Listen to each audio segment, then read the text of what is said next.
Chapter 1. Succubus. How peculiar. There's no spiritual energy in this world. Fortunately, I'm a succubus, and my cultivation doesn't require spiritual energy. It thrives on collecting desires. Desire exists in joy, anger, sorrow, and happiness. As long as these emotions are directed at me, they can all be transformed into sustenance for my cultivation. All right, let's see. What reliable methods does this world have to evoke strong emotions from people? Being a writer, not bad. Music? That could work too. Hollywood movies, worldwide exposure? Perfect. Seems like I'll need to become, what's that term? Right, an idea recycler. I'll start with writing. The ultimate goal? Becoming an international movie star. What's that? You're asking about acting skills? Please, I'm a succubus. Martin, are you ready yet? Come down for breakfast, or you'll miss the bus. A gentle voice called from downstairs. Martin, if you're late again, you'll lose your allowance, came a sterner voice. The first voice belongs to my mother, Linda Myers, a kind woman. She's currently a professor of film studies at the University of Southern California School of Cinematic Arts. The second voice belongs to my father, Grant Myers, an executive at J.P. Morgan's investment division. We live at 222 Tremblin Drive, one of the wealthiest neighborhoods in Los Angeles. A rich kid. I'm quite fond of this identity. It'll be a useful asset for my plans. Coming. Mom, what's for breakfast? Today, your favorite, thick-cut bacon and eggs. Wow, that's awesome. Thanks, Mom. You should be thanking Mrs. Aranda, our housekeeper. She prepared breakfast. Thank you, Mrs. Aranda. But Mom, I want to thank you too. After all, you decide what I eat every day. Linda beamed. Her little Martin seemed to have matured so much since his illness. Hey, why isn't anyone thanking me? That's not fair. Dad, if you double my allowance, I'll thank you. No way. Well then, no thank you from me. Oh, really? Well, how about I have your allowance? Oh, dearest father, I love you so much. You are the greatest member of the Myers family and my absolute pride. Ha! Linda and Grant burst into laughter together. Grant chuckled and pointed a playful finger at Martin. If your grandpa heard you, he'd probably beat you up. Dad, you won't tell Grandpa, will you? We'll see, depends on my mood. Come on, Dad, let me give you a shoulder massage. Martin put on a flattering smile. As a succubus, laying on the charm, especially with people who could be useful, came with zero hesitation. All right, enough of that. Hurry up and eat, or you really will miss the bus, Linda urged. No problem, I can give him a ride, Grant offered. No way. Martin needs to go like all the other kids so he can fit in. I don't want him missing out on friendships at school. Mom, come on, as handsome as I am. How could I not have friends? Martin said with a mock scowl. Of course, he inherited my excellent genes. Grant gave himself a pat on the back, only to be met with a playful eye roll. Martin quickly finished his breakfast. A white-haired woman approached, holding a neatly folded set of clothes. Good morning, Master Martin. Here's your outfit for today. Thanks, Mrs. Aranda. I'll change right away. The boy wiped his mouth, grabbed the clothes, and darted off to his dressing room upstairs. Slow down, dear. I know, but I'm running late, Mom. A few moments later, Martin emerged wearing a light blue t-shirt and jeans, backpack in hand. With his fair skin, chestnut brown hair, and handsome features, he made quite an impression. Unlike many other kids his age, Martin's skin was free of the typical freckles found on Caucasian children, thanks to his quarter-Asian heritage. Even though his natural succubus charm was still weak, it was enough to subtly enhance his appearance. Whoa, who's this dashing young man? Grant teased. Why, he's the son of the handsome Mr. Grant and the beautiful Mrs. Linda, the one who inherited all their best qualities, Martin Myers. Martin replied, taking the cue smoothly. With a grin, he slung his backpack over one shoulder and dashed out the door. Goodbye, Dad. Bye, Mom. Bye, Mrs. Aranda. As he sprinted across the garden and out the front gate, Martin felt the residual energy from people's emotions slowly absorbed into his body, boosting his physical strength, speed, and reflexes ever so slightly. At the street corner, a bespectacled boy was already waiting. Hey, Martin. Morning, Mark. The boy with glasses, a slender frame, and slightly hunched shoulders was Mark Zuckerberg. A year older than Martin, Mark had recently moved from New York to Los Angeles with his wealthy Jewish family. Due to his obsession with computers, he had been held back a year and was now repeating 7th grade. However, since he had started school early, he was still the same age as his classmates. Martin, likewise, had started a year early, making him a year younger than his 7th grade peers. Martin greeted Mark warmly. Knowing the future accomplishments this kid would achieve, Martin naturally wanted to build a strong friendship from the start. Chapter 2. The Allure of Martin. Martin, how do you keep getting more handsome? Standing next to you puts a lot of pressure on me. Mark was a shy kid, but around friends, he could really loosen up. A classic example of what people call quietly bold. Martin gave him a friendly pat on the shoulder. Mark, do you want to date pretty girls? Of course. Even though Martin's abrupt question made him a bit uncomfortable, he answered honestly. Then work hard and make money. Money impresses girls more than a handsome face does. Makes sense. Mark thought for a moment, then asked, so, does that mean when I have money, I'll be more popular than you? As if. Martin looked shocked. Because in the future, I'll be both handsome and rich. Damn, he outdid me again, Mark thought, feeling frustrated. Just then, the bright yellow school bus pulled up. Screech. The doors opened. Hop on, boys. Good morning, Mr. Jarrett. Mornin', sir. Martin greeted the driver politely, followed by Mark, who blushed and muttered a quiet greeting, barely audible. After saying hello, Martin turned to the bus, smiling with his hands on his hips. Hello, everyone. How's it going? Hey, Martin, came the chorus of replies, mixed with light laughter, showing that young Martin was clearly well-liked.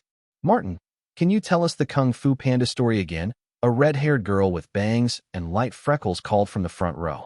All right, Lindsay, but I hope you won't be bugging me during class for more stories. I swear I won't. The bus fell quiet, with only Martin's lively voice breaking the silence. Don't be fooled by the peaceful look of Poe's village, Valley of Peace. In reality, it's a hidden martial arts haven. Besides having 5 Kung Fu masters, there's even a grandmaster who lives there in secret. To defeat the villain Tai Long, the Valley of Peace held a special competition. The winner would represent the valley to drive him away. Who would have thought that Puh, who couldn't do anything right, would win by sheer accident, shocking everyone. The children, especially the little girls, listened intently, their gazes filled with admiration. Mark, sitting nearby, was envious. The bus soon reached the school, and one by one, the kids got off. Since Martin was responsible for keeping things orderly, he was the last to leave. Mark, his loyal sidekick, followed close behind. Lindsay is so pretty, and she seems to like you, Mark said enviously in a low voice. I know, Martin replied casually. Dorothy's pretty too, though she's a bit of a brawler. All the boys are scared of her. I know that too. So what are you going to do about it? Don't waste a good girl, don't turn down a bad one. In other words, I want them all. Mark was shocked. Aren't you worried those jealous guys will try to beat you up? Martin chuckled. I welcome their challenge. To Martin, admiration, joy, jealousy, anger, these were all fuel. It seemed fate was listening, as a challenge soon appeared. Thud. A large, chubby, pale hand slapped heavily on Martin's desk, knocking his books and pens onto the floor. Are you Martin? My name's John. You should know me.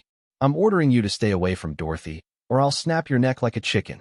A tall, burly boy with a freckled face stood before Martin, his expression dark and threatening. John? Should I know who he is? Martin asked Mark, feigning confusion. Mark was nearly scared to tears. He's the boss of our middle school, John Trace. The boss? You mean he's the school bully? This fat guy? He's neither intimidating nor impressive. What a disgrace to our St. Marino Middle School. What did you say? John's face turned red with rage, and he reached out to grab Martin. In an instant, Martin caught his thumb and twisted it hard. Ah! John screamed, dropping to his knee as tears and snot streamed down his face. Sure, John was big and strong, towering over most kids his age, but Martin was a demon. While demons like him had the weakest physical strength in the realm of gods and demons, that was only relative to other divine beings. For a human, even with only 1,000th of his former strength, Martin's speed and reflexes were far superior. Against a kid with no combat skills, it was no contest. What did you say your name was again? J. John. And you're the boss of the middle school? Why, yes. Ouch, ouch. No, no, I'm not. You are. You're the boss, big brother Martin. In John's pitiful cries, traces of fear and resentment seeped toward Martin, which he eagerly absorbed, savoring it. The classmates watching looked at Martin differently now.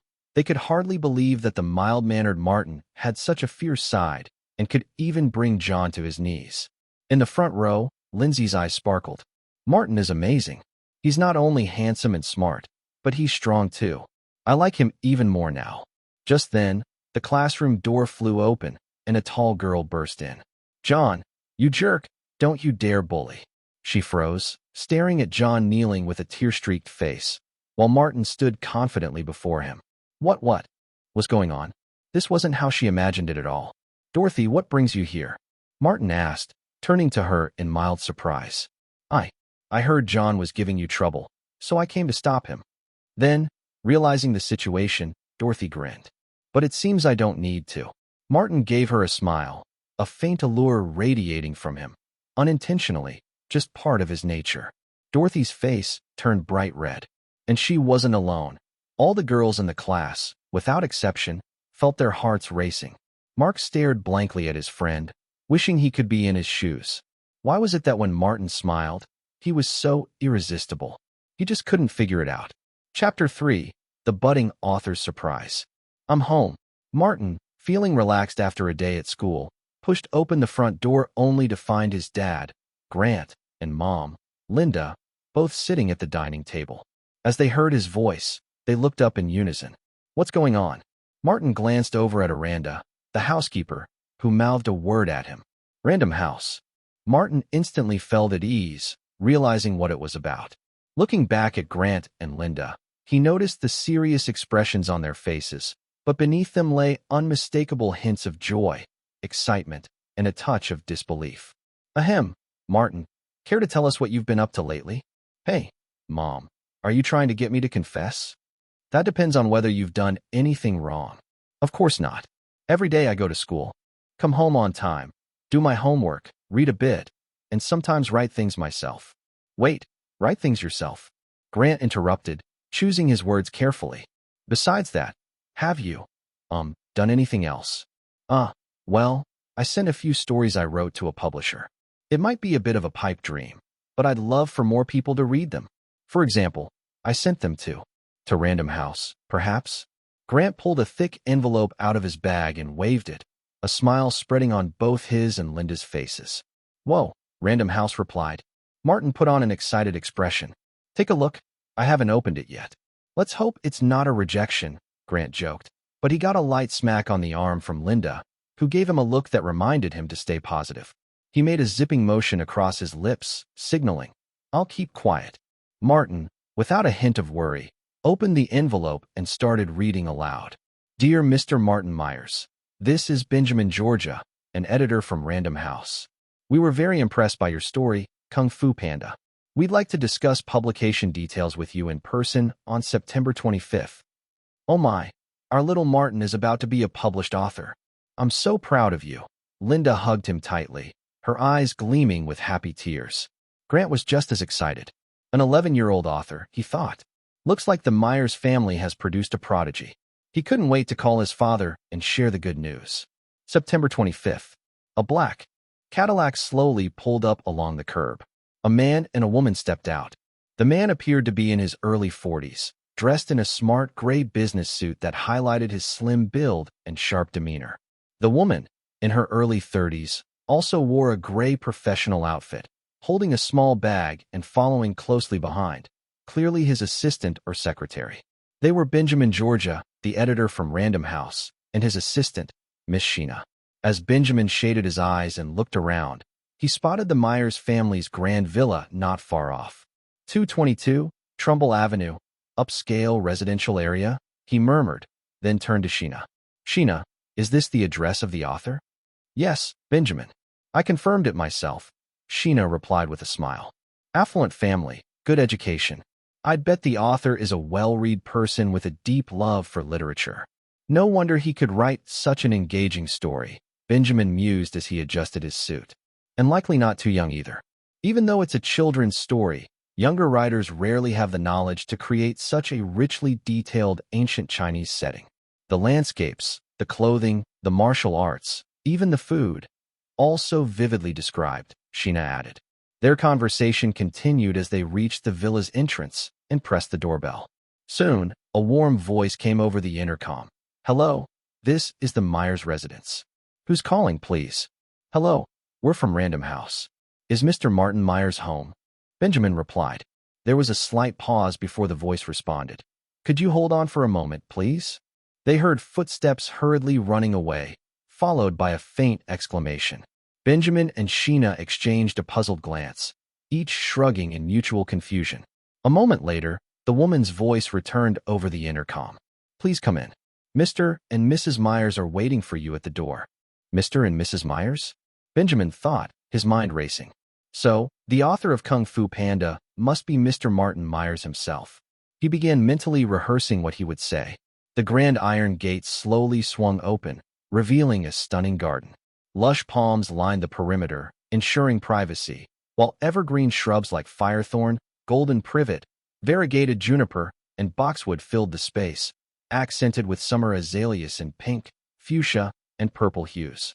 In the center of the lawn was a marble fountain with water streaming from the mouths of two sculpted fish, sparkling under the sunlight.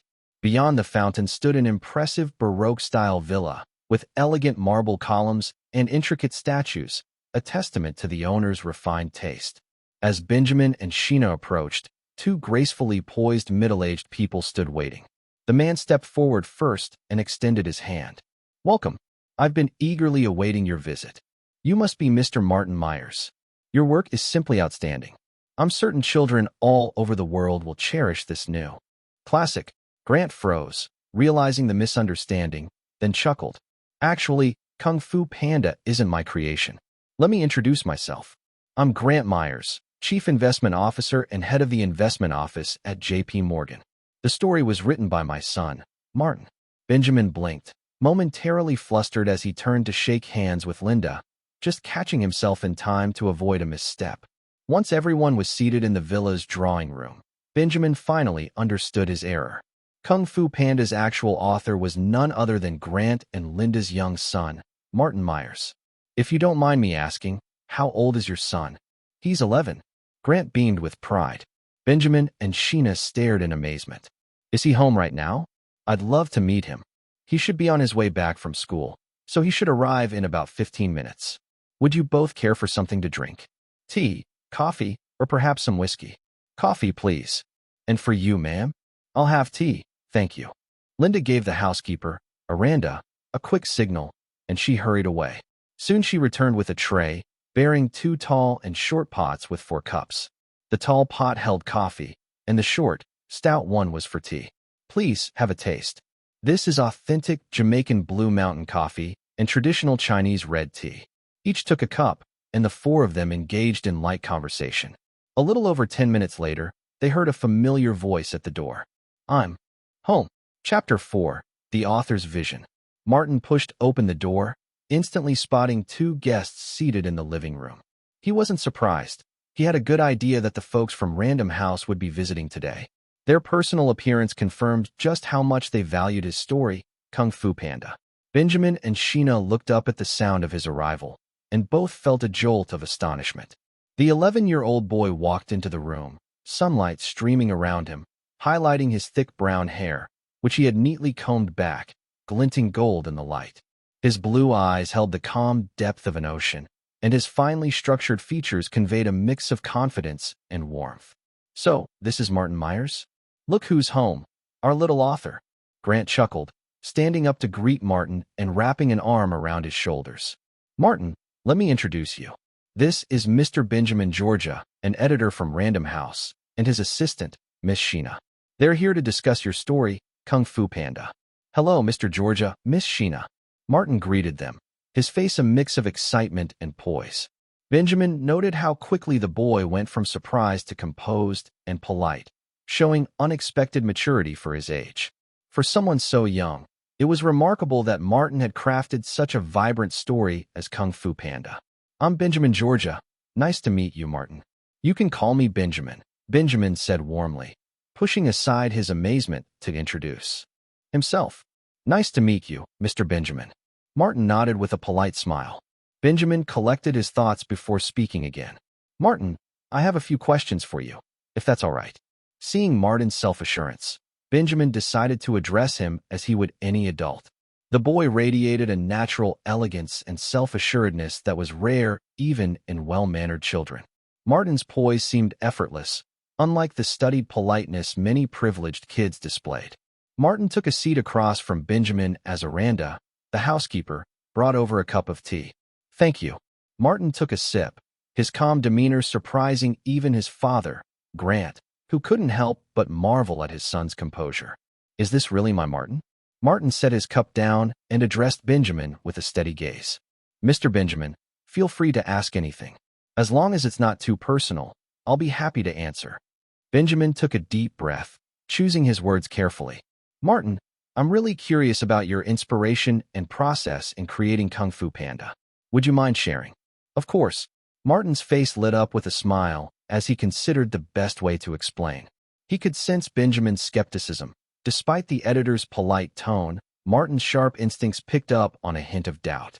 Mr. Benjamin, I began creating this story because, well, I ran out of stories.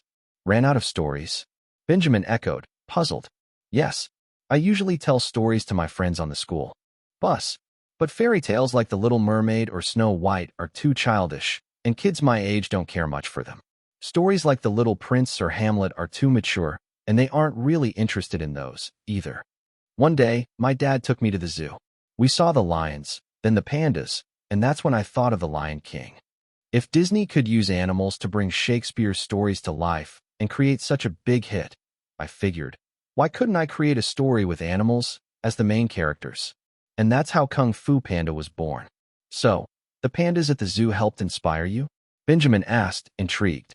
Yes, but that's only part of it. I'm sure you noticed all the Chinese cultural details in the story. For instance, the 5 Kung Fu masters each represent a traditional Chinese martial art: tiger, crane, monkey, snake, and praying mantis. And there are other elements, like the Chinese character for longevity on Master Mantis's back, and the design and decor of the Jade Palace. Martin took another sip of tea and continued. Honestly, the story came to me effortlessly. It felt like I had an endless stream of ideas flowing into my mind, not just for the plot, but also for the characters themselves.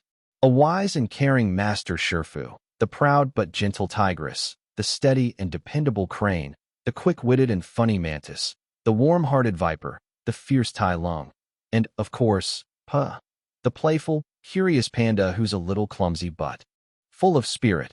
Benjamin listened with rapt attention, clearly fascinated. Sheena, too, was completely absorbed, watching Martin with an admiring gaze as he spoke, captivated by the young boy's eloquence and thoughtful expressions. Oh, and I've also drawn sketches of each character. Just a moment. Martin hopped up from his seat and dashed upstairs. As he left the room, Benjamin turned to Grant and Linda with a sincere smile. You should be very proud. Your son is incredible. Grant and Linda exchanged a look, their faces radiating pride. Grant couldn't help but feel a slight curiosity as well. Since when had Martin become so well-versed in Chinese culture? After a few moments, Martin returned, carrying a cardboard box. Mr. Benjamin, these are my drawings of the characters in the story. He opened the box, revealing detailed illustrations, each capturing the essence of the animal characters in vivid, lifelike detail. Benjamin eagerly leafed through the drawings, exclaiming, "Wow," with each turn. It looks like we've found our illustrations. Chapter 5. The Negotiation and the Secret Script. Mr. Benjamin, that's the full story behind my creative process. I hope this clears up any doubts you might have, Martin said with a confident smile. Benjamin was momentarily stunned, then chuckled. Martin, you're truly remarkable. It's impossible to see you as just a regular kid. I'm now absolutely certain that you're the genuine creator of Kung Fu Panda. Any lingering doubt Benjamin might have felt disappeared entirely as he watched the young boy speak with such confidence and insight. He continued, So, when it comes to negotiating the copyright terms, will you be handling this personally, Or would you prefer Mr. Grant or Mrs. Linda to represent you?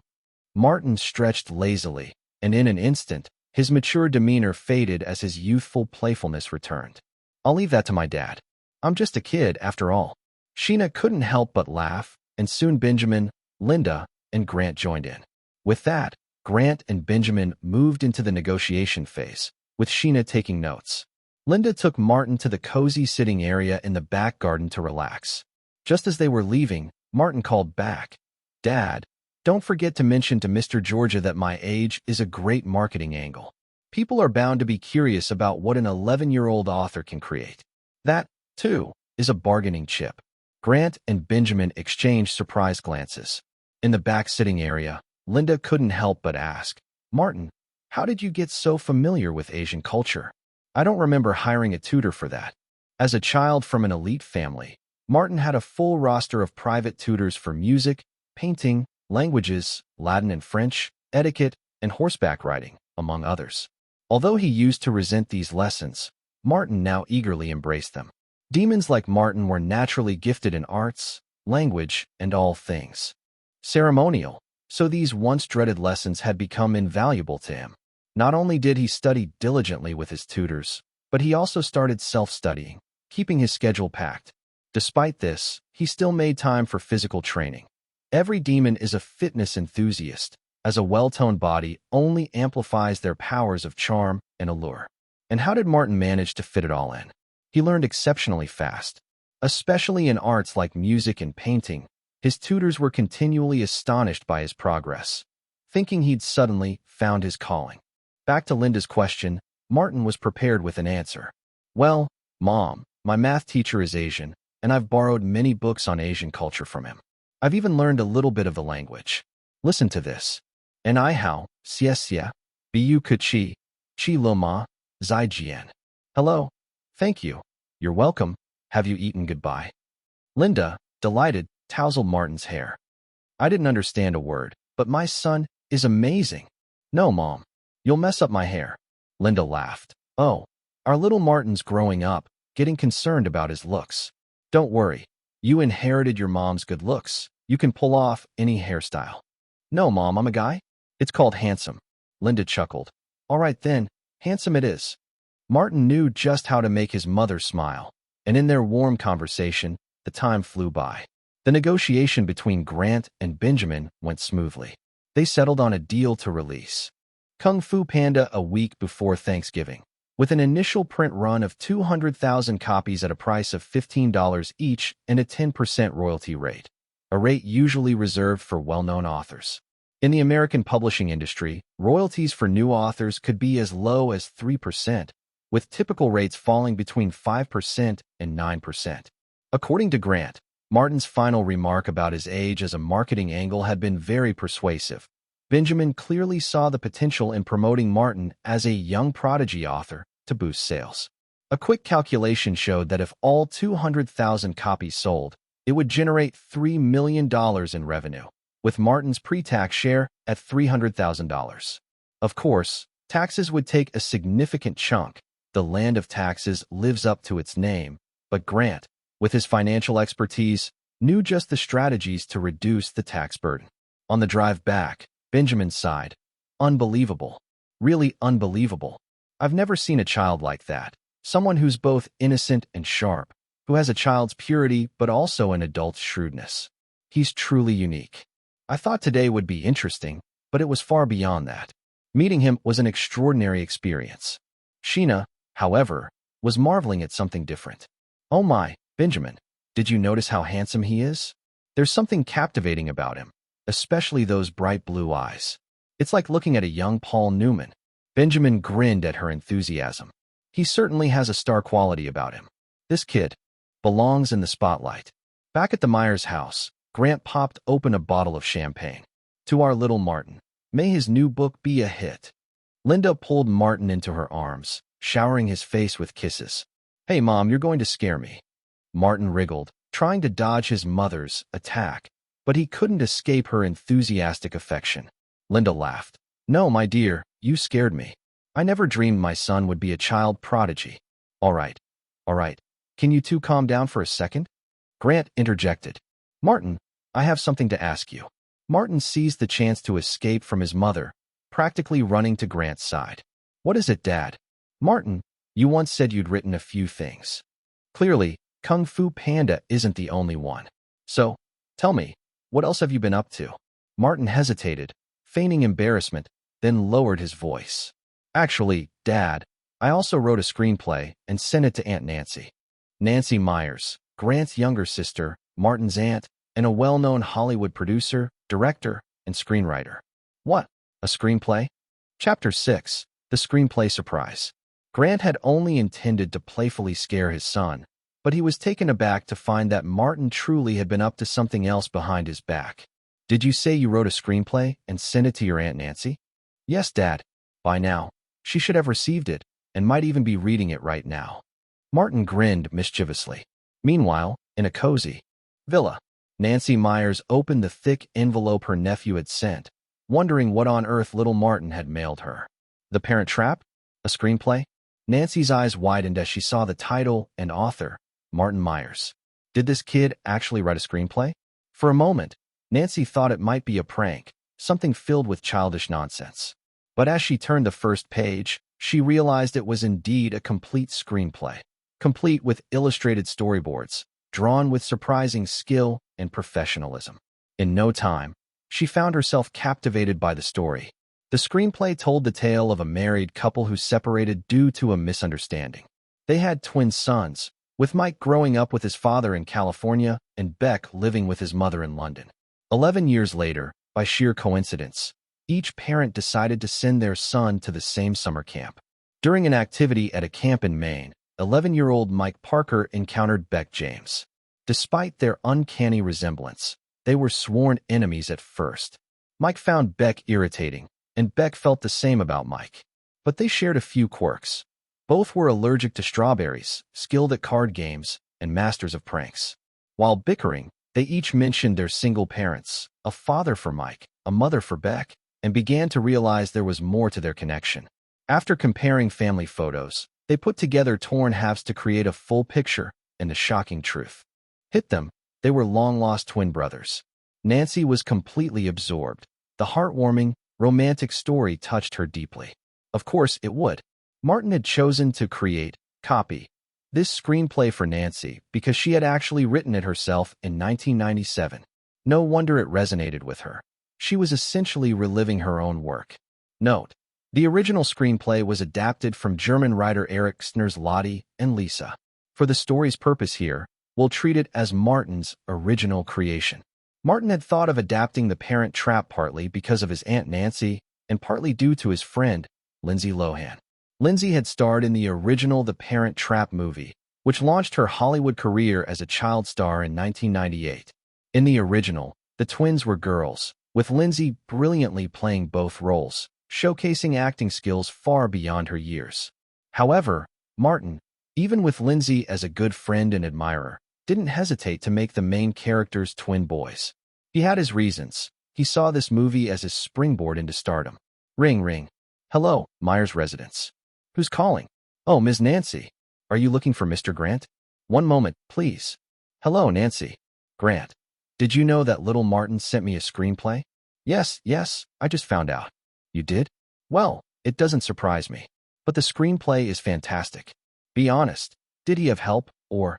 No, Nancy. I assure you, no ghostwriters, no help from anyone. Martin wrote this completely on his own. My goodness, it's true. Martin is simply extraordinary. He's only 11, and he wrote this. Indeed. You're not the first to say that today. And actually, Martin also wrote a children's book. Random House is already preparing to publish it. My word, Grant. You're the luckiest man alive, having a son who's a prodigy. Put Martin on the phone. I need to talk to him right away. Sorry, Nancy. We're just heading out for dinner. How about tomorrow? Tomorrow? Fine. I'll call him tomorrow. No, wait. I'll come over tomorrow. It's the weekend, so make sure Martin's home. Late that night. It was almost midnight, but Linda couldn't sleep. Grant, are you awake? Yes. I can't fall asleep. Neither can I. Grant, do you think our little Martin is really a prodigy? The events of the day felt so surreal that, now that Linda had time to process, she found herself both thrilled and anxious. Don't worry, Linda. Martin's a genius, at least in writing. The fact that both Benjamin and Nancy are in awe of his work proves it, doesn't it? I know. It's just so hard to believe, like I'm dreaming. I actually gave birth to a little prodigy. Linda broke into a proud smile. No, we gave birth to a little prodigy, Grant emphasized. The next morning, true to her word, Nancy arrived bright and early. The moment she stepped inside, she wrapped Martin in a bear hug, ruffling his hair affectionately until his fair face turned pink. Not from blushing. He could hardly breathe. Aunt Nancy, maybe we could discuss the screenplay instead? Martin, who had held his own in front of Benjamin, was completely at a loss under his aunt's smothering embrace. Don't worry about the details. I'll talk those over with Grant. I just want to ask you one thing. Would you like to star in this movie? You do, don't you? The 11-year-old twin brothers. They're meant for you, right? Martin, do you want to be a star? In that case, let's just say you're giving me the screenplay rights for free, and I'll negotiate a good actor's fee for you with the studio. Martin was stunned. Wait, this is my Aunt Nancy? You've said everything already. What am I supposed to say? Unable to hold back, he muttered. Aunt Nancy, do you know what an iron rooster is? Before Nancy could respond, Martin imitated her quick tone and explained. It's an Asian expression. It means someone who doesn't give up a single feather, basically describing a miser, a Scrooge, a true penny pincher. So, I give you the screenplay rights for free. The studio pays me an acting fee, and meanwhile, you get both producer and director credits, meaning you're double dipping. Nancy looked at Martin in surprise. How could this little guy connect all these dots from a single comment? She glanced at Grant, who gave her a proud, knowing look, as if to say, Yep, that's my son, sharp as a tack. Chapter 7, The Disney Deal. Nancy froze for a second, then, with a smirk, pinched Martin's cheeks, tugging them gently. You little rascal, what did you just say? Martin looked over at his mom for help, but Linda only laughed, clearly amused, and making no effort to rescue him from his aunt's grasp. Oh, my dearest Aunt Nancy, I said I'm more than willing to give you the rights to this screenplay for free. I'm also thrilled to play the twin roles myself. And, of course, I'll happily be the bargaining chip to help you negotiate with Disney for the producer and director roles. Because you're my absolute favorite Aunt Nancy. That's better. Nancy released him, but then she paused, eyebrows raised. Hold on. How did you know I wanted to pitch this to Disney? Martin rubbed his cheeks with a grin. That's easy to guess. Disney's the best at producing family-friendly movies, and you have an established relationship with their Touchstone Pictures division. You know some of Disney's higher-ups quite well. Considering all that, if you weren't planning to take this script to Disney, I'd have to seriously question your professional judgment. Nancy couldn't help but burst out laughing. Where did you learn all this? She glanced over at Grant, who just shrugged. Don't look at me. I didn't teach him any of it. Well, you're right on target, Martin. Disney is exactly where I'm headed. In fact, I've already sent a copy of the screenplay to their script review office, along with my recommendation. Of course, with Nancy's endorsement, it's bound to pass the review in no time, Martin said, not missing a beat as he lightly patted her shoulder, mimicking his father's casual shrug with an air of innocence and charm. Nancy's eyes sparkled. That gesture, she thought, would be perfect for the movie. Oh, and one more thing, Aunt Nancy. Don't you think an 11-year-old who wrote his own screenplay is a great publicity hook? Plus, we could tie the film's release to my upcoming book launch. Imagine the impact if both the movie and the book were revealed simultaneously. I think we could even work with Random House to keep my age a secret until just before the premiere. A dual launch would create a 1 + 1 is greater than 2 effect. Nancy left that day filled with satisfaction and a touch of awe. Martin had given her so many surprises that she felt almost overwhelmed. Who would have thought Grant and Linda's mischievous little boy had grown into such a sharp, mature young man? As Nancy reviewed the details of The Parent Trap for production, her admiration grew. Martin's storyboards, carefully illustrated, gave a clear vision of each scene and were a filmmaker's dream. This must be Linda's influence, she thought, remembering that her sister-in-law taught film studies. Having such a visual outline would allow the movie to come together quickly. And Martin's promotional ideas? Practical, compelling, and already showing the potential to turn the film into a major success. Nancy's professional excitement grew. I need to go to Disney in person tomorrow and make sure this project gets greenlit. The next morning, Nancy reviewed her documents one last time in the elevator, ensuring everything was in order. When the doors opened, she stepped out to find a tall, blond man in his 30s waiting for her at reception. He waved, smiling warmly. "Good morning, Nancy." "Good morning, George." The man was George Brown, president of Touchstone Pictures and one of Nancy's close friends. "Come on, let's head to the conference room. Eisner will be here shortly." At precisely 10 a.m., the conference room door opened, and Michael Eisner, the CEO and chairman of Disney Entertainment, strode in. Tall and dignified, Eisner commanded attention with his presence. "Nancy, long time no see. How have you been?" Nancy greeted him with a professional smile. "Quite well, thank you." "Glad to hear it. Let's get started. George, why don't you begin? You've reviewed the screenplay, correct?" George cleared his throat, exchanging a glance with Nancy before speaking. "Mr. Eisner, our team at Touchstone has thoroughly reviewed the screenplay, and we're all in agreement. We believe this is a strong investment that aligns perfectly with Disney's brand. The story's themes, family, children, comedy, and a heartwarming ending, are exactly what our audience loves. This film is an ideal match for Disney." George handed Eisner a document. "Here's my report with a detailed analysis of the film's potential." Eisner took the report but didn't immediately open it. Instead, he gestured toward Nancy. "Nancy, your thoughts?" "Mr. Eisner, George has covered the main points. I'd like to share some ideas on how we could market this film." Nancy paused to make her point clear. "What you may not know is that this screenplay was written by my nephew, who's only 11 years old." Eisner's eyes lit up with interest. "Can you guarantee he wrote it himself?" Nancy nodded with confidence. "I give you my word." She continued, "And he didn't just write this screenplay. He's also written a children's book, which Random House is set to publish in 2 months. I think this movie could benefit from a joint marketing campaign with Random House. Imagine the publicity, an 11-year-old prodigy with a published book and a Disney screenplay. It's a unique angle that I'm sure will intrigue parents and families alike, drawing them into theaters. Additionally, my nephew could even play the role of the twins in the movie. It's rare to find an opportunity like this. Young author stars in his own film. A fantastic marketing point." Nancy spoke with enthusiasm, and Eisner listened thoughtfully, nodding as he took in her vision. When she finished, Eisner raised an eyebrow and asked, "Your nephew? Would he be Grant's son?" Nancy nodded. "Yes. I think his name is Martin, right? I met him at a party once. Very handsome young man. But are you sure Grant would allow his son to become an actor?" Nancy smiled. "Leave that to me. If I can take on the roles of producer and director, I'll handle getting Grant on board. Producer is fine. I trust your capabilities. But director? Nancy, you're still a newcomer to directing. Grant's prepared to fund half of the film's production. Then that settles it. One more thing, Mr. Eisner," Nancy added, "regarding my nephew's acting fee, I'd like." When the meeting concluded, both Michael Eisner and Nancy Myers left feeling completely satisfied with their plans. Chapter 8. The Final Preparations. "What? I get 5% of the box office?" Martin was stunned. "Aunt Nancy, are you joking? Do newcomers usually get this kind of deal?"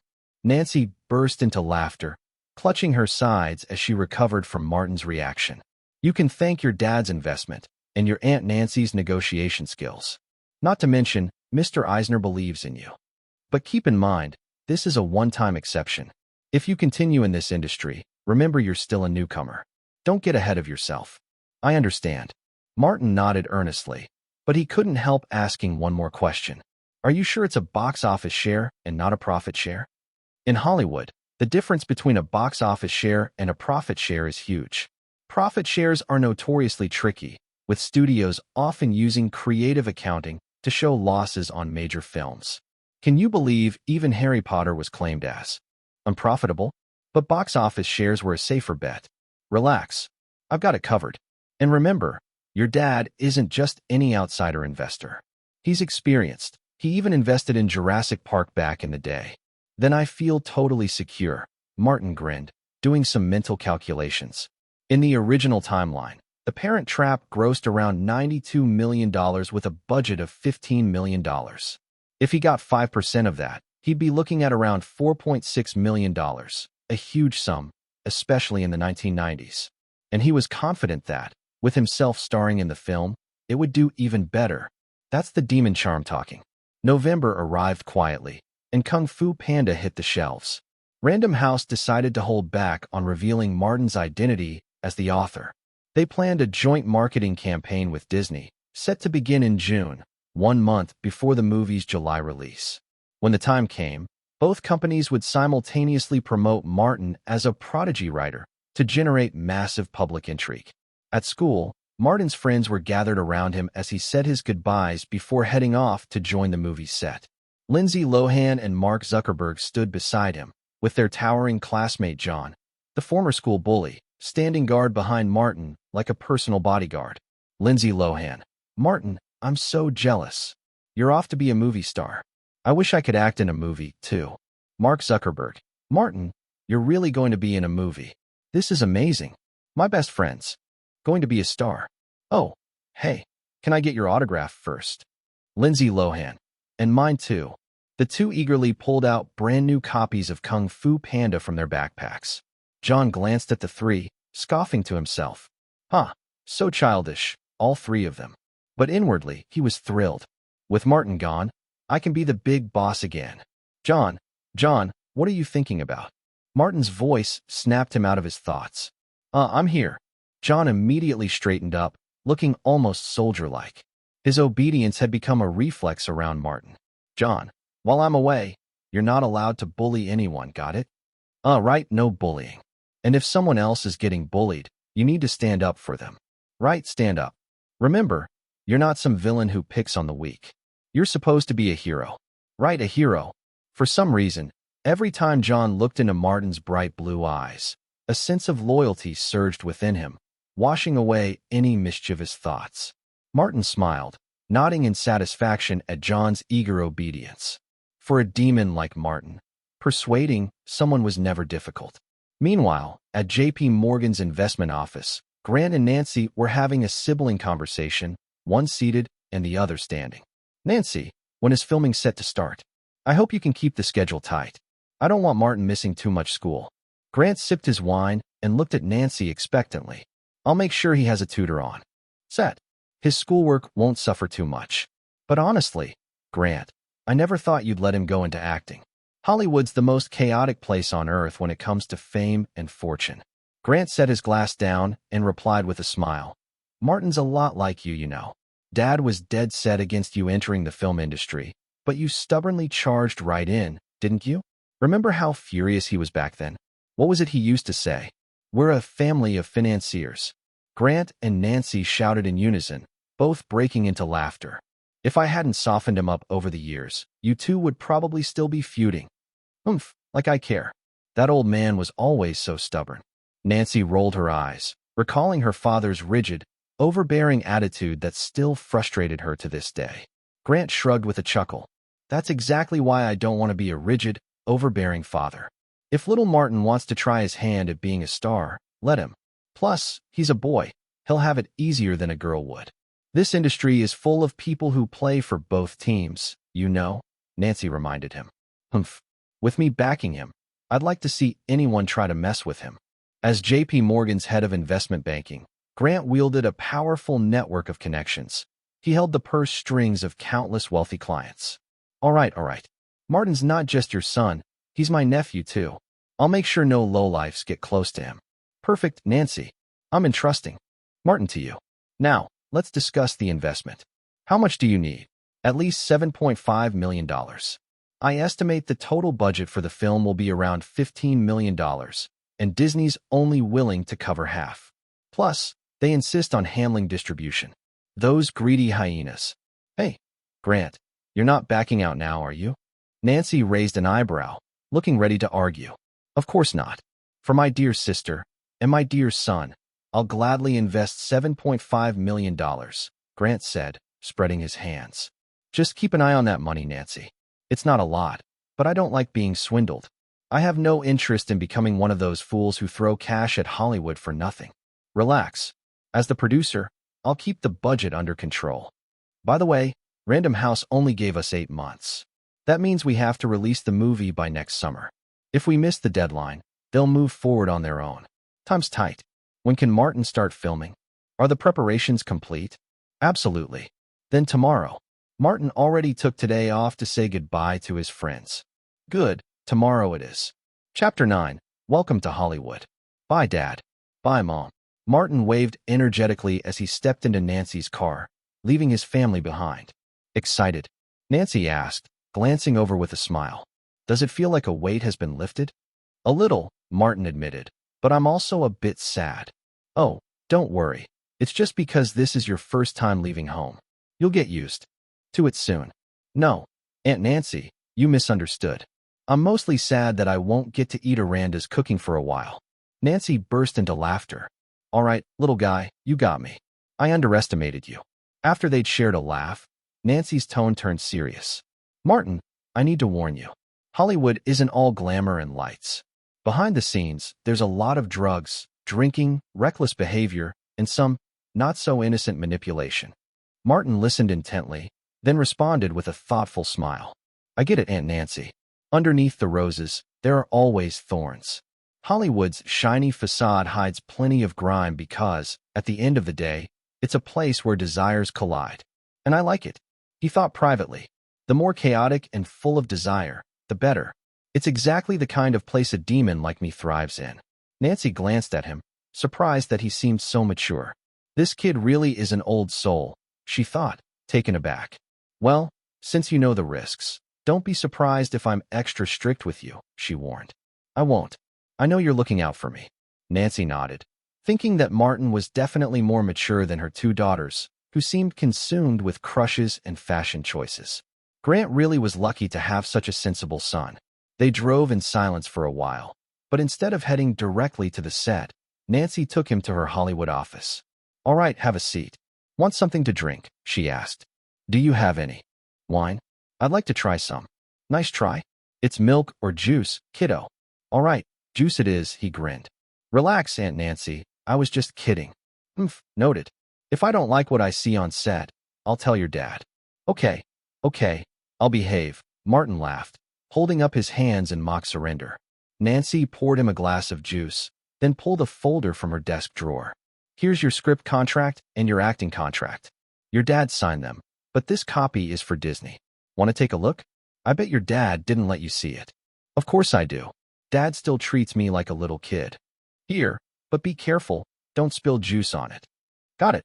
Martin eagerly took the contracts, reading each page closely. His script contract gave Nancy free rein over the screenplay rights, which she'd used as leverage in her negotiations with Disney.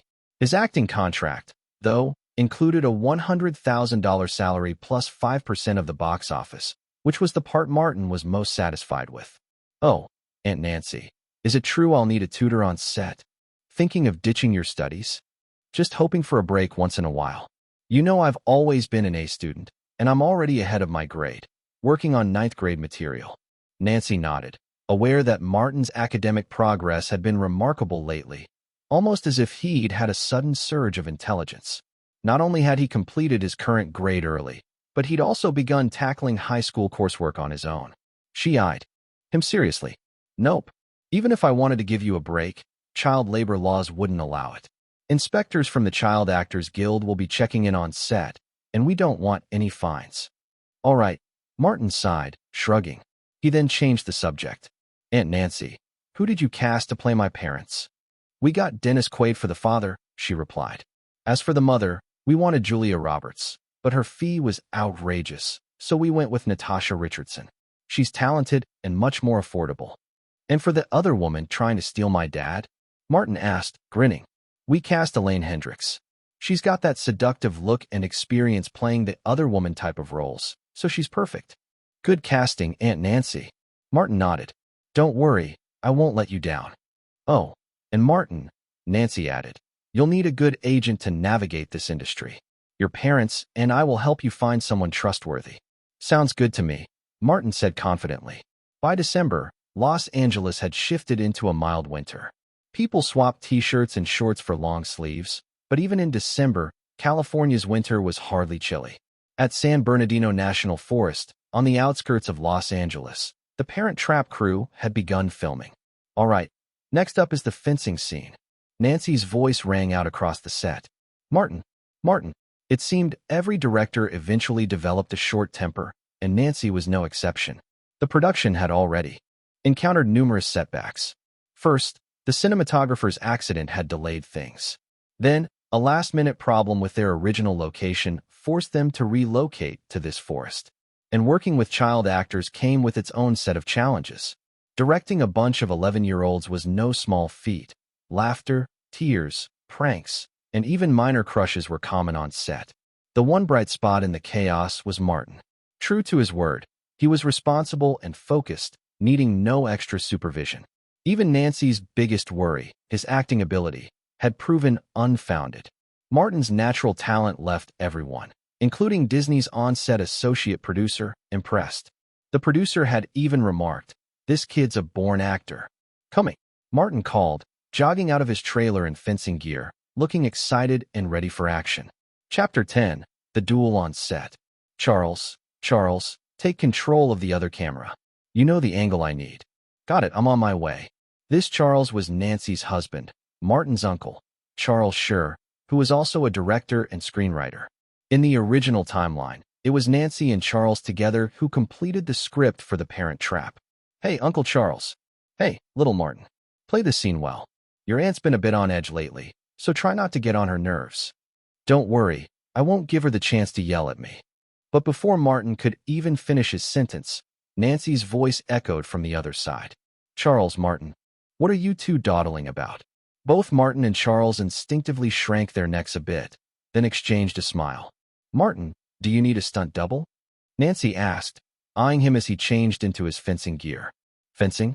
I've got this," Martin replied confidently. After changing, Martin didn't put on a helmet. In the original film, this scene had been shot using 2 stunt doubles, with both actors wearing helmets. Only in a few close-up shots had the lead actress, Lindsay Lohan, shown her face. But Martin didn't need a helmet. His face was supposed to be visible in this scene, and having the young actor perform his own fencing moves added a little extra flair to the production. Soon, a group of kids had gathered around Martin, the boys and girls cast to play campers in the film. Originally, the summer camp setting was written as a girls' camp, but Martin had modified it to a co-ed environment, so now both boys and girls were watching the scene. The young actors watched Martin standing in the center with a mixture of envy, admiration, and perhaps even a little jealousy. Among them was a 13-year-old girl named Jessica Alba. She looked at Martin with awe. This boy was practically living the life she dreamed of, starring as the lead in a movie, adored by everyone on set, and even managing to get a smile from the typically stern director. But Jessica didn't resent Martin. In fact, she thought he looked incredible. By now, Martin was face-to-face with his opponent. His opponent was a young athlete, a fencer since childhood, from a family of athletes. He was 2 years older than Martin, though they were of similar height, both sporting brown hair. This boy, named Kiefer Lee, was cast to play Martin's twin brother in the movie. However, right now, he was busy plotting how to make life difficult for the refined-looking boy in front of him. Positioned in front of the main camera, Martin faced Kiefer Lee, with a side angle capturing them both. Kiefer Lee, though, was entirely back to the camera. Action! At Nancy's signal, Martin strode toward his opponent, twirling his fencing sword with a flourish before flicking the helmet from the ground to Kiefer with the sword's tip. A smooth, stylish, and perfectly executed move. "Nice," Nancy silently praised him. "Put on your helmet, Mike. I wouldn't want to damage that face of yours. It looks just like mine," Martin said proudly, delivering his line. Clearly, Kiefer Lee's role was to keep his face hidden in this scene, sparing the production any post-editing. This was one of the things Kiefer resented about Martin. Why was Martin the lead, while he was merely a faceless double? Why was everyone focused on Martin, leaving him overlooked? Back at school, as a sports star, Kiefer was used to being in the spotlight. Being on set, however, was an abrupt shift, one he wasn't taking well. And why? He wondered. Did Jessica Alba always have praise for Martin while completely ignoring him? A few days earlier, Kiefer had decided to put Martin in his place and embarrass him on set. This kid has it coming. As a succubus, Martin was incredibly perceptive of others' emotions and had long picked up on Kiefer's barely hidden malice. But he was unfazed. He had a good idea of what Kiefer intended to do. Smiling to himself, Martin delivered his next line, "Ready, Mike?" "Bring it on, Beck." Kiefer responded, speaking his only line. Nancy's original plan was for the two boys to trade a few simple fencing moves, strike a few poses, and finish the shot. But Kiefer's jealousy changed everything, turning this scene into a moment that would be remembered. Swish! Martin lunged with his sword. According to the choreography, Kiefer was supposed to block, then stumble back. But Kiefer didn't follow the script. He blocked the strike and then immediately countered, thrusting his blade toward Martin's forehead. It was a dangerous move, too close to Martin's eyes, a clear sign that Kiefer lacked restraint and control when his emotions flared. Nancy and Charles's expressions changed in unison. Nancy's face darkened, and she was about to call for a cut, but stopped herself. Martin's performance was keeping her anger in check, and she gestured to the cameraman, "Keep rolling." With an elegant spin, Martin dodged Kiefer's attempted ambush effortlessly. His face still held a relaxed smile, with not a hint of anger, as though he was merely playing with a friend at summer camp. The performance made Nancy mentally cheer for his professionalism. Taken aback by his miss, Kiefer hesitated. He had prided himself on his speed, but Martin had evaded him with ease. Yet he didn't stop. His strikes grew more forceful as he threw himself into the duel, using all his skill. By now, everyone had noticed something was off. The children in the crowd wore various expressions, mostly entertained by the spectacle. These young actors had spent enough time in show business to recognize backstage rivalries. But some, like Jessica, were genuinely appalled by Kiefer's behavior. "That's just wrong," she muttered, a frown on her face. "Why isn't the director stopping him?" Her attention soon shifted back to Martin, though. Despite Kiefer's aggression, Martin maintained his composure, trading blows skillfully, even while holding back. Martin had begun formulating a plan in his mind, subtly guiding Kiefer's movements and positioning until, without his opponent realizing it, they had maneuvered close to a nearby haystack. "Oh no," Jessica gasped. Martin, retreating from one of Kiefer's aggressive strikes, found his foot caught by the haystack behind him, blocking his escape. Nancy leapt to her feet, silently chastising herself for not calling a halt sooner. If Martin got hurt, how would she ever explain it to Grant? At that very moment, Martin made a move that no one could have anticipated. Chapter 11, A New Rivalry. With his back against the haystack, it seemed impossible for Martin to avoid Kiefer Lee's relentless thrust.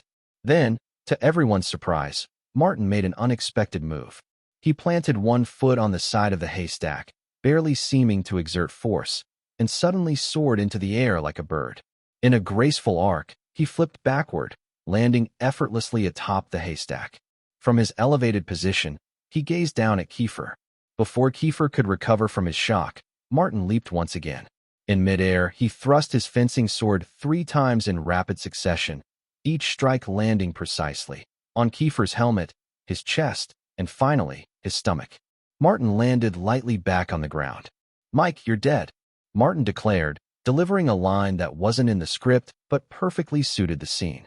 As he spoke, Martin twirled his sword in front of him like Zorro, then casually stuck it into the haystack beside him. Behind his helmet, Kiefer's face flushed red. How had he lost to an amateur? Seeing Martin's triumphant grin only fueled Kiefer's anger. Overcome with rage, he completely lost his self-control. Without warning, he charged at Martin, sword raised, intent on striking. "Stop!" Nancy shouted angrily.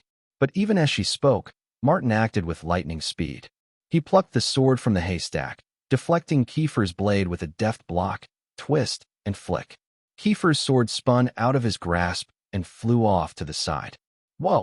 A chorus of gasps and cheers erupted from the watching kids. Martin's move was pure Zorro. Many of the boys and girls looked at Martin with admiration and amazement. Being children, their jealousy was fleeting, and witnessing Martin's skill left a lasting impression that would stay with them for years to come. Clap, clap, clap. Jessica started clapping, and soon everyone joined in, their applause filling the air. Nancy walked over quickly, first smiling at Martin. "That was a fantastic performance." Then her face hardened as she turned to Kiefer. "You can leave. You've made a foolish mistake." She turned to the crew. "Go find his guardian." Kiefer left, dazed and humiliated. "Director, can we use that footage?" Martin asked. He never called Nancy Aunt on set, respecting her wish to keep their relationship professional, a gesture she deeply appreciated. Of course we can. That fantastic was no exaggeration. Nancy smiled. Kiefer's stunt was reckless, but it actually turned out for the best. That scene is going to be a classic. Good to hear. Martin smiled, his face radiating with warmth. You can take a short break. The next scene will be ready in 10 minutes. Nancy, worried the confrontation might have rattled Martin, gave him time to collect himself. Martin didn't need it, but he accepted her kindness. Thanks, director. As Martin headed toward the trailer, Jessica gathered her courage and jogged over. Seeing Jessica's approach, Nancy's face softened with an antly smile. Her little Martin was, growing up, starting to exude a magnetic charm that attracted girls' attention. The other young actors noticed Jessica's movement. Some rolled their eyes, some scowled, some were envious, and two especially pretty girls muttered "brat" under their breath. Jessica remained oblivious to the judgment of her peers. Or, if she did, she didn't care. Jessica had been in the industry for 4 years, doing commercials, appearing in the film Camp Nowhere, guest starring on the popular show The Secret World of Alex Mack, and acting in several indie films. Last year, she landed the role of Maya in Flipper, a show currently airing, though its ratings were modest. Although Jessica wasn't well known to the public, her sweet looks and extensive experience had already made her a recognizable option for casting directors and producers. Nancy hadn't even needed to interview her. A quick look at her resume was enough to cast her. As a young veteran in show business, Jessica had learned an important lesson. Opportunities needed to be pursued, sometimes by any means necessary. Right now, Martin was a promising opportunity in her eyes. Unlike most young actors, Jessica had already established connections. Her agent had briefed her on Martin's background and advised her to build a good rapport with him on set. Jessica, however, had plans beyond that. Girls in their early teens often matured quickly, especially those like Jessica, who had spent 4 to 5 years navigating the entertainment world. She'd seen and heard more than most kids her age, and she definitely didn't think like a child anymore. Martin, younger than her by over 2 years, was handsome, came from a good family, and was already proving himself. He'd published a book at 11, written a screenplay, and was now starring in its adaptation. Compared to the pudgy, creepy producers and casting directors, Martin seemed like a dream. Jessica was open-minded about the industry's realities, but still had her limits. Hey, Martin, could you wait up for a second? Martin turned, smiling. Hey, Jessica. He'd noticed this girl long ago. She would go on to become a major star, beloved as Hollywood's sweetheart, and known as the chocolate beauty, particularly admired in China, where her looks were well regarded. Though not yet the voluptuous beauty she'd become, Jessica's youthful charm was already evident. Today, she wore a short-sleeved t-shirt, jeans, and sneakers, her look casual yet lively. Her long brown hair bounced as she jogged up to him, giving her an irresistibly cute appearance. With a hint of shyness and nervousness that made her seem like a typical young girl, Jessica's mixed-race features added a layer of unique beauty. For most boys, her charms would have been overwhelming, irresistible. But Martin was no ordinary boy. He was a succubus. Only he seduced others. Jessica had no chance of seducing him. Is there something you need, Jessica? Martin stood still, his gaze warm, and his subtle charm instantly filled the air. Jessica, taken by his smile, found herself momentarily dazed. It wasn't until Martin asked again that she snapped back to reality, her face reddening genuinely this time. Shyly, she stammered. Martin, I really like your book, Kung Fu Panda. Could you sign it for me? Of course. But I don't suppose you brought a copy with you. Jessica grinned sheepishly. I did. I hid it so it wouldn't get caught on camera. She lifted her shirt slightly, revealing a smooth, chocolate-toned waist, and pulled a book tucked into her jeans waistband. Good thing I have a slim waist, or it wouldn't have fit, she joked. As she withdrew the book, she twisted slightly, playfully showing off her slender figure, which made Martin chuckle to himself. Nice try, he thought, but a bit immature. Chapter 12, A Deeper Connection. Martin, here you go? You wouldn't refuse me, would you? Jessica said, giving her waist a little twist, her cute belly button flashing in front of Martin's eyes. Of course not. It'd be cruel to turn down such a lovely girl. especially for something as simple as a signature. With that, Martin headed toward his trailer. Come in. I left my pen inside. Jessica's heart leapt with excitement, though she maintained a shy, demure expression, giving Martin a small, bashful nod as she followed him inside. Martin's private rating for Jessica's acting in this moment: passable. Once inside, Martin poured Jessica a glass of juice and went to fetch his pen. Jessica looked around, her face lighting up with curiosity as she took in the luxurious trailer. It has a fridge, a TV, so fancy. And wow, there's a shower in here. Where does the water come from? So convenient. And that bed looks huge. It must be so comfy. I want one of these someday. Jessica quietly set a small goal for herself. After a moment, Martin returned with a pen. As he took the book Jessica handed him, a faint fragrance floated over. What's that? Her shampoo smells pretty good. He sniffed subtly, then opened the book to the title page and wrote, "To the beautiful Jessica, future star of the screen, Martin." How's that? He asked, handing the book back. It's perfect. I love it. In her excitement, Jessica gave a little hop and then, taking the chance, planted a quick kiss on his cheek. Then, as if realizing what she'd done, she widened her eyes and covered her mouth. Oh no, Martin. I got carried away. I'm so sorry. Martin found the situation amusing but responded smoothly. No worries. It was a lovely kiss. Jessica's cheeks flushed a deep red, though she wasn't eager to leave just yet. Martin, your acting is incredible. Do you think we could chat about it sometime, if I need advice? Of course. Would it be all right if we exchanged numbers? Sure, no problem. Thrilled to have reached her goal, Jessica began chatting with Martin.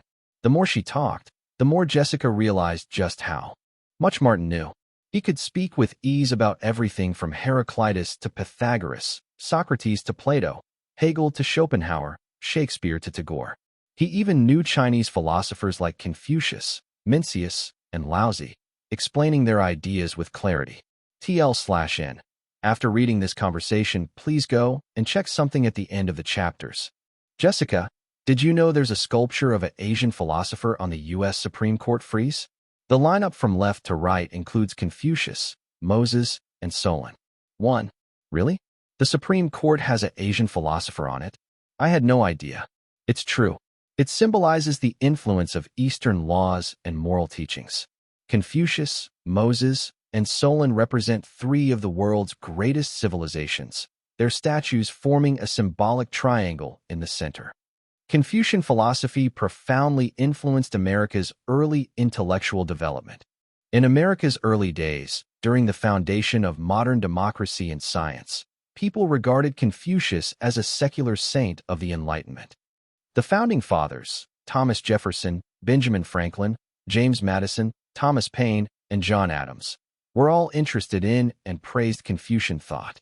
They saw Confucius's ideas as providing a comprehensive system for government and society, with an emphasis on personal commitment to virtues like family loyalty, frugality, and hard work, principles they thought could help address social issues. One of Confucius's sayings was even considered a golden rule: do not inflict upon others that which you would not want for yourself. Wow, Martin, you really know so much. Jessica was captivated by Martin's knowledge, thoroughly impressed, a reaction not just based on charm, but on the intellectual depth he displayed. There's a saying that everyone knows: attractive faces are common, but interesting souls are rare. What makes someone interesting? An interesting soul is someone with a much richer base of knowledge and experience than your own, who's willing to lower themselves to listen to your small talk and share new perspectives that expand your worldview. Think of it this way. When you say something, this person can respond in 1,000 different ways. If they agree with you sincerely, responding with understanding, they're empathetic. If they deconstruct and expand on your words with humor, you find them witty and fun. Or, if they clearly lay out new concepts you didn't understand before, explaining them in a way that's easy to grasp and fascinating, then you find them wise and knowledgeable. These are qualities that make a soul interesting. Pretty faces are everywhere. They're either born beautiful or crafted to be. But a mind that's deep and cultivated, that takes years of study, learning, and growth. Only knowledge can give the soul that distinct sparkle. And right now, Jessica felt that Martin had a fascinating, wise soul. She found herself wanting to learn more about him, to understand him better. And that curiosity took root in her mind, growing stronger, becoming an unshakable presence. Soon, 10 minutes had flown by. The next scene was ready, and a slightly dazed Jessica bid farewell to Martin, only to be pulled aside by her agent, Holton. Well, how'd it go? Huh? What do you mean? I mean, how did it go between you two? Oh, right, it went well. We had a great chat, but... Jessica hesitated. But what? Holton's face, which had been lit with excitement, grew tense. Well, Martin's just so smart. I felt like a total dork next to him. Hey now, don't sell yourself short. You've got your own unique charm. Otherwise, I wouldn't have signed you. You need more confidence. Think about it. If Martin was willing to chat with you for that long, he obviously doesn't dislike you. Really, I wouldn't lie to you. By the way, did you get his contact info? Jessica giggled. Yep, I got it. Perfect. That's a good sign. Keep his contact info safe. You'll need it down the line. Can I call him when I have free time? Jessica asked a little nervously. Holton considered this for a moment. You can, but don't overdo it at first. Find topics that interest him. Keep it natural. And if you can get close to him here on set, become friends, then it'll feel more natural to call him whenever you want. Got it. I'll work on it, Jessica said, her eyes lighting up with excitement. Chapter 13, Mischievous Minds. Hey, Martin, you need to come across a bit more rebellious. All right, I'll give it another shot. In the Parent Trap script, the character Mike Parker, who lives with his father on a California ranch, has a warm and lively personality, a free-spirited cowboy vibe. Meanwhile, Beck James, who lives with his mother in London, is more reserved, like a little gentleman. Of course, both characters share a prideful, competitive streak, which sets up their conflicts at camp. First, Mike pranks Beck, then Beck wins their fencing match, and from there, the two launch a series of pranks against each other. For any scene requiring close-ups, Martin had to perform personally, keeping him busy and on the go. Surprisingly, Martin's performance was stellar. Playing two characters with such contrasting personalities, he managed to make only minor mistakes, and most scenes were one-take successes. Nancy was thrilled with the progress, feeling they were hitting their stride. If only the other young actors didn't have so many takes. Fortunately, they were almost done with the camp scenes, leaving only Martin's scenes with the actors playing his parents, Elaine Hendricks as the father and Natasha Richardson as the mother. Both were seasoned professionals who would be a breeze to work with. Well done. That's a wrap for this one, Nancy called out. Everyone take an hour break. At 6, we'll shoot the camp dinner scene. Then, around 8, we'll do the final camp scene night. Swimming. Martin, how's your swimming? Do you need a double? No need. I'm a fish in water, Martin replied confidently. The dinner scene went smoothly, with Jessica exchanging a few lines with Martin. The other young actors also did well. Afterward, Martin returned to his trailer, where his tutor, Miss Jennifer, was waiting at the door. Jennifer was a young woman in her early 20s with blonde hair and blue eyes. Pretty and bright, she was studying at the University of Southern California, the same school where Linda taught. Linda had actually recommended Jennifer for the tutoring job. Miss Jennifer, you could have waited inside. I know, but I didn't want to walk into a young man's trailer alone. Who knows what I might find? Jennifer joked, shrugging. Martin chuckled. You're overthinking it. All you'd find is a tidy, organized space. Jennifer laughed too. Maybe, but I'd rather not take the risk. They both laughed as they walked into the trailer. Martin made Jennifer a cup of coffee and poured himself some juice. As he took a sip, Jennifer bent down to pull a textbook from her bag on the floor. Though winter in Los Angeles was mild, many young women still dressed to show off, and Jennifer was no exception. She wore a light blue tank top and fitted jeans, her outfit highlighting her curves. As she bent over, the gap between her top and jeans gave Martin a tantalizing view of her smooth back. With a subtle use of his powers, Martin focused his gaze, bringing the view into sharper focus. Just then, Jennifer looked up, sensing something. She saw Martin smiling and waving out the window to a sweet-looking girl who was waving back. Wow, Martin, it seems there's something going on between you and Jessica. Are you two dating? Martin shrugged. Dating? No. We're just both interested in certain things the other has. Without waiting for Jennifer's reaction, he added, By the way, I have a proposal, Jennifer. Jennifer looked intrigued. Oh, after these days together, you've probably noticed that my academic level is well above middle school. Actually, I've pretty much covered most of high school on my own, Martin began, pausing to see her nod before continuing. So, I don't really need tutoring. But since you do need this job, here's my suggestion. He paused, meeting her light blue eyes with his deep gaze, then continued. Why don't you stay on as my tutor, but let me control this 2-hour study time? If Aunt Nancy asks, you can say I'm studying with you. How about that? Control it yourself? But if you're stuck here in the trailer, what could you possibly do that's worth all this trouble? Martin gave a mysterious smile. There's plenty I can do in here. For example, he glanced toward the back of the trailer. Following his gaze, Jennifer saw the large bed in the back, lying quietly. She seemed to catch a thought, and her cheeks flushed red before she quickly scolded. Martin, what are you thinking? You're just a kid. Martin looked genuinely puzzled. What? What kid? What am I supposedly thinking? Jennifer huffed. Don't play coy. I know what you boys are like these days. Mature beyond your years, but I'm not interested. Martin's eyes went wide as he walked to the bed, reached under the sheets, and pulled out a folder. I was just saying I could write my novel here. Jennifer, what were you thinking? Jennifer's eyes widened too, watching as a sly grin spread across Martin's face.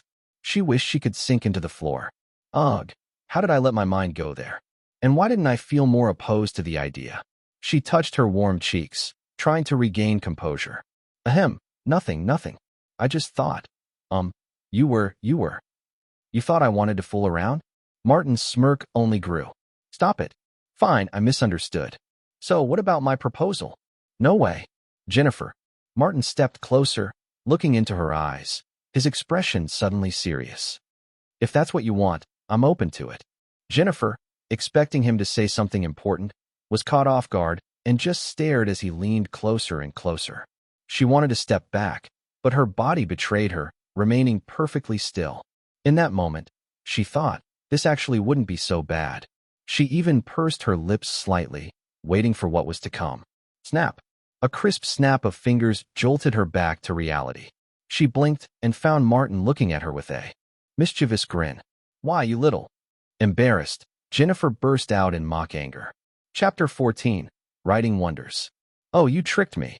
Jennifer scolded, though her voice had a softness to it, almost like a playful tease. She felt both annoyed and strangely empty inside, surprised by her own reaction. What's gotten into me? She wondered. Martin, with a slight smirk, was feeling proud of himself. It seemed that as he absorbed more desire energy, his innate skill of charm was gradually restoring itself. After amusing himself with Jennifer, Martin sat down across from her, opening a folder filled with pages of neatly written notes. Hey, I haven't agreed to anything yet. Jennifer protested. Martin glanced up and gave her a knowing smile, gently brushing a finger across his lips. Jennifer blushed again. Ugh, this kid has flirted with me 3 times. Jennifer, let's be real. I already know everything you're teaching me, he said. How about this? Every week, you make up a test with middle or high school questions, and I'll take it. If I pass, we skip the lessons. If I don't, we keep them. Jennifer hesitated. She'd already noticed that Martin had a firm grasp of middle school material, but she hadn't realized he'd even self-studied high school subjects. If he really knew everything, then he didn't need tutoring. If she agreed, she could still earn her paycheck while Martin would get his free time back. After a moment of consideration, Jennifer nodded, and her gaze drifted to the papers in front of him. She remembered he'd mentioned writing earlier. Wait, was he serious? Martin, are you really writing something? Want to see? I'm almost finished. Can I? Of course. He handed her a stack of pages. Just keep them in order. It's a pain to reorganize. Don't worry, I'll be careful, Jennifer replied, taking the pages. The first thing that caught her eye was the elegant, flowing script. His penmanship was surprisingly beautiful. This kid could write so well. Doubtful. She stole a glance at him while he was busy writing. Martin's hand moved swiftly, each stroke forming graceful letters with effortless speed. Aren't you going to think before you write? She couldn't help but ask. The story's all here, he said, tapping his head. I just have to bring it out. Wow, that's impressive. Jennifer couldn't help feeling a touch of admiration for the young boy. Regardless of whether the story got published, His natural talent alone was remarkable. Not wanting to disturb him, she turned back to the pages and started reading. The bold title scrawled across the top read, Ready Player One. Ready Player One? That's an unusual title, she thought. Her curiosity piqued. She began reading, and soon found herself completely absorbed. By 2045, the world is in crisis, on the brink of collapse due to an energy shortage. Humanity seeks solace in a virtual reality game called Oasis, where life seems peaceful. But left behind by the game's creator shatters this calm. Whoever finds his hidden Easter egg will inherit control of Oasis and become the world's richest person. Drawn by the promise, millions of players around the world join the hunt. Wade Watts throws himself into this quest as well. The pages described an epic treasure hunt, thrilling dangers, and dark mysteries, all brought vividly to life. Jennifer, not now? I need to see how Wade cracks this level, she exclaimed without thinking. Realizing it was Martin who'd called her, she immediately blushed. Sorry, I got a bit carried away. This story is so good. Did you really write this? She instantly regretted her words. Sorry, I didn't mean it that way. It's just, this story is beyond what I'd expect from an 11-year-old. Martin chuckled. People often judge ability by age, and that's fair when it comes to tasks that are mostly repetitive. It's true that experience matters in those cases. But for fields driven by talent, like music, art, or writing, age doesn't define limits. Mozart composed music at 4 and toured Europe at 6. Oscar Wilde began writing at 13, earned a scholarship to Trinity College at 17, and won the prestigious Berkeley Gold Medal for Classics. And in China, a boy named Gan Luo became a diplomat at 12, successfully securing several cities for his country, and was appointed prime minister the same year. So, don't underestimate the potential of a young genius, dear Jennifer. All right, our little prodigy. So, what did you need me for? Just to remind you that I'm heading to set for the next scene, so you can clock out if you want. Clock out. Jennifer glanced down at the pages in her hand, torn.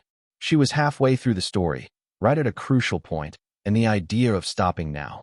It was pure torture. I'll stay over time, she said with sudden determination. Martin grinned. Are you sure? The director won't be paying you for that. This is my overtime pay, she said, waving the manuscript. But, could I take it home to read? First, thank you for the compliment. Second, absolutely not. Fine, I'll stay and finish it here. Help yourself to anything in the fridge.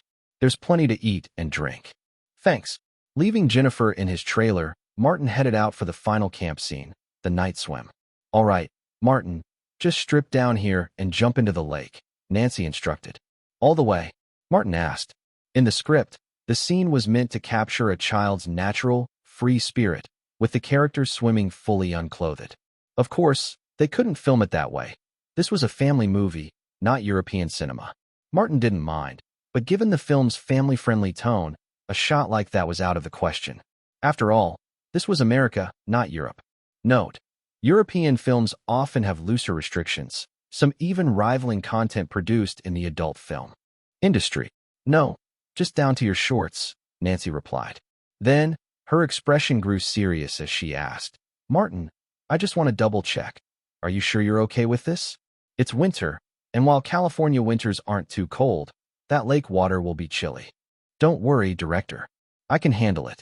I'm not about to risk my life for a scene. Chapter 15, Midnight Concerns. Nancy kept a close eye on Martin's movements through the camera, still somewhat anxious. She turned to the assistant director and said, double-check that the lifeguards are ready. A moment later, the assistant director returned. I've reminded them. They're on high alert. Good. Nancy lifted her megaphone and began issuing instructions. Lighting and cameras, in position. Martin, I need you to move quickly, especially for the jump into the lake. Got it. Ready. Action. Wearing just his shorts, Martin jogged toward the small wooden dock at the lake's edge. A chilly winter breeze swept through, making the onlookers outside the camera shiver. It wasn't that they were cold. It was sympathy for Martin braving the frigid water. Though winter in California wasn't harsh, the night air was chilly, especially for a summer scene. Martin, however, had to act as if it was a warm, sunny day. Nancy watched intently, hoping he wouldn't show even the slightest shiver. But Martin's performance was flawless. It was as if he was completely immune to the cold. He jogged to the dock with a relaxed, cheerful expression, tossed his shirt aside, dove gracefully into the lake, and started swimming, his strokes strong and confident. In the water, Martin moved like a fish. The water seemed to offer no resistance, and even the lifeguards on the shore couldn't help but admire his swimming skills. This kid can really swim. Perfect. A satisfied smile appeared on Nancy's face. After the swimming scene wrapped up, Jessica came over to bid Martin farewell. Her role in the movie was done, and she would be leaving the set. "Martin, if I call you a lot in the future, would that bother you?" she asked shyly. "Not at all. I wouldn't have given you my home number if I minded. Call me anytime.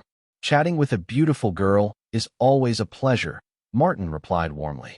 "Do you really think I'm pretty?" "Of course." Jessica's face lit up with a sweet smile, and then she pointed off to the side. "Martin, look over there." As Martin turned to see what she was pointing at, Jessica puckered her lips, aiming to give him a quick peck on the cheek. But just then, Martin unexpectedly turned back, and their lips met instead. Jessica's eyes widened, taken by surprise. Martin, however, was secretly amused. Did you really think a simple trick like that could fool a succubus? He even took advantage of the moment, lingering in the kiss a bit longer as his hands found her waist. After a moment, their lips parted. Blushing, Jessica stammered, "I didn't mean to kiss you." "On the lips? I was just aiming for your cheek. This was my first kiss. You don't think I'm a bad girl, do you?" Martin chuckled. "This was my first kiss, too. So, if you're a bad girl, I'm a bad boy. We're a perfect match." Jessica laughed, her cheeks flushed, but her heart happy. "Really? That's so sweet. I have to go now, but keep in touch, okay?" With that, she skipped away like a little sparrow, occasionally turning to wave at him. "Martin, make sure you answer my calls." Martin touched his lips, a mischievous smile playing at the corner of his mouth. Wonderful. These sweet feelings are the most perfect nourishment. Meanwhile, back in the trailer, Jennifer was engrossed in Martin's manuscript, her eyes locked onto the page as the story reached a suspenseful climax. No, wait, what happens next? What's the final challenge? Her frustration mounted as she reached the last page, only to realize the story had stopped right at the climactic scene where the 5 main characters were closing in on the ultimate Easter egg. Jennifer felt a surge of irritation at the abrupt ending. She glanced up in frustration, only to find Martin sitting across from her, watching her with a grin. "Martin, when did you get back?" "When you were slapping the table and cursing the main villain, Nolan," he replied with a chuckle. Jennifer glanced at the clock. "What time is it?" Martin pointed to the digital display in the trailer. 9:40. "Oh no, I need to get going. I got so absorbed in the story that I lost track of time," she said, quickly gathering her things. But before she could stand, Martin gently pressed her back into her seat. "Heading out at this hour isn't a good idea," he said. "It takes at least 2 hours to drive from here to USC's campus. You know better than I do how bad the area's security gets after dark." USC's main campus was located in south-central Los Angeles, one of the city's poorest neighborhoods, with a predominantly African-American and Latino population. The area was notorious for 3 things: gun violence, drug trafficking, and gang activity. To ensure student safety, USC had one of the strictest security protocols of any American university. Its campus was surrounded by walls and fences, and 10 of its 18 gates closed at 9 p.m. sharp.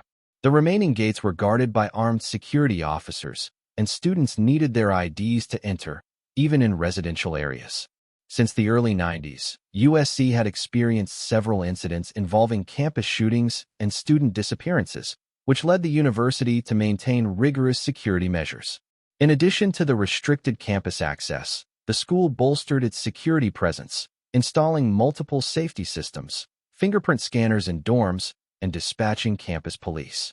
The Department of Public Safety's white cars patrolled around the clock, staffed by both LAPD officers and USC's own campus police, who held similar authority to railroad police and could enforce campus laws independently.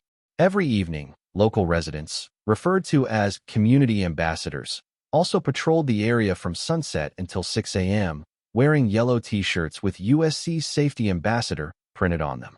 This practice earned the neighborhood the monikers the Rich Island in a Slum and the Fortress. But USC wasn't the only area with severe security issues.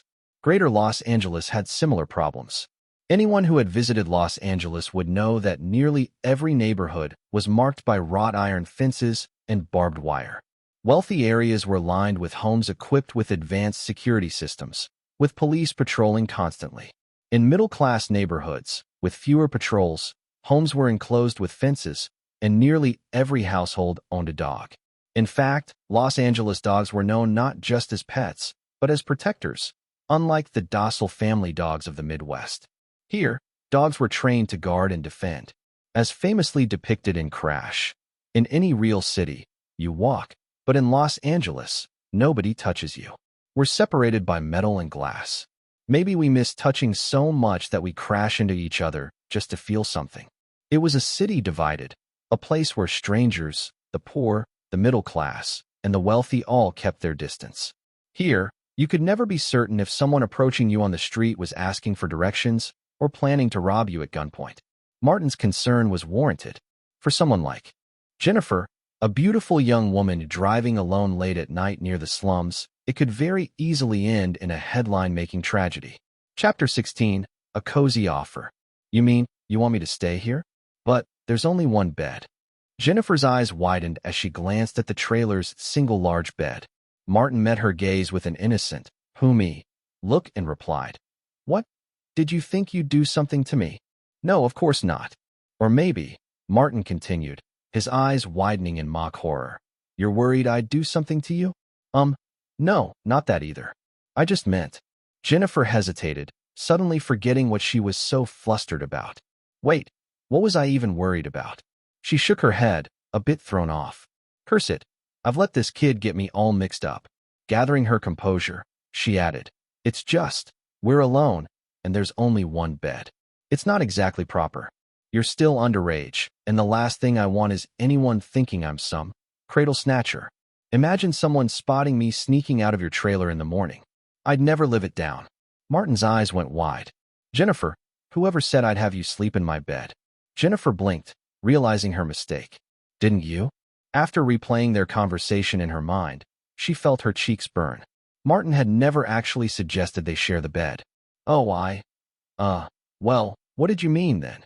Her face was flushed a bright red, like a ripe apple. "I meant that our crew has rented out some of the park's cabins. I can talk to the director and see if she can arrange for you to bunk with the makeup artist for the night." "Really? Is that possible?" "Shouldn't be a problem at all." Later that night, Jennifer lay in bed, tossing and turning, unable to sleep. She finally admitted to herself that Martin had pulled one over on her, again.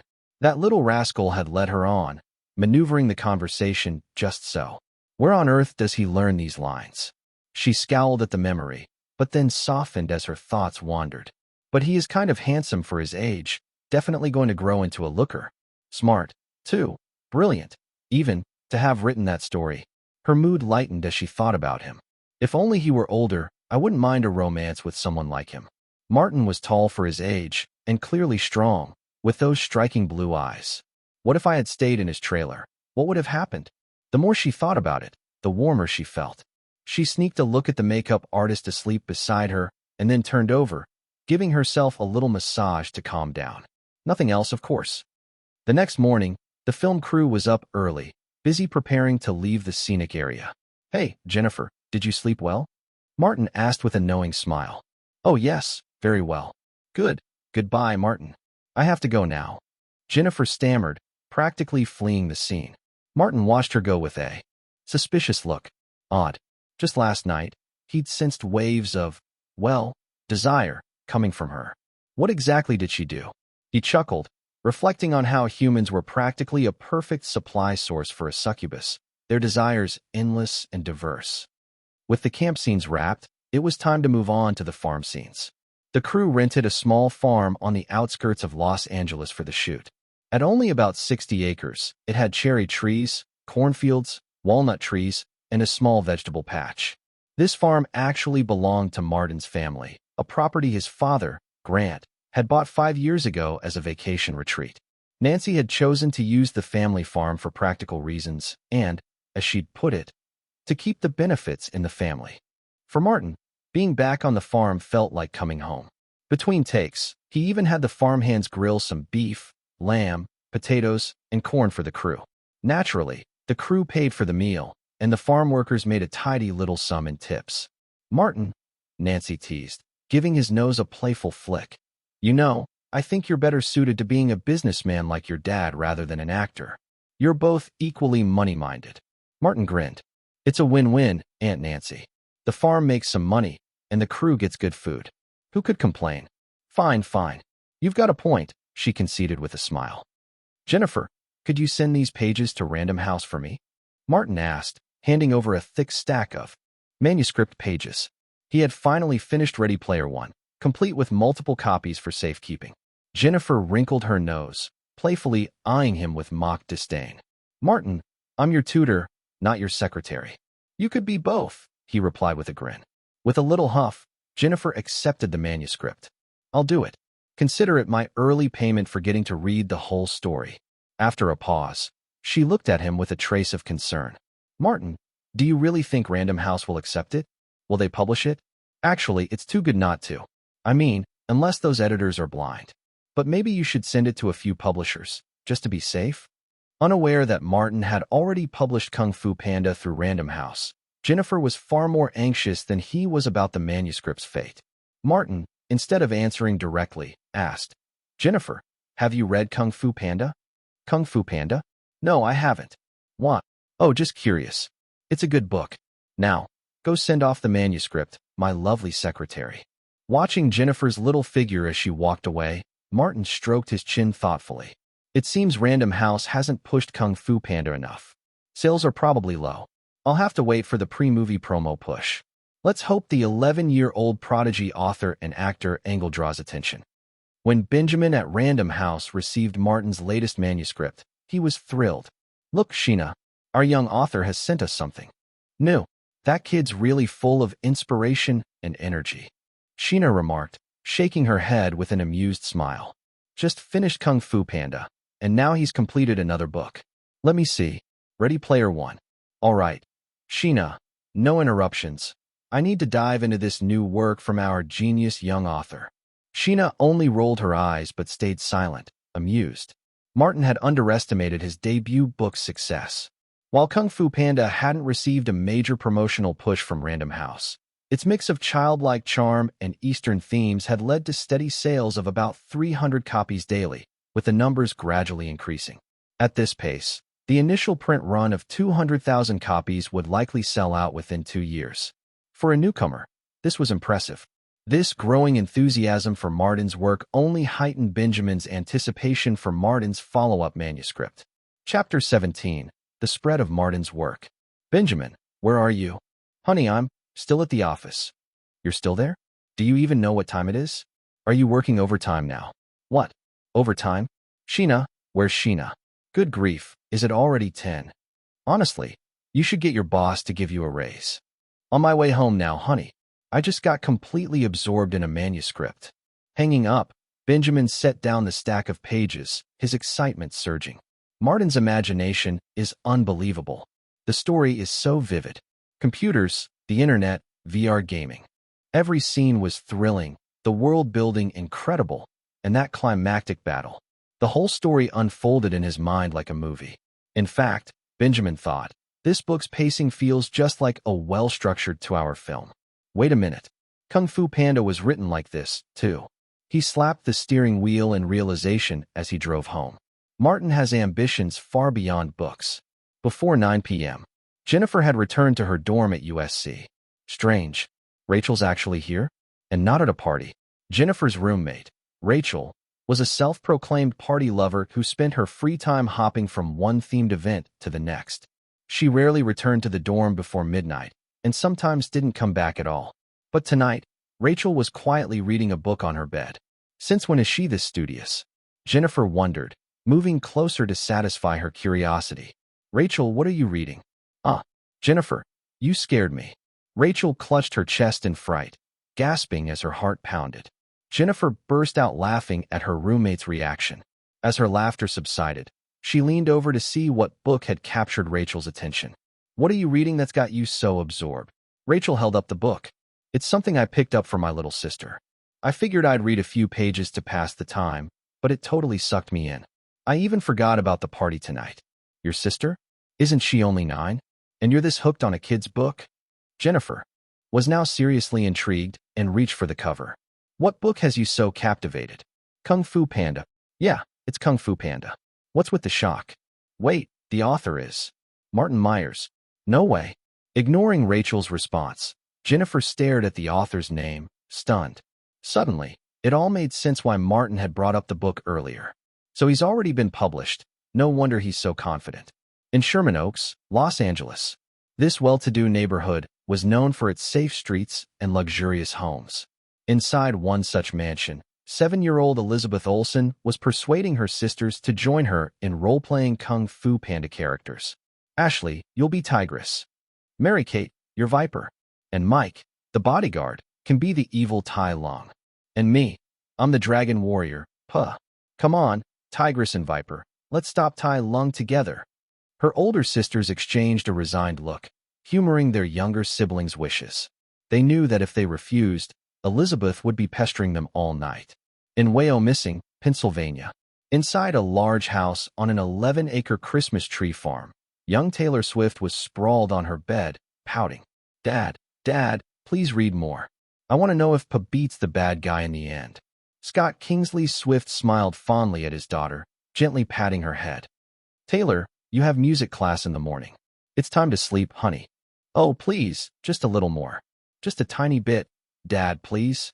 Taylor held up her little finger, signaling just how little she wanted, her pleading eyes impossible for Scott to resist. He chuckled. All right, just a bit more. Scott knew he was powerless against his daughter's sweetly persistent pleas. She always won him over. Back on the film set, the farm scenes were progressing smoothly. Martin performed excellently in his scenes with Dennis Quaid, who was so impressed he sometimes forgot Martin was only acting. Nancy, this kid's incredible. Where on earth did you find him? He's my brother's son, Nancy said proudly. Really?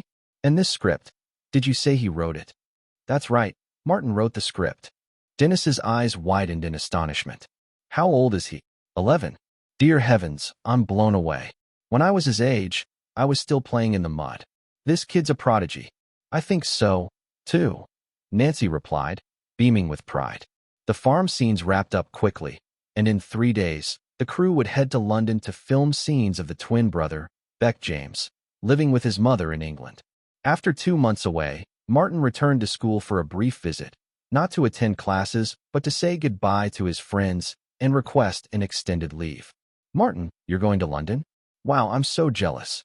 Lindsay Lohan's eyes sparkled with admiration and envy for Martin's upcoming journey to England. Martin, you know what? I finally finished programming B. It's a game I made. I even upped the difficulty. When you get back, come over and we'll play it.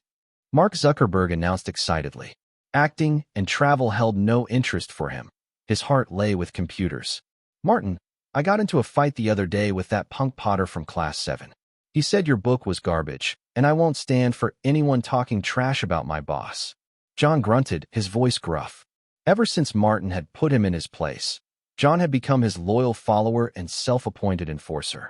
Guys, I'll treat you all to a feast when I'm back. With a grin, Martin waved goodbye to his friends, heading off to his next adventure. Chapter 18. A Surprising Invitation. London. Inside a charming townhouse, a young boy with bright blue eyes gazed at his mother as they conversed in fluent, refined London English. His gaze held a curious mix of rebellion and tender admiration, an impressive range of emotion, especially for someone so young. Perfect. Nancy had lost count of how many times she'd said that word. No matter how often she watched, Martin's performances continued to amaze her. He was a natural. Nancy had a feeling that this film was destined for great success, and that Martin would become a star. While filming in London, Martin felt unexpectedly free without the ever-watchful presence of the Children's Welfare Association. Though he'd been assigned a local tutor, he often found ways to sneak off, using his free days to explore the city sights with his bodyguard in tow. He wandered through landmarks like the Tower Bridge, St. Paul's Cathedral, the River Thames, Buckingham Palace, and even King's Cross Station. Of course, Martin wasn't merely sightseeing. He was carefully setting up the inspiration for his next project, the one he intended to become his literary masterpiece, Harry Potter. "Has Martin been behaving lately?" Nancy asked her assistant one afternoon. Though Nancy was well aware of Martin's escapades, she had chosen to turn a blind eye. He might be a genius, but he was still an 11-year-old boy, and it was natural for him to want a little adventure. Here in London, he didn't have the familiar settings or peers to keep him entertained like he did back in LA or on the family farm, where he could roam freely. "I heard he's been writing," the young assistant replied, a subtle hint of admiration flashing in her eyes.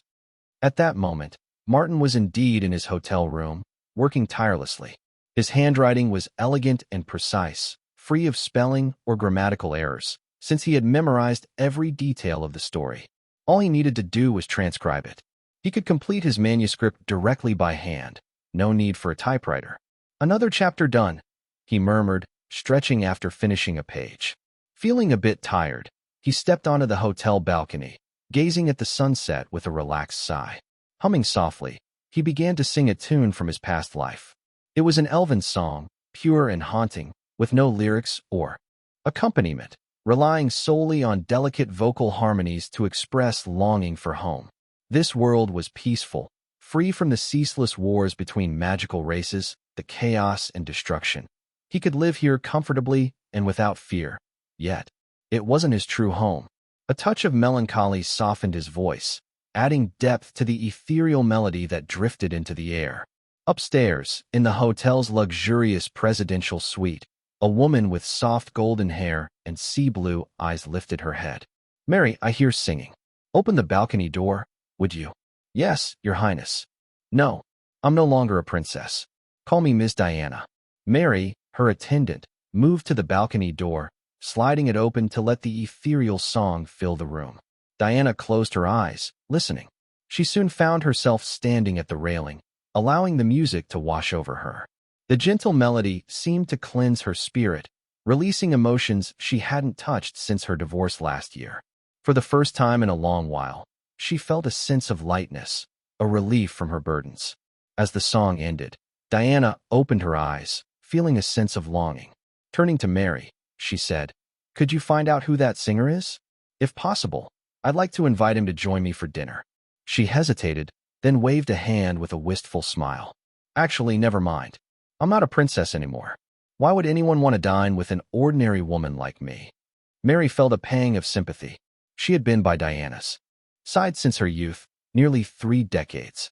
Their relationship was closer to family than that of a mere servant and mistress. Mary knew everything her lady had endured: the betrayal, the taunts from her husband's lover, the mysterious loss of her beloved, the criticisms from her in-laws. After years of pain, Diana had finally broken free with her divorce. How long had it been since she'd seen her lady so relaxed? Resolved, Mary said firmly, "Miss Diana, I'll see what I can do." Moments later, Mary returned, a light smile on her face as she approached the eagerly waiting Diana. "Miss Diana, it turns out your name holds more weight than you realize. It doesn't need a princess title to shine." Diana's eyes widened. "So he accepted?" "Yes. He'll visit this evening and join you for dinner in the rooftop garden restaurant." "Wonderful. I adored that song. He must be an amazing musician." Unaware of Mary's subtle amusement, Diana paced around the room, murmuring excitedly to herself, "I should consider what to wear tonight. I wouldn't want to seem rude. Maybe that deep violet gown." "Mary, do you have any suggestions? Was there anything notable about him when you spoke?" "Oh, and what is he like? He sounded so young. I wonder if he's as charming as his voice." Mary's eyes sparkled with amusement, though she hid it well. She hoped to surprise her mistress, so she offered only a little hint. "He seems very polite, quite young, and, well, he's rather handsome. I think you'll be pleased." Diana blushed. I didn't mean it like that. I just enjoy his music, that's all." Mary said nothing, merely smiling.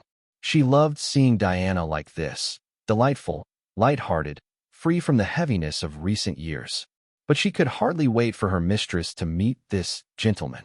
She suspected Diana was in for a surprise. Chapter 19, A Memorable Encounter. Diana was a deeply emotional and sensitive woman, someone easily moved by art and beauty. Her friendship with Michael Jackson had begun over their shared love for pop music. and her relationship with her lover, Barry, had blossomed from the excitement of a horseback riding show. During that time, Prince Charles, his mistress Camilla, and Lady Dale had been openly seeing each other, which left Diana feeling hurt and desperate. When she first saw Barry on horseback, looking dashing and confident, her emotions had surged in response.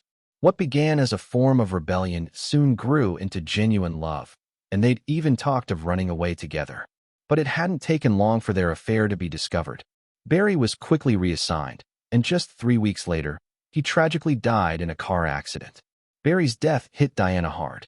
It was at a public event soon after that Charles, almost offhandedly, informed her of Barry's death, delivering a blow that shattered her heart. The realization had a profound effect on Diana. She finally saw that her marriage was beyond saving, that she had neither the strength to drive out the third party nor the hope to win back her husband.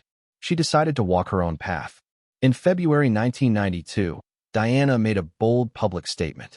During a Valentine's Day trip to India with Charles, when tradition called for a romantic gesture between the prince and princess, Charles leaned in to kiss her cheek. But Diana turned her head at precisely the right moment, leaving him publicly rebuffed. The rejection played out before the lenses of over 150 photographers and a crowd of 7,000 spectators, marking the end of any illusion of marital harmony. In December of that same year, England's Prime Minister John Major, speaking for the royal family, announced that Charles and Diana were officially separating. Diana had turned to Queen Elizabeth for help, but her plea was met with indifference. The Queen replied simply, "I don't know what you should do. Charles is a lost cause." Seeking support from Prince Philip was equally futile. At one point, Diana confided in her inner circle. "My father-in-law told my husband, if your marriage isn't happy, after 5 years you can go back to her." Realizing that she was alone in her struggle, Diana accepted the painful truth that the royal family would offer her no support. In 1996, she made the courageous choice to divorce, convincing even the Queen of her resolve. The Queen ordered Charles to sign the divorce papers, ending their 15-year marriage. Despite the split, Diana retained her royal title of Her Royal Highness. Afterward, Diana dedicated herself to charity work, throwing her energy into causes that mattered to her. Her return to London, this time, was to raise funds for a North African charity hospital. London was a city filled with painful memories for her. Her heart had been heavy until she heard that haunting melody drifting up from below. As evening fell, a knock sounded at the door. Diana, already dressed for dinner, sprang up, ready to call for Mary to open the door, but then hesitated, suddenly unsure. "Mary, do I look all right? Does this dress make me look heavy?" "Miss, you look beautiful. The dress is perfect, and you'll absolutely charm this gentleman," Mary replied with a smile as she moved to open the door. "Good evening, Miss Diana. I'm here for our dinner." You. Diana was rendered speechless, for standing at the door was a neatly dressed, handsome young boy. "You're Mr. Martin Myers?" Standing at the door like a miniature gentleman, Martin gave a polite bow, then lifted his head with a confident smile. "Yes, Miss Diana. I am Martin Myers." "Wow, I can hardly believe it. I imagined the singer downstairs to be a refined gentleman, an adult." Though still visibly surprised, Diana quickly composed herself. Years of royal training had taught her to react with grace. She curtsied in return, her elegance instinctive. "You're half right, miss," Martin said with a playful twinkle. "I am a refined gentleman, just not an adult." Diana couldn't help but laugh, covering her mouth. "You're such a delight. Where are your parents?" "They're back in America. I came here alone. Well, with my bodyguard." "And you're American?" I couldn't detect an accent at all. "I have a bit of a gift for languages," Martin admitted, a touch of pride in his voice. Diana laughed again. The same words from an adult might have seemed arrogant, but coming from this young boy, they felt charmingly innocent. "Your language skills certainly come through. So, young sir, was it you singing that song? And did you write it yourself?" "Actually, call me Miss," Diana interrupted gently. "Of course, Miss Diana. Yes, I was singing it, and I also composed it." Plagiarizing an elven melody didn't bother Martin in the slightest. "What?" Once again, Diana found herself struggling to contain her emotions. "Are you serious?" she asked, needing reassurance. "Miss Diana, don't view me as a regular 11-year-old. I am. Quite the prodigy. A prodigy? Exactly. But, Miss Diana, aren't you going to invite me inside? Talking across the threshold feels a bit odd, don't you think? Oh, of course. My apologies, I got carried away. Please, come in. Mary, would you pour a glass of juice for our young gentleman? Yes, miss, Mary replied cheerfully, giving Martin an encouraging smile. She hadn't seen her mistress smile like this in years, and it filled her with warmth. As Martin stepped inside, Diana led him toward the elegantly set dinner table, smiling warmly at her young guest. For the first time in a long while, her spirits felt light. Chapter 20. Enchanting Diana. Martin stepped into the room, his gaze roaming around with curiosity. So what do you think? Not a bad room, is it? Diana asked with a smile. The room is lovely, but it's the person inside who makes it truly radiant. Your presence brightens everything. Diana laughed, amused. Oh, you're quite the charmer. I can't help it. When I'm around beautiful ladies, I simply can't lie. Diana's laughter grew louder, her joy filling the room. Even Mary, returning with a glass of juice, couldn't help but smile warmly at Martin's ease and charm. The two quickly fell into conversation, and Diana found herself surprised time and time again by this unusual boy. What? You've already published a book. What? You're starring in a movie, and you wrote the script too? My goodness, the surprises just keep coming. I believe it now. You really are a little prodigy. They talked all through dinner, with Diana so captivated that she couldn't help but invite Martin to sing again. This time, he performed a lively tune titled I Need Your Happiness, originally composed by a renowned succubus musician from his past life. With Martin's clear, pure voice, the song lost some of its seductive undertones, becoming fresh and playful. As she listened, Diana's face lit up with a gentle smile, and all traces of sadness faded from her expression. When the song ended, Diana couldn't help but say, "What a wonderful piece. I'd love to keep you around to sing for me every day." Martin's eyes widened, and Diana burst into laughter at his reaction. She playfully pinched his cheek. "I'm kidding, of course. But you know, Martin, have you thought about recording an album? I'd buy it in a heartbeat." An album? Martin touched his nose thoughtfully. He had planned to wait until his voice matured after puberty, when his vocal cords would be fully developed and ready to sustain the enchantments that would give his songs their succubus charm. But if Diana were willing to help promote him, this could be the perfect opportunity to launch his music career. "Miss Diana, is that a serious suggestion?" Martin asked, suddenly serious. Diana blinked, then chuckled, playfully pinching his cheek again, which Martin noted was becoming a bit of a habit for her. "You can take it seriously if you want. In that case, I could consider releasing an EP. I've composed 5 instrumental pieces so far, which would work well for a shorter album." Of course, Martin's repertoire was far larger, containing countless pieces from his world and this one. But there was no need to show all his cards at once. After all, a steady flow of releases would be much more effective. With a sly smile, he continued, "Miss Diana, would you happen to know any reputable music producers you could recommend?" Diana tapped him lightly on the shoulder, laughing. "Oh, you little rascal, trying to put me to work for you? I just trust you, dear sister," Martin said, pouring a bit of magical charm into his voice. Diana's heart melted at the sound of him calling her sister, and she found herself smiling warmly. "Very well, I'll think about it and let you know tomorrow." "No problem, Miss Diana. No, call me sister from now on." Martin grinned. "Does that make me Uncle Martin to William and Harry?" Back in his own room downstairs, Martin was startled to find Nancy waiting for him on the couch. "Aunt Nancy, what are you doing here?" Nancy gave him a once-over before saying in an exasperated tone, "Martin, that was reckless of you, running off like that." She shot a stern glance at Gordon, who was standing nearby with a downcast expression. "And you, Gordon, as his bodyguard, you should keep your charge within your sight at all times." Martin quickly defended Gordon. "It's not his fault, Aunt Nancy. I insisted he stay behind." But Nancy ignored him, focusing on Gordon. "As a bodyguard, you shouldn't take orders from a child. Where was your judgment?" Gordon scratched his head, baffled. It was strange. Why had he let Martin convince him so easily? Martin continued trying to ease the situation. "Really, Aunt Nancy, Gordon wasn't at fault. The guest I met had a special status, so it wasn't appropriate to bring him along. Nancy frowned. Special status? Just who was this guest that made it worth you risking your safety to meet? Suddenly, a thought seemed to dawn on her, and she gave Martin a suspicious look. It wasn't a woman, was it? You two didn't. Martin's eyes widened. Aunt Nancy, you're crossing a line here. I'm only 11. Nancy folded her arms. Precisely because you're 11 that I'm worried. So you just chatted? Just chatted. That's it. And had dinner together. Anything else? Oh, I sang a few songs I composed. She even offered to help me release an album. Wait, you can compose music?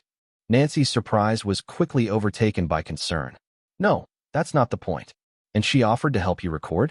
Martin, this world can be dangerous, especially for young people.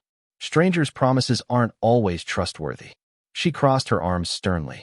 For all we know, she could have ulterior motives, using the album to lure you into something you shouldn't be involved in. Martin chuckled. Aunt Nancy, no one could possibly fool me. Don't worry, I'm too clever for that. Nancy scoffed. Oh, really? And what about the lady upstairs? She's no stranger, nor does she have ulterior motives. Actually, Aunt Nancy, you know her too. Nancy blinked. I do. There's no one I know in London at the moment. And if it's someone I know, why wouldn't she reach out to me first? I'm serious, Aunt Nancy. The person I met was Miss Diana. Nancy's jaw dropped. Chapter 21. Meeting Diana's admirer. Wait, you spent the evening with Diana. Diana, the former Princess of Wales. Yes, Aunt Nancy, the very same. You might want to close your mouth before your jaw hits the floor. Ignoring Martin's teasing, Nancy asked again. Are you absolutely sure? It wasn't some impersonator. Oh, come on, Aunt Nancy. I'm not blind. Besides, she invited me up after hearing my song. She didn't even know who I was. That makes sense. Nancy murmured, pondering aloud. Martin's new to London. He's not famous here yet. I doubt anyone would go to such elaborate lengths just to trick him, especially by renting a presidential suite. So it's really Diana. As real as it gets. No one else could carry that royal elegance. Nancy finally seemed to accept it, though she remained astonished. And what did you talk about? Why did Diana, Miss Diana, offer to help you with an album? Please call her Miss Diana, Martin corrected gently. She doesn't like being addressed as princess anymore. Well, now I believe it really was her, Nancy said, chuckling. Martin then recounted their conversation, telling Nancy about his evening with Diana. As he did, a delighted smile spread across her face. Oh my gosh, Martin, you've won over Princess Diana. Wait, Miss Diana. And she actually said she'd help you with an album? Not quite, Aunt Nancy. She said she'd consider introducing me to someone who might help. She hasn't decided yet. She'll give me an answer tomorrow. Nancy hardly seemed to hear him, caught up in her excitement. I've decided. Tomorrow, the film crew will have the day off. I'm coming with you to meet Diana. Wait, what? Martin started, but Nancy was already planning ahead. You're just a child, Martin. You'll need an adult with you for these sorts of discussions, she said, dismissing his protests. She began pacing the room, muttering to herself. Let's see. I'll need a suitable dress, and a camera. Oh, and a pen for her autograph. Maybe a small gift, too. First impressions are important. She continued rambling, brainstorming outfit choices. Maybe I should stop by Oxford Street for something appropriate in the morning. Martin watched in bemusement. It was official. Aunt Nancy was a die-hard Diana fan. True to her word, Nancy announced a surprise day off for the film crew that evening. The next day, she gleefully took Martin on a shopping spree down Oxford Street. Just buying one dress? Not a chance. Once Nancy started shopping, there was no stopping her. By the time they returned, the car they had rented was loaded with bags, leaving Nancy thoroughly pleased and Martin thoroughly exhausted. Shopping with a woman is more exhausting than a full day on set, Martin thought as he dragged himself inside.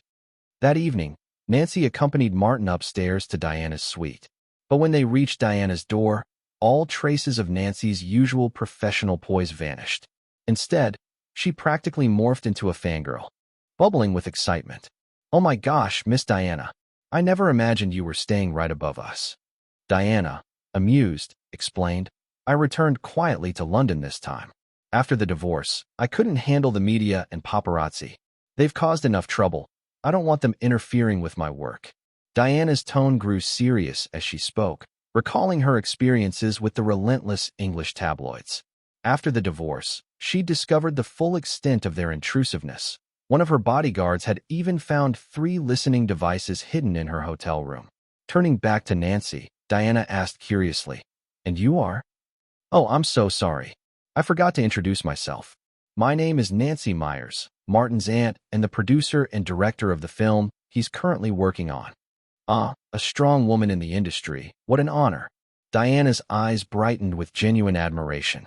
Diana had always supported women's independence, both financially and personally, so she held those who made names for themselves in high regard. Nancy and Diana quickly fell into an easy conversation. Nancy discovered that, away from the media, Diana was far more approachable and relaxed. There was none of the rigid formality that the press usually associated with her. What she didn't realize was that Diana was usually reserved around strangers. She was treating Nancy warmly out of fondness for Martin, whom she had taken an instant liking to. When Nancy and Martin finally took their leave, Diana was already referring to Nancy as a friend. "I never imagined that the princess would be so easygoing, so down-to-earth," Nancy gushed as they walked back to their suite. "Oh, I took so many photos with her. I'll definitely enlarge a few and hang them in my office. Would you believe it? Miss Diana and I both love purple, Chinese tea, and Jamaican coffee. We're practically kindred spirits." Martin raised an eyebrow at his aunt's enthusiasm. Has Aunt Nancy gone a bit too far with this soulmate idea? She's practically forgetting that they're both women. Eventually, Nancy remembered the real purpose of their visit. "Oh, Diana gave me a business card. I didn't even look at it yet." "Well, you were busy chatting about combining film and charity," Martin teased. "It's in the inner right pocket of your coat." "Right, yes. Ah, here it is. Let's see. A music producer, Grant Brooks. Oh, what a coincidence. He shares a name with your father." Martin found it amusing how his aunt's excitement kept making her miss the little details. She went from Miss Diana to just Diana rather fast. Do they really need to be on a first-name basis already?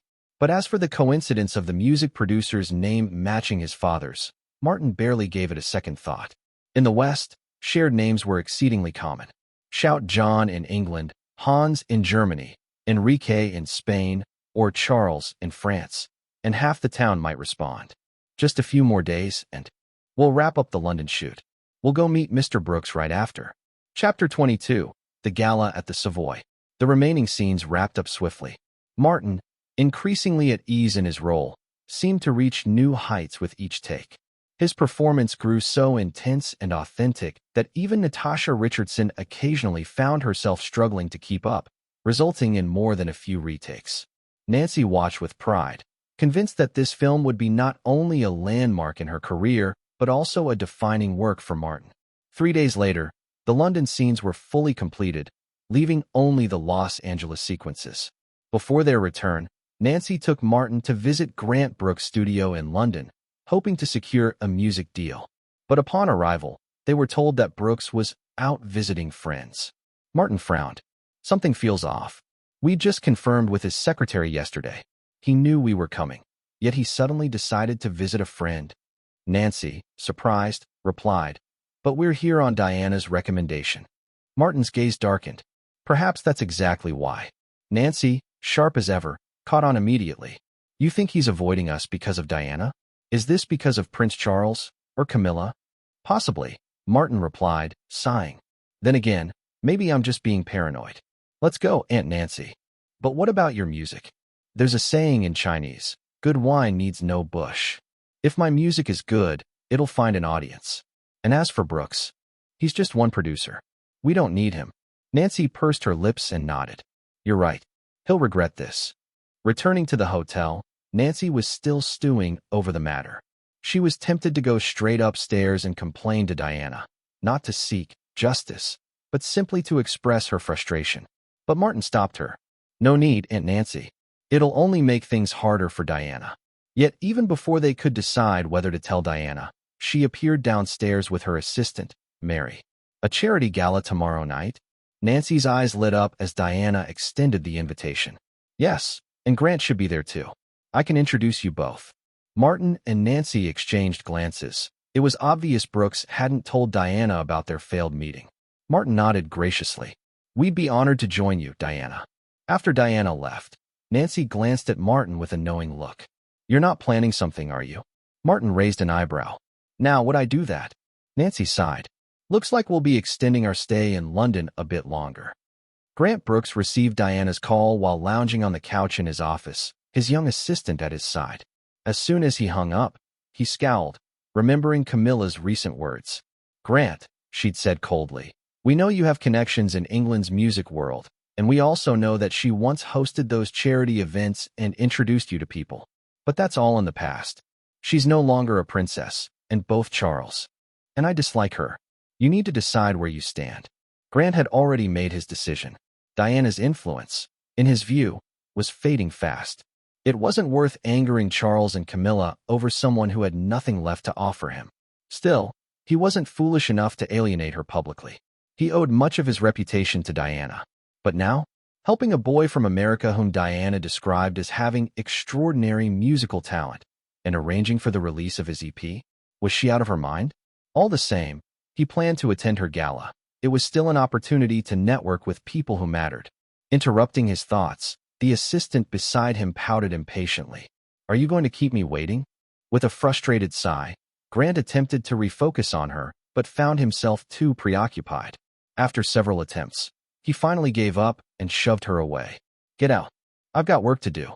Scowling, she gathered her things and stormed out, leaving Grant muttering angrily to himself. The night of the gala arrived. Under the grand arches of the Savoy Hotel, distinguished guests poured in. This historic hotel, a beloved haunt of British royalty, politicians, and aristocrats, had long served as a luxurious haven for those with power and wealth. Since its founding over a century ago, it had hosted legends from Monet, Elizabeth Taylor, and Audrey Hepburn to Churchill and Sun Yat-sen. For many, the Savoy had witnessed more drama than the neighboring Savoy Theatre. Tonight was no exception. As Martin and Nancy stepped through its grand doors, they were surrounded by Europe's elite, aristocrats, artists, and celebrities of every caliber. Among the familiar faces, Martin caught sight of a youthful David Beckham, still in his early 20s, and Isabella Gianni, whose timeless beauty captivated every glance. Representatives from Europe's wealthiest dynasties, the Ferreros, the Rubens, and the Ottos, mingled nearby. Then he spotted his nephews, Princes William and Harry, deep in conversation. With a mischievous grin, Martin strolled over to introduce himself. Chapter 23. The Bet for Uncle Martin. Hello, Prince William, Prince Harry. Martin greeted the two young princes with a flawless London accent. It's well known that the English language has its own hierarchy of accents. London at the top, followed by East of England, then Birmingham, and continuing down through Northern England, Canadian, American, Australian, New Zealand, Scottish, Irish, Singaporean, and finally, Indian English. Legend has it that before Margaret Thatcher took office as Prime Minister, she hired a professional announcer and a speech coach to rigorously train her pronunciation. After 2 years, her voice became clearer, her tone more rounded, resonant, and appealing. Thatcher herself admitted that her vocal image won her considerable favor with voters, helping her secure valuable support. In situations like these, if Martin had spoken in American English, people would have hidden their amusement behind polite faces, but certainly thought, what a hillbilly from America. Back to the present. William and Harry turned toward the voice and saw a young man around their age addressing them. Who are you? William gave Martin a dismissive glance. Harry was even more direct. Go away, we don't want to talk to anyone right now. The two boys were in their rebellious phase, and their parents' divorce had only intensified their irritability. Martin shrugged, ready to leave. He wasn't one to fawn over royalty, especially when the British crown had no reach across the Atlantic to America. But just then, William called out, Wait. Martin stopped, giving him a calm, questioning look. What is it? Where did you get that ring? With that, William lunged forward, stopping right in front of Martin and glaring up at him, his face filled with hostility. At 14, William was still half a head shorter than Martin. In the future, he would grow to 1.91 meters, much taller than Martin's own carefully planned height of no more than 1.85 meters, with proportions sculpted to follow the golden ratio. Though many experts would later challenge the idea of the golden ratio as the perfect proportion, it remained true that things aligned to it were indeed pleasing to the human eye. From microscopic to cosmic scales, from plants to seashells, insects to the human body, the solar system to the galaxy, the golden ratio exists in abundance throughout the universe. Martin, ever the perfectionist, had long noticed the golden proportions in human body structures and organs.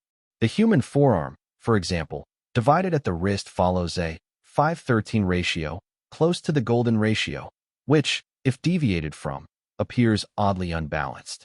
And every human finger, composed of 3 bones, also follows the golden ratio. Even the shape of human ears is designed in the form of a perfect golden spiral, like a nautilus shell. People whose teeth, lips, and facial features fit this ratio tend to appear more aesthetically pleasing or well-proportioned. By 2023, ideal proportion standards like these are templates for orthodontics and facial cosmetic surgery. Driven by a demonic fixation on beauty, Martin was controlling his body's growth toward the golden ratio, aiming to achieve both stunning elegance and mesmerizing allure.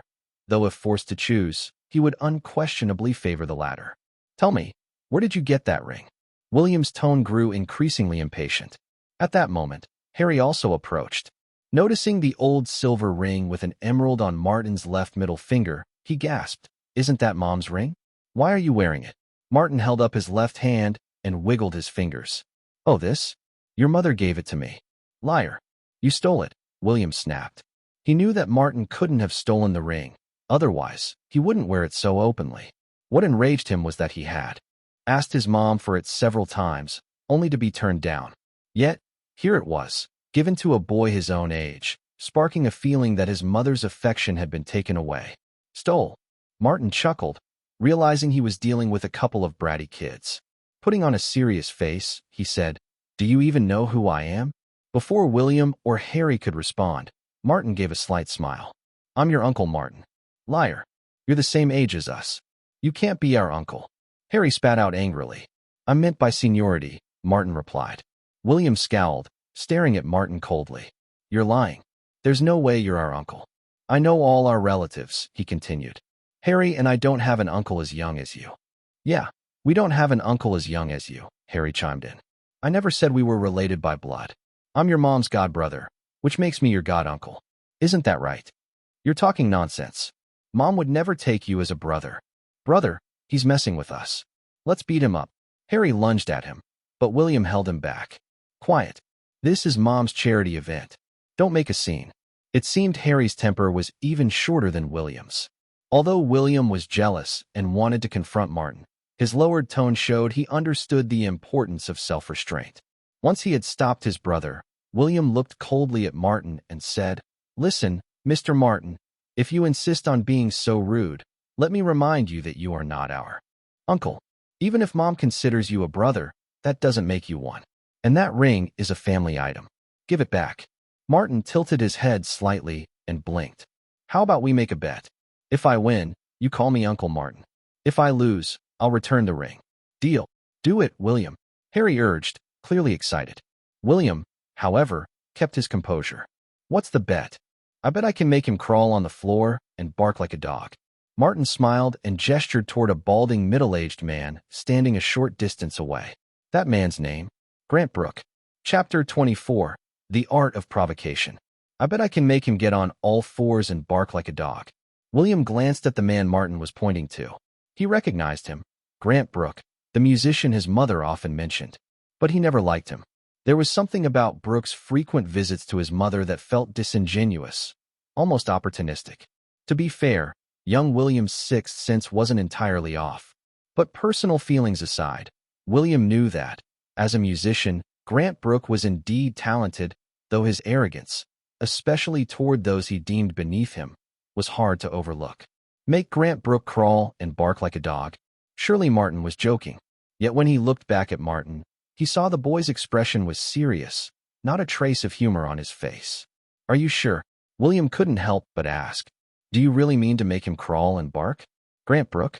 This isn't some trick with words, is it?" Martin smiled. "Of course not." "Fine then. I'm in." William gritted his teeth and agreed. "Yes. Bet with him, William." Harry exclaimed excitedly from the side. Martin gave Harry a look of pity. How had this second prince not realized that the consequences of this wager would affect him too, while the reward had nothing to do with him? All right, let's shake on it.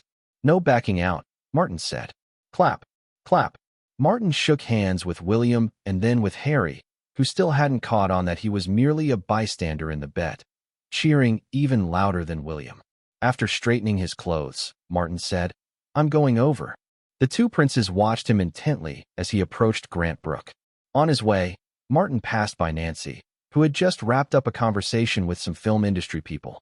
He leaned in and asked, Nancy, you're sure that's Grant Brook? That's him. I double-checked. Perfect. Martin continued walking. Wait, what are you planning to do? Nancy asked, realizing something was off only after he'd taken a few steps. She worried he might be planning to physically confront Brook. But Martin seemed to sense her concerns and, without turning, raised a hand, waving it in reassurance. Don't worry, Aunt Nancy. Martin was brimming with confidence. He had every reason to be. As time passed, his latent magical power had grown significantly, allowing him to perform subtle charm spells. He could have easily used magic to make Grant Brook bark like a dog, but that would be too straightforward and, frankly, no fun at all. Mr. Grant Brook, hello. When Martin approached, Grant Brook was in the middle of a casual chat with a few industry folks. I think Prince Charles's final choice to be with Camilla wasn't entirely his fault. Diana, surely, had her own issues. Didn't she also have affairs with that equestrian who doubled as a driver? And, oh, that car salesman, Gilby? No. Lady Diana sought comfort only when her marriage was beyond repair. It's hardly an affair when you can't even divorce, as the Queen wouldn't allow it. Well, if they weren't divorced, then it's an affair. And Charles's marriage to Diana was arranged in the first place. Camilla was his true love. Hold on, Grant. Weren't you a friend of Lady Diana's? Why speak against her now? I'm not against anyone. I'm just stating facts. Huh. Some people just have no sense of loyalty. Oh, since when is loyalty to the crown considered disloyalty? Don't forget how you got your fame. 10 years ago, when you were still unknown, it was Lady Diana who saw your talent and gave you a chance. You just said it, she appreciated my talent. Without that, she wouldn't have helped me. So ultimately, it's still about my abilities. You? All right, let's not fight. Someone tried to intervene as the argument intensified. It was then that Martin's voice rang out. Mr. Grant Brook, hello. Who's that?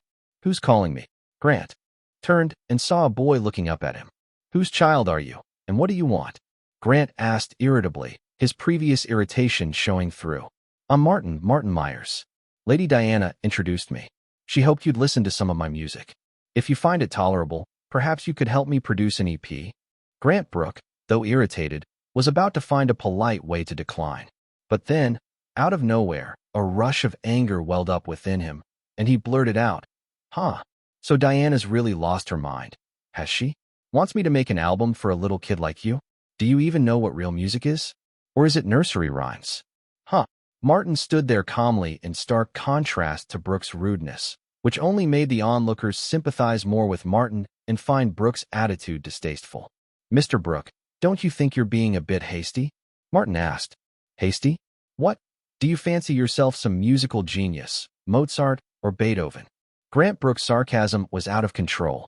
He wanted to stop, but a part of him kept screaming, Shut up. Stop. You can't say this here.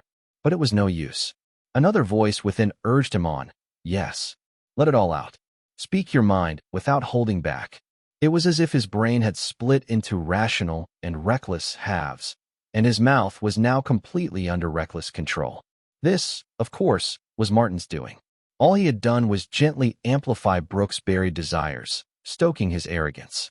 Urged by his impulsive thoughts, Brook continued, I don't know what connection you have with Diana, but I'm not risking my reputation to produce music for a kid like you. Diana isn't even a princess anymore. She has no right to command me. So that's why you ducked out on us at the last moment? Martin asked coolly. Yeah, so what if it is? You could have declined. A cold, angry female voice interjected. I never meant to order you. It was a request, and if you weren't willing, you could have just said so. Brooke turned and saw that Lady Diana had approached unnoticed, her expression icy. Panic flashed in Brooke's eyes, but the reckless part of his mind drove him on. Diana, you think I didn't want to refuse? You're no longer a princess, yet the queen still lets you keep your lady title. I'm only playing nice to stay on the queen's good side. Damn it, what am I saying? Shut up already. Brooke was screaming internally.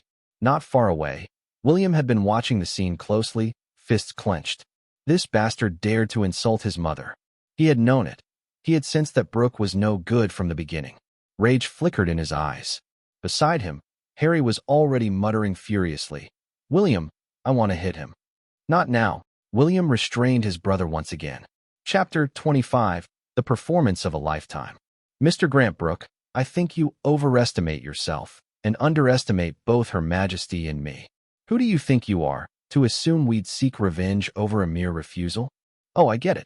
You no longer find me useful, so now you see my requests as a burden, Diana said coldly. But instead of honesty, you chose to feign respect. That's not only a terrible decision, it's disgraceful behavior. From this moment on, Grant Brooke, you are no friend of mine. Well said. Martin's voice cut through, as he turned to Brooke with a challenging smile. Mr. Grant Brooke, since you think so little of me and assume my music isn't worth your production, let's make a bet. No, refuse him, walk away. Haven't I humiliated myself enough already? Grant's rational side was screaming, but it was no use. Brooke's reckless side, full of pride, held its ground. What's the bet? Right here, I'll perform my music for everyone. If most of them applaud and approve, then you'll get down on all fours and bark like a dog. If I lose, I'll do the same and admit my music is trash. For God's sake, refuse this. Don't agree to this ridiculous wager. Rational was on the verge of insanity, but Reckless held firm, and Grant Brooke's face twisted with a scornful smile. He looked down at Martin, mocking him. You overestimate yourself, kid. Fine, I accept. You're sure you can pull this off? Whispered Nancy, who had somehow ended up right beside Martin, concerned. After all, this wasn't just about Martin's reputation. Diana's honor was on the line too. Trust me, Martin replied, steady and confident. Not far away, William clenched and unclenched his fists over and over, muttering under his breath. I almost want us to lose, just so Martin can teach that man a lesson on behalf of my mother. Aye. What? Harry asked, catching his brother's murmuring. Shut up, William snapped, glaring at him. Martin approached Diana with an easy stride and asked softly, Lady Diana, may I borrow your stage? Diana, having full confidence in him after hearing his music before, gave him an encouraging look and replied, Go on, my little knight. Martin moved to the center of the hall, stepping up to the microphone. Hello, everyone. Some of you may not be aware of the bet between Mr. Grant Brooke and me, so allow me to explain. Mr. Brooke and I have agreed that if my performance can win the applause and approval of the majority here, he'll get down on all fours and bark like a dog. So, he paused, glancing over the audience with a slight smile. I hope that if you enjoy what you hear, you won't hesitate to clap. Martin closed his eyes, appearing to gather his emotions. In reality, he was selecting the perfect piece, or, rather, choosing which piece to borrow. This was his first public performance. For a perfectionist demonic musician, a first time could have no flaws. It had to be unforgettable. Got it. This one. Martin's eyes gleamed with excitement. The chosen piece was a grand, majestic song from the realm of gods and demons, a melody created by the divine races to honor their supreme deity, who had been asleep for 10,000 years. The composition was awe-inspiring and beautiful. As a demon, even though this song originated from an enemy, he had no qualms about learning it, as long as it was beautiful. Martin stood silent on stage for a long moment, making no sound. This unnerved Grant Brooke, who started to feel more at ease. He sneered, I knew it. How could a kid produce any decent music? Just look at him, already backing down. The crowd began to murmur softly, their anticipation tinged with doubt. Then, Martin opened his eyes, and in his bright blue gaze, a spark of brilliance ignited. A low, resonant hum emerged from his throat, projected through the microphone. Invisible waves of magic accompanied the sound, weaving through the air. The melody was not loud, but it was deep and soothing, evoking images of pastoral fields, the fresh scent of grass, the earthy smell of soil, the warm aroma of freshly baked bread, and the smooth taste of homebrewed corn whiskey.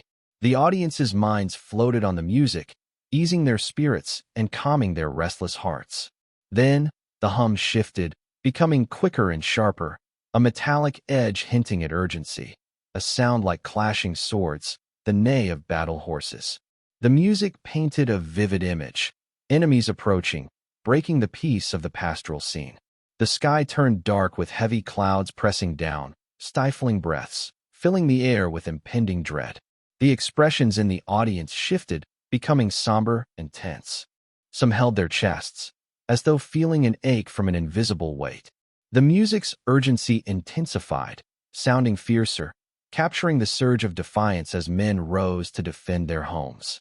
They bid farewell to their families, gathering like streams from cities and villages to form an unstoppable tide. On the hills and fields, wave after wave, they charged fearlessly at the invaders. The tone climbed, stirring a feeling of exaltation. The battle reached a fever pitch, both sides suffering heavy losses. Martin's voice rose, spanning 5 octaves into an ethereal, delicate high note, like a taut string about to snap. The audience's tension rose along with it, hanging on the edge of release. And finally, that string broke. Martin's voice transcended human limits, reaching a rarefied pitch, releasing an emotional flood that washed over everyone, leaving them spent yet fulfilled. The enemies fell back, defeated by the courage of the warriors. A ray of golden sunlight pierced the dark clouds, spilling down from the sky. The tones softened into a somber melody, mourning the fallen.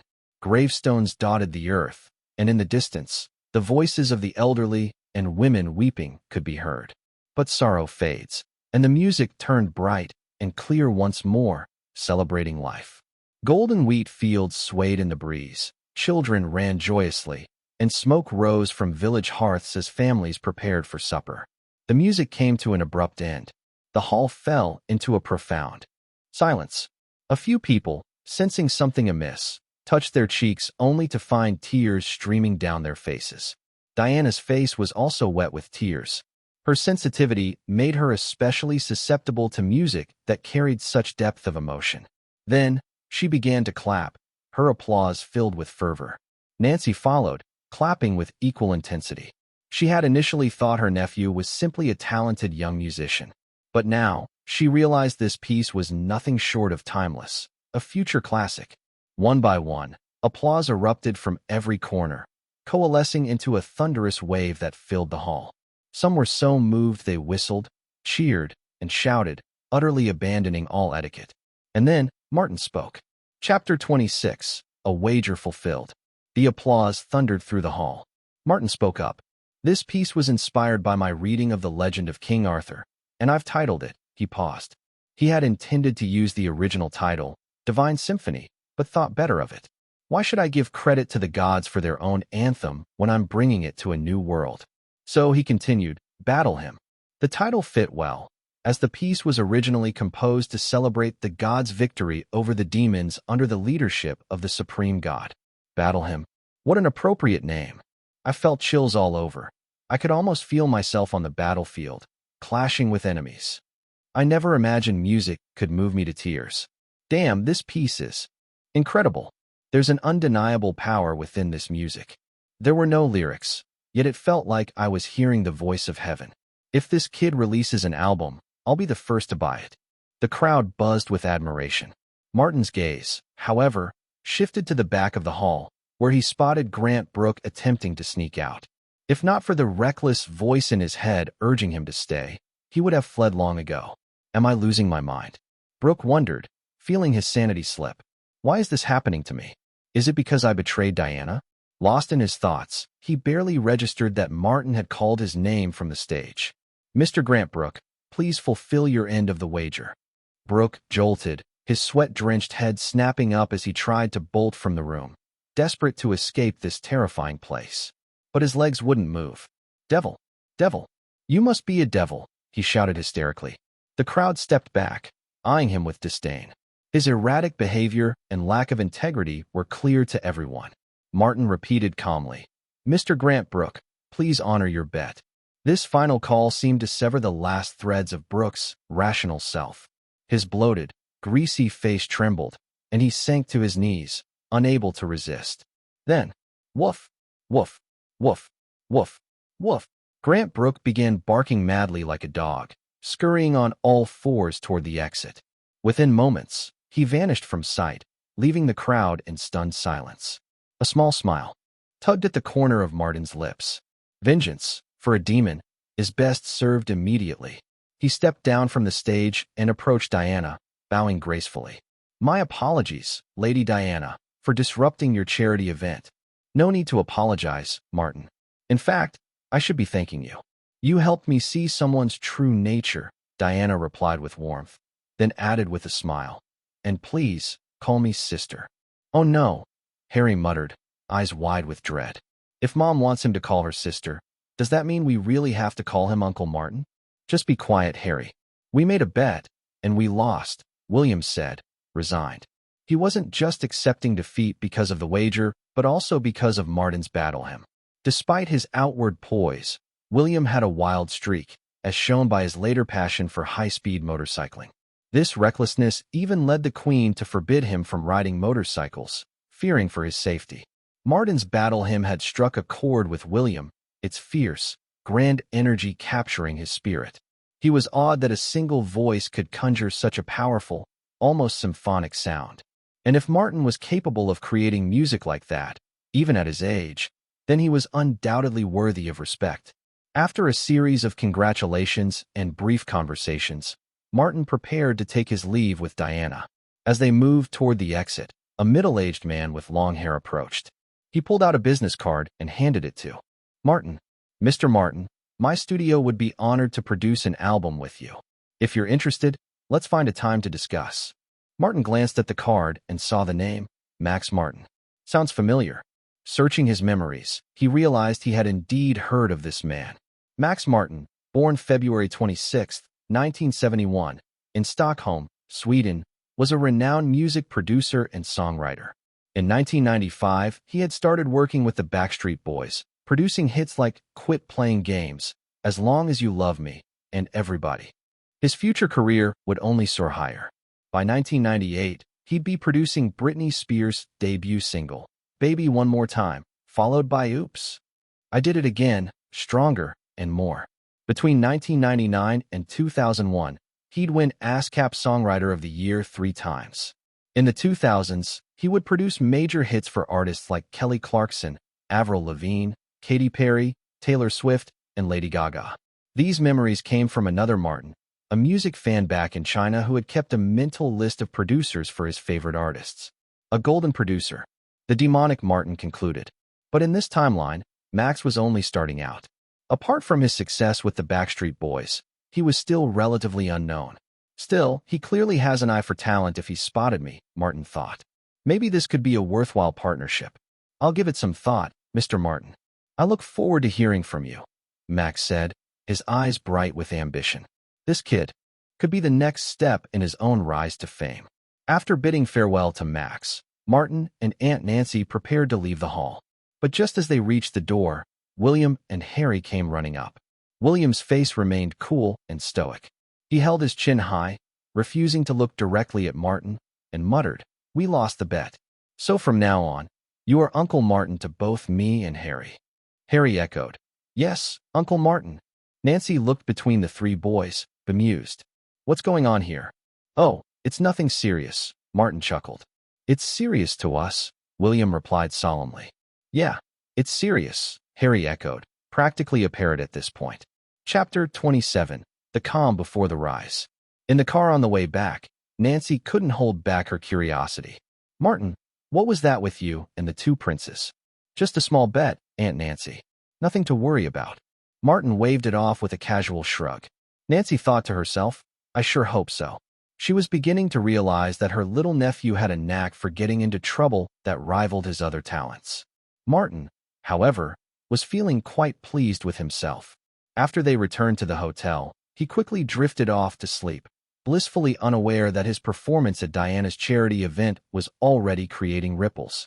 Headlines were beginning to appear on the desks of Fleet Street reporters.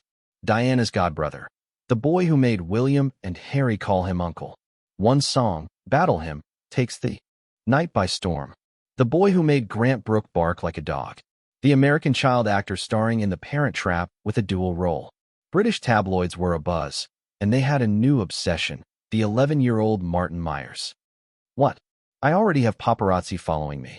On the way to Max Martin's studio, Martin couldn't help but be surprised as he noticed several motorcycles tailing their car. Nancy, however, seemed unfazed. Of course, that's perfectly normal. You made quite a splash at Lady Diana's charity event, and she acknowledged you as her godbrother in front of everyone. You should know that ever since her divorce, Diana has been a favorite target of the Fleet Street tabloids. Now that you're linked to her, they won't leave you alone. You don't seem too bothered by it, Nancy observed, noticing her nephew's calm demeanor. He showed neither discomfort nor excitement, just a serene acceptance. Martin chuckled. Why would I be? Paparazzi and celebrities have a mutually beneficial relationship, don't they? Celebrities need paparazzi for exposure, and paparazzi need celebrity stories to make money. They need each other. Aunt Nancy, when we get out, I'll talk to the paparazzi for a few minutes and give them something to write about. Nancy was stunned, but quickly recovered. Of course, this is what it's like with a prodigy. Their car pulled up in front of Max Martin's studio. After straightening his clothes, Martin stepped out.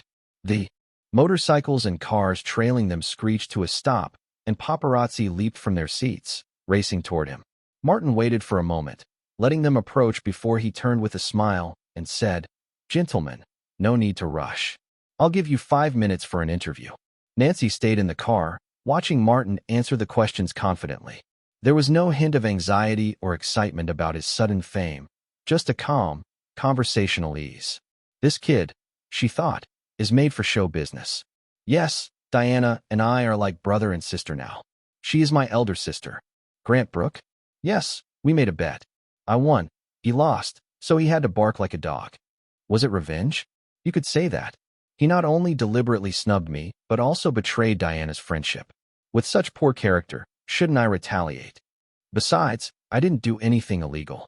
If this were the Middle Ages, I'd probably throw down my glove to challenge him to a duel. Yes, I'm here at Max Martin's studio to work with him on a mini-album. I believe Mr. Martin may not be as famous as Grant Brooke yet, but I'm certain his talent is equal, if not greater. After 5 minutes, Martin cut off the questions with a smile. All right, everyone, that's all the time I have. I can't keep Mr. Martin waiting. Thank you. He waved to Nancy, and she got out of the car. The two of them walked into Max's studio. Nancy had expected the paparazzi to keep pestering them, but to her surprise, they all backed off and dispersed without a fuss. That's odd, she thought. Since when did Fleet Street paparazzi start behaving so politely? The paparazzi, meanwhile, were equally confused. Why did I leave? Shouldn't I be getting more photos? Maybe provoke him a little and catch him in an embarrassing reaction? Damn it, I had a few tougher questions lined up. I completely forgot to ask them. Guys, didn't we go a bit too easy on him? We didn't even try half our usual tricks. I feel the same way. What were you all thinking? Well, aren't you the same? You acted like a well-behaved puppy. They quickly found ways to justify it, though. Maybe it was his attitude. He didn't treat us like enemies. I have to admit, for a kid from the American countryside, he's surprisingly polite and charming. Didn't you all feel his charisma? There's something very likable about him. Yeah, I think so too. This kid is definitely going places. Max Martin's studio was housed in a modest 4-story building, rented in the suburbs where prices were affordable. When Martin and Nancy arrived, Max was already waiting for them in the second-floor recording room. Let's get right to it, Martin. I've been looking forward to this, he said eagerly, skipping any small talk. Martin stepped into the recording booth and began with a piece titled Scenes of Home. His versatile vocal technique conveyed the beauty, longing, and sorrow of home so vividly that it became almost tangible. Nancy, listening through her headset, found herself unexpectedly drawn into memories of her family back in Pennsylvania, her mother, and that grumpy old man. On the other side, the more sensitive Max Martin was already wiping away a tear as images of his own hometown filled his mind. As the song ended, a deep silence settled over the studio. Max's assistants, too, were caught in the song's spell, struggling to shake off the emotional pull. It wasn't until Martin opened the booth door and asked, "How was it?" that they snapped out of it. Max, astonished, gave him a thumbs up. "Honestly, I've never heard music that could move people so deeply. Not even Mozart or Beethoven gets me feeling like this." Martin shrugged. "Maybe it's because you've listened to them so much?" "Maybe," Max replied, quickly getting to the main point. "Martin, I was considering adding some instrumental accompaniment to your voice, but now I've changed my mind. Your voice, your vocal cords, are the best instruments we could ask for."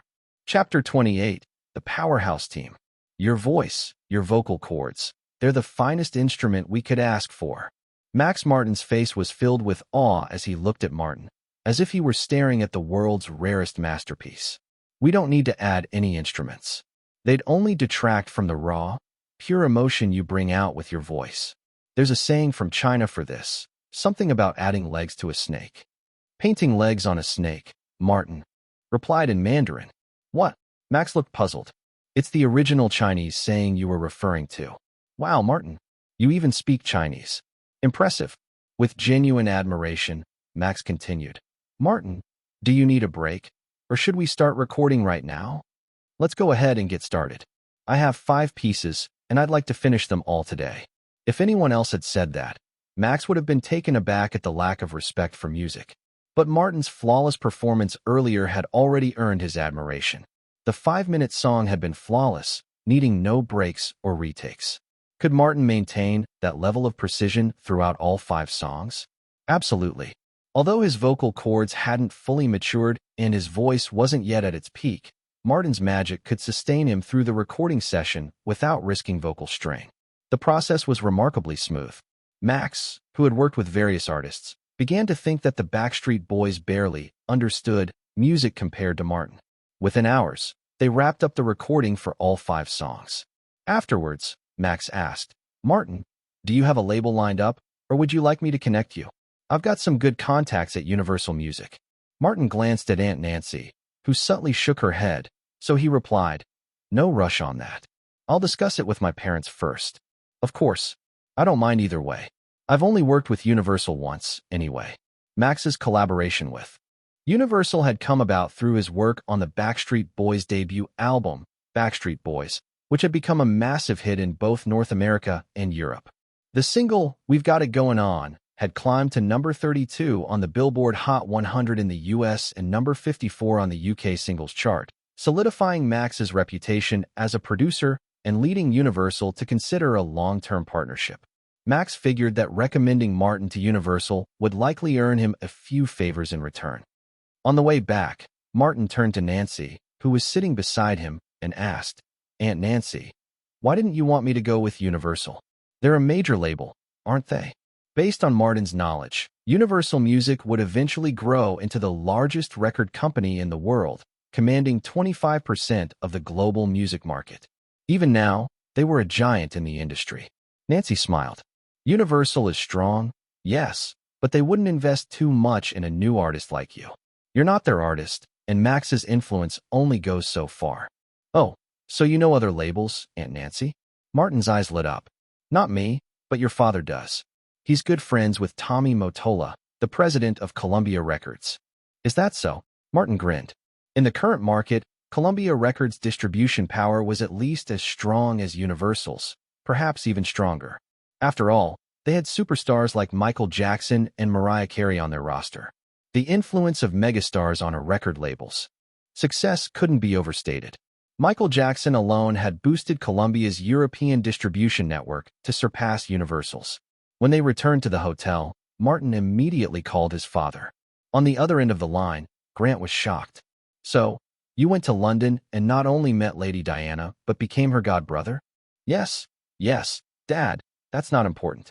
Let's talk about the record deal, okay? How's Lady Diana doing these days? Is she still down, or is she still with that antique dealer?" "She's fine, Dad. And she's not with the dealer anymore. Can we focus on the record deal, please?" All right. I'll talk to Mottola, but I can't promise anything." "Come on, Dad. I'm your own son. You don't want to see my hard-earned money stolen, do you?" "Hard-earned money, huh? You're mocking me." "I'll tell Grandpa." Wait. I'll do my best to negotiate a good deal for you. But honestly, can you stop using that tactic on me?" Hee, as long as it works. Martin, you really should get yourself a manager. You can't rely on Aunt Nancy and me for everything. Sure thing, Dad. Once I'm back in LA, I'll get one. No need. I've already found someone for you. Martin. Who is it? You'll find out when you get back. 3 days later, Martin's 5-track instrumental demo was ready. After listening to the final version, Martin readily approved it, and Nancy paid Max. The two of them then boarded a flight back to Los Angeles. When they arrived home, Martin finally met his new manager, Jeff Raymond, a senior partner at CAA. Hello, Martin. It's an honor to represent you. Hello, Mr. Raymond.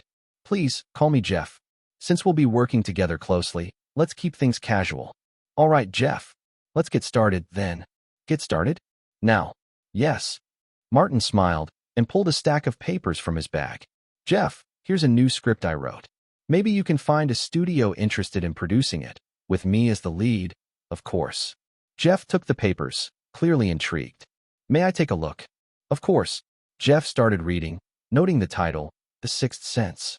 From the very first scene, the meticulously detailed storyboards drew him in. Within half an hour, Jeff looked up, his eyes brimming with excitement. Martin, this is fantastic. I'll find the perfect buyer for it. The lead role. Of course, the lead role is yours. Oh, by the way, Jeff, Random House is interested in publishing my second book. I'd like you to handle the negotiations. Could I ask what your royalty rate was for Kung Fu Panda? 10%. Wow, 10%. Then, that's the minimum we'll settle for with this one. Martin grinned. You understand me well. Actually, Martin, I think we should hold off on publishing your second book. Kung Fu Panda sales are still climbing. If we wait until the summer for a big push with both the book and the movie, that'll be the perfect time to release your second novel. Martin paused, then smiled. Jeff, I like your thinking. Go ahead and propose that to Random House. Absolutely. Securing the best deal for my clients is what I do. Martin was pleased with Jeff's professionalism, and Jeff was equally impressed by Martin. This young prodigy had endless potential, not just in film, but beyond, possibly becoming Jeff's most important client in the future. Chapter 29, The Young Prodigy's Path. Back in Los Angeles, Martin's schedule became packed. He had to finish shooting the remaining scenes for The Parent Trap, discuss the publishing details for his next book, Ready Player One, with Random House, and keep track of the progress as his new script, The Sixth Sense, circulated among the major studios. Thankfully, Jeff, his new and efficient agent, took on most of the workload, handling negotiations and managing contacts. Once The Parent Trap wrapped, Martin and his father, Grant, took a flight to New York to meet Tommy Mottola. New York City, Columbia Records headquarters. In a grand, palace-like office at the top of the Columbia Records building, Martin met the tall, handsome CEO himself. Hey, Mottola. Hey, Grant. The two men embraced, patting each other on the back, clearly old friends. After they parted, Mottola looked at Martin with interest. Martin quickly greeted him. Hello, Mr. Mottola. Hello, young Martin. Do you remember me? I met you when you were little. If only your father had converted to Judaism, I might have been your godfather by now. Not a chance, Grant laughed. We're all devout Christians. Oh, so what brings this devout Christian to see an outsider like me? To burn me at the stake? They shared a knowing look and burst into laughter. Martin chuckled along politely, completely missing the joke. All right, Mottola, let's get down to business. You've heard my son's music, right? What do you think? What do I think? You're asking me what I think. Haven't you heard it yet? Grant looked slightly embarrassed. Truth be told, he hadn't. He'd been busy lately and only managed to carve out some time for this meeting, having Martin send the demo directly to Mottola beforehand. Mottola shook his head with a sigh. If you'd heard it, you wouldn't have to ask. You're lucky, Grant. You have a prodigy for a son. His music. Mottola paused, choosing his words carefully. How to put it? His style of unaccompanied vocal music is groundbreaking. It's not like traditional a cappella, where singers mimic instruments. It's an entirely new form of vocal music that uses diverse tones and timbres to convey rhythm and melody. And even more remarkable is his talent for composition. Every piece on this EP is a classic, a timeless one. I'll put it this way. His musical talent rivals that of the greatest masters, Mozart, Beethoven, Liszt. Grant was speechless, shocked to hear such high praise. Was his son's musical ability really that extraordinary? Motola, isn't that a bit of an exaggeration? No, not at all. Motola walked over to a small bar and asked, Grant, what'll it be? Bourbon? Gin? Or tequila? Tequila, thanks. And you, young Martin? Milk. Motola scratched his head, a little flustered. I don't have any milk here. Juice, then? I don't have that either. Martin looked at his father. If he allows it, I wouldn't mind trying some of that fine tequila. Not a chance. Grant said firmly. All right, then just get him a glass of ice water, Grant said with a chuckle. All right, ice water it is, Motola replied, pouring a glass and handing it to Martin with a sheepish grin. Sorry about the lack of kid-friendly options. No problem, Martin replied, taking a sip of the water. Now, let's get down to business, Motola said as he settled on the couch across from them, leaning back with a thoughtful expression. First off, let's confirm one thing. Martin is the songwriter, and he holds all the rights to the 5 tracks on this mini-album, correct? Yes, he does, Grant confirmed with a nod. Good. Second, Martin hasn't signed with any other label yet, correct?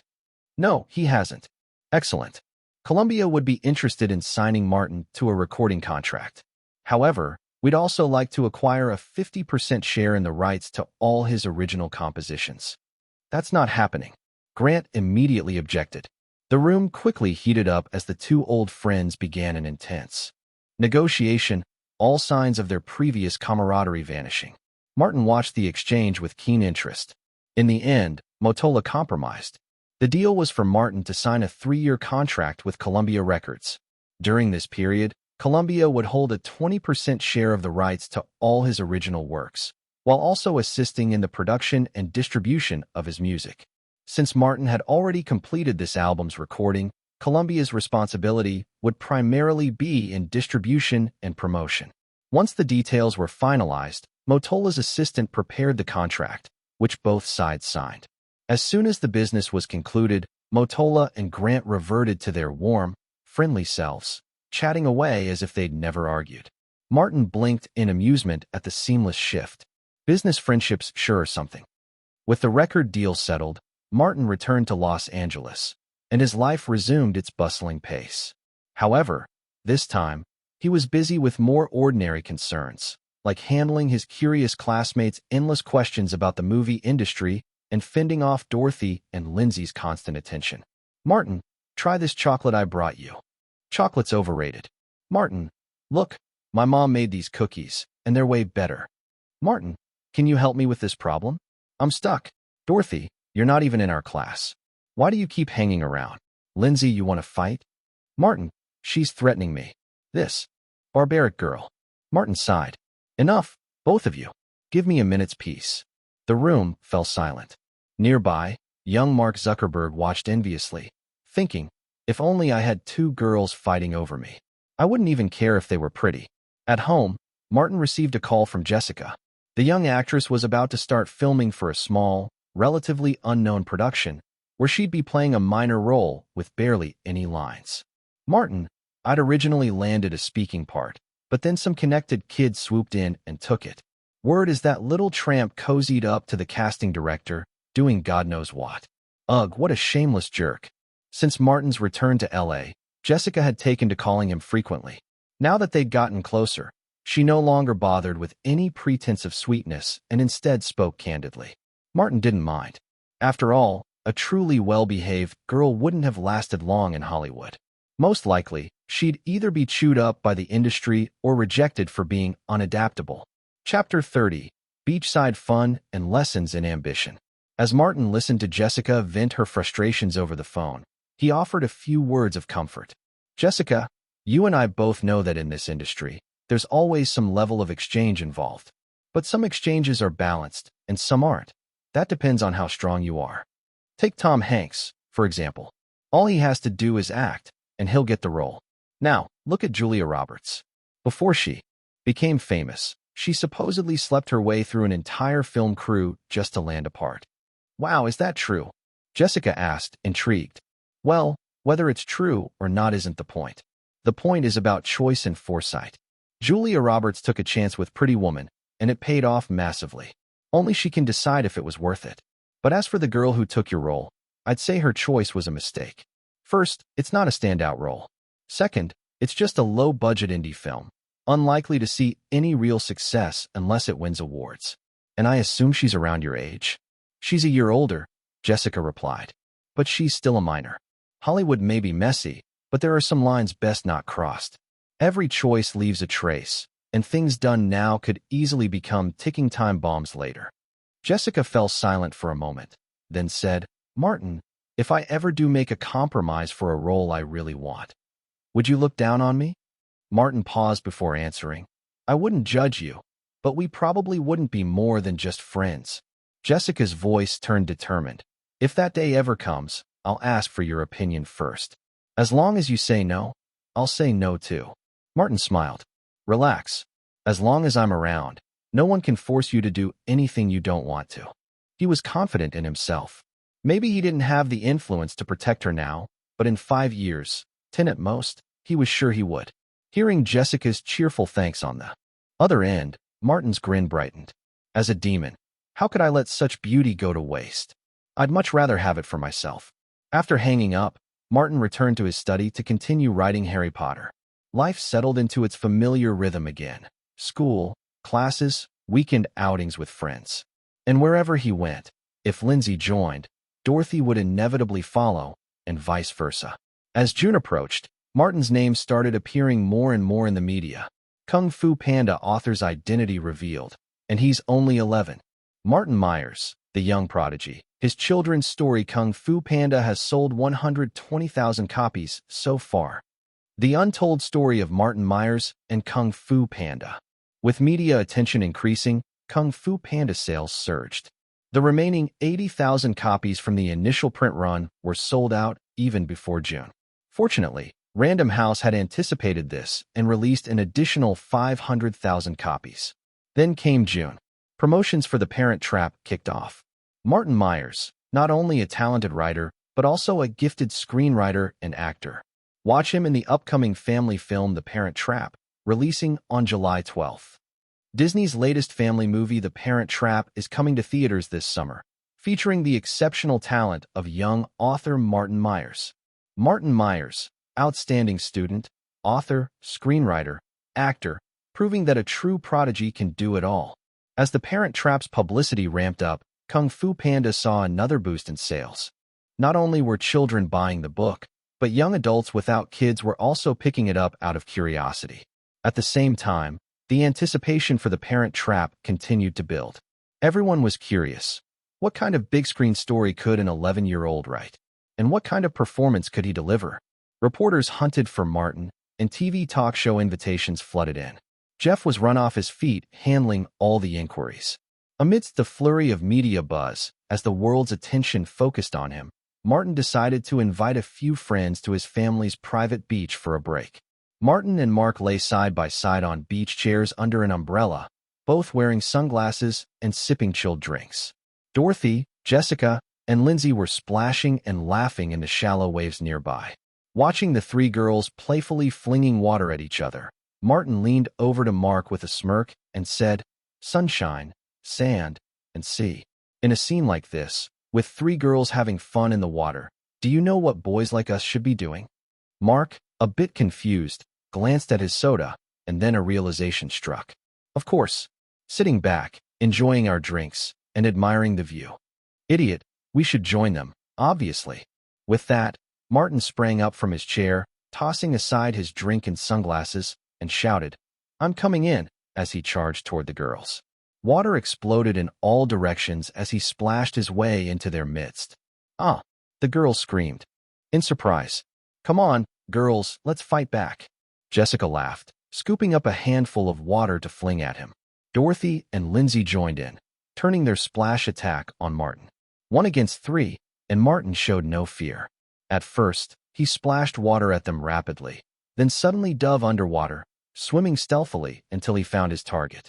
Moments later, he grabbed a pair of small, soft feet, prompting Jessica to squeal in shock.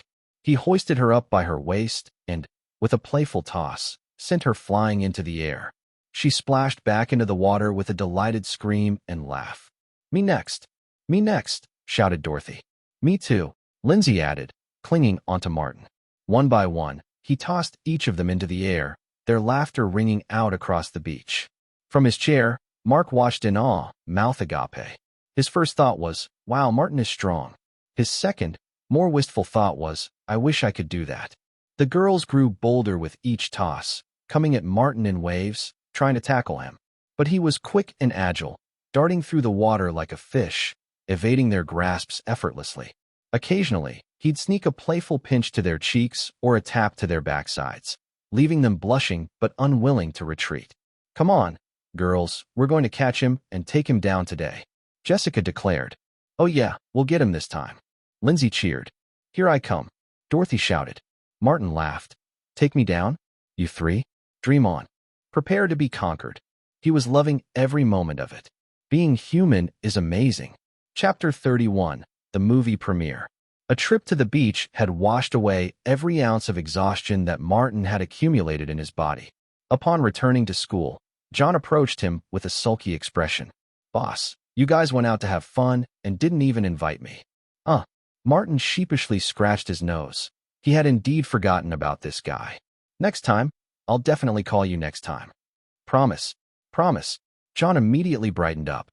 Oh, by the way, boss, a reporter came to school earlier today wanting to interview you, but the principal turned them away. So, they'd already tracked him down at school. Maybe it was time for him to make an appearance. Martin understood well that while mystery had its promotional appeal, overdoing it could backfire. When he got home, Martin found his agent, Jeff, waiting for him. Martin, it's time for you to accept an interview. A few days later, young prodigy writer Martin Myers gives an interview, explaining that his inspiration for Kung Fu Panda came simply from a lack of stories to tell on the school bus. Martin Myers isn't just a writing genius. He's an academic one too. In an interview with his school's principal, she praised Martin's all-around excellence, saying that since he started high school, he's excelled in every subject. Martin Myers, as seen by his classmates, he's a hero who defeated the school bully. He's the top student in our school. He's incredibly handsome. I love his blue eyes. He plays the guitar amazingly well and even writes his own songs. On July 7th, in just a little over a month, an additional print run of 500,000 copies of Kung Fu Panda had sold out, with peak daily sales reaching over 23,000 copies. Random House was thrilled, and Martin's earnings skyrocketed.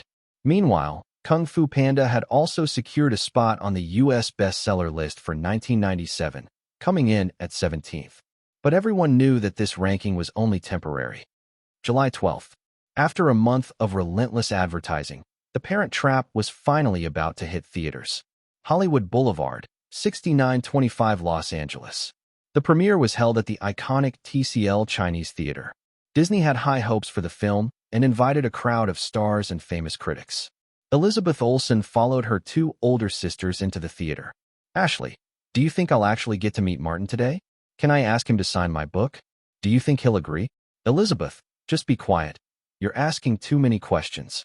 All right, I'll stop. But, Ashley, can you at least answer my last question? Ashley Olsen sighed, casting a sideways glance at Mary-Kate, who was stifling a laugh, before replying helplessly. Yes, you'll see Martin Myers today. And yes, you can ask him to sign your book, but whether he actually does it is up to your own charm. Maybe we could offer Mary-Kate to him as a trade. Elizabeth teased. Then he might agree. Ashley burst out laughing, giving Mary-Kate a teasing look.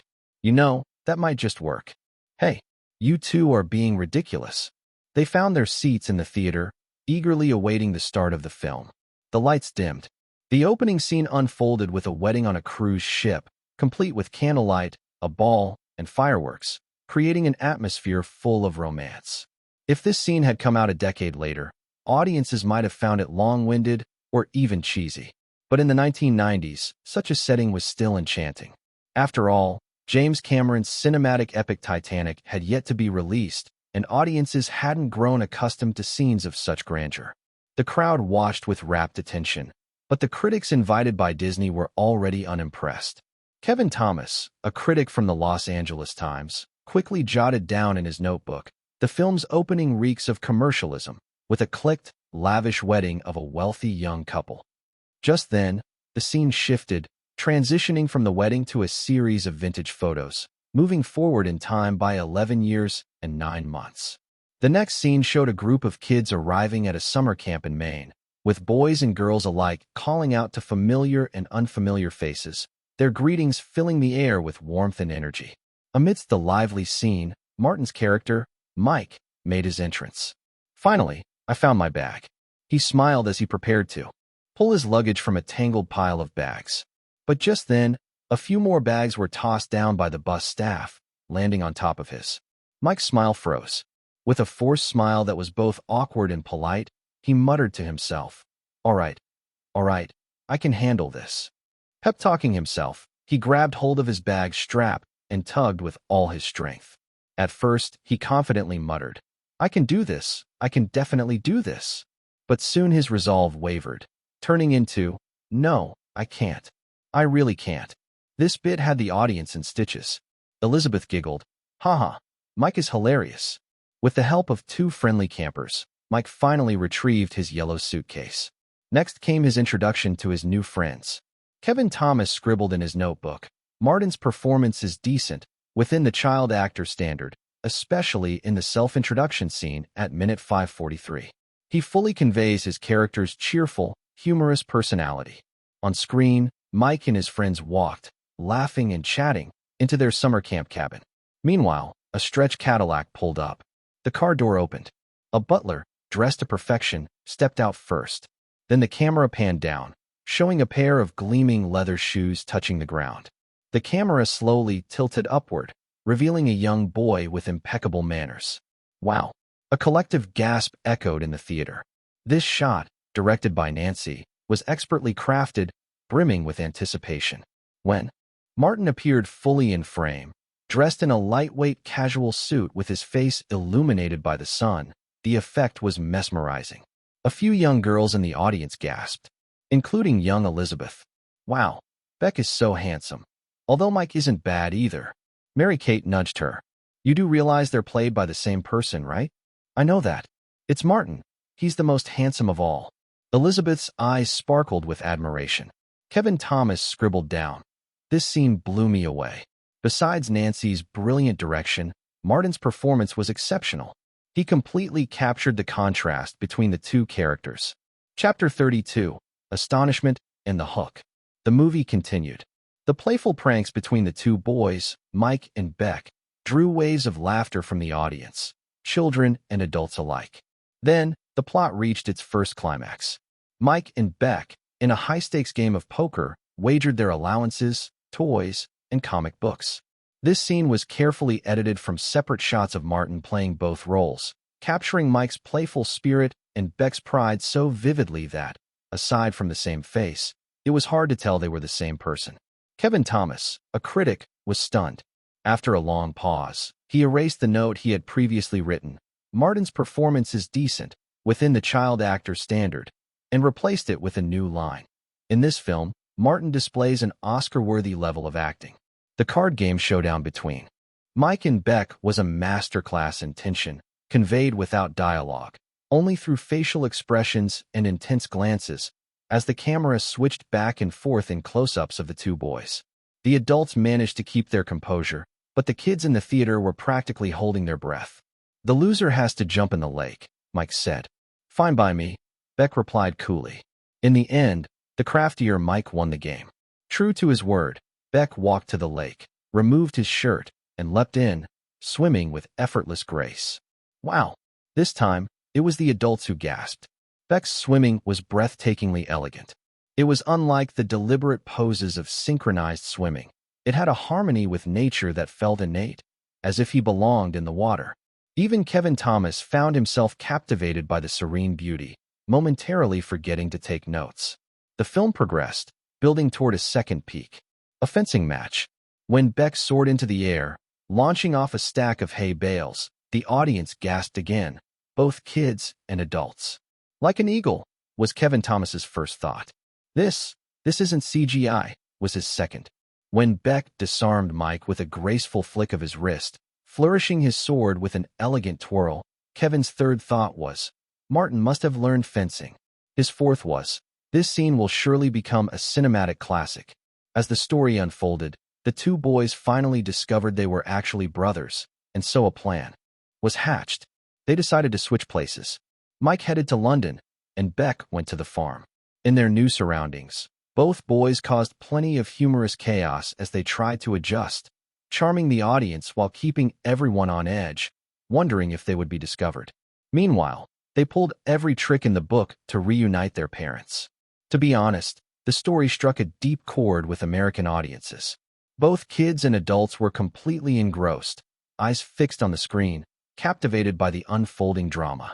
Only the critics struggled to maintain an air of professional detachment. Kevin Thomas scribbled in his notebook, "Martin Myers is simply the best." The film gradually approached its conclusion. When the two families finally reconciled, the entire theater burst into applause, enthusiastic and prolonged. The screen faded to black, and the lights came back on. The film's creators came on stage to take their bows. When Martin stepped forward, he received the loudest applause, along with countless young voices calling his name. "Mike! Mike! Beck! Beck!" The host handed Martin the microphone, inviting him to say a few words. Martin confidently took the microphone and tapped it a few times. Thump, thump, thump. The audience quieted down a little. Looks like Mike and Beck each have their own fan clubs now, but poor Martin has none. Should I start crying? Laughter rippled through the crowd, followed by chants of Martin. Martin, thank you. Looks like I won't need to cry after all.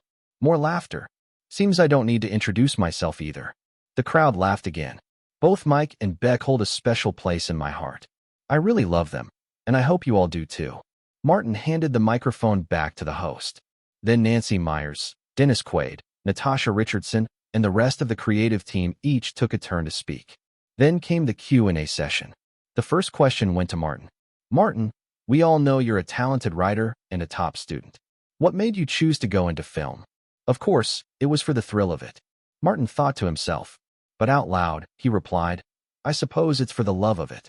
Life is vast, encompassing economics, politics, society, religion, science, philosophy, so many paths to explore. But we can't experience all of them. It's a pity, really.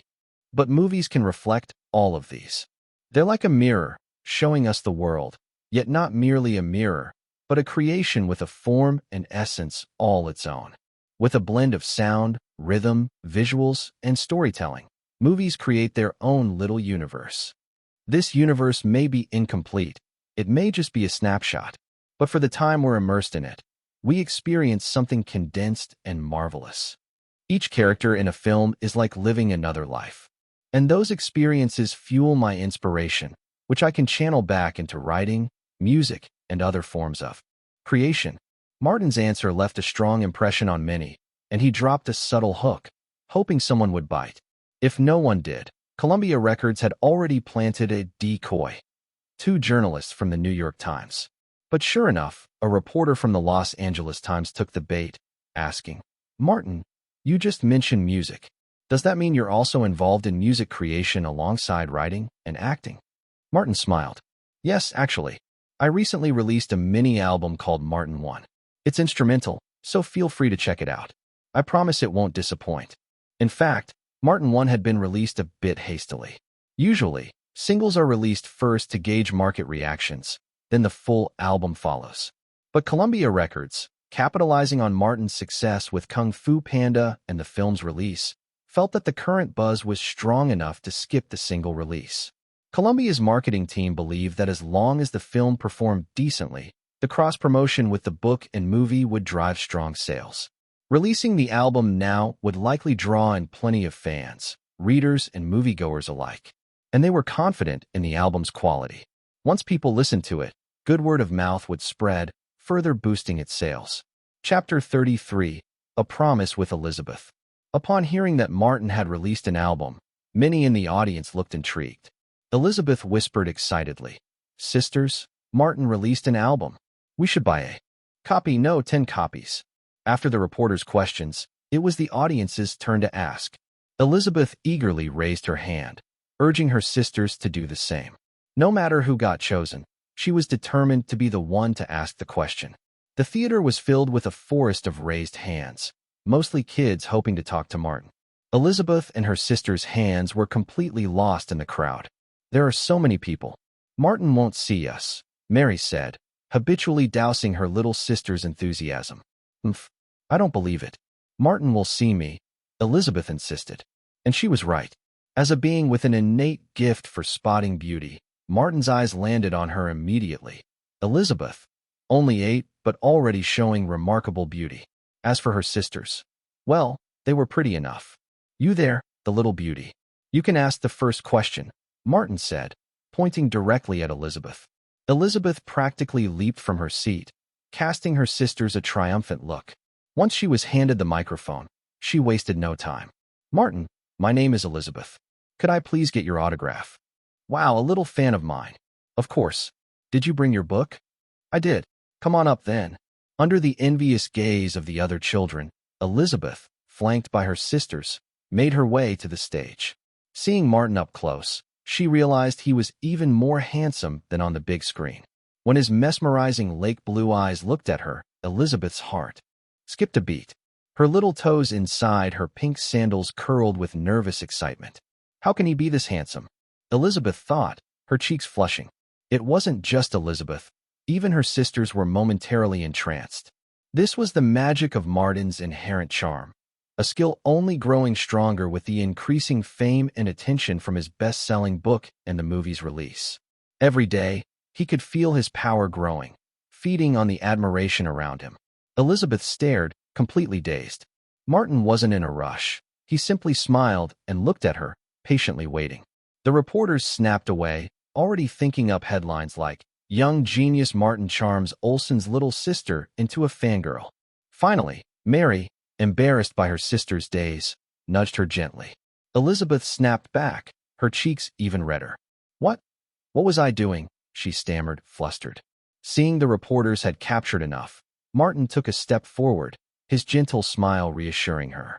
Elizabeth, I'm ready. Where's your book? Elizabeth jolted, turning to her sister. My book. And a pen. I have a pen. Martin reached into his pocket, pulling out a Parker Gold pen he'd prepared just for today. Seeing Elizabeth hand him a limited edition, gold-edged copy of Kung Fu Panda, Martin chuckled. This edition was on thicker, higher quality paper and, of course, pricier. He opened to the title page and wrote, To Elizabeth, may our little princess grow ever more beautiful, and may all her dreams come true. Martin's elegant script stunned the Olsen sisters, while Elizabeth held the book as if it were a treasure. She blew gently on the ink to dry it, then hugged it tightly to her chest, refusing to let her sister Ashley tuck it away in a bag. After signing, Martin looked back at Elizabeth. Miss Elizabeth, do you have any other questions for me? Let me think. Elizabeth bit her lip, then suddenly asked, Martin, do you have a girlfriend? A chorus of squeals erupted from the young girls in the crowd. That's kind of a private question, Martin said, playfully rubbing his forehead. Elizabeth quickly apologized. Sorry, I shouldn't have asked. But Martin interrupted her. But I can't refuse a little beauty's question. So I'll answer. I don't have a girlfriend, though I do have some very good female friends. Yes. The crowd's excitement only grew. Then, Elizabeth's cheeks reddened again. Could I? Elizabeth, Mary cut in, worried her sister might ask a silly question like, Can I be your girlfriend? But she was too late. Elizabeth was already speaking into the microphone. Can I give you a hug, Martin? Mary and Ashley both sighed with relief. Thank goodness. Of course. Martin stepped forward, enveloping Elizabeth in a hug as countless girls looked on with envy. Elizabeth blushed as she rested her head on his shoulder, taking in the soft scent as her hair brushed lightly against his face.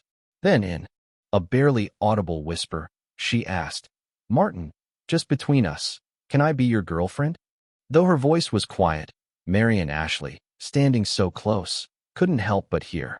The twins both put a hand to their foreheads, sighing in unison. This silly sister, they thought. She's bound to be turned down. They knew that Martin, as an up-and-coming child star, wouldn't date a non-celebrity. In their world, every relationship, rumor, engagement, and even marriage served as a form of publicity to promote films, increase one's public profile, and more. Note, in Hollywood, few have leveraged relationships for publicity as well as Brad Pitt, whose marriages each boosted his fame and earning power. His marriage to America's sweetheart Jennifer Aniston skyrocketed his popularity and fees, and his subsequent relationship with Angelina Jolie sent him to new heights, despite few major box office hits of his own. In the industry, even personal relationships were often tools for mutual benefit. Now, Martin, with a best-selling book and a hit movie, was at the top of the child star pyramid. If his agency were to set him up with a girlfriend, they'd likely choose a young starlet with matching fame and status. But before the sisters could try to intercede, Martin responded to Elizabeth in a warm, gentle voice. "Elizabeth, you're too young, and so am I. We're not ready for relationships yet. How about we make a promise? In 10 years, if you still like me and are ready to accept everything about me, then we can give it a try." "Really?" "Absolutely." Martin added in his head with a smirk. "By then, I'll probably have countless girlfriends. But if you still want to join the list, I wouldn't refuse." The Olsen sisters breathed a sigh of relief. Martin's answer, though technically a rejection, was tactful and left Elizabeth with a glimmer of hope. Only Martin, Elizabeth, and her sisters had heard this exchange. The other kids, however, were getting restless, grumbling at how long Elizabeth was holding on to Martin. With a blush, Elizabeth finally let go of Martin and whispered, "Martin, I'm sure I'll still like you in 10 years. Then she hurried off the stage with her sisters. Martin, feeling a surge of admiration filling him, couldn't help but marvel at the intensity of the little girl's feelings. But he quickly pushed Elizabeth out of his mind, turning to the audience with a smile and saying, "Next." Chapter 34, Rave Reviews and a Visit from Uncle. "Hey, Martin, how about we all go see a movie tonight?" Grant said with a proud smile, setting down his newspaper and glancing at his son, who was busy with his breakfast. Martin had just taken a big bite of his ham sandwich and nearly choked when he heard his dad's suggestion. After struggling to swallow, he composed himself and replied, "A movie? Don't tell me it's The Parent Trap again. Honestly, I'm going to have to say no." It wasn't that Martin didn't want a family outing, it was just that he'd watched The Parent Trap so many times recently that he was getting sick of it. First, he'd seen it at the premiere. Then, he'd gone again with Aunt Nancy, who was buzzing with excitement. After that, he'd watched it with his friends, under the watchful eyes of his security detail. Then he'd gone another 5 times with his dear mom and dad. He had no idea how his parents could watch it over and over, somehow managing to find new things to get excited about each time. They would discuss every little detail on the way home, chatting away until bedtime, endlessly animated. At first, Martin had tried to join in on the conversations, but after the second viewing, he was officially over it. Humans are truly complicated, he thought. Even a demon can't handle this much enthusiasm. "Are you sure you don't want to go?" "Oh, I'm so heartbroken." Grant took a sip of his coffee, putting on a mock sad face. Martin mumbled, "If you're going to pretend, at least put some effort into it." "All right, enough teasing, Martin," Linda said, shooting her husband a reproachful look. "We're not going out tonight because your Uncle Frank will be visiting." Got it. I was just joking around," Grant chuckled. "Here, let's read some of the reviews on the movie, shall we?" He picked up the newspaper and began reading aloud. This is a light-hearted and sunny romantic comedy where the kids play the lead roles in reuniting their parents. While the plot might seem simple and somewhat clicked, the charming and talented Martin Myers shines in his dual roles, filling the movie with humor and heartwarming moments. It's clear that Nancy Myers aimed to give kids the perfect summer send-off, and she succeeded beautifully. Though the story is admittedly thin, Martin Myers' lively performance more than makes up for it. This is a film you can watch from start to finish with a smile. Grant flipped the paper over to the front page. That was the Washington Post. Let's see what some other papers are saying. He reached for another newspaper, turning to the entertainment section and finding the review. Here's the Los Angeles Times. "Wow, Kevin Thomas really gave you high praise. He's got good taste." I'll read a bit here. For newcomer Martin Myers, this is his first big screen appearance, and at just 11 years old, he delivers an Oscar-worthy debut performance. As a family movie, The Parent Trap doesn't pretend to have depth, but Martin's acting truly blew me away. He captured the contrasting personalities of the two twins so vividly that it feels like they are two separate individuals. Mike with his impulsive, humorous, mischievous side, and Beck with his gentlemanly, calm, and smart demeanor. Martin's performance brilliantly highlights their unique traits, yet subtle similarities. If I were an Oscar voter, I'd nominate him for Best Actor at the very least. These compliments left Martin feeling calm, but Grant's grin kept growing. Wider. Dad, your jaw's about to hit the floor. Haha. Well, let it stay there for a while. I'm just so proud. Putting down the Los Angeles Times, Grant picked up another paper. Now, let's see what the Chicago Sun-Times and Roger Ebert have to say. As a Pulitzer Prize-winning critic, Roger Ebert's thumbs up was something many in the film industry dreamed of. Grant read aloud with a smile. Director Nancy Meyers' warmth and gentle spirit shine through in her idyllic settings and in her films. She's a true romantic, as seen in this heartwarming family comedy. And our little actor, Martin Myers, delivers a performance that borders on genius. His portrayal of the twins, Mike and Beck, showcases his raw talent. It feels like he fully immersed himself in the characters he wrote, with no trace of acting. This is the finest child performance I've seen at his age, and he definitely deserves a thumbs up. Our Martin is truly incredible. Linda, who had been quietly listening, could no longer contain her joy. She leaned over, pulling Martin close and showering him with kisses on his head. "Mom, I'm still eating," Martin protested, waving his fork in the air. "No rush. It's the weekend, you can take your time." Linda gently ruffled his hair, her eyes full of pride. "My son is so handsome." "Our son," Grant corrected her with a grin. "Hello, Uncle Frank." Well, if it isn't our superstar, Martin. Would you mind taking a picture with your uncle?" A young man in his late 20s with sandy blonde hair and blue eyes pulled Martin in for a hug, handing a Polaroid camera to Linda. "Linda, could you take the photo?" Grant quickly grabbed the camera, joking, "Don't go ordering my wife around. Only I get to do that." With a click, the camera flashed, and the photo developed. "Martin, I need your autograph," Frank said, rolling his eyes at Grant as he shook the photo to speed up the development, then handed it to Martin. Frank's full name was Frank Sis, Linda's younger brother and Martin's maternal uncle. Yes, Linda's maiden name was Linda Sis. After marrying Grant, she took his last name, becoming Linda Myers. The Sis family was known as a prominent landowning family in the western U.S., owning vast ranches, real estate, and properties, including extensive lands in Australia. They were undeniably wealthy. As a classic second-generation heir, Frank's main occupation was essentially living the good life and chasing girls, if that counted as work. But today, Frank had brought some surprising news to the Myers family. "I'm getting married." "What?" the three of them exclaimed in unison. Chapter 35, Uncle's Wedding and the Little Beauty, Miranda. "I'm getting married." Frank's announcement left Grant, Linda, and Martin momentarily stunned. "Is this a joke?" Grant asked, still in disbelief. "Quiet you." Linda cut him off sharply. Then she launched a rapid-fire round of questions at Frank. "Marriage is great. You could use some settling down. Who's the lucky girl? What's her family like? What do they do? How on earth did she fall for you? And why the sudden rush to marry? Are you interrogating me, sis? Answer me." All right. As Frank shared his story, the family began to understand. The woman's name was Chris Kerr, an Australian whom Frank had met last year while on vacation in Sydney.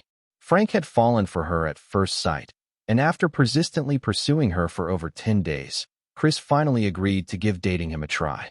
As the two spent time together in Australia, Frank found himself deeper in love than he'd ever expected.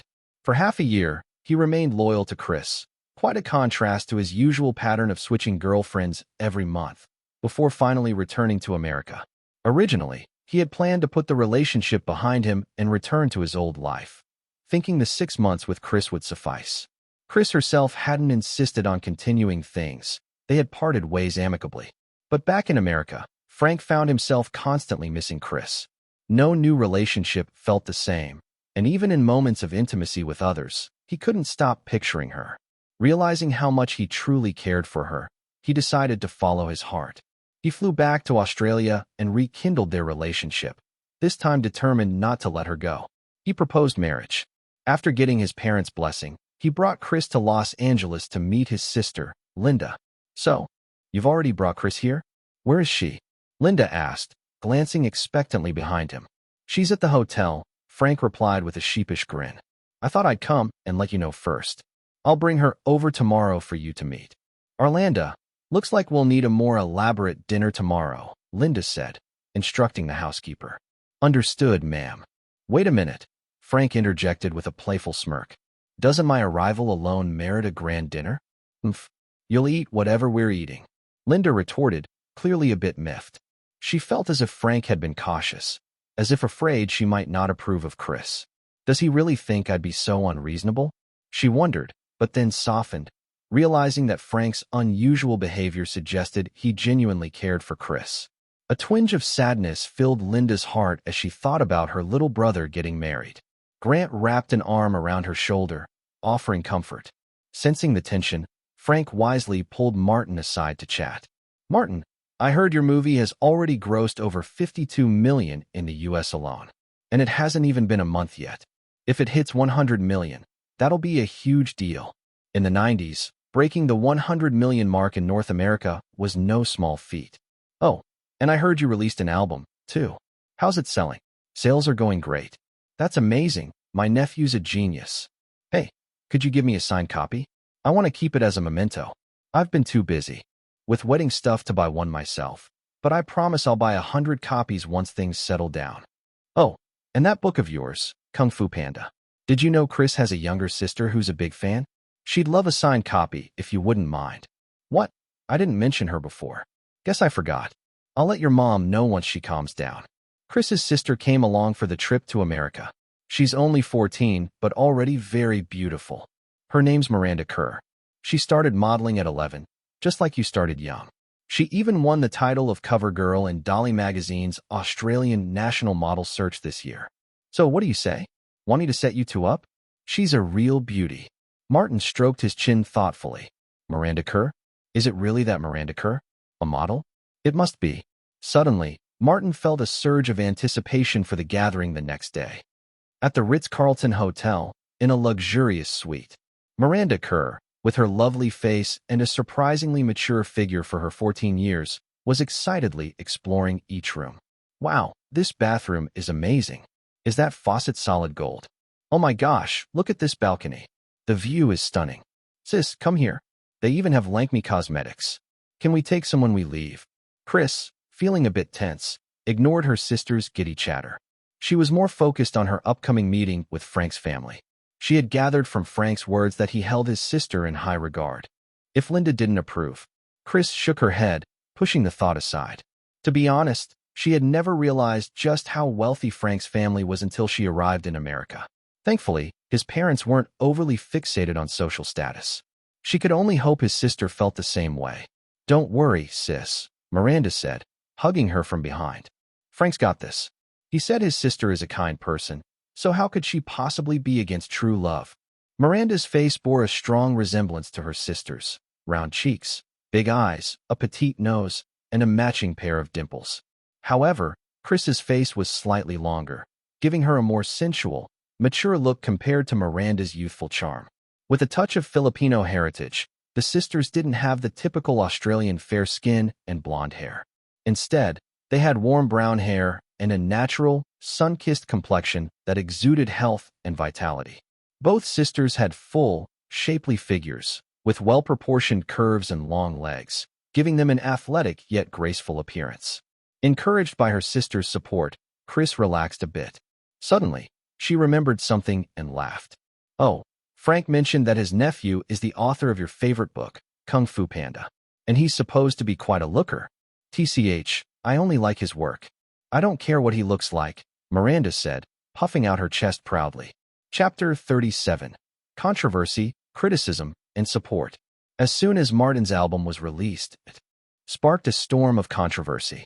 Some criticized him, others doubted him. But there were also those who stood up in his defense. For example, prominent New York music critic Terry Burton published an article in the New York Times speaking up for Martin. In his article, Burton wrote, I spoke with Max Martin, who produced Martin's album. He assured me that every track was composed and performed by Martin himself. It's as if some people can't fathom the existence of true talent, but the world is full of surprises. Just as there was Mozart and Liszt, now we have Martin. There are always exceptional individuals among us. Susie Cortez, editor-in-chief of Classical Music magazine, also voiced her support in her publication. Martin is undoubtedly a genius. I played a few of his pieces for my colleagues, and they were all stunned. The level of emotion and intensity in his music is something even seasoned musicians struggle to convey. For those accusing Martin of plagiarism, bring forth evidence. Don't tarnish the name of a prodigious talent simply based on unfounded speculation. As for those claiming Martin's music is impure, well, I'd say that people hear what's in their own hearts.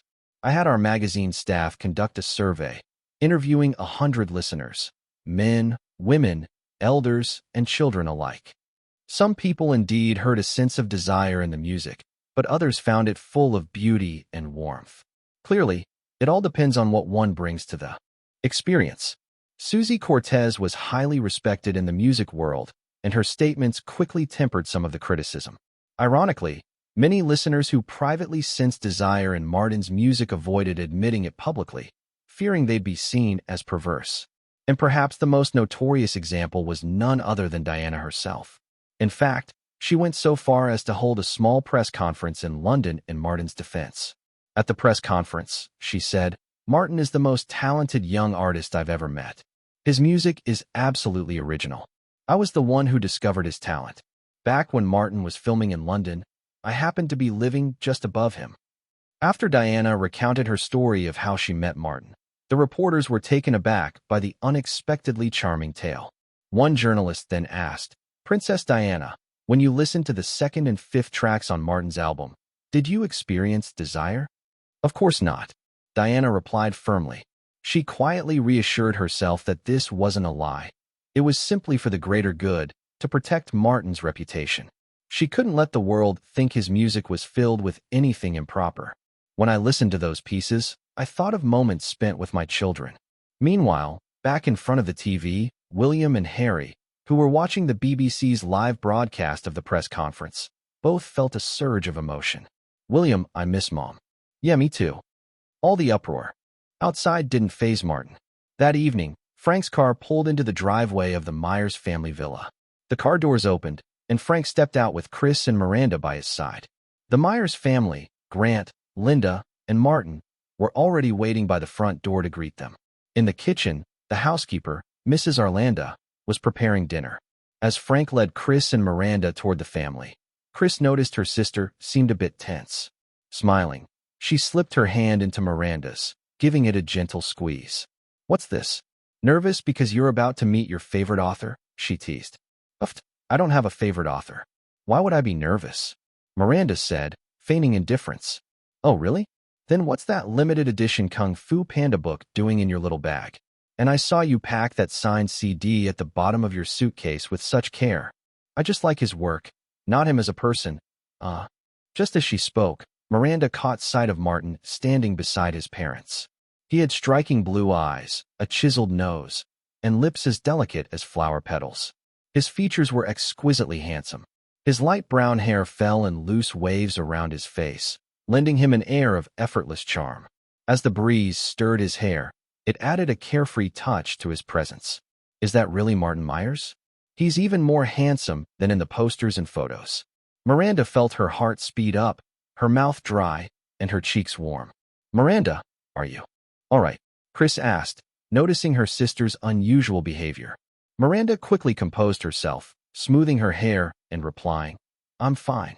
Chris took a careful look at her sister, then glanced at Martin's striking face not far away, a knowing smile forming. She was well aware that her sister had a weakness for good looks, so she wasn't surprised that Martin's appearance had caught Miranda's attention. However, Chris also knew that Miranda's crushes tended to be fleeting. Once she became accustomed to the boy's looks, she'd move on quickly. But as Chris observed Martin more closely, she realized this boy was no mere pretty face. There was a unique quality about him, a magnetism that went beyond mere appearance. And his deep, lake blue eyes held a mysterious depth that invited you to discover more.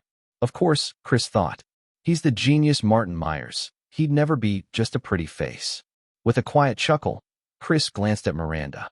Her sister was staring at Martin with wide, starry eyes, utterly captivated. "Grant, Linda, Martin, allow me to introduce my fiancée, Chris Kerr, and her younger sister, Miranda Kerr," Frank said with pride. Chris, Miranda, this is my sister Linda Myers, her husband Grant Myers, and the young genius I keep telling you about, my nephew, Martin Myers.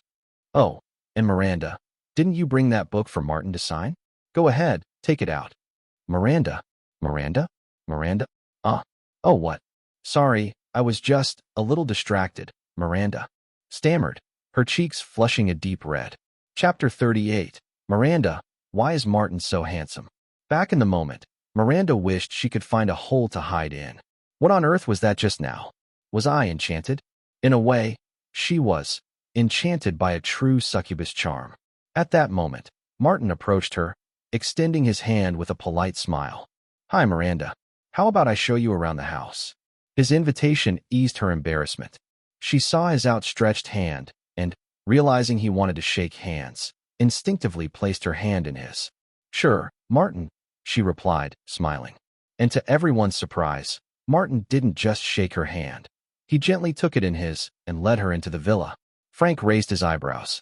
That little rascal. I thought he was just going to shake her hand, but he went for the handhold. A thought occurred to Frank. Maybe I could try that move sometime. But when he glanced at Chris, who was chatting with Grant and Linda, he quickly dismissed the idea. Sigh. Those days are behind me. I'm practically a married man now. Holding Miranda's soft hand, Martin led her on a leisurely tour of the house. This is the back garden. This is Grant and Linda's bedroom. This is my bedroom. And this is my study. By this point, Miranda had recovered, but rather than pulling her hand away, she felt a warm happiness at holding his hand, listening as he introduced each room. Was she actually paying attention? Well, probably not. Miranda let herself be led, listening dreamily to Martin's voice as he took her into his study. Martin gestured to a large chest in the corner. This chest holds all my written works from over the years. Want to see some of my unpublished stuff? Miranda, snapping out of her daze slightly, looked in awe at the enormous chest, over 2 meters wide and 1 meter tall. This entire thing is full of your manuscripts? Not yet, but that's my goal, Martin replied, lifting the lid to reveal the neatly stacked manuscripts taking up about a quarter of the chest space. This is Ready Player One, my upcoming book. It should be published in November. And here's Harry Potter, a long story I got inspired to write while filming in London. Over here are some scripts, and these are notes and ideas I'm still developing.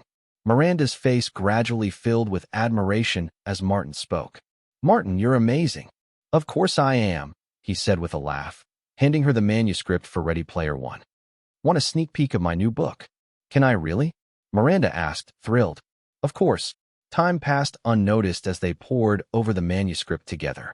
Downstairs, Mrs. Arlandis stepped into the living room and announced, Dinner is ready, ladies and gentlemen. The adults rose from their seats, and Chris frowned slightly, whispering to Frank, Miranda hasn't come down yet. She's still alone with Martin. Not catching her tone of concern, Frank volunteered, I'll go get them. Chris opened her mouth to say something, then decided against it. She tried dropping hints earlier, but Frank hadn't picked up on any of them. As Frank entered Martin's study, he couldn't resist calling out, Well, what are you two up to in here, a secret date? Startled, Miranda jerked her head back, like a deer caught in headlights. Martin, however, remained calm, looking up to say, Dear uncle, didn't anyone ever teach you to knock before entering someone else's room? Frank laughed. Nope. My dad always just told me, don't you ever lock your room door. He was an old tyrant, you know. Maybe I'll just tell Grandpa what you said. Who do you think he'd believe, me or you?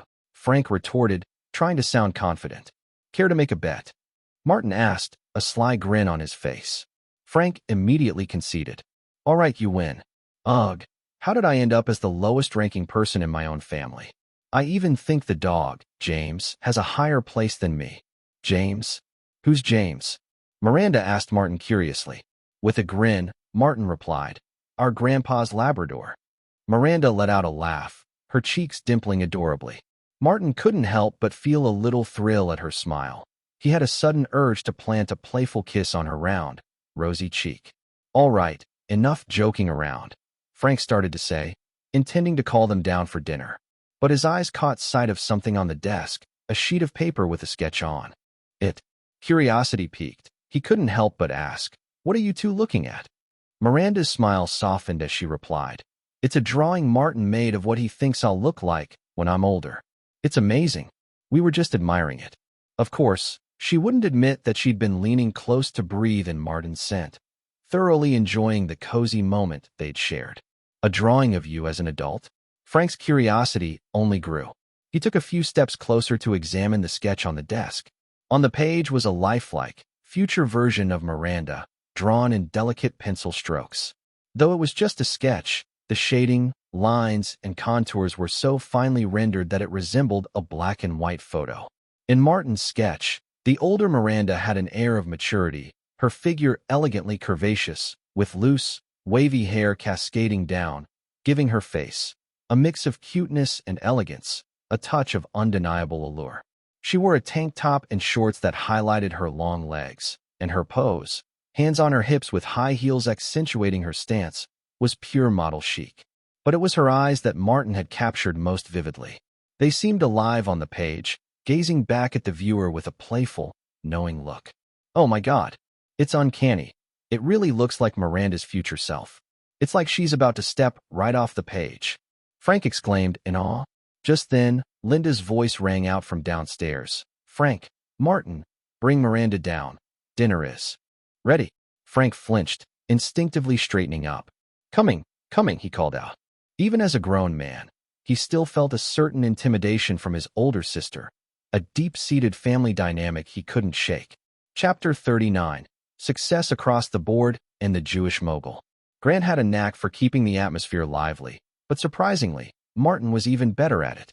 Throughout dinner, Martin kept Miranda laughing with his clever jokes, while simultaneously participating in the adults' discussions. Sometimes his comments, though playful or childlike, carried a touch of insight that left everyone momentarily thoughtful. As a succubus, knowledge was essential, and Martin had inherited the vast reading habits of his otherworldly counterpart. Since arriving here, he hadn't stopped devouring books, drawing wisdom from every genre.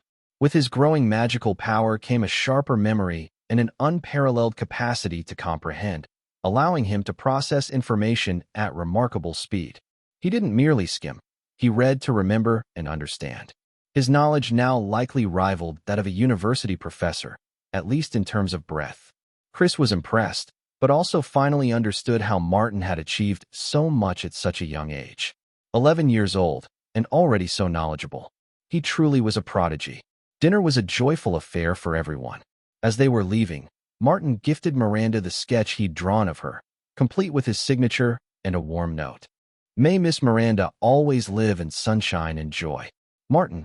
Seated in the car, Miranda held the rolled-up sketch carefully. She even refused to let her sister see it. Wait till we're home, okay?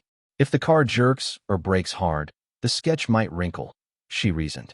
From the driver's seat, Frank grumbled. Hey, little lady, you don't trust my driving skills.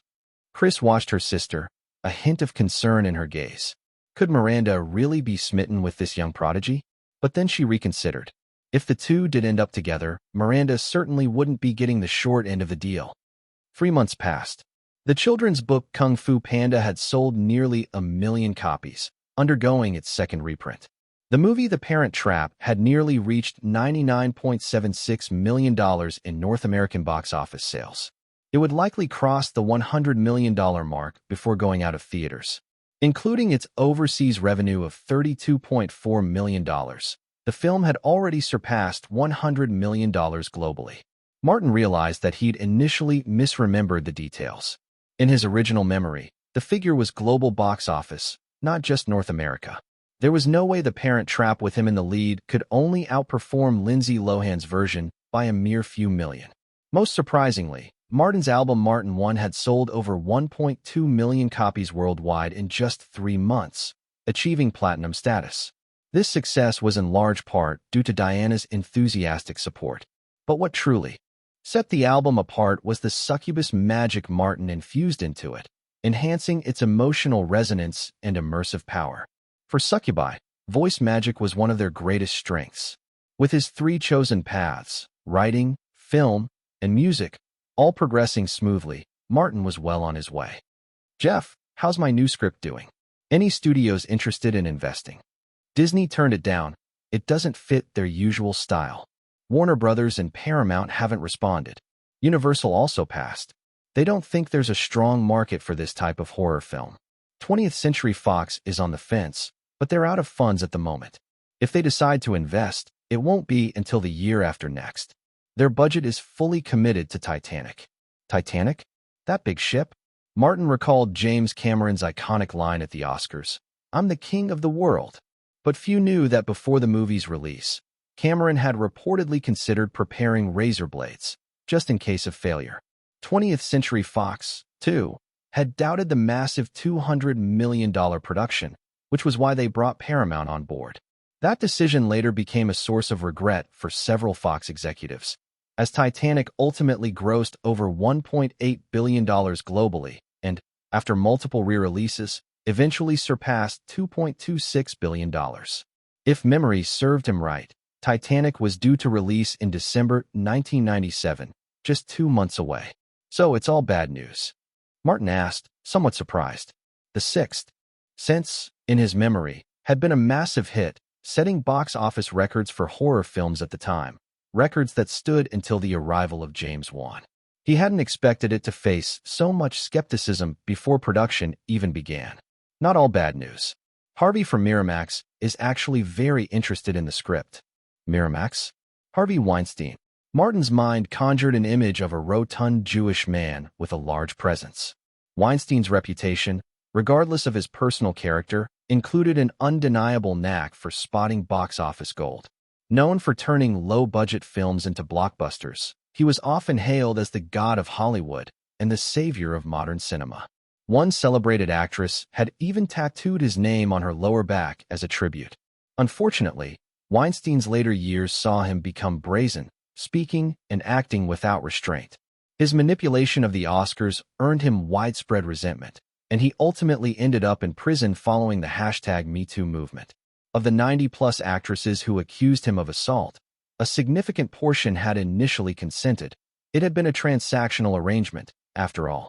Martin had no particular fondness or disdain for Harvey. As a succubus, he came from a realm where moral standards were low.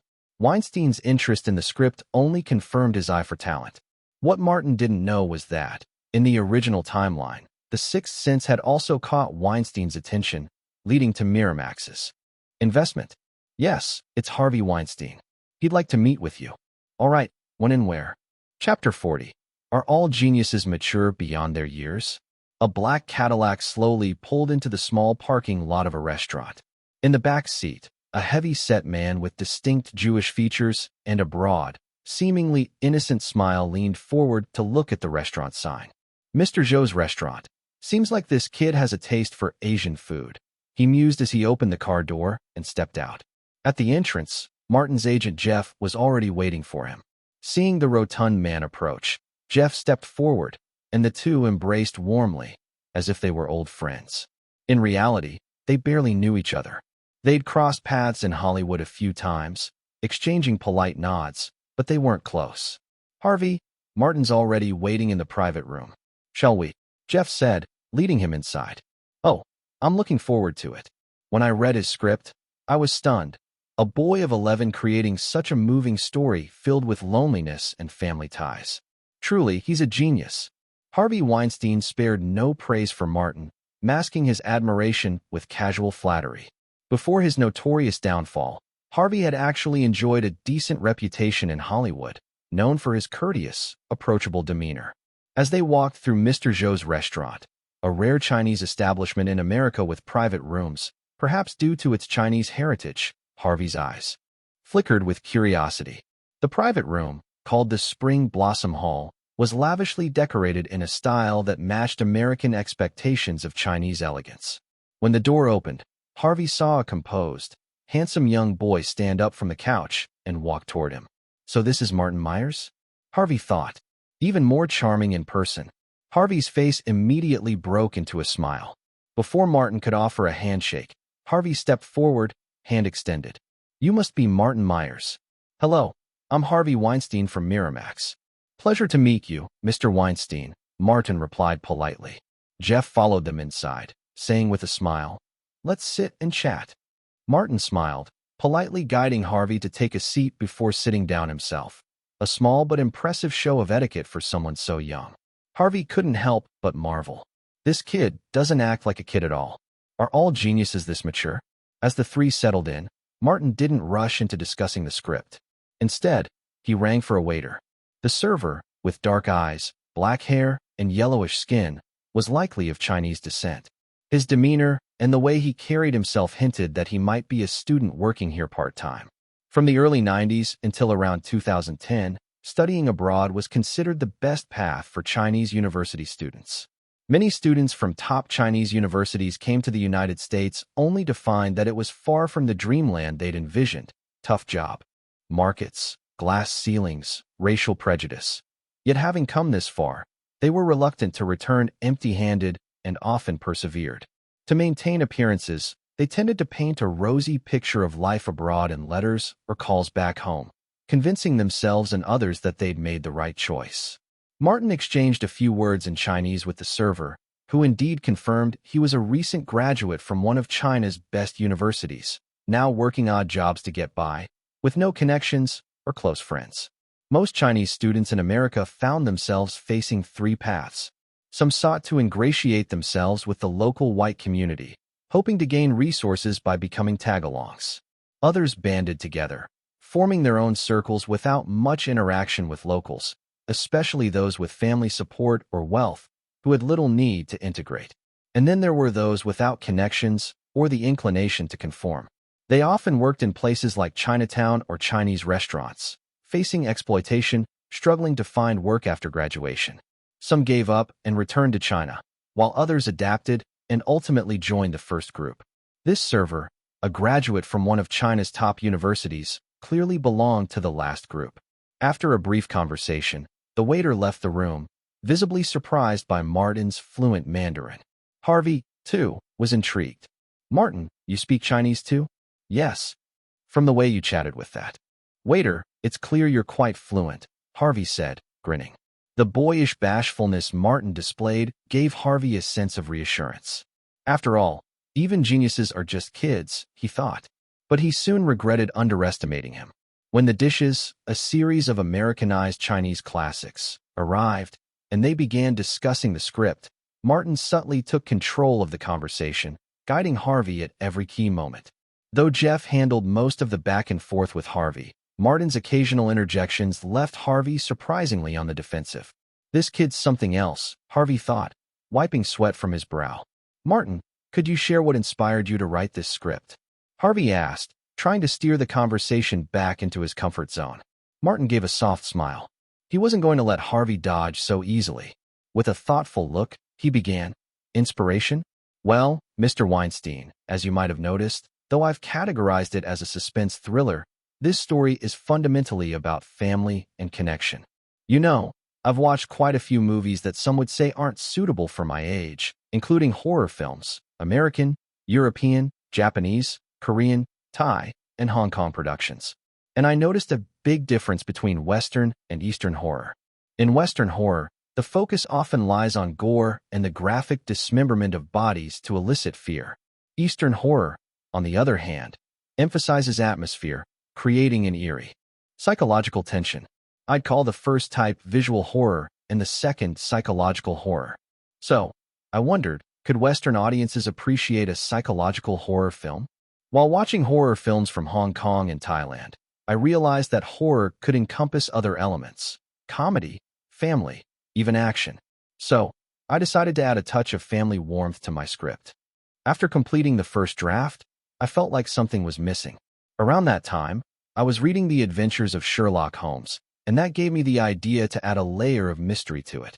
And that's how the script took shape. Chapter 41, The Succubus's Logic. Mr. Zhou's Chinese Restaurant. In the Chunhua private room.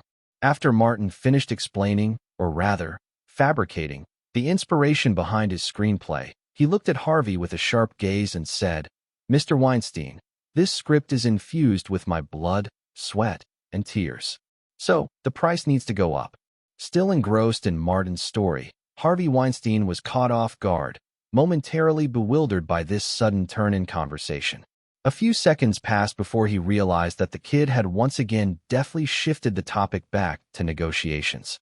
Looking at Martin, just 12 years old, yet discussing profit without a hint of childish hesitation, Harvey almost had the illusion that he was facing not a child, but a shrewd adult as savvy as himself. Martin, you're also asking to star in this film. Do you know how hard it is to be a lead actor in Hollywood unless you're already a major star? Sure, I'm not counting indie films that don't make it to theaters, but this script is obviously aiming for the mainstream. Martin smiled slightly, remaining silent. Jeff knew it was his turn to step in. Harvey, Martin is no ordinary child actor. Besides his acting career, he's got a foothold as a writer and a musician. You can't view him through the same lens as other young actors. His fame among child stars is already comparable to Macaulay Culkin's in 1991, after Home Alone. Sure, rookies don't usually get paid this much, but Martin isn't your typical child actor. Remember, Disney offered Martin $100,000 plus a 5% share of North American box office revenue for The Parent Trap. Damn Disney. Harvey cursed under his breath, then argued back, but he's only done one movie. Yes, but that one movie was a massive hit. The North American box office is about to cross the $100 million mark, and it's close to $40 million outside of North America, too.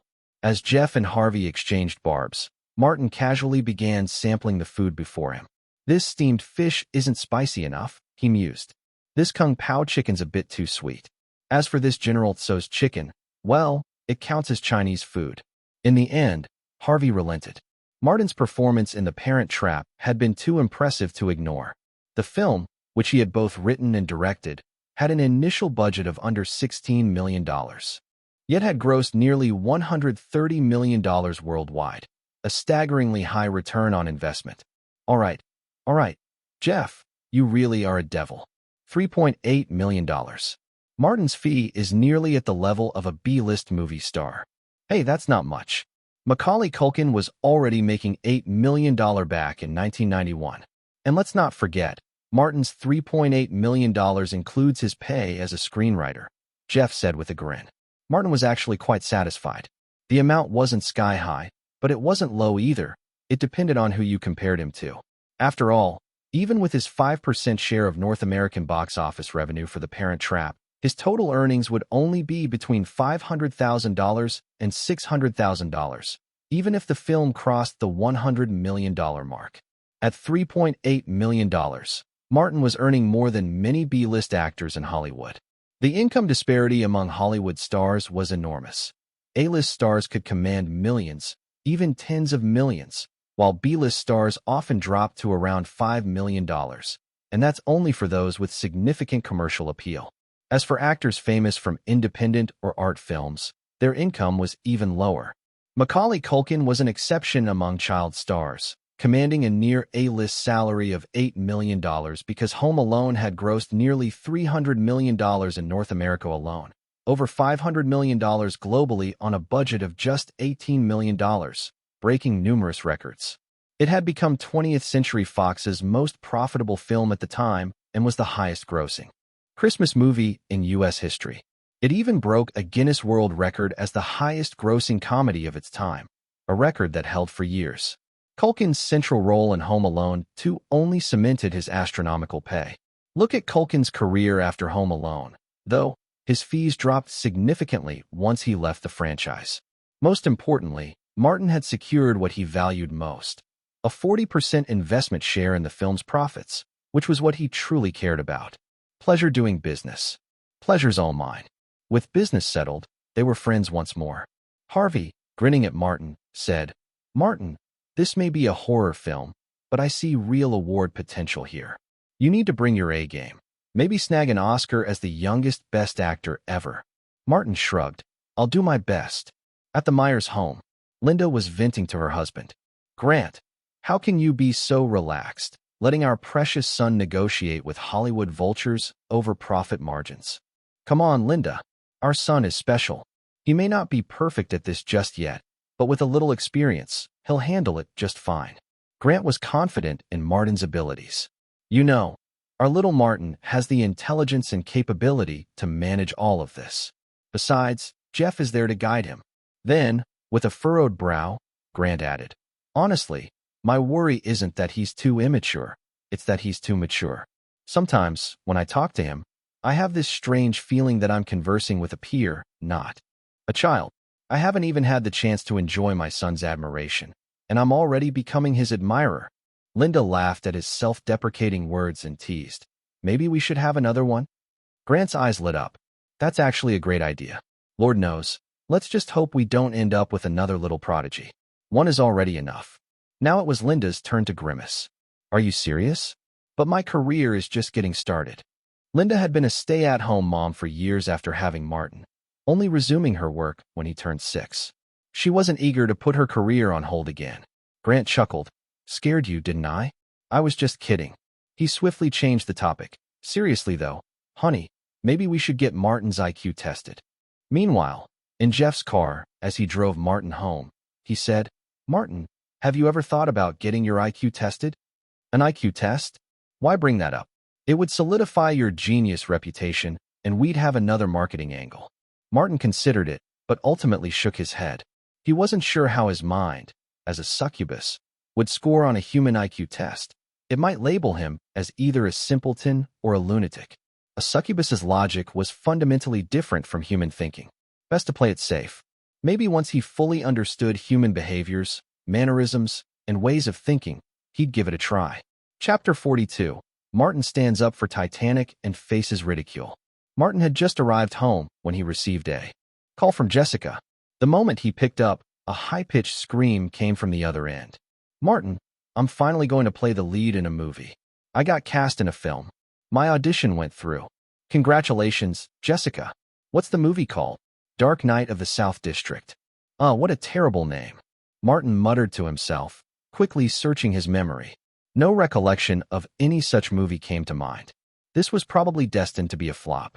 He thought about advising Jessica to drop it, but didn't know how to say it. Use magic? Don't be ridiculous. No way was Martin wasting magic on something so trivial. Maybe it would be better for Jessica to face a bit of harsh reality first. After that, any suggestion he made might be easier for her to accept. "So, hey, congrats, girl. You're on your way to becoming a big star." Giggle. "Thank you for the encouragement. I'll keep chasing you." Jessica's laughter on the other end was pure joy. See, that's emotional intelligence at work. Honestly, Martin had nothing to worry about with that pesky human simulation test. His human disguise was already flawless. The next day, Jeff called him. "Martin, I'm coming to pick you up now. Harvey's faxed over the contract. I had a lawyer go through it. No traps. You're good to sign. Okay, come over." The summer was almost over, so Martin needed to wrap up some loose ends before school started. Though, he suspected he'd end up on another extended leave soon. Did he even still need to go to school? Martin had thought this over quite seriously. But with most of his friends still there, it made sense to keep those relationships fresh, so he dismissed the idea. Especially Mark Zuckerberg. This guy might become a valuable ally in the future. A social network like Face, which combined media functionality with community interaction, was an excellent promotional platform. Actually, Martin could just copy the idea himself and create it, but he didn't have that kind of time or energy. He'd settle for investing a bit and staying in the background. Time slipped quietly into December. Titanic was released. At first, nobody took this soon-to-be historic film seriously. Critics across the board tore into it. A visual effects movie dressed up as a love story, huh? This film is utterly pointless. James Cameron wasted 2 hours telling a shallow, boring love story, said one reviewer, with others even harsher. James Cameron spent $200 million to build a sinking ship for 20th Century Fox. Yes, I believe this movie's box office returns will sink just like that ship. A $200 million love story. My word, has 20th Century Fox lost its mind? Or has James Cameron? I hear he's got the razor blades ready, just in case the next time we see his name, it's on a gravestone. Sarcastic remarks flooded the airwaves. Even Fox's PR couldn't dampen the noise, especially with competitors fanning the flames. On its opening day, Titanic grossed just $8.6 million domestically. Although it topped the day's box office, Fox's executives and Cameron found little reason to celebrate. With this trajectory, even if ticket sales picked up over the weekend, it wouldn't meet expectations. In general, a movie's first weekend is the strongest in terms of box office revenue. It only declines after that, the only question being how steep the drop will be. Many assumed Titanic was doomed, and Cameron's career along with it. The voices of those betting against the film grew louder. But then, someone in the industry stood up to defend it.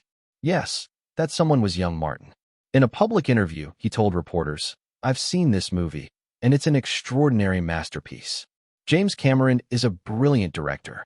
I think Titanic's box office trajectory can't be judged by conventional standards. Its reputation, its visual effects, its tragic love story. These elements will make it a phenomenon. I'm confident it will defy expectations and soar at the box office." Since Martin already knew the film would be a blockbuster, he'd be foolish not to use this opportunity to curry favor with Fox and Cameron. But he didn't stop there. He wanted to be a prophet, too. "I predict the film's opening weekend might not exceed 30 million, but its box office drop-off will be surprisingly small. As word of mouth builds to a tipping point, there will be an explosive, unexpected rise in its box office numbers.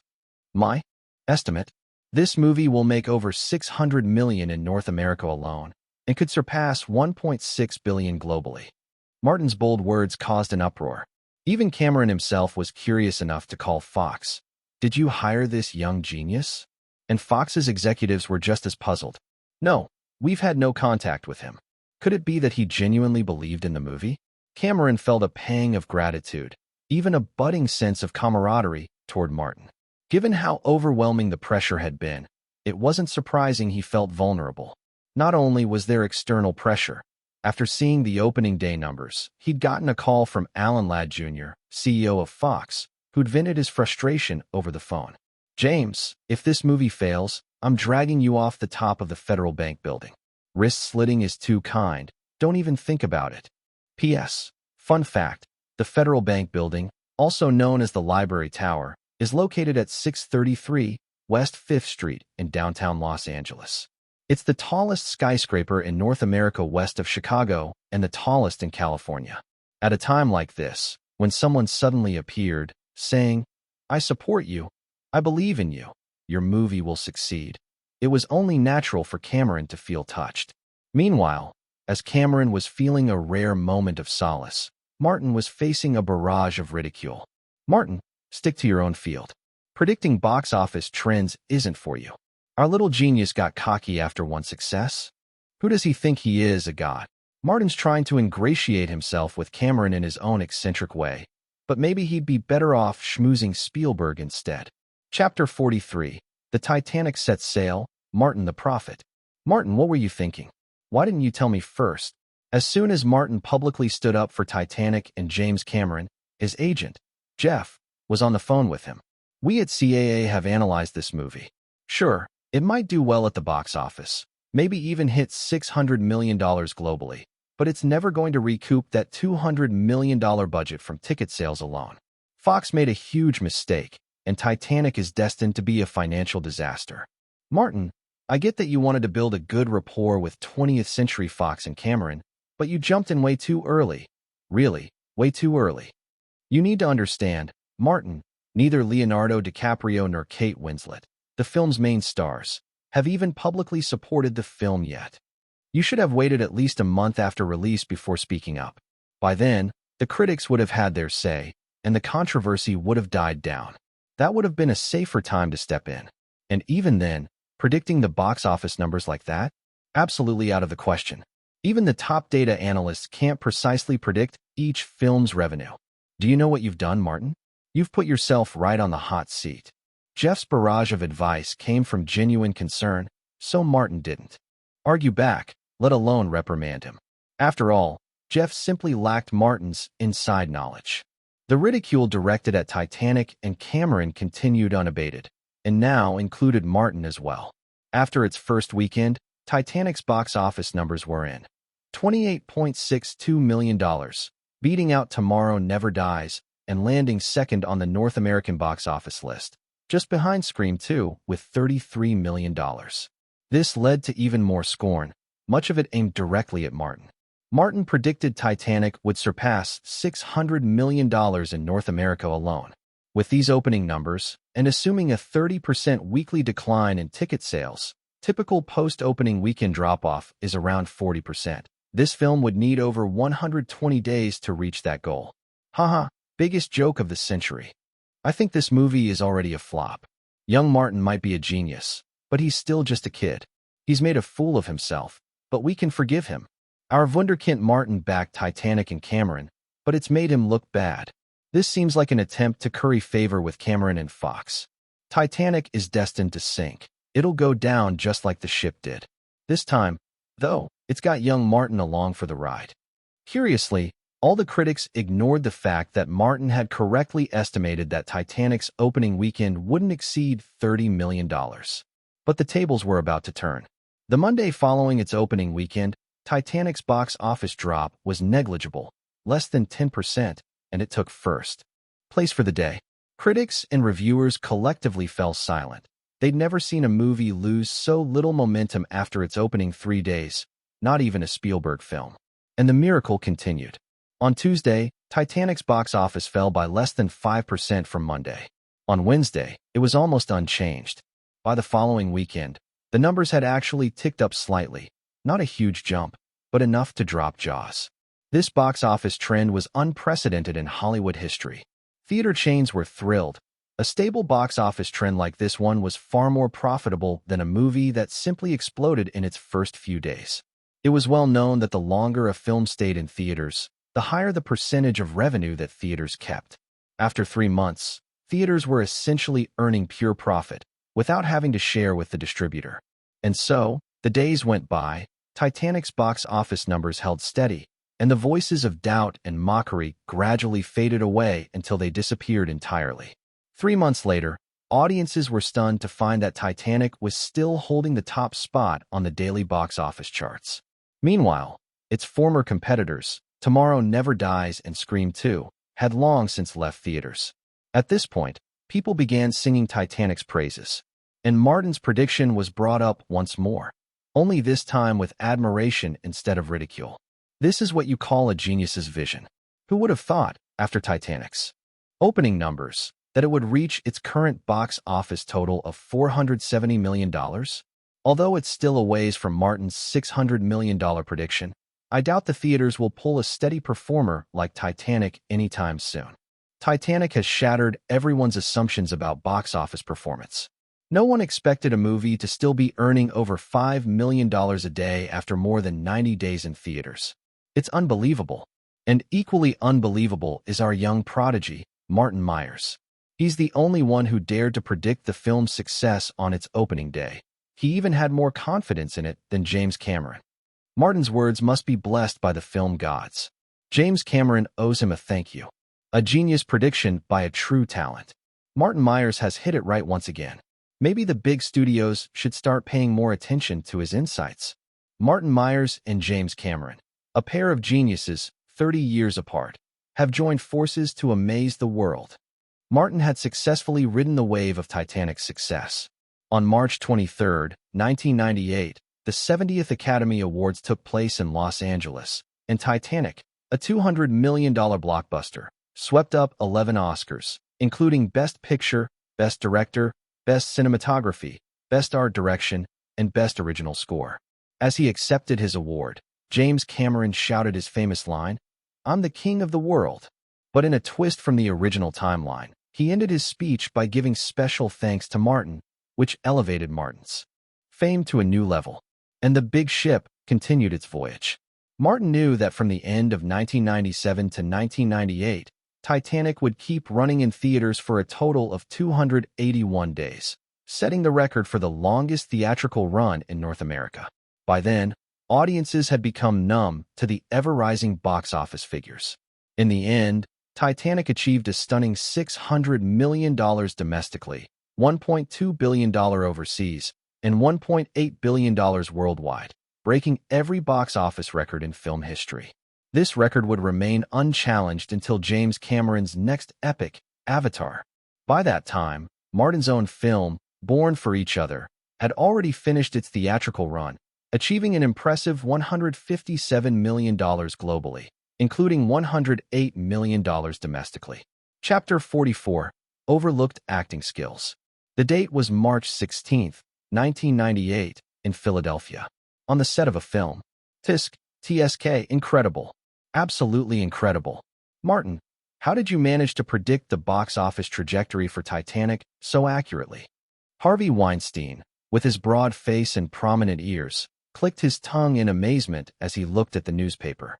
His eyes glinted with curiosity as he glanced over at Martin. Martin shrugged casually. Just a gut feeling. Harvey set down the newspaper and chuckled.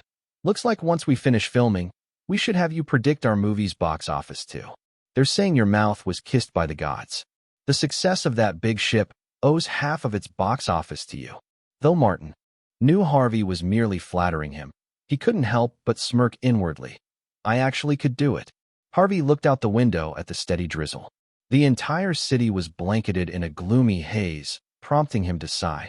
Seriously though, why'd you set the story in Philadelphia? Wouldn't Los Angeles have been better?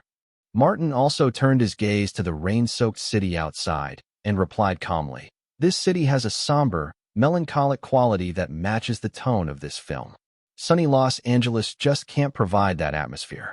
Actually, I wanted to set the story in London, but considering the budget, I settled on Philadelphia. I can see that, Harvey replied with a nod. In those days, Harvey Weinstein, before fame had swelled his ego, was a more approachable man. The set was in an older part of Philadelphia, filled with aging houses and tree-lined streets where faded leaves would occasionally drift to the ground.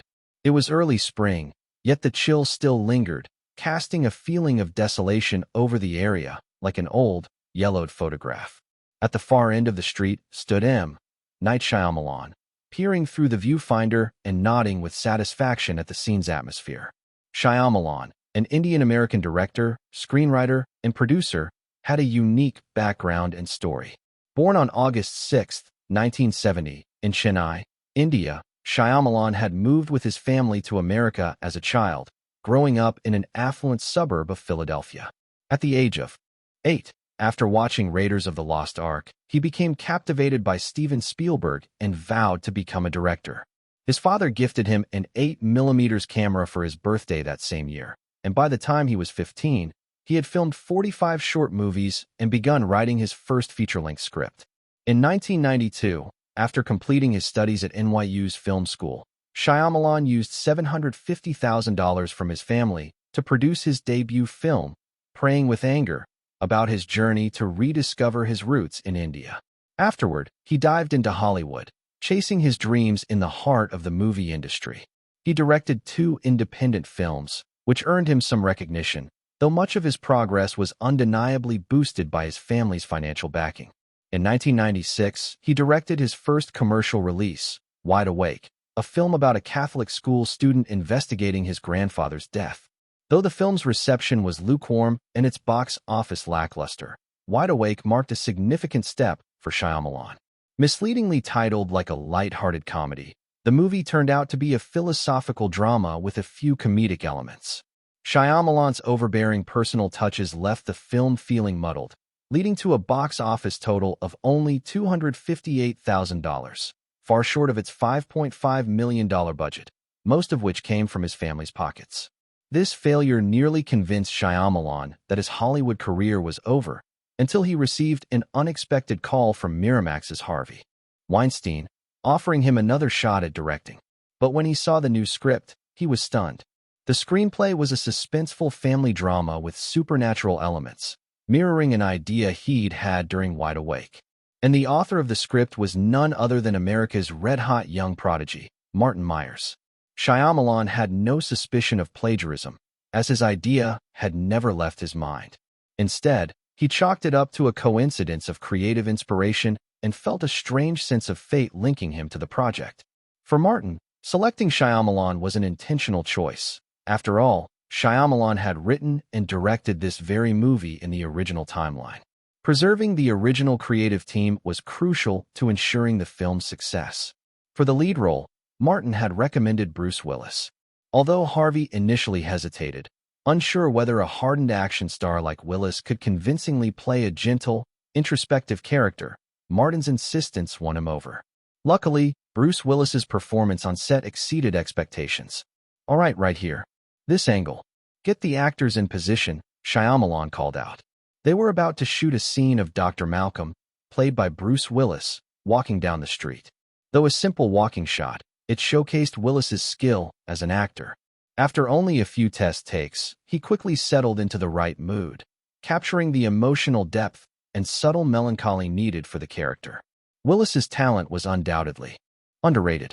His frequent roles as tough guys had overshadowed the subtlety he could bring to a performance, especially through his expressive, intense eyes.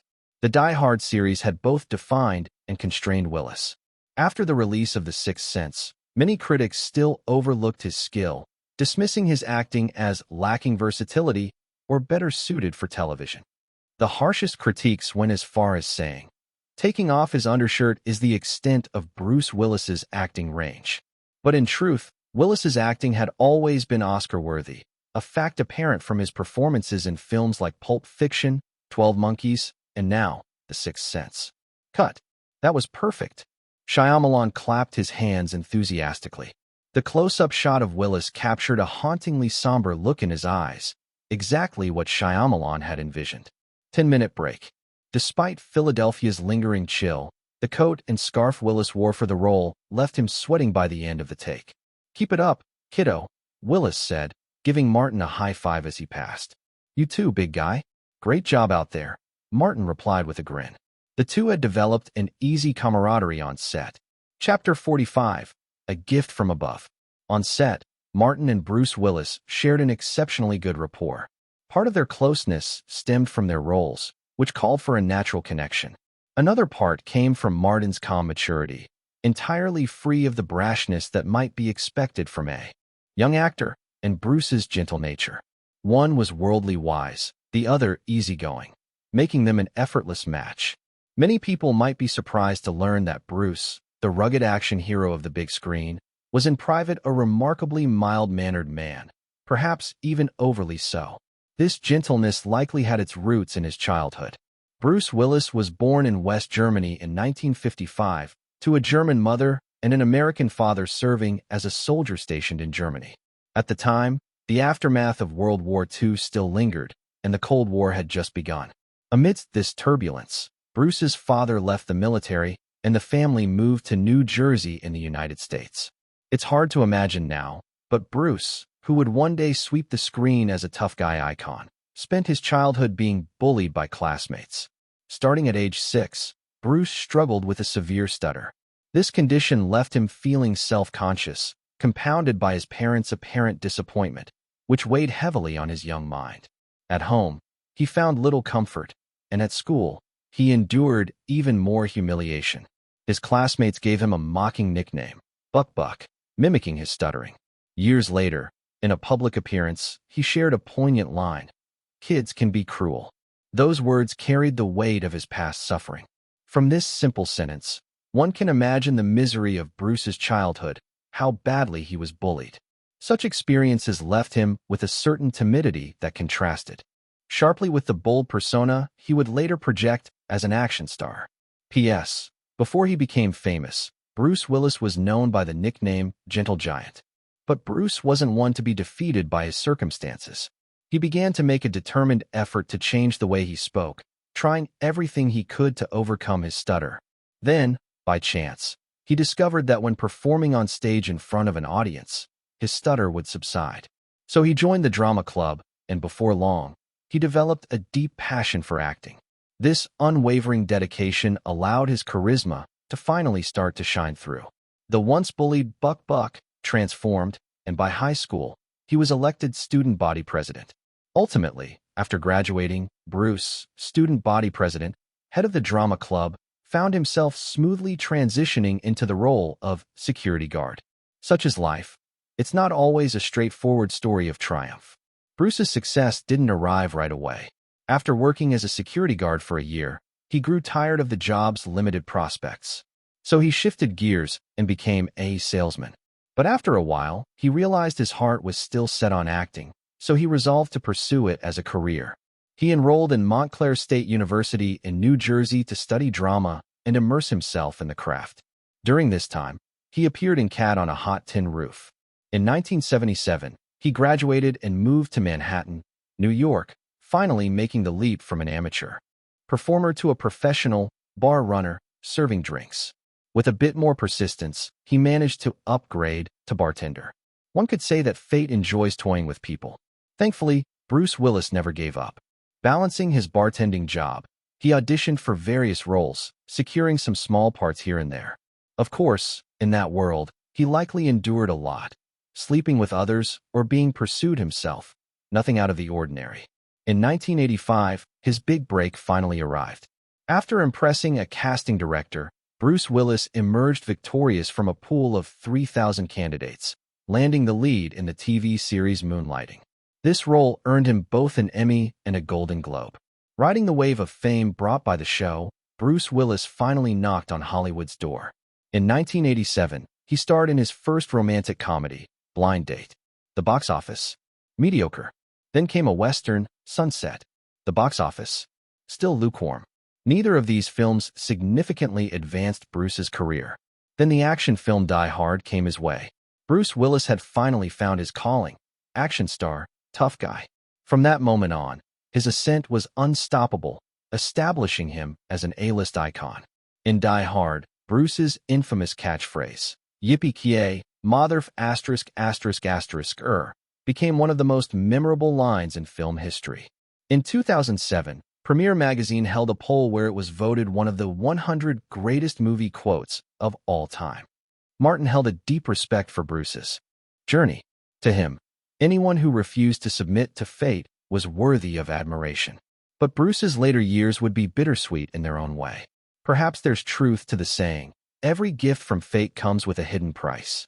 In March 2022, Bruce Willis was diagnosed with aphasia, and the once indomitable action hero tearfully announced his retirement from the industry.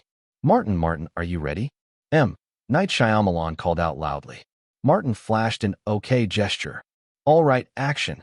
Two cameras rolled simultaneously, one capturing Martin inside the house, and the other waiting to film his entrance as he opened the door. Inside, Night Shyamalan watched the monitor intently. Although it was a short scene, it was critical. Martin needed to convey Cole's fear and vulnerability, a challenging task. With his naturally sunny disposition, Shyamalan wasn't sure if Martin could portray Cole's gloomy and frightened demeanor convincingly. But he was soon proved wrong. The moment he shouted action, Martin's aura transformed completely, with all his sunshine and confidence vanishing.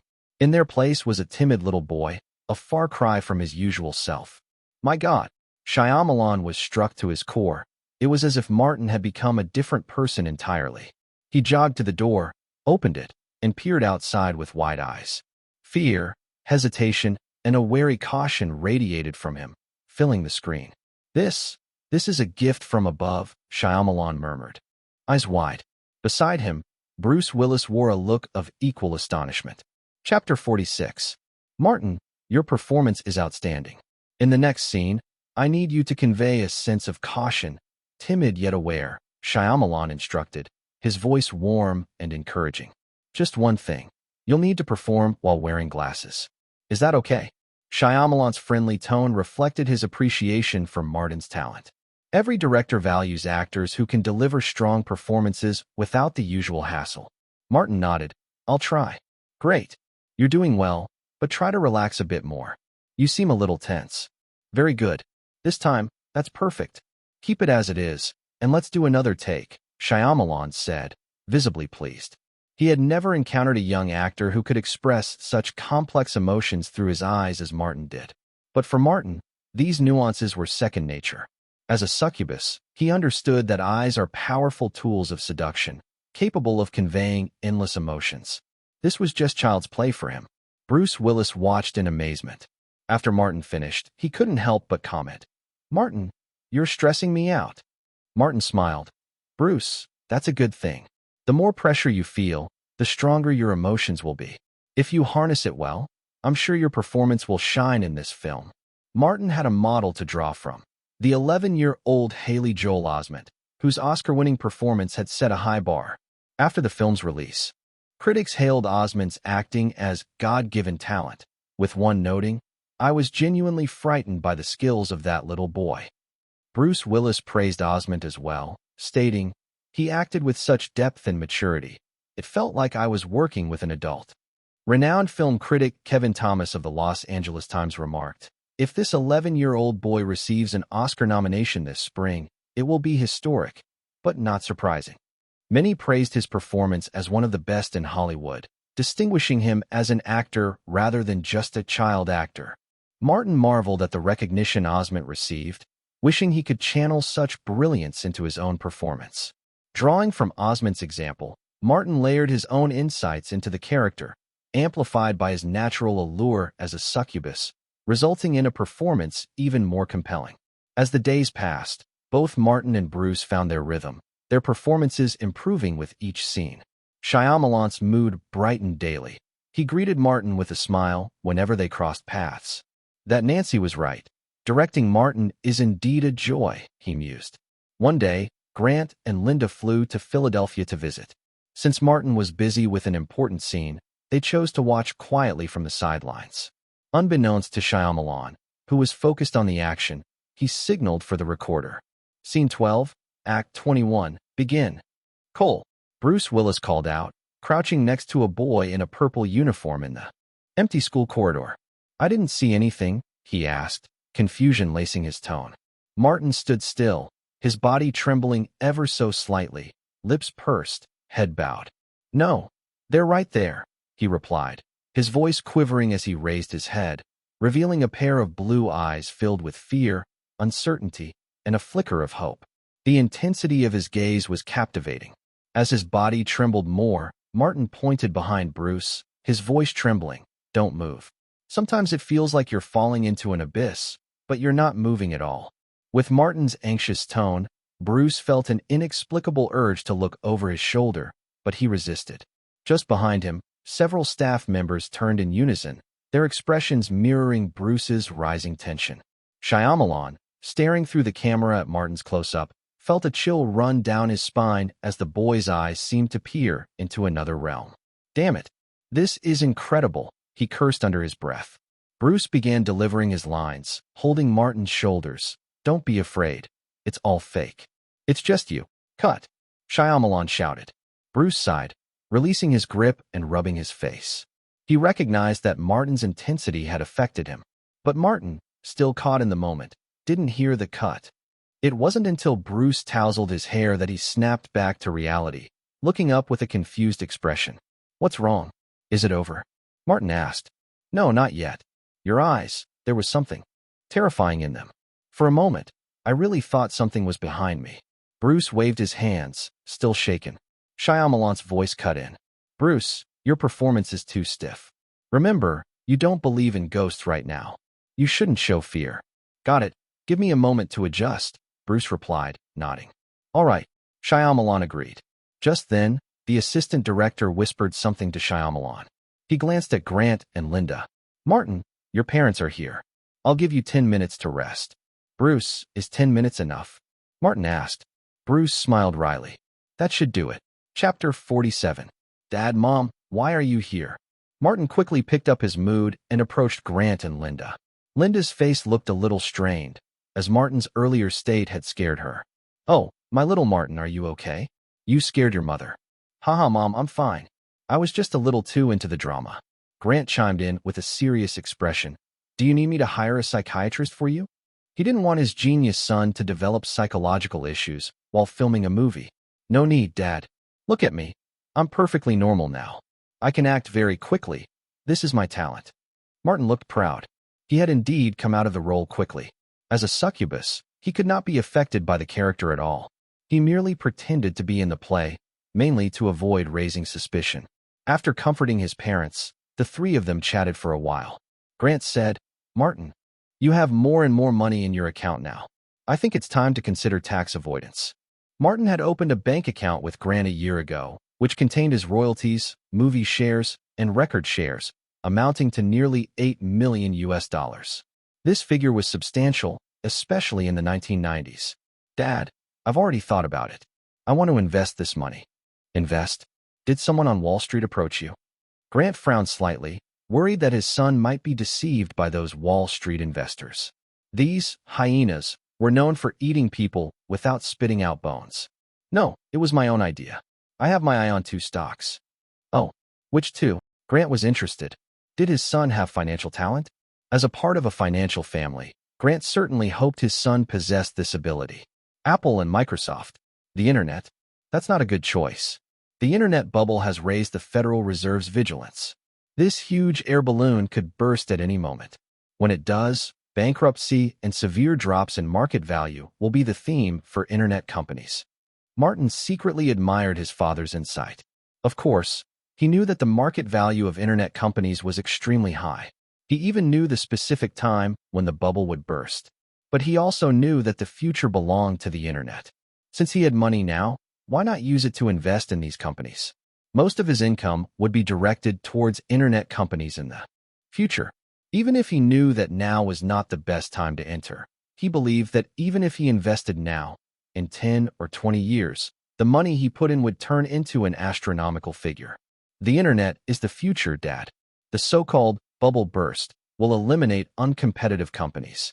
This is actually beneficial for the surviving internet firms because the market will be less crowded and investors will know where to place their bets. So, do you think Apple and Microsoft can survive? Yes, Dad. I trust my own judgment. After leaving the set, Grant pondered Martin's words.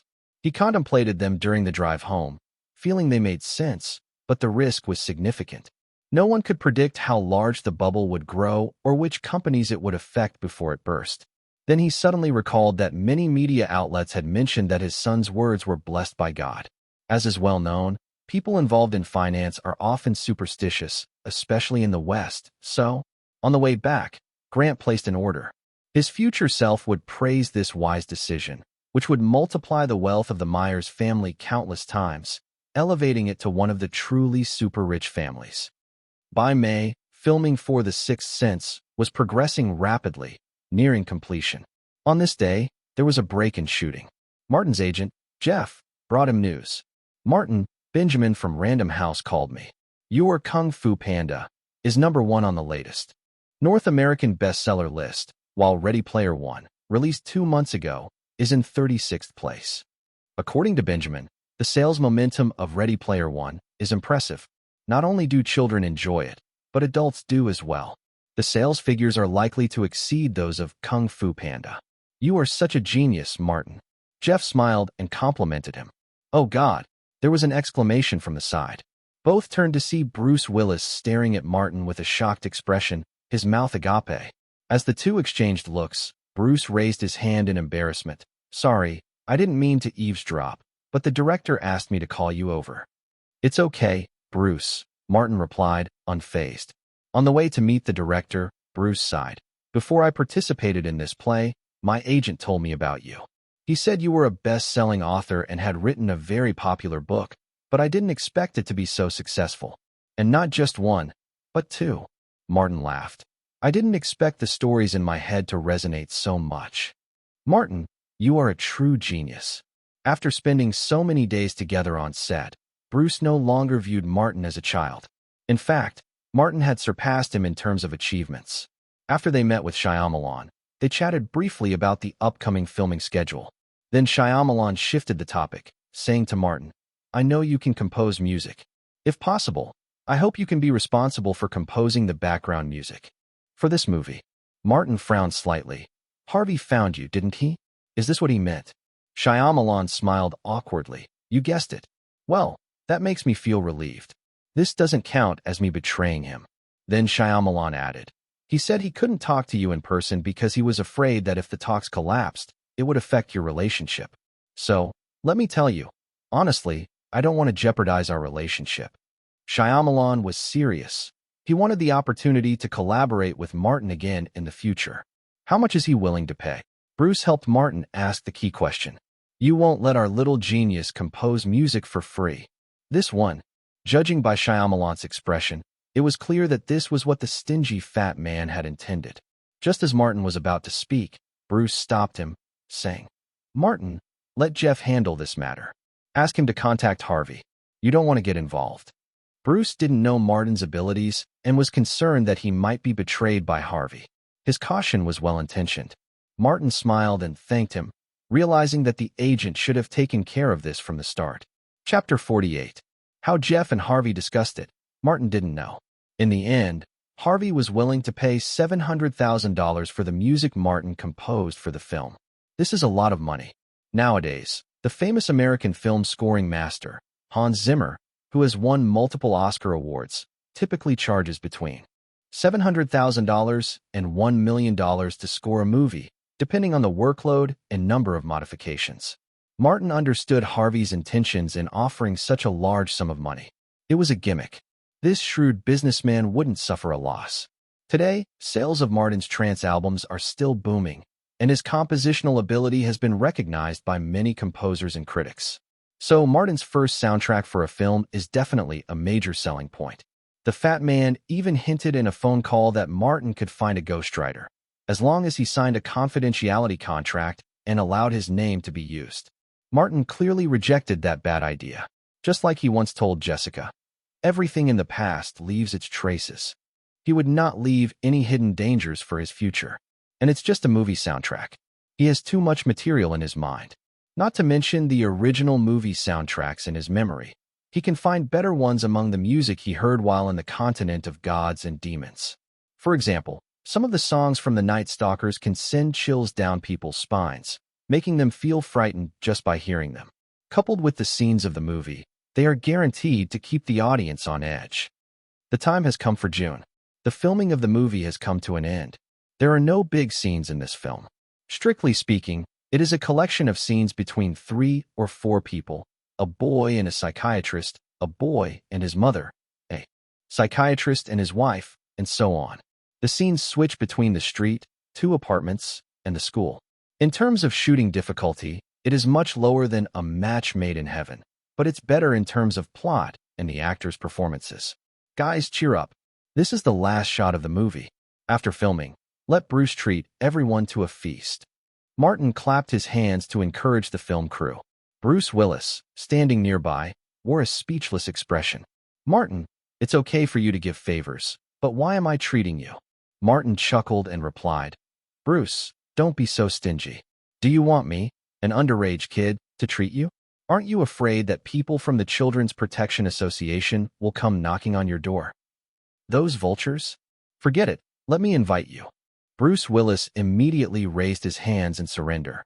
Once an organization like the Children's Protective Society of America gets involved, it can create big trouble. You can't get rid of it without some serious repercussions. Martin, do you need a break? Shyamalan was more concerned about whether Martin's physical strength could hold up. No, director. Martin shook his head resolutely. I'm in good shape now. Let's continue and finish this battle. Just kidding. This workload is nothing for a succubus. After Shyamalan took a careful look at Martin to ensure he wasn't trying to show off, he sat back in the director's chair with confidence and began making arrangements. He attached great importance to this last shot because it is one of the most crucial scenes in the movie and a significant test of Martin's acting skills. Get on your feet. Get ready, start. In the bedroom, the boy gasped and trembled as he stretched out his small hand to grasp the door handle. After several moments of hesitation, he finally made up his mind, clicked, and gently twisted the door lock. The door opened slightly, and the boy's head peeked out from the gap, his clear eyes scanning the dimly lit corridor. Hesitation and fear danced in his eyes. After looking back and forth, he seemed to have made up his mind. Suddenly, he opened the door and rushed to the bathroom quickly. Swipe. A white shadow flashed from behind the boy. Sensing something, the boy suddenly became anxious. Fear appeared on his face as he panted quickly and turned around slowly. His weak body trembled slightly, looking so lonely and helpless. Behind him, there was nothing. Hallucinations. This was just a hallucination, all false. The boy reassured himself, but he involuntarily stepped toward the corridor, as if he wanted to prove something. At that moment, the boy suddenly heard the sound of kitchen utensils clinking in the kitchen. His expression shifted to certainty, thinking it was his mother making breakfast. So he turned and walked toward the kitchen. A bright light illuminated the kitchen, sweeping away the gloomy darkness, and the world seemed to return to light. A woman in pink pajamas was facing the door, tinkering with something. The boy softly called out, "Mom?" The woman in pink pajamas turned around suddenly and said in a sharp, violent voice, "No, dinner isn't ready yet. What do you want?" Close-up. Here is a close-up, Shyamalan instructed the cameraman through the headset. The camera zoomed in instantly, revealing the woman's face and body covered with horrific scars. Coupled with her hysterical expression, an atmosphere of fear enveloped her. The woman stretched out her hands toward the boy, revealing her arms marred with deep knife marks, and roared angrily. "You can never hurt me again, Lanny. It was you who forced me to be like this."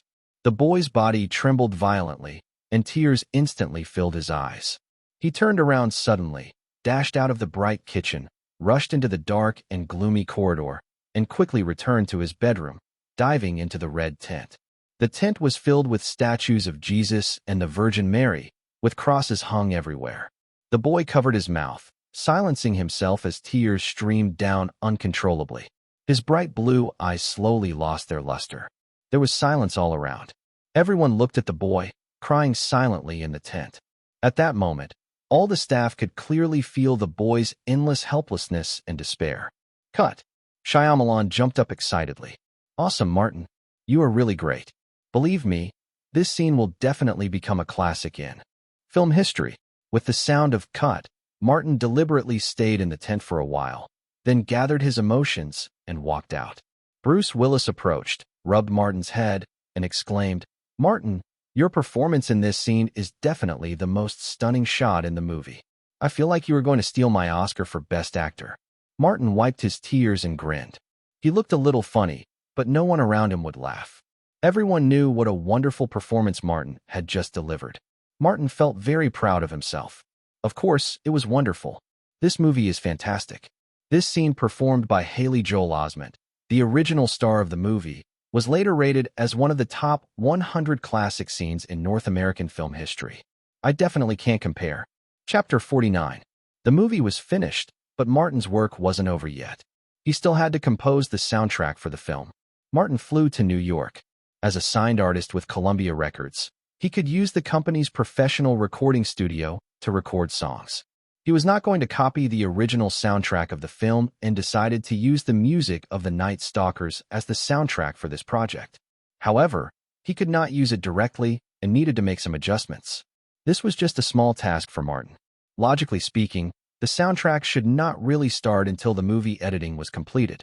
In the early stages, he could only develop some general ideas based on the overall style of the movie.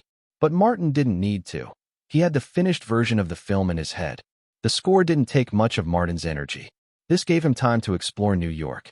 "Gordon, did you know that the emergence of Fifth Avenue originated from wealthy New Yorkers in the early 19th century, choosing to live at the southern end of what was then just a country road? It was located on the central axis of Manhattan and concentrated the essence of the city.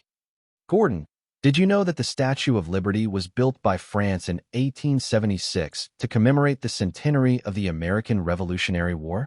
This female figure in a robe represents the goddess of freedom in Roman mythology. Gordon, did you know that the financial backers behind the Museum of Modern Art are the Rockefeller family? It opened on October 29, 1929, a day also known as Black Tuesday, the darkest day in American securities history. From that day on, the U.S. and even the world entered a decade-long period of economic depression. It was during this time that the Museum of Modern Art in New York opened its doors to the public. Gordon, you know what? Bodyguard Gordon had a large head and felt as if he was being lectured every day. But I'm just a bodyguard. I don't want to be a historian. Why do I need to know this? Fortunately, 9 days after arriving in New York, Martin finally completed all the scores and was ready to return to Los Angeles. Gordon breathed a sigh of relief. On his last day in New York, Martin decided to visit the famous Twin Towers to pay his respects in advance. Even though 9/11 was a disaster for mankind, Martin was not human and could not empathize with it. As for informing the American government in advance, stop being funny. For now, his prediction was likely to be regarded as a joke, but after the 9/11 incident actually occurred in the future, it would become a huge trouble for him. What does it have to do with me? This was what Martin really thought. Come on, Gordon, today is our last day in New York. Let's go hang out in Central Park. Gordon put on his coat with a grimace. New York's Central Park is located in the middle of Manhattan, surrounded by many skyscrapers. The park covers an area of 3.4 million square meters and has a total length of 93 kilometers of walking trails. It is open from 6 a.m. to 2 p.m. and at 9 o'clock in spring and summer.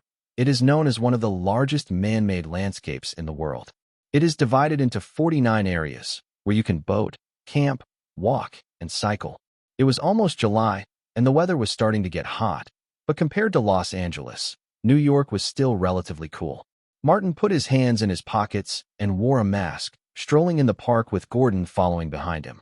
Because there were lakes, forests, and breezes, the park was cooler inside. Martin wandered around the edge of the forest. Suddenly, a pink bicycle came flying towards him. With Martin's quick reflexes, he was able to avoid it. But just as he was about to dodge, he suddenly saw the face of the owner on the bicycle. A flash of realization crossed his mind, and hundreds of ways to be hit instantly appeared in his thoughts. He quickly selected one, and then, ouch. Martin staggered after being hit by the bicycle and fell forward. He landed on the ground, turned over onto his back, with fear on his face, and began to flail. And above him, a shadow pressed down. Bang, bang, Scarlett Johansson felt incredibly unlucky. She had just been recognized by a mischievous boy while riding her bicycle, and he was chasing her desperately. She could only pedal with all her strength to get away. But just after she lost that pesky boy, she accidentally hit someone. Fortunately, she didn't fall heavily. Why is it so soft underneath?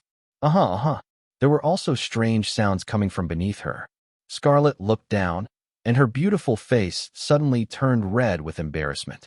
It turned out that her body had just happened to land on the unfortunate guy she had hit, who was now struggling beneath her. Scarlett quickly turned to the side and got out of the way. The unfortunate guy let out a long breath. "Oh God, you almost suffocated me." What was that? This sentence made Scarlett's face turn scarlet from her cheeks to the root of her neck. "Yes, I'm sorry. I didn't mean it. You weren't hurt, were you?" She apologized quickly. The unfortunate man turned his head, and a pair of clear blue eyes met Scarlett's gaze. A pair of charming eyes. A thought flashed through Scarlett's mind. Then it was replaced by another thought. Why is he wearing a mask? Isn't it hot? I'm not dead yet, but I just can't stand up. Please help me, the masked man said. Scarlett suddenly became alert. Could this guy have recognized me and said that on purpose?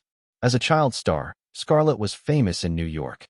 She looked at the boy, trying to see something, but all she could discern were annoyance and frustration. Oh no, he shouldn't be pretending.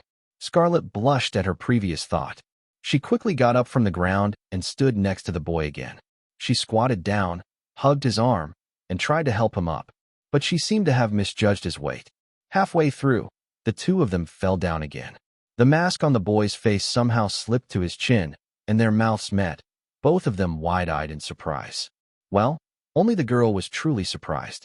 Martin was secretly enjoying himself and had done it on purpose. When Martin fell, Gordon rushed over, but after seeing Martin's little trick, Gordon stopped and watched with amusement from a distance. As an employer, he had so many tricks at a young age. By chance, Martin's eyes met Gordon's, and Gordon gave him a look that only a man could understand. Martin glared back at him. "I was careless. My acting skills just now were a bit exaggerated, and this guy Gordon noticed it. But fortunately, the little beauty didn't catch on." After a lot of effort, the two finally stood up. Scarlett asked worriedly, "Are you okay?" followed by a long scream.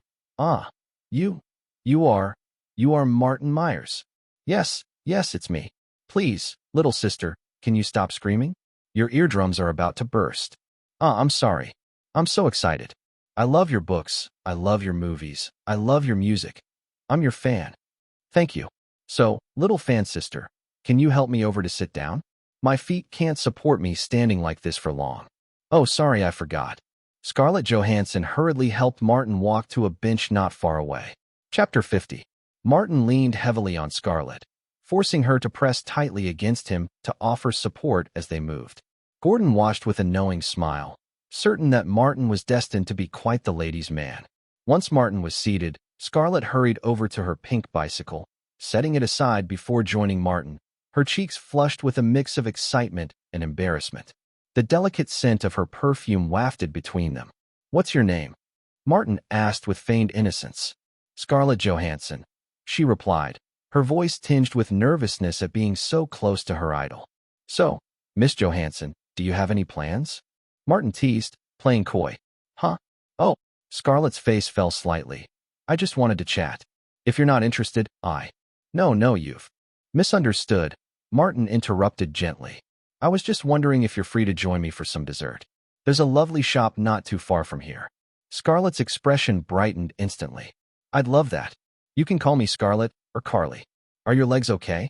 Martin inquired, glancing at the bicycle. It looks like it might be a bit of a challenge. Could you give me a ride on your bike? Of course. Scarlett beamed, thrilled that her idol wanted to ride with her. Martin settled on the back seat of Scarlett's bicycle, and with determined effort, she pedaled them out of the park, albeit a bit unsteadily. Gordon trailed behind, keeping a leisurely pace. At the dessert shop, they found a cozy booth. Gordon took a seat nearby, ensuring he was close enough to keep an eye on things. Order anything you like. It's on me, Martin offered generously. Thank you. Scarlett eagerly chose her favorite dessert. Martin picked something for himself as well. As they ate, they engaged in light conversation. Are you from New York? Do you live in Manhattan? Martin asked. No, I live on Long Island. My mom had a meeting in Manhattan today, so she brought me along, Scarlett replied. Will she be picking you up later? Yes. So, Martin, what brings you to New York? Scarlett quickly shifted the topic, not wanting to delve into family matters. I just wrapped up filming my new movie and came here to work on the soundtrack at Columbia Records. Wow, that's amazing. A new movie, and you're scoring it too. Scarlett exclaimed, genuinely impressed. You're quite talented yourself, Scarlett. I saw your film Manny and Low, and thought you were fantastic. Really? Scarlett's eyes widened with delight. You saw the movie I was in? Of course. Your acting skills are impressive, Martin complimented, causing Scarlett to blush with pride. Suddenly remembering something, Scarlett asked, Martin, my new film, The Horse Whisperer, is coming out this month. Could you come to the premiere? When is it? The 15th. Absolutely. Have your agent send an invitation to mine. Martin agreed, looking forward to it. Scarlett leaped from her seat in excitement, her joy contagious. Though still young, her enthusiasm and developing presence made Martin take notice. After finishing their desserts, Scarlett checked her watch, a hint of reluctance in her expression. Martin, I have to go. My mom's coming to pick me up. Where should she meet you? Columbus Circle. That's quite a distance. Let me drive you there. My car is nearby, and we can fit your bike in the trunk. Really? That would be wonderful. Scarlett responded happily. Of course, Martin chuckled. It's my pleasure. Gordon. Martin gestured to his bodyguard. Gordon understood and went to fetch the car. Who's that? Scarlett asked as they walked. My bodyguard, Martin explained. Has he been following us the whole time? Yes, security in New York can be unpredictable. Scarlett's mind raced with thoughts of Gordon witnessing everything that happened. But then she reassured herself. There was nothing inappropriate between her and Martin. Meanwhile, Melanie Sloan was having a tough time. Since moving to New York, her family had struggled. Her husband's unemployment had forced them to rely on welfare and food stamps. Though they had managed to survive, the constant arguments had worn down her marriage, leading to their divorce last year.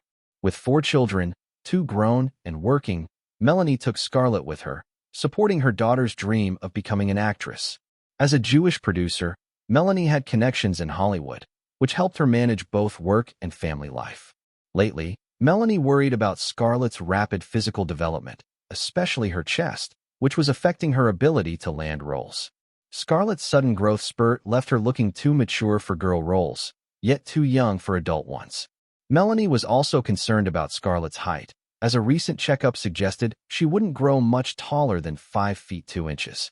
These physical changes limited Scarlett's casting opportunities, adding to Melanie's anxieties about her daughter's future in acting. Just as Melanie was lost in thought, a sleek black Mercedes-Benz pulled up.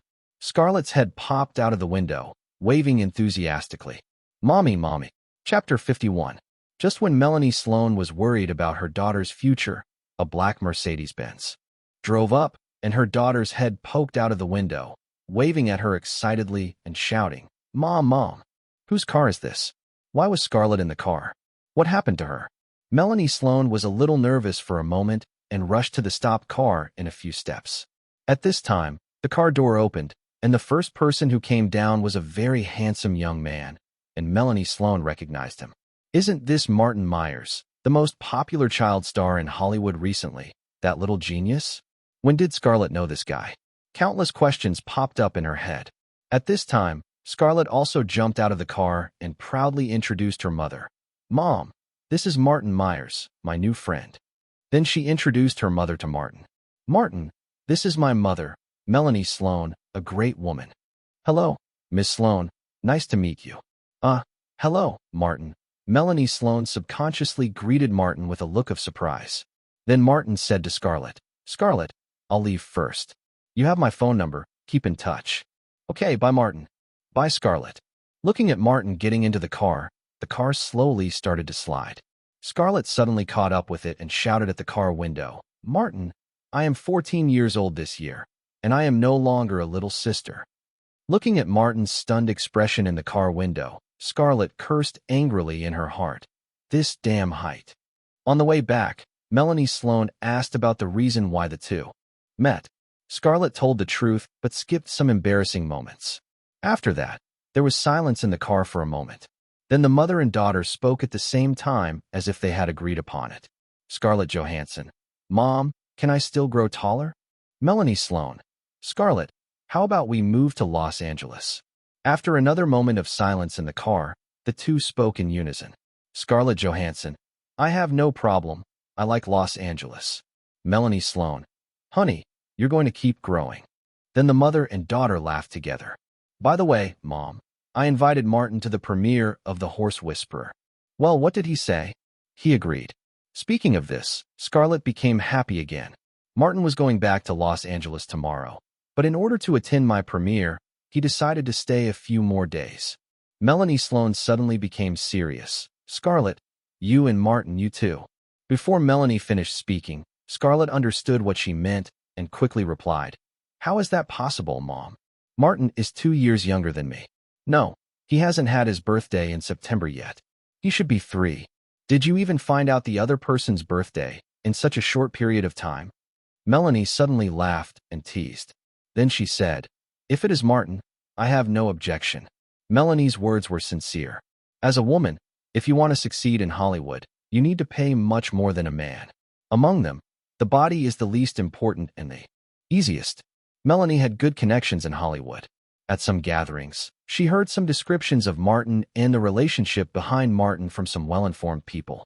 In Melanie's view, if Martin could fall in love with her daughter, with his family's power, he would be behind the scenes. His funds and contacts in the entertainment industry could help her daughter a lot. Both of them are minors. Even if something happens during the relationship, there is no need to worry about the future being affected. Romeo and Juliet clause. And if it is Martin, her daughter will not be at a loss. Even if the two only talked for a while, with Martin's current popularity, it would be enough to make her daughter famous. Melanie was very optimistic about this aspect. Besides, her daughter is already 14 years old and is about to go to high school.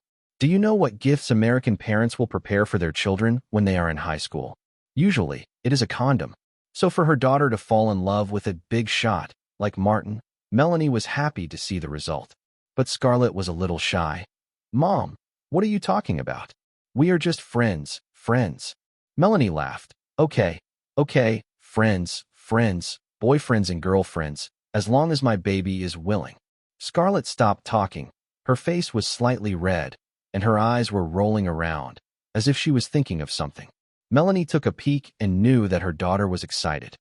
15th. AWC. Cinemas in Lincoln Square, New York City. The premiere of The Horse Whisperer was held here. This movie is the work of the great director Robert Redford, and the production company behind it is Touchstone Films, a subsidiary of Disney. Both are well-connected, so the premiere was star-studded. What surprised people the most was Martin's arrival. This little genius, who is a household name in America, has recently become popular due to the box office predictions of Big Ship, and his name appears frequently in major media. What's even more surprising is that Martin walked the red carpet arm in arm with Scarlett Johansson, the young actress in The Horse Whisperer. Scarlett pressed her body against Martin's arm very affectionately, smiling and whispering in Martin's ear from time to time. What's going on with these two? The media reporters showed interested eyes, and the flashlights flashed. Scarlett was a little proud. She had begged on the phone for a long time the night before to get Martin to agree to walk the red carpet with her. It seemed like the effect was good, but she couldn't murder so many films by herself. Far away in Los Angeles, Jessica, who was watching TV, happened to see the scene of Scarlett holding Martin's arm, and she immediately gritted her teeth. This beachy. Then she picked up the phone and called Lindsay and Dorothy. The three little girls started mumbling on the phone. Back to the premiere. Martin was being interviewed by the host. Yes, I am a good friend of Scarlett, and I came here just because of her invitation. What? Predicting the box office of this movie. He searched his memory for a while. Then he changed the topic and said, the box office is not important. This is a film that is aiming for awards. I believe in the ability of director Robert Redford. He is a director I admire. By the way, The Horse Whisperer was written, directed, acted, and also produced by this all-rounder. Entering the theater, Touchstone president George Brown was surprised to see Martin and pulled him over for a chat. Why are you here? Aren't you filming in Philadelphia? I finished filming early and came to New York to produce the soundtrack. Scarlett and I are friends, and she invited me, so I came. At this time, George Brown saw Scarlett, who was nervously following Martin. For Scarlett now, George Brown was as big as a mountain. Hello, Scarlett. Hello, Mr. Brown. Scarlett was so nervous that her voice was trembling. But George Brown's attention was not on her at all. He said hello to Martin and left. At this time, another old acquaintance came over. Hey, our little genius. Didn't expect to see you here. Bruce Willis walked over with a crooked smile. Scarlett's eyes lit up. Martin still knows Bruce Willis? We met in my new movie. Martin explained a little in Scarlett's ear, then pulled the little girl to greet him. Hey, Bruce. Long time no see. It didn't seem like it took long. Bruce joked kindly. Scarlett on the side looked very envious. She also wanted to communicate freely and equally with such an A-level person. Chapter 52. The movie, The Horse Whisperer, has a total runtime of 170 minutes. As Martin said, this is an award-winning film, with no expectation of recovering costs from the box office. Generally, the videotapes of such award-winning movies sell well, and many people will buy them for collection even if they don't watch them. It's like when an author goes to a bookstore and sees famous books or books praised by the media. They can't help but buy a copy, only to let it gather dust in a corner at home. Therefore, it's generally not a problem for these kinds of award-winning films to recover their costs, often making a small profit. Occasionally, with some luck, they can make a lot of money, such as The Shawshank Redemption, the record holder for North American videotape sales. The author has seen this movie, but perhaps isn't sophisticated enough to appreciate it fully. By now, I've almost forgotten the specific plot. I only remember the line. You know, some birds are not meant to be caged. Their feathers are just too bright. However, many people around me brag about this movie endlessly. Some have watched it twice, others 3 times, albeit most of them as pirated versions. In the theater, it was dark. Only the big screen glowed. Martin and Scarlett were sitting in the second row, enjoying the movie with their legs crossed. Suddenly, a small white hand reached out, held Martin's hand, and playfully scratched his palm with its fingers. Martin smiled proudly to himself and held Scarlett's warm little hand in return. It was a little damp, but soft and comfortable to hold. Compared to the skinny beauties in the entertainment industry, he still preferred such plump beauties. Scarlett had just mustered up the courage to reach out to Martin, and her forehead was sweating. After receiving Martin's response, she felt reassured and turned to give Martin a smile. Martin pointed to the big screen, suggesting they continue watching the movie. But Scarlett's mind was no longer on the movie. Thinking of her mother's words, she felt scared and nervous. Her relaxed mood was heightened again, and she sweated even more. Martin squeezed Scarlett's little hand for a while and then felt something was wrong. Why did it feel so slippery and greasy? So he pinched it hard a few times. Scarlett was so embarrassed and angry that she wanted to find a hole to crawl into. What was wrong with her? Why was she sweating so much? Even she could smell the sour mix of sweat and perfume from her body. Would Martin feel sick? Scarlett cursed herself in her heart for not being up to par. She wanted to pull her hand back, but unexpectedly, Martin held it tightly and even pulled her closer, allowing Scarlett to lean against him. "Martin, I don't know what's happening. Do you hate me?" Scarlett nervously whispered in Martin's ear.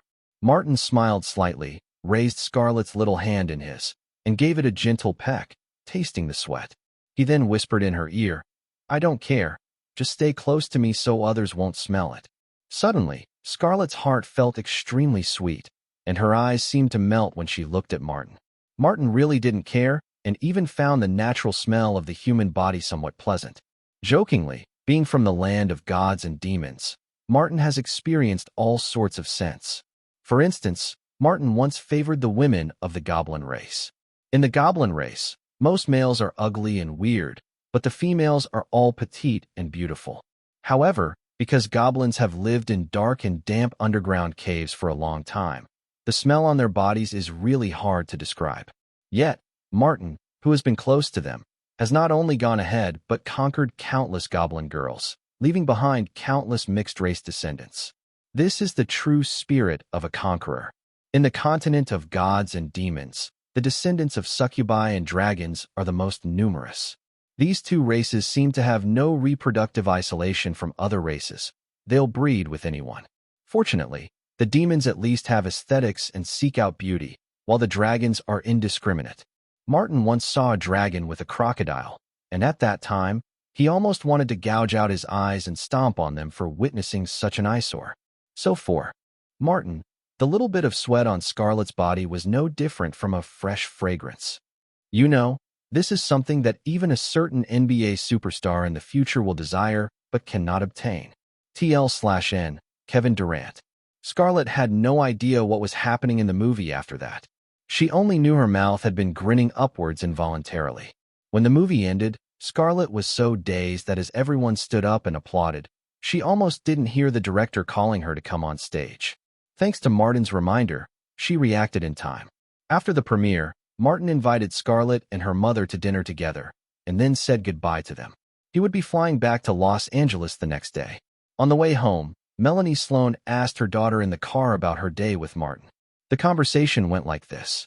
Melanie Sloan. Scarlett, what did you talk about with Martin today? Scarlett Johansson. Hee hee. Melanie Sloan. Did you meet anyone while with him? Scarlett Johansson. Hee hee. Melanie Sloan. Is your relationship with Martin progressing? Scarlett Johansson. Hee hee. Melanie Sloan finally understood that her daughter was smitten. It seems she and Martin got along well today, which put Melanie in a better mood. Upon returning to Los Angeles, Martin went to watch the film editing process. As soon as he entered the editing room, he heard Shyamalan arguing with the editor. As the director of a blockbuster movie, Shyamalan did not have the final editing rights, but because of the family behind him, Harvey still gave him the right to make suggestions. Of course, the Shyamalan family was not involved in this movie, which is different from the original timeline. Naturally, Martin wouldn't miss the opportunity to make money. In the movie, Martin's father, Grant, invested $10 million each with company funds and his own money, securing a 40% investment share. The total investment in the movie was $40 million, and Miramax invested the remaining $20 million, including resource investment, accounting for 60% of the total investment. In the original timeline, the investment share of this film was Shyamalan family funds invested $10 million. Miramax invested $15 million. Bruce Willis did not take a salary, but included his $14 million salary into the investment share and eventually received an extremely generous return. Bruce Willis received a total income of $100 million from this movie, becoming one of the highest-paid actors in the film industry, tied with Tom Cruise. Chapter 53. In the editing room, Shyamalan was having a heated argument with the editor. The dispute originated from a particular clip. Shyamalan was unwilling to cut it, but the editor believed that adding this section would make the film drag, so he insisted on cutting it, leading to their argument. Now that Martin was there, Shyamalan seemed to find reassurance and immediately threw the question to him. Which scene? Martin asked, a bit puzzled. The shots for his movie were based on a script from his previous life. Wouldn't it be better to edit according to the original shots? Martin, look, this is it, Shyamalan pointed out. The disputed scene was the last part of the film. At the end of the film, the little boy sits in the car with his mother and tells her that a woman died in the car accident ahead. The mother asks her son how he knows, and the boy says he can see it, right next to his window. The boy asks his mother if she thinks he is a freak. Although the mother doesn't believe her son's words, she solemnly tells him she would never think that. In her heart, she blames herself for not taking good care of her son. The conversation continues. Boy, Mom. Grandma says hello to you. Mom, it's wrong for you to say that. You know Grandma has passed away. Boy, I know, but she wants me to tell you. Mom, oh, stop talking. Boy, she asked me to tell you that she saw you dancing. She said that when you were little, you fought with her just before your dance performance. Mom starts to show an expression of disbelief. You thought she didn't want to see you dance, but she wanted to see you. She hid behind you, and you didn't see her. She said you looked like an angel. At this time, the mother had already started sobbing silently, trying her best to suppress her sadness. She said that you once went to her cemetery and asked her a question, and she said the answer was, every day. Mom, what question did you ask her? The mother sobbed, looking at her son with an aggrieved expression like a child, and said, I asked if there was a moment that made her proud. Martin frowned. This section is in the script. Why should it be omitted? The editor smiled contemptuously. I think this section is too drawn out, unnecessary sensationalism, and inconsistent with the atmosphere of the entire movie. You're talking nonsense.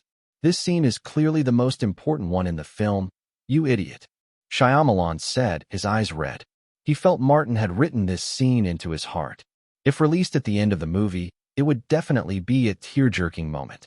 Martin looked at the editor and said calmly, I think this paragraph should be kept. No, Martin, you're too young. You don't understand. Not all sensationalism gains empathy. This paragraph is not interesting. Martin glanced at him and walked out. The editor thought he had won and glanced at Shyamalan proudly. Shyamalan also walked out angrily, but as soon as he reached the end of the corridor, he heard Martin at the corner of the corridor calling, Harvey, that editor, I don't like him. Replace him. Replacement? Isn't this ready-made? Let Shyamalan be responsible for editing. What's the problem? As long as he edits according to my script, there won't be any issues. Okay, thank you. Martin turned around the corner. There was no one in the corridor. A smile appeared on his lips. In the editing room, the editor looked at Shyamalan, who had left and returned, and said strangely, What are you doing back? It's useless. I said I wanted to cut that section, and it will be cut. Shyamalan did not answer him, but smiled mysteriously and said, You may have a call soon. As soon as he finished speaking, the phone rang. The editor picked up the phone on the table. After talking for a while, his head was covered with cold sweat. Okay, I get it. Got it, Mr. Harvey. Okay, I understand. After a moment, the call was hung up. The editor looked at Shyamalan bitterly and said angrily, You? Wasn't it you? Shyamalan shrugged. Can you leave now? Let's wait and see. I want to see what kind of mess you'll edit the film into, an Indian, huh? The editor opened the door and saw Martin leaning on the corridor, looking at him with a smile. He wanted to say a few more harsh words, but looking at Martin's eyes, which still looked cold even when he smiled, he didn't say anything and left in embarrassment. Martin pushed the door open and looked at Shyamalan. Director, the final editing rights are yours. You should know how to edit, right? Shyamalan patted his chest and said, Don't worry, Martin, I will edit according to your storyboard. If there are any problems, I will notify you in time. Shyamalan was eager to comply, as Martin's storyboard script was very much to his liking. Very good, leave it to you. Martin left. After getting in the car, he received another call from Harvey. Yes, that editor has left, and Shyamalan has taken his place. Thank you. Okay, we'll work together again if we have the chance. On the other side of the phone, Harvey put down the phone, and his brother Bob Weinstein frowned and said, Harvey, are you too fond of Martin? Okay, I know I'm being too flattering, but that little genius is a gold mine, and there's absolutely nothing wrong with building a good relationship with him. Harvey, are you too optimistic about him? After all, in the film industry, he's only succeeded with one movie. One movie? Are you questioning my vision? Look, The Sixth Sense will definitely be a blockbuster. In terms of his eye for movie scripts, Harvey was much better than his younger brother. Bob's strength lay in administrative management skills. In fact, in addition to scripts, Harvey was also interested in novels published by Martin, not to mention Kung Fu Panda. Even if this novel were to be turned into a movie, it would only be in the form of an animated cartoon. But Ready Player One is different. Harvey had read this book no less than 5 times and was already familiar with it. He found that Martin seemed to have considered the adaptation of the script when he wrote the novel. The overall structure of the novel was the 3-part structure of a movie. The little boy apparently also had the idea of adapting it into a movie. If the cooperation on The Sixth Sense goes well this time, then why not continue to cooperate next time? And Martin is only 12 years old, and there will definitely be more works coming out in the future. For what this can bring to himself, Harvey doesn't mind kowtowing to someone who brings him benefits. If Martin liked it, he would even offer himself as a pillow. Martin, who had just hung up the phone, said, "Ouch." Strange, why did he suddenly feel sick? At this time, Jessica's call came in. "Martin, when will you be free?" "Lindsay, Dorothy, and I want to take you to the movies." Chapter 54. You will definitely escape. You will live, have many children, watch them grow up, and you will enjoy your old age and rest in a warm bed, instead of being here tonight, not dying like this. Winning the ticket, Rose, is the luckiest thing that has ever happened to me, and it allows me to get to know you. I appreciate it all, Rose. You have to admit it, Rose. Promise me that you will survive and that you will never give up, no matter what happens, no matter how slim the hope is. Rose, promise me you'll never break your promise. I feel life is a gift, and I don't want to waste it. You never know what the next hand will be. You have to learn to accept life. God wiped away all their tears. There was no more death, no more sorrow and parting between life and death, no more pain, for the past was over. In the cinema, the 3 girls were already crying. Martin sat expressionlessly between Jessica and Lindsay, listening to the sobs on both sides, with no emotion in his heart. It's not because he is a succubus, so there is no emotion. On the contrary, the succubus has the strongest emotions, but he has watched this movie 3 times. He watched it alone with his bodyguard Gordon when it was released. Gordon alone. Then he watched it again with Grant and Linda. Then Miranda dragged him to watch it again. Now he watched it for the 4th time with the 3 girls. Although the feelings of a succubus are strong, the movie is just a movie. The love in Titanic is fake. Although the filming is beautiful, after watching it so many times, Martin has no taste for it. After coming out of the cinema, several girls took the trouble to ask Martin, "I jump. You jump?" Martin could only answer, "You jump, I jump." Then there was a series of laughter like silver bells. All the words were dry. Oh, what a sin. James Cameron made so many women's tears and money with this movie. Martin was so envious. After getting into Martin's car, Gordon turned around and asked, "Are you taking the girls home?" Martin looked at Jessica and the others. Lindsay suddenly said, "Go to my house. There is no one at home. My parents went out to play. My younger brothers and sisters were sent to my grandma. I am the only one at home. Can you stay with me?" Lindsay's voice was a little sad and pleading. Martin glanced at the girl. This girl would also be a model of depravity among child stars in the future, and the rotten parents behind her had a significant influence on her. Lindsay was born on July 2, 1986, in New York. Her father, Michael, is a former Wall Street trader, and her mother, Dina, has been a singer and dancer. She is the eldest daughter in the family, and she has 2 younger brothers and 1 sister. In 1990, her incompetent father was accused of insider trading.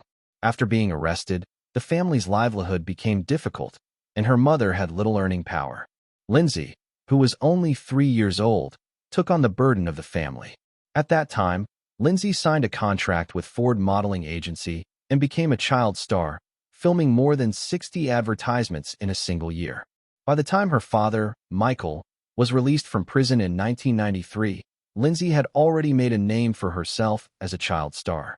Without her influence, Lindsay would have filmed A Match Made in Heaven in 1997, starting her career as a household name as a child star. After that, Lindsay grew up in one production after another. Her childhood was auditions, sets, the next audition, the next set. She became a cash cow for her parents. But what she got was not the happiness of a family. Her parents divorced and separated. In fact, after Lindsay's father, Michael, was released from prison, he and his wife Dina were about to separate and divorce, but for some reason, they got back together.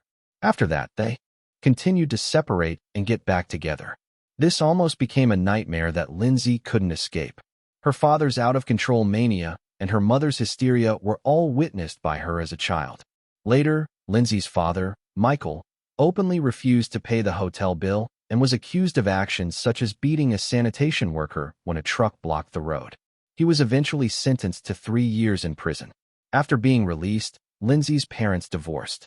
But this was not the end of the nightmare. Since Lindsay became famous, her parents never looked for a serious job. Alcoholism, promiscuity, and drug abuse became the most common situations in their lives. What is even more frightening is that they did not hesitate to push their daughter into the fire pit for money. Father Michael, for money, tried to sell Lindsay's private diary written in an alcohol rehabilitation center.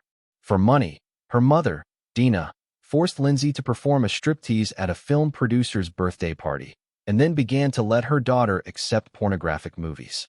Under the influence of her native family, Lindsay quickly degenerated. In order to numb herself, she became addicted to alcohol and drugs.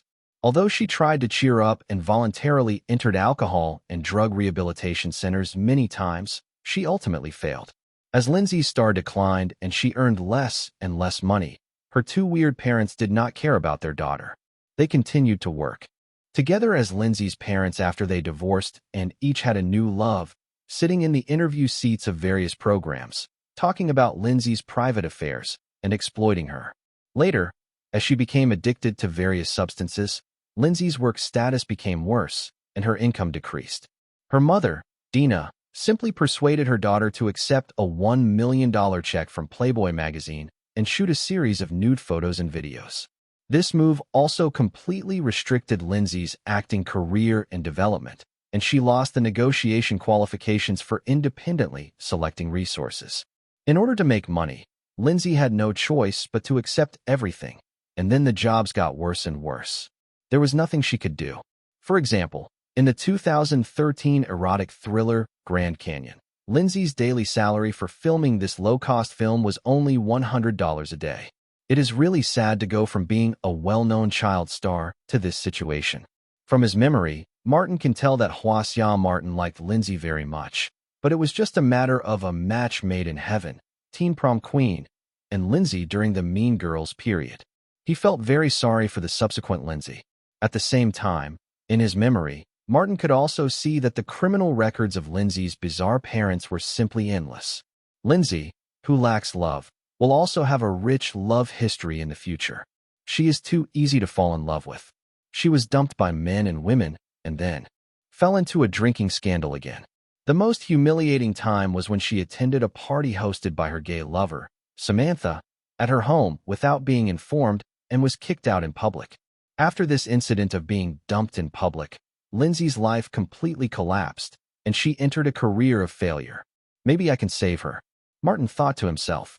Chapter 55. In the car, the girls all looked at Martin, waiting for him to make a decision.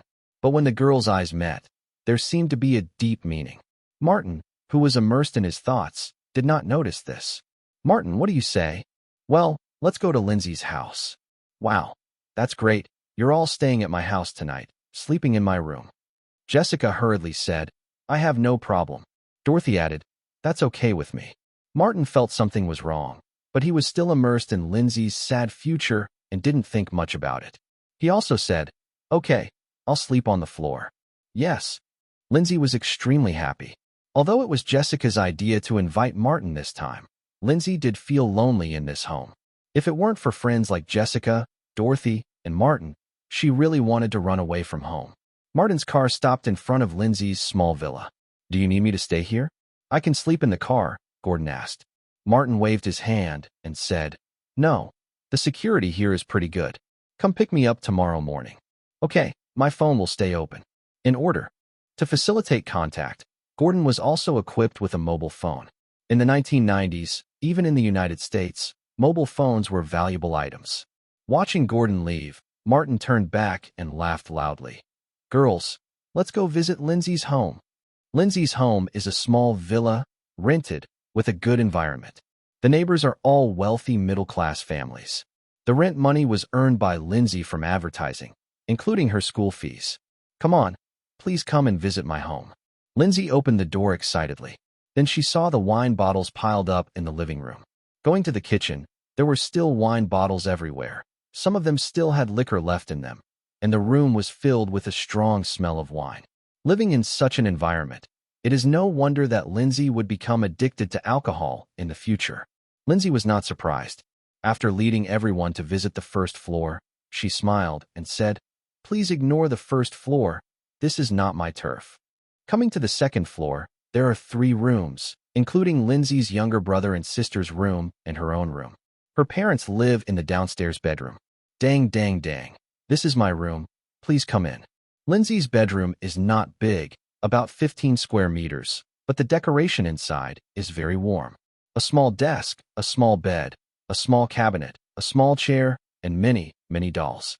On Lindsay's small bed, Martin also saw a Kung Fu Panda puppet. Since the book became popular, Kung Fu Panda peripherals have sold very well. Just licensing the peripherals has made Martin a lot of money. I now sleep with Bao in my arms every day. Lindsay threw herself on the bed, picked up Fat Bao, who was almost as tall as her, and then rolled on the bed. Ahem. Dorothy coughed a few times, trying to remind Lindsay that she was gone, but out of the corner of her eye, when she saw Martin turning his attention to the desk on the other side, she didn't say anything. Martin was curiously looking at the open book on the desk, which was full of text and also had some childish illustrations. At first glance, it was Lindsay's handwriting. "Lindsay, are you writing a novel as well?" Martin pointed to the desk and asked, "Can I have a look?" Due to the arrival of her friend, Lindsay, who was rolling excitedly on the bed, suddenly screamed, jumped up, rushed to the desk, closed the notebook, and hid it behind her. "No, you can't read it. This is not a novel. It is something I wrote randomly." Lindsay's movements were not bad, her reactions were not bad, but she had a spy. Jessica quietly walked around behind Lindsay and snatched the notebook away. "Ah!" Lindsay screamed and tried to grab it. "Dorothy, come and help," Jessica yelled. "I'm coming." The girls started to fight. That scene made Martin watch with relish. It was so beautiful. A few minutes later, Lindsay was pressed under the body by the tall and long-legged Dorothy. Her face was flushed, and she was panting heavily. And Jessica, triumphant, walked to the bedside, opened the book in her hand, and said with a smile, "Let's read the novel written by Lindsay." Then she began to read. In 1992, the Navy's sonar system detected a whale with a strange sound in the northern waters of the Pacific Ocean. Some people poetically call the sounds made by whales whale songs, which is how whales communicate with each other. The vocal frequency of ordinary whales is generally between 15 Hz and 40 Hz, but the vocal frequency of this whale is 52 Hz, hence the name 52 Hz whale. The 52 Hz whale is over 20 years old. For more than 20 years, the 52 Hz whale has never been with other whales, swimming alone in the endless ocean. Because it is the only whale in the world that sings at this frequency, other whales cannot understand or even hear the sound it makes. It's the loneliest whale in the world. My name is Catherine. I am 11 years old. Sometimes, I feel like my life is like that 52 Hz whale, swimming alone in the sea. No one wants to listen to what I am saying. No one wants to know what I need. Until one day, I met a boy named Matt. He is very good at telling stories, and they are original stories. They are very exciting, even more exciting than those best-selling books sold in bookstores. He is willing to listen to me. Even if what I say are things that only naive little kids like to hear, he is still willing to listen. The day he admitted that we were good friends, I was really happy. The room became quiet. Dorothy and Lindsay hugged each other quietly and lay on the bed. Jessica leaned on the head of the bed and read slowly, her eyes wandering over Lindsay and Martin from time to time. Martin sat down on the floor, held his chin in one hand, and listened quietly. In the past, I walked alone, took a car alone, went shopping alone, cooked alone, read alone, went to class alone, studied alone, and was dazed alone. I was very lonely. Now, I still walk alone, ride alone, go shopping alone, cook alone, and read alone. But I can see Martin, blackout, Matt in class, And I can also see Matt in self-study. When I am alone in a daze, all I think about is Matt. I no longer feel lonely. If life is a boat, then I don't need anyone else on my boat. Matt is enough to accompany me. When Jessica read the last word, the room was quiet for a moment. Then, Dorothy said, "Okay, Lindsay, tell me, is this a love letter you wrote to Martin?" Jessica added, "Lindsay, you are going too far. You don't even have Tao and me in your book, Lexi." The two girls pounced on Lindsay again. "Ah!" Lindsay screamed and said harshly, "No, no, the characters are all made up by me. It's Matt, not Martin. It's Catherine, not Lindsay." "No, I'm itching. Martin, help me." The story is just a story, but Martin could hear the loneliness of a little girl in it, and the pity in his eyes grew even stronger. At this time, hearing Lindsay's cry for help, Martin naturally couldn't just sit back and ignore it. Of course, he wanted to join in. "Haha, Rogue Martin is here." Martin threw himself among the girls. Chapter 56. After fighting for about 10 minutes, the four of them lay side by side on the bed, panting, with flushed faces and beads of sweat. During the tussle, Martin had taken full advantage of the girls, and vice versa. He silently reminisced. Jessica, the oldest, had the best figure. Dorothy, who had been exercising all year round, had tight muscles in her thighs and arms. Lindsay, though not as well-figured or as pretty as Jessica and Dorothy, had a girlish naivety and playfulness that came from within, making people want to take care of her. This trait is commonly known as being likable. P.S. Unfortunately, as she got older, her appearance deteriorated due to excessive plastic surgery. Personally, I think Lindsay Lohan's appearance peaked during the filming of Mean Girls.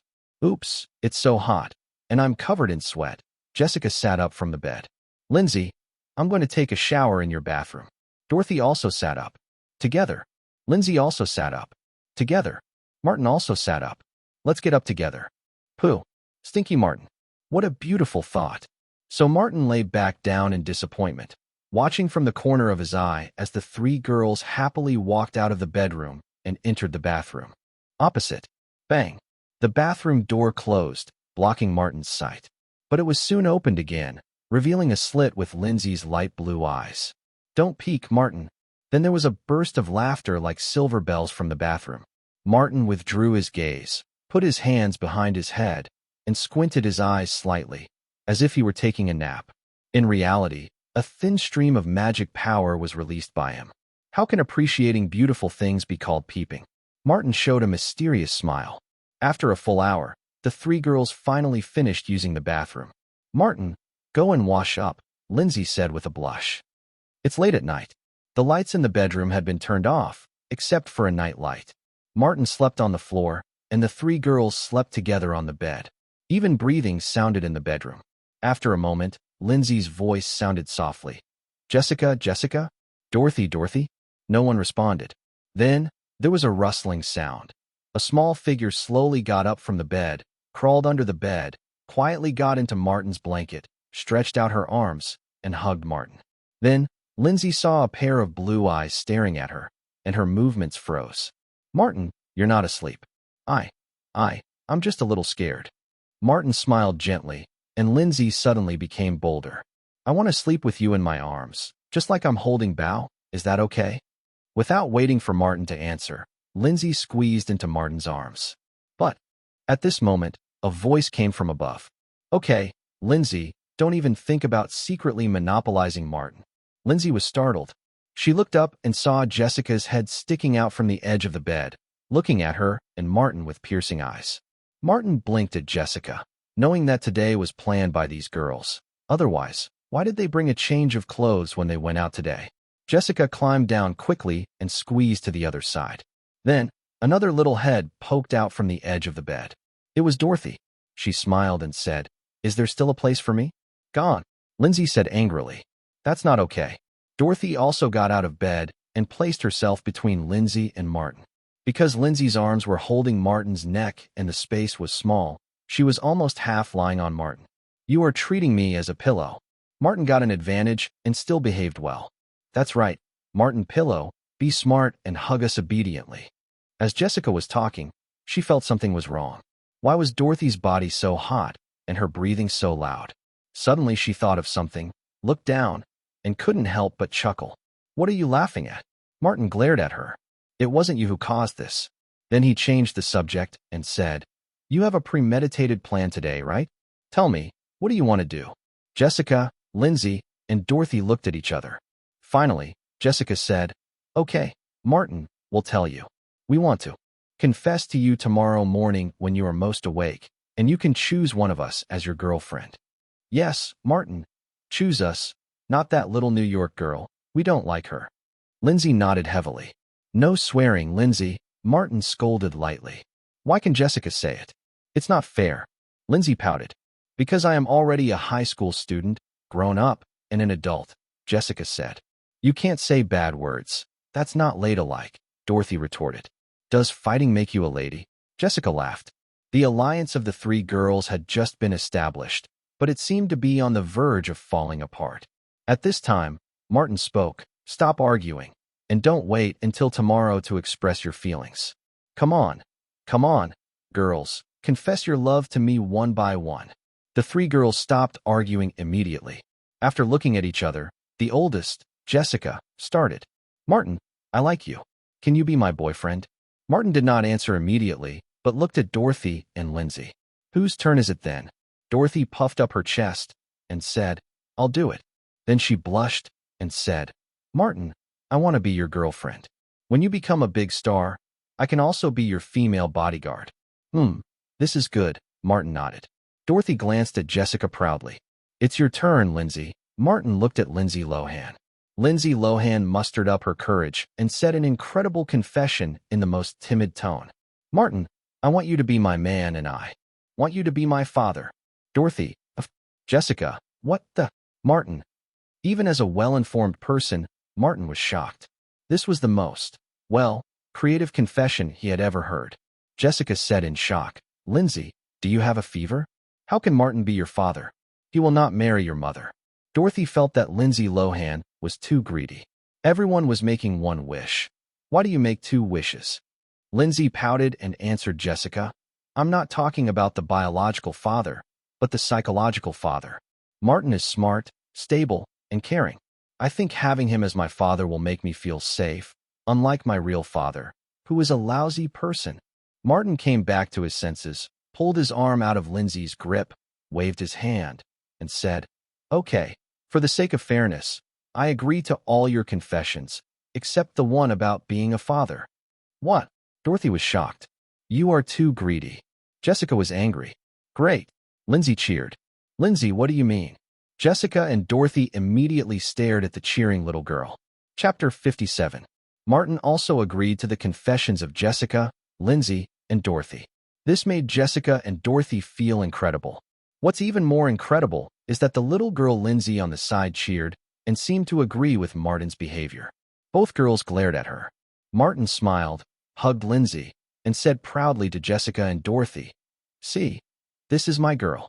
Lindsay, what on earth are you thinking? Jessica said with a shocked look on her face. Yeah, Lindsay, what do you think? Dorothy had the same shocked face. Martin pursed his lips at Lindsay and said with a smile, Dear girlfriend, come here and explain to them what you think. Yes. Lindsay nodded to Martin, got out of his arms, stood by the bed, put her hands on her hips, and said, Jessica, Dorothy, you should think so. We all like Martin, right? If Martin only chooses one of us, how sad will the other two be? As good sisters, we shouldn't be like this. Since Martin is willing to accept all of us, why don't we be Martin's girlfriends together? In this case, we are still good sisters, and we can even be good sisters for life. Jessica Alba, Dorothy Durst, will you be with me forever? Lindsay's last words, which were like a vow, had a sacred flavor, leaving Jessica and Dorothy speechless. Moreover, the two girls actually felt that Lindsay's childish remarks seemed to make sense. Am I crazy? Jessica and Dorothy thought so. The three girls did not notice that under their feet, there were traces of magic seeping into their bodies. What the succubus Martin is looking at? How could they escape from his grasp? The charm spell had already been activated. It's just that Lindsay has the humblest heart, so she was affected first. This is indeed the case for Lindsay Lohan in Love in the original timeline. She was humiliated in public and still managed to make peace. She was domestically violent and was beaten so badly that she wouldn't have even wanted to break up if it hadn't been exposed by the media. And in order to please her boyfriend, she got addicted to alcohol again after giving up drinking for half a year. This girl's family makes her extremely emotionally insecure. Because she lacks love so much, she is always the one to please and love. In addition, she doesn't have much discernment, so she never finds a good match. Martin is also in the process of finding a good match.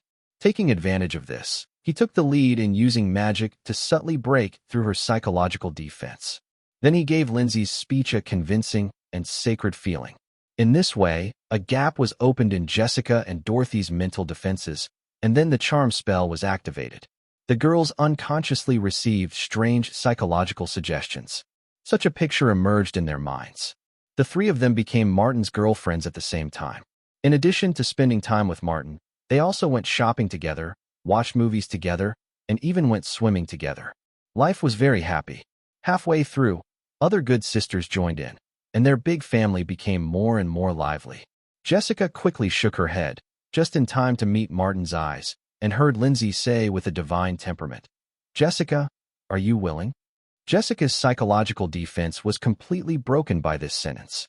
She nodded sharply and said, "I do. Let's be Martins. Girlfriends together. Become good sisters for life." Lindsay looked at Dorothy again. "Dorothy, are you willing?" Dorothy no longer resisted and said with yearning, "Of course I am willing." Then, nothing happened. After all, everyone is still young, and the author doesn't want to be harmed. So this is just a PG-13 rated night. The next day is another weekend. Martin took his three girlfriends for a whole day of fun. On the way back after sending the three girls home, Gordon finally couldn't help but ask in surprise, "Martin, if I heard correctly, they all called you honey?" "Yes, you heard it right," Martin said with slight satisfaction. For a succubus, having many beautiful spouses is something worth showing off. "How did you do it?" Gordon was shocked. "Charm," Martin said categorically. After taking care of his little girlfriends in Los Angeles, Martin lived a very leisurely and happy life. During this time, in addition to falling in love with his girlfriends, Martin also completed the soundtrack for the movie. In fact, he had already finished the soundtrack, but he deliberately wasted some time just to show off. In October, the preview of the finished film, The Sixth Sense, was held in the screening room of Miramax. In the dark screening room, Harvey was covered in cold sweat, as was his brother Bob sitting next to him.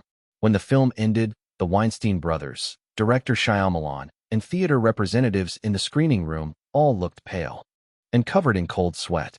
Harvey couldn't help but say to his brother next to him, "Damn it, I've seen the edited version of this movie before, but I didn't expect it would be so impressive with the soundtrack.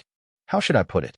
It's not fear or terror, but a kind of coldness and palpitations from the heart." It was the first time for Bob to see the finished film, and he was more psychologically affected. It took him a while to recover and say, "Harvey, you are right. That kid is a gold mine." At this time, the theater representatives at the back also recovered from the cold feeling and burst into warm applause. The Weinstein brothers looked at each other and smiled. It seemed that the theaters for this film did not have to worry. Sitting at the end of the row, Shyamalan excitedly said to Martin, who looked calm, "Genius. You are really a genius. Your music gives this movie a real soul." Martin shrugged his shoulders. "It's a joke." Finally, after some discussions, The Sixth Sense was scheduled to be released on the Christmas holiday in 1998. It's November. On this day, Martin followed his parents to his grandfather's farm east of Los Angeles. 10 days later, Frank will hold his wedding to Chris Kerr there. Grant took his family to the farm in advance, planning to take a family vacation. "Hello, Grandpa." "Hello, Grandma." "Hello, Frank." Martin greeted his grandparents and Uncle Frank politely. Martin, "Oh, my cute little guy, you haven't come to see me, an old woman, for a long time. Come and let Grandma have a good look." Martin was hugged by his grandmother, and Frank beside him was winking and grinning. The grandfather next to him, who looked about 60 or 70% similar to Frank, was smoking his beloved pipe and said with a smile, "Martin, you are a good boy, much better than Frank. Your grandmother and I went to see your movie, and you acted very well." "Thank you, Grandpa." Martin finally broke away from his grandmother's embrace. He hid behind his mother with lingering fear, causing a burst of laughter. Hey, our little Martin has grown up and doesn't want to be close to Grandma anymore. Grandma is very sad. Mom, okay, stop teasing him. Linda smiled and helped her son out. Frank came over, put his arm around Martin's shoulders, and said with a smile, Martin, let's go. Uncle will take you to ride horses, and ignore these adults. Chapter 58, Kobe and Shaq. The Martin family settled on the farm of Martin's grandpa. What makes Martin feel weird is that his Uncle Frank seems to be too enthusiastic, especially towards him. Frank was all over Martin these days. Martin was given a foal on the first day. The next day, Martin was given a mini motorcycle as a gift. On the third day, Frank took Martin to the Staples Center, the home of the Los Angeles Lakers, to watch the game between the Lakers and the Timberwolves. Martin, you made a profit today. I bought front row tickets. You can even greet O'Neal up close. But I like Kobe better. Martin shrugged indifferently. Succubus Martin doesn't understand basketball, but Huasha Martin does. This guy likes Kobe crazily. To be honest, Succubus Martin can't understand why 10 people chase a ball and put it in the hole guarded by the opponent. Isn't this a very simple game? But after the game started, the warm atmosphere still infected him. He liked this feeling of vigorous desire to win and lose. It seems that basketball is not bad. He looked at the guy named Kobe carefully. This guy's dribbling movements are indeed gorgeous, and his shooting movements are also very graceful, which are within Martin's aesthetic range. The Lakers played very well in this game. Kobe's performance was also very good. He had already scored 16 points before the first half was over. Boom. Kobe's wonderful dunk ignited the audience. Martin looked around. Suddenly his expression changed, and he said to Frank, Frank, do you have any paper with you? Do you want to go to the toilet? No, writing paper. I suddenly had inspiration. I have a pack of napkins here. Frank took out a pack of napkins from his pocket. Oh, and a checkbook. He also took out a brand new checkbook. Checkbook, yes. Wait, that's new, never mind. Before Frank could finish speaking, Martin had already taken out the pen he had brought with him and started writing furiously in his checkbook. Coincidentally, at this moment, the camera lens also scanned the row where Frank and Martin were sitting. The camera panned over and then suddenly panned back. Martin's behavior left the cameraman puzzled but also amused. Frank and Martin appeared on the big screen. The audience on the sidelines looked at Martin, who was immersed in writing something with his head down on the screen, and question marks popped up in their heads. What is this kid doing? Is he doing his homework while watching the Lakers game? Damn, he wasted such a good spot. This scene was really too sudden. While everyone around him was shouting crazily for Kobe's wonderful goal, only this child was writing furiously in his seat. Wait, I think I know him. Martin Myers, that genius. Oh God, today's game is worth it. The Lakers are playing and the genius Martin is doing homework. What good news material. Damn, all I want to know now is what he is writing about. What attracted him to ignore the wonderful game? The reporters at the scene recognized Martin and immediately became excited. Some have even thought of the headlines for tomorrow's sports and entertainment pages. Genius Martin didn't bother to watch the Lakers game and was immersed in homework during the game. Martin doesn't like Kobe's dunks, but his homework is more exciting. How genius is made. Just look at Martin's performance in the Lakers game. The commotion in the audience also attracted the attention of the players on the field. Shaquille O'Neal put his arm around Kobe's shoulders and said with a smile, Kobe, it seems that your goals are not enough to attract our little genius. He'd rather do his homework than watch you dunk. As an entertainment shark, O'Neal is very concerned about things in the entertainment industry. He has even listened to Martin's mini-album, Martin 1, and especially likes the second piece of music in it. Of course, he will never admit what kind of picture came to mind when listening to this piece of music. Kobe was a little confused. Who is he? You know him? What genius? Basketball genius. O'Neal looked at Kobe in great surprise. Man, sometimes you really should pay attention to things other than basketball. He is Martin Myers, the most popular child star in Hollywood recently. After saying that, O'Neal said in a tone of introduction to his colleagues, the music this little guy creates is pretty good, no worse than Shaq. I will take you to get to know this little guy later. At this time, O'Neal hasn't fallen out with Kobe yet, and Kobe hasn't said Shaq did it too. The two are still close good brothers. O'Neal has always regarded Kobe as his little brother, and Kobe also regards Shaq as a good big brother. Hearing Shaq's words, Kobe was a little surprised and looked at the child who was completely unaware that the people around him were watching him and was still writing furiously. Not only is this little guy a movie star, but he also writes his own songs. But then he thought about what Shaq had just said, that this little guy's music creation level was almost the same as his, and he felt relieved. The songs Shaq wrote were, to be honest, at the level of primary and secondary school students. Martin had actually noticed the attention around him and on the court. He did it on purpose. This move was just to stimulate the emotions of the surrounding audience during this game. Didn't you see that the audience's strong curiosity has already made the magic power in his body start to stir up? But that's just the appetizer. Now, he still needs a chance to speak out on the spot. The opportunity came quickly. Intermission. Shaq pulled Kobe to Martin's position and waved his hand in front of his eyes. Martin, man, this is a basketball game. Not a good choice for homework.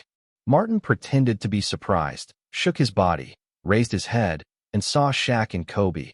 Especially when he saw Kobe, there was a look of surprise in his eyes. Wow, Kobe, that dunk you just had was awesome. Sorry, I didn't mean not to watch the game. Just when you dunked, a lot of ideas suddenly flashed through my head. I must write them down before they disappear. Kobe, my name is Martin Myers, and I am your fan. Kobe smiled sheepishly and said, Martin, I know you. The movie Made in Heaven starring you was a global hit, and you also published 2 best-selling books and a mini-album that was also a hit. Kobe just heard these from Shaq, otherwise he would not know who Martin is. Even if he came to chat with Martin now, he was dragged here by Shaq, and he was still a little unhappy. But now, unhappy flew away. Unexpectedly, this little guy was still a fan of his. By the way, he said inspiration? What did he write? Is it a song? Shaq on the side helped him ask. Martin, you said inspiration, what is it? Song or pure music? No. It's not pure music, it's a song this time. Martin proudly raised the checkbook in his hand. I've finished it. The photographer at the scene took a close-up of the checkbook in a timely manner. Chapter 59. The on-site cameraman zoomed in on Martin's raised checkbook. Let Frank's checkbook appear on the big screen. Barkley, who was commentating on the game, looked at the big screen and said, Hey, is this a musical score? There seem to be lyrics. Did our genius kid just finish composing a song on the spot? O'Neal was a little confused. Looking at the checkbook jealously, he said to Martin, Are you saying that Kobe's dunk just now inspired you, and you wrote a song on the spot? That's right. Why not me? This was the reason Shaq felt jealous. He posed like a strong man and said proudly, Martin, look, I'm much stronger, much more handsome, much more charming, and much better than this kid Kobe. The fight is much better. You should write a song inspired by me. Kobe, Martin. Ignoring the eccentric Shaquille O'Neal, Martin looked at Kobe and said, Kobe, you will definitely become a superstar. I believe in you. O'Neal inserted his large head between the two of them, winked, and said, Hey, there's a superstar here. Kobe ignored the fat-headed distraction and smiled kindly at Martin. Thank you. With his arrogant personality, he was very proud of the fact that Martin regarded him as his idol. Seeing that these two guys ignored him, O'Neal felt unhappy. He rolled his eyes and suddenly snatched the checkbook from Martin's hand. He rushed to the DJ's area, grabbed the microphone, and waved it. Gentlemen and ladies, do you know what our genius little Martin just did? As the big screen displayed a close-up of the checkbook, the audience scratched their heads in curiosity. Now that Shaq was so excited, their curiosity suddenly burst forth. Say it. What did Martin do? We want to know. Shaq, you idiot, stop showing off. Shut up. How dare you call Shaq an idiot? None of your business. Do you want to fight? Come on. In the end, the two of them couldn't fight, because O'Neal spoke just in time. Hey, our little genius Martin just now, right there, composed a song inspired by my little brother Kobe's dunk. O'Neal's words surprised and excited the audience, both at the scene and in front of the TV. Inspiration struck while watching a game, and he wrote a song on the spot? It sounded legendary. Former NBA star and current TNT commentator Barkley and his partner Smith heard a reminder from the director in their headsets. Quick, ask that little genius if he can sing it live.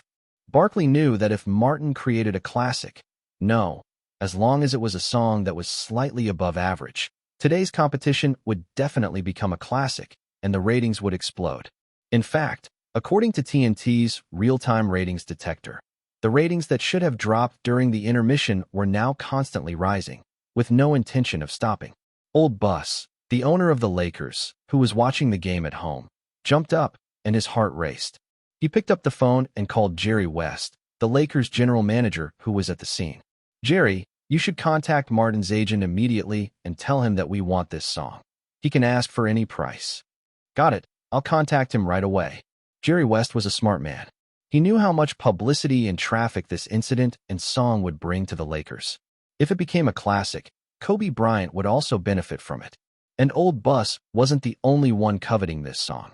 NBA President David Stern was also watching the live broadcast of the game. This shrewd man quickly recognized the business opportunity. He picked up the phone and called his subordinate, saying, "Contact Martin's agent immediately. I want that song." "Yes, you're also watching it. It's the song that Martin composed at the Lakers and Timberwolves game. I want it to become an NBA promotional song." At CAA headquarters in Los Angeles, Jeff, who was working overtime, received a call that confused him. Lakers general manager Jerry West wanted to discuss purchasing the song Martin composed live at the Lakers game. Wait, Martin went to watch the Lakers game today? He also composed a song live? No, I have to ask him. Jeff picked up the phone but didn't rush to dial. Instead, he turned on the TV in the office and jumped to the TNT Sports channel, where a fat black man appeared on the screen. "Guys, do you want to hear the great Shaq sing this song for you?" "Sure." The scene was filled with overwhelming boos. To be honest, O'Neal was very good at playing basketball, but his singing skills, anyone who had heard him sing live knew he was an amateur among amateurs, especially with high notes. It sounded like a duck that had its neck pinched. But this damn fat guy still liked to sing. Even his die-hard fans couldn't stand his live performances. P.S. The author is exaggerating a bit. Although the fat-headed fish doesn't sing well, it's not unbearable either. Don't complain if you don't like it. O'Neal made an angry expression. "You guys have successfully angered Shaq. I want to make you pay for this." On the screen, O'Neal was doing something weird, and Jeff was already ready to call Martin. At this moment, another call came in. "Hello, this is the office of the NBA commissioner. Is this Mr. Jeff Raymond?" "Yes, I am. What can I do?" Jeff asked thoughtfully.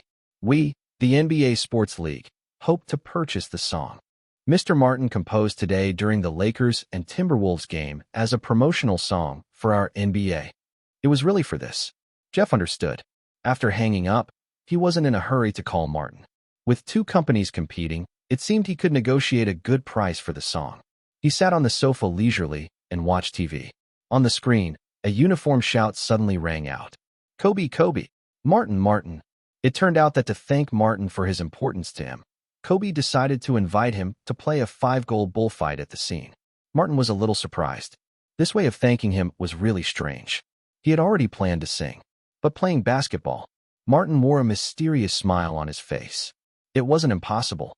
In the first half of the game, he had memorized all of Kobe's playing moves. As for whether he could control his body to express the moves in his mind, Martin thought that this was not a problem for him. Chapter 60. Wow, what did I just see? Martin wants to have a bullfight with Kobe? With Kobe's personality, he will definitely not let this go. Is he planning to make our little genius go home crying? Barkley was no longer in a hurry to let Martin sing and watched with interest as Martin and Kobe walked onto the court.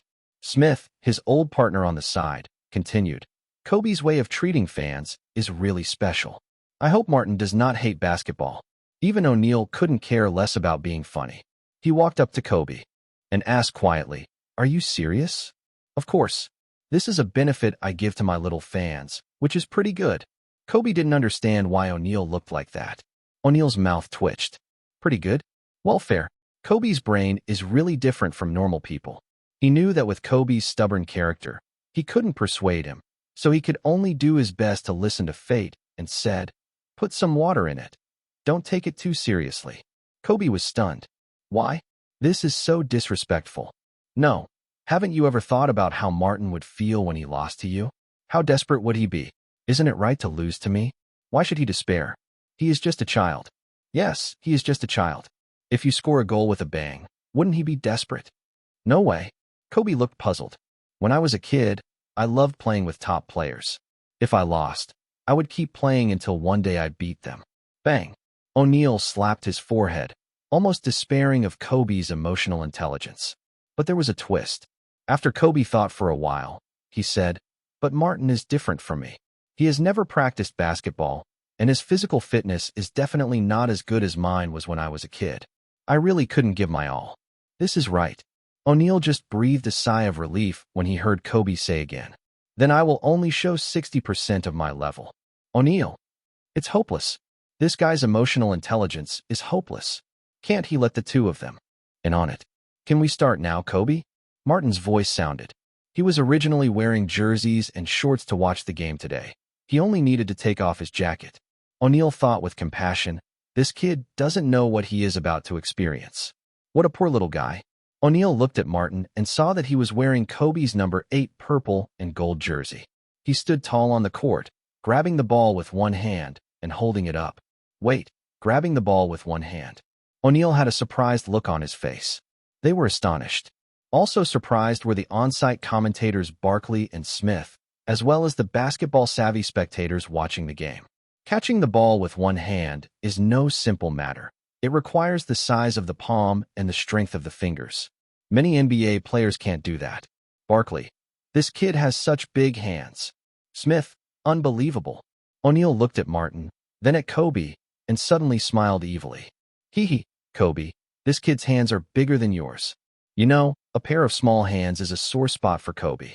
He can imitate Jordan in everything, but he can't imitate Jordan's one-handed holding of the ball, while Carter's cousin, T-Mac, imitates it very well. Playing basketball is not about being cool. Kobe's arrogant character resurfaced, and he silently changed his preparation from 60% to 70%. Martin passed the ball to Kobe and gestured to come over, which caused many girls in the audience to scream. At this time, the Lakers and Timberwolves players in the lounge also received the news that Kobe was going to have a bullfight with Hollywood talent. They all ran out of the locker room excitedly and stood on the sidelines to watch. Kevin Garnett, holding his chest and fearing that the world would be in chaos, cheered for Martin. Martin, kill that bastard Kobe. O'Neal was afraid that Martin would really cry when Kobe beat him on the spot, so he reminded him, Martin, don't take it too seriously. It's just a game. Martin patted O'Neal's back. Thanks, Shaq. Soon, only Martin and Kobe were left on the court. TNT's ratings were skyrocketing. Hey, Jessica, watch TV. Martin and Kobe are having a bullfight. What? You're still filming? Didn't you finish your movie? Jessica looked at the thin director. This guy was giving a role to the leading actor. It was her turn to take the next shot. Damn it, I don't care. If I get scolded, I'll get scolded. At worst, I won't make this crappy movie. To be honest, Jessica had despaired of these independent films. The last movie she starred in, Dark Night in the Lower South, was never released. The director said it would be used for awards, but it was never published. It was probably just another filler for the videotape market. She quickly walked into the rest area, where there was a small TV for the staff to watch during breaks. She turned it on and tuned to TNT Sports. Sure enough, she saw Martin and Kobe standing on the court. You first. Kobe threw the ball to Martin. Jack Nicholson on the sideline said to Martin with a smirk, Boy, don't go back to your mother crying later. As a big name in the entertainment industry and a diehard fan of Kobe Bryant, Jack Nicholson didn't care about Martin's mood. This guy was a gangster when he was a child, but changed when he got older. From a gangster to an old man, he enjoyed bullying young people with pranks. He and Marlon Brando were a famous pair of troublemakers in Hollywood. By the way, this guy and Meryl Streep are semi-public bed partners in Hollywood, and Meryl has already married. Even though they were married, they still kept in touch. While filming The Departed, Meryl went to visit the crew. Many people saw her getting into Jack Nicholson's RV and staying there for more than an hour.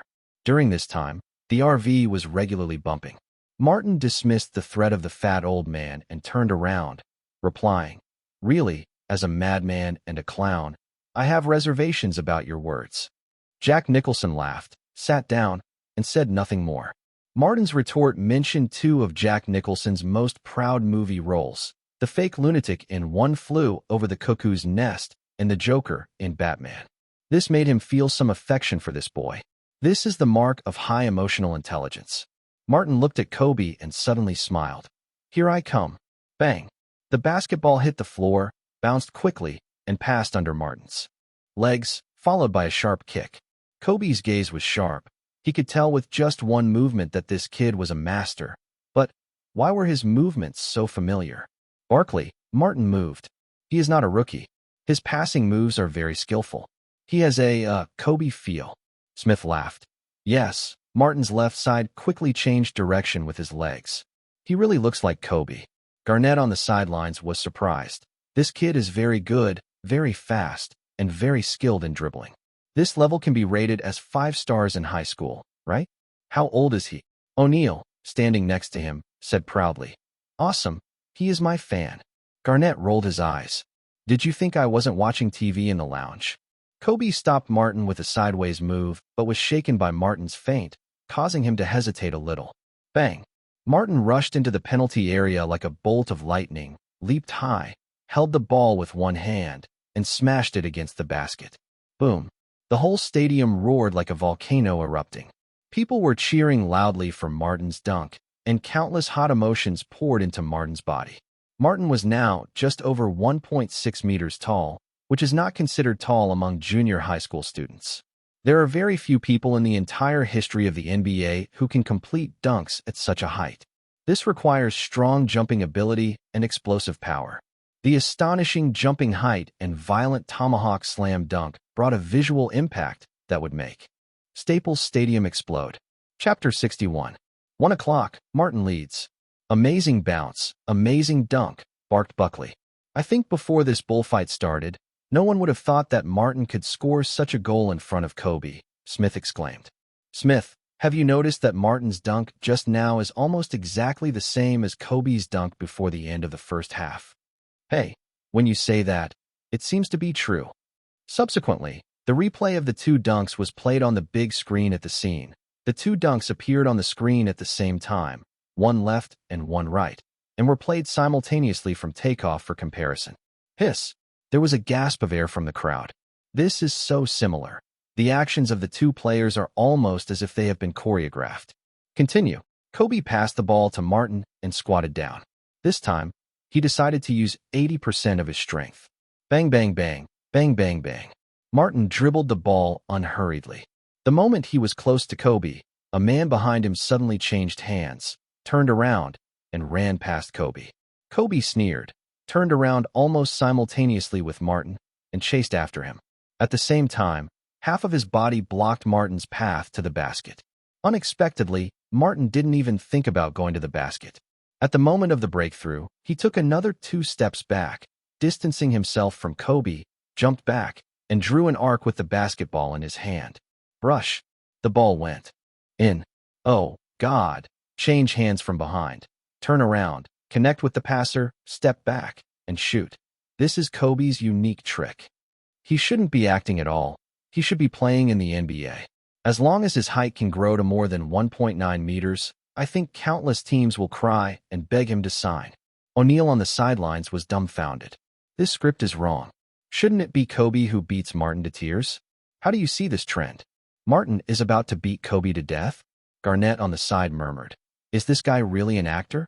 This physical fitness is even better than Little Potato, Nate Robinson. Yeah. In several different houses in Los Angeles, several beautiful girls jumped in front of the TV.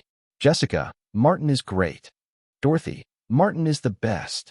Lindsay, I love Dad Martin. He's so handsome. Miranda, as expected of my idol. Scarlett, he actually beat Kobe. There are countless viewers, Jack, who are watching this live broadcast, rubbing their eyes. Are we dazzled? Kobe was scored on twice by a 12-year-old actor? The most shocked person at the scene was Kobe. He bit his clothes, tilted his head, and looked at Martin. After a while, he threw the ball over and said, I underestimated you. Now, I'm going to go all out. Martin smiled and said, Okay.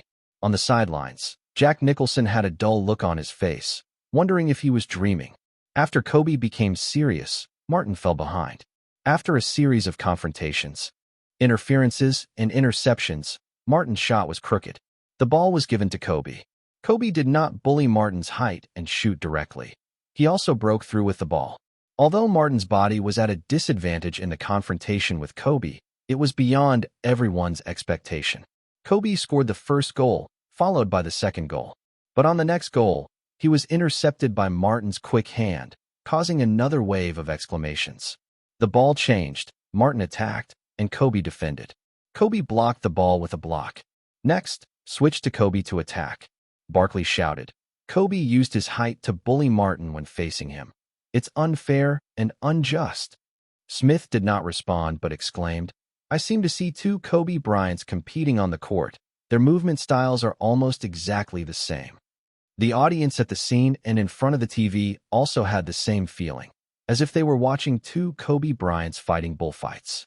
In a luxurious manner, old Bus jumped up from the sofa again and picked up the phone. Jerry, immediately call Martin's agent and ask Martin if he is interested in becoming a professional player. The maximum salary would be no problem. In Bus's view, a team like the Lakers, which has always advocated star quality, needs a famous star player like Martin. It's a perfect match. In the end, it was still Kobe who scored the third goal, making it a total of 5 goals, and Martin lost 2-3. Martin held the basketball and walked towards Kobe with a smile. Kobe looked at Martin, and he was not surprised that Martin scored 2 of his goals. He felt unhappy. On the contrary, he liked Martin even more. He now fully believed that Martin was his diehard fan. The little child star even imitated his actions so vividly, just like he imitated Jordan. At this time, O'Neal, who came to his senses, started to cheer again. Guys, did Martin's performance surprise everyone? Yes. A mountain roar and tsunami erupted from the scene. So do you want another bigger surprise? Think, how about we let Martin perform the songs he wrote live? Good. Marvelous. I can't wait. O'Neal liked this kind of scene the most. A typical person goes crazy, holding the microphone and handing it to Martin. Martin, come on, don't let everyone down. Martin didn't refuse. He took the microphone and glanced at the surrounding stands. His succubus aura was in full swing. Guys, it's okay to sing, but I need accompaniment. Of course, it's too late for instrumental accompaniment, so I need you to cooperate with me. Then, he pointed at the east side of the stands. You follow this rhythm. Slap, slap, slap, and start patting. In Martin's infectious voice, the audience in the east stand subconsciously clapped their hands in accordance with the rhythm from his mouth. Martin pointed to the south stand again. You start stomping to the rhythm of my stomping. Then Martin started to stamp his feet. The audience in the south stand also started to stomp. Martin then pointed to the audience in the west stand. Don't move now. Wait until I make this gesture while singing. Martin stretched out his finger and made a circle above his head. You all start to slap the back of the chair in front of you. The rhythm is snap, snap, snap, snap. Finally, Martin pointed to the north stand. You are also waiting for my signal. When I wave downwards, you immediately start slapping your thighs. The rhythm is bang, bang, bang, bang, bang, bang. Okay, do you all remember it? Don't stop in the east stand and south stand. I need your rhythm. West stand and north stand. Wait for my order.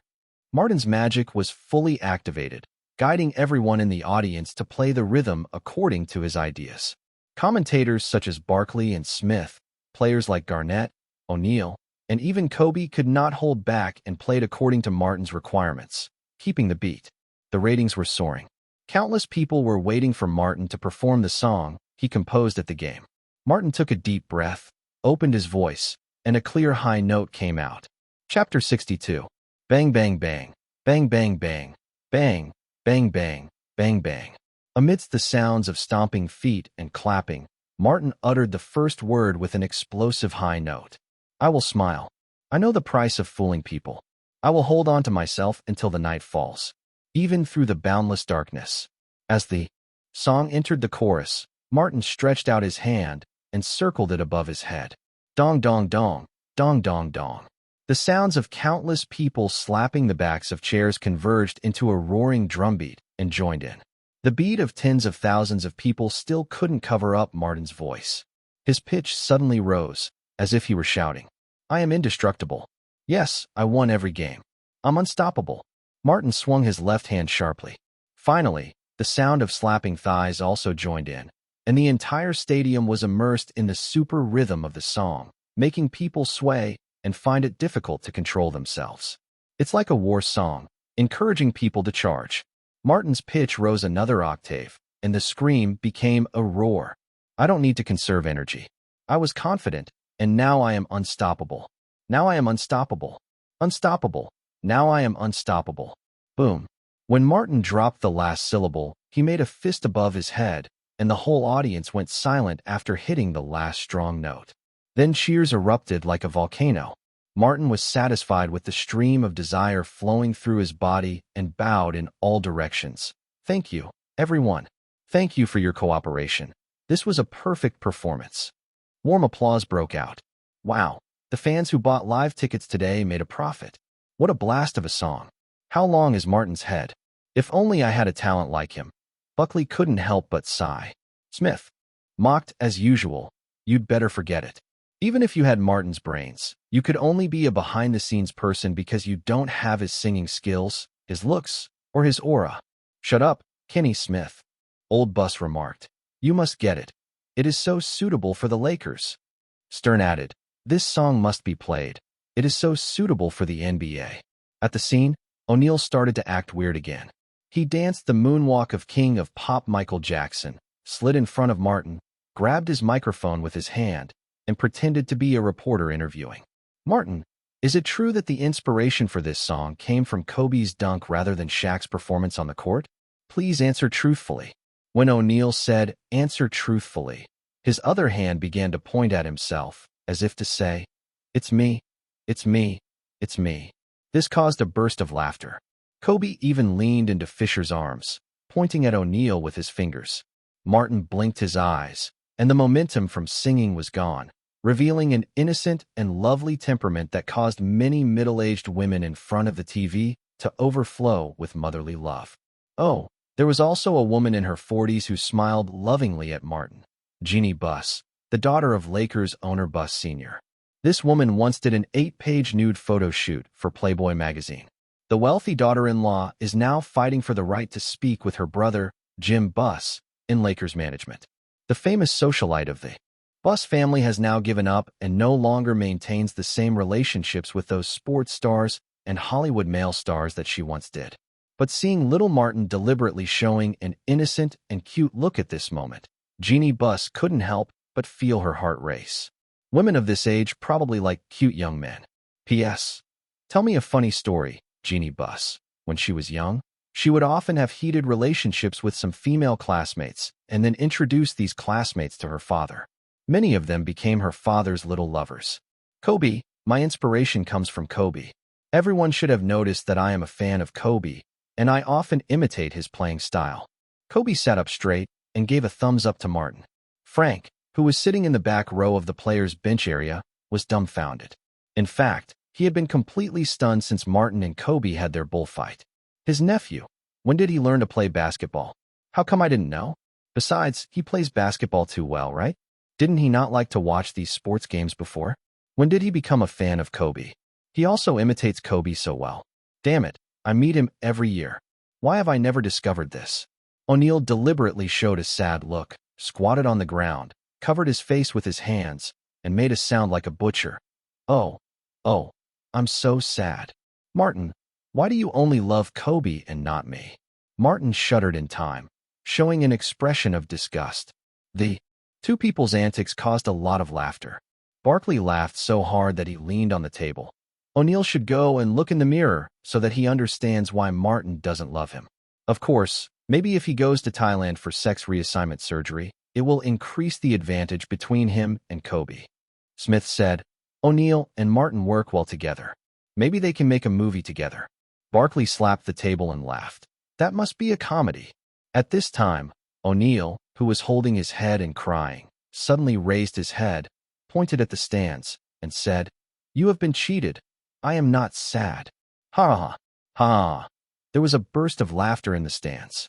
O'Neal asked Martin again. So Martin, what is the name of this song?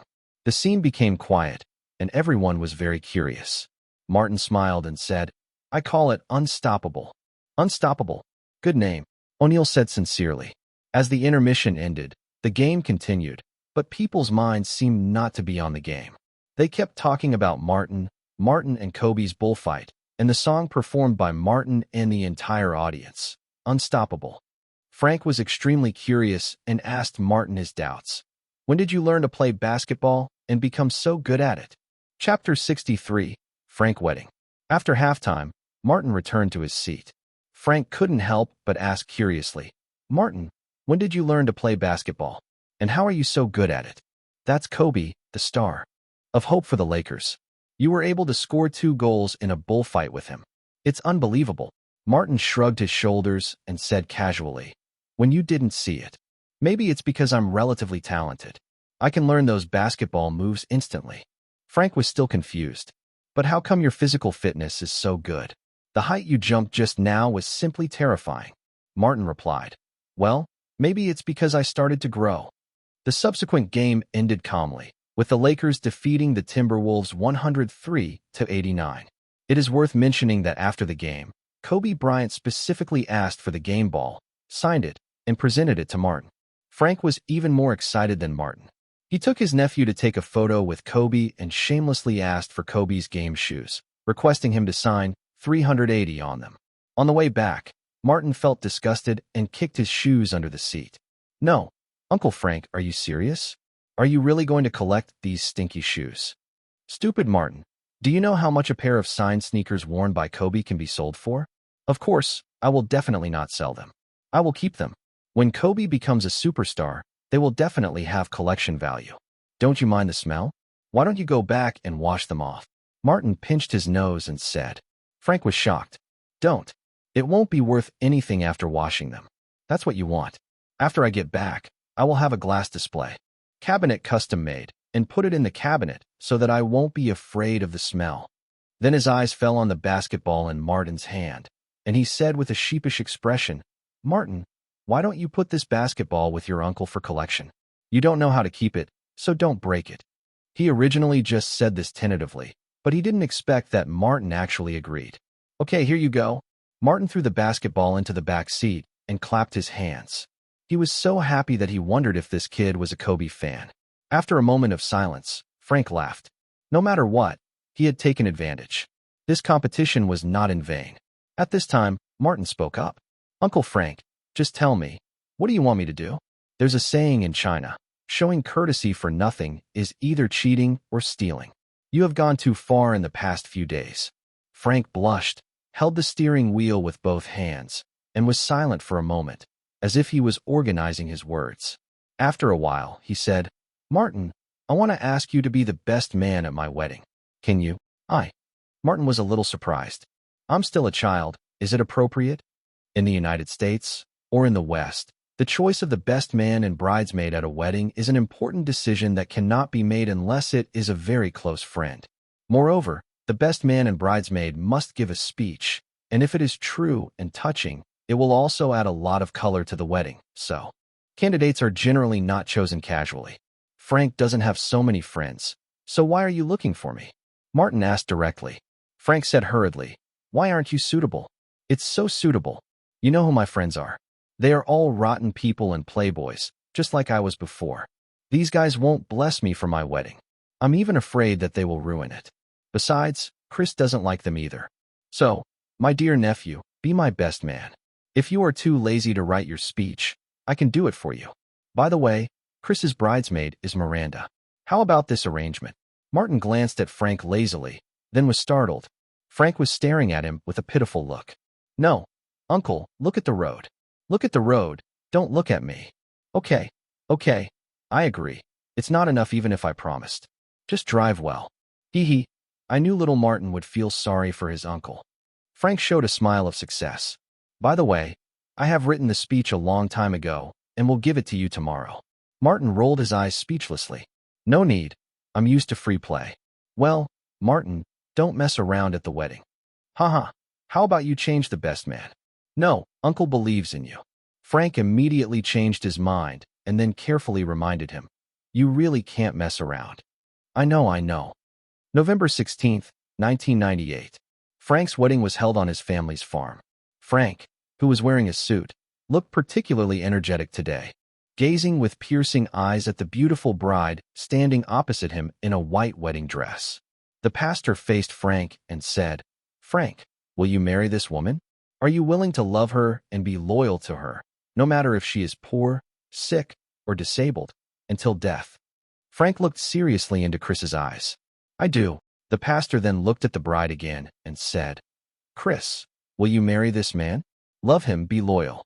Chris replied, "I do." Both parties exchanged rings. Martin, who was standing aside, quickly handed the ring to Frank, and Miranda on the opposite side did the same. The two looked at each other and smiled. When the ceremony of the bride and groom was completed, the pastor left directly. Joyful music played, and sumptuous food and wine were brought out. But it was not the time to enjoy the food yet. It was the turn of the best man and bridesmaid to give their speeches. Miranda took the manuscript and went on stage first, reading it affectionately. The little girl's manuscript was quite touching, and Chris's eyes were red. After Miranda stepped down, it was Martin's turn to speak. This guy walked onto the stage in a leisurely manner, without holding any manuscripts, and nodded and smiled at the guests in the audience. Linda covered her chest with her hands and said excitedly, "Oh, our little Martin is so handsome. When he stands on the stage, he looks much more handsome than the groom." Grant reminded her with some embarrassment, "Dear, your voice is too loud." Linda was surprised. "Yes." Frank, who was sitting in the first row, nodded silently, complaining in his heart, "Yes, I heard it, sister. You are going too far." Graham on the side, Reese, covered her mouth and laughed, not forgetting to rub salt into the wound. "Martin is indeed handsome." Yes." Miranda immediately nodded in agreement. Frank covered his heart, feeling like he had been hit 10,000 times. He regretted it now. He would rather ask those rotten friends to speak than have Martin steal his limelight. His eyes looked at the stands, and even he couldn't help but secretly think, Martin is indeed too handsome. As his body developed, Martin's adjustments to his body and facial features began to gradually show results. As long as he stood there, the eyes of the surrounding people would be involuntarily attracted to him. No matter how deep he was hidden in the crowd, people would see him at a glance. He stood out. In fact, the so-called handsome and good-looking are subjective perceptions. To a certain extent, there is no distinction between superior and inferior. As the saying goes, Chiuju and Chunlan each have their own differences. Just like Martin is definitely handsome now, but saying he is more handsome than Leonardo DiCaprio is not accurate. When handsome reaches a certain level, there is no distinction between superior and inferior. However, Martin's facial features and body proportions are adjusted according to the golden ratio of 1.0, giving people a very coordinated and comfortable feeling. It is the kind of beauty that you want to watch again after seeing it, and it is not offensive. In fact, this kind of temperament is not good for acting, but it can be harmful, making all performances look the same. Let's take Leonardo DiCaprio as an example. This guy plays everything like Leonardo DiCaprio. This is the disadvantage of being too handsome. In order to gain Oscar recognition in the future, DiCaprio will have to gain weight and grow a beard. After destroying his beautiful appearance, he finally succeeded in turning himself into a fat man. He finally got his wish in 2016 and won an Oscar for his role as Hugh Glass in The Revenant.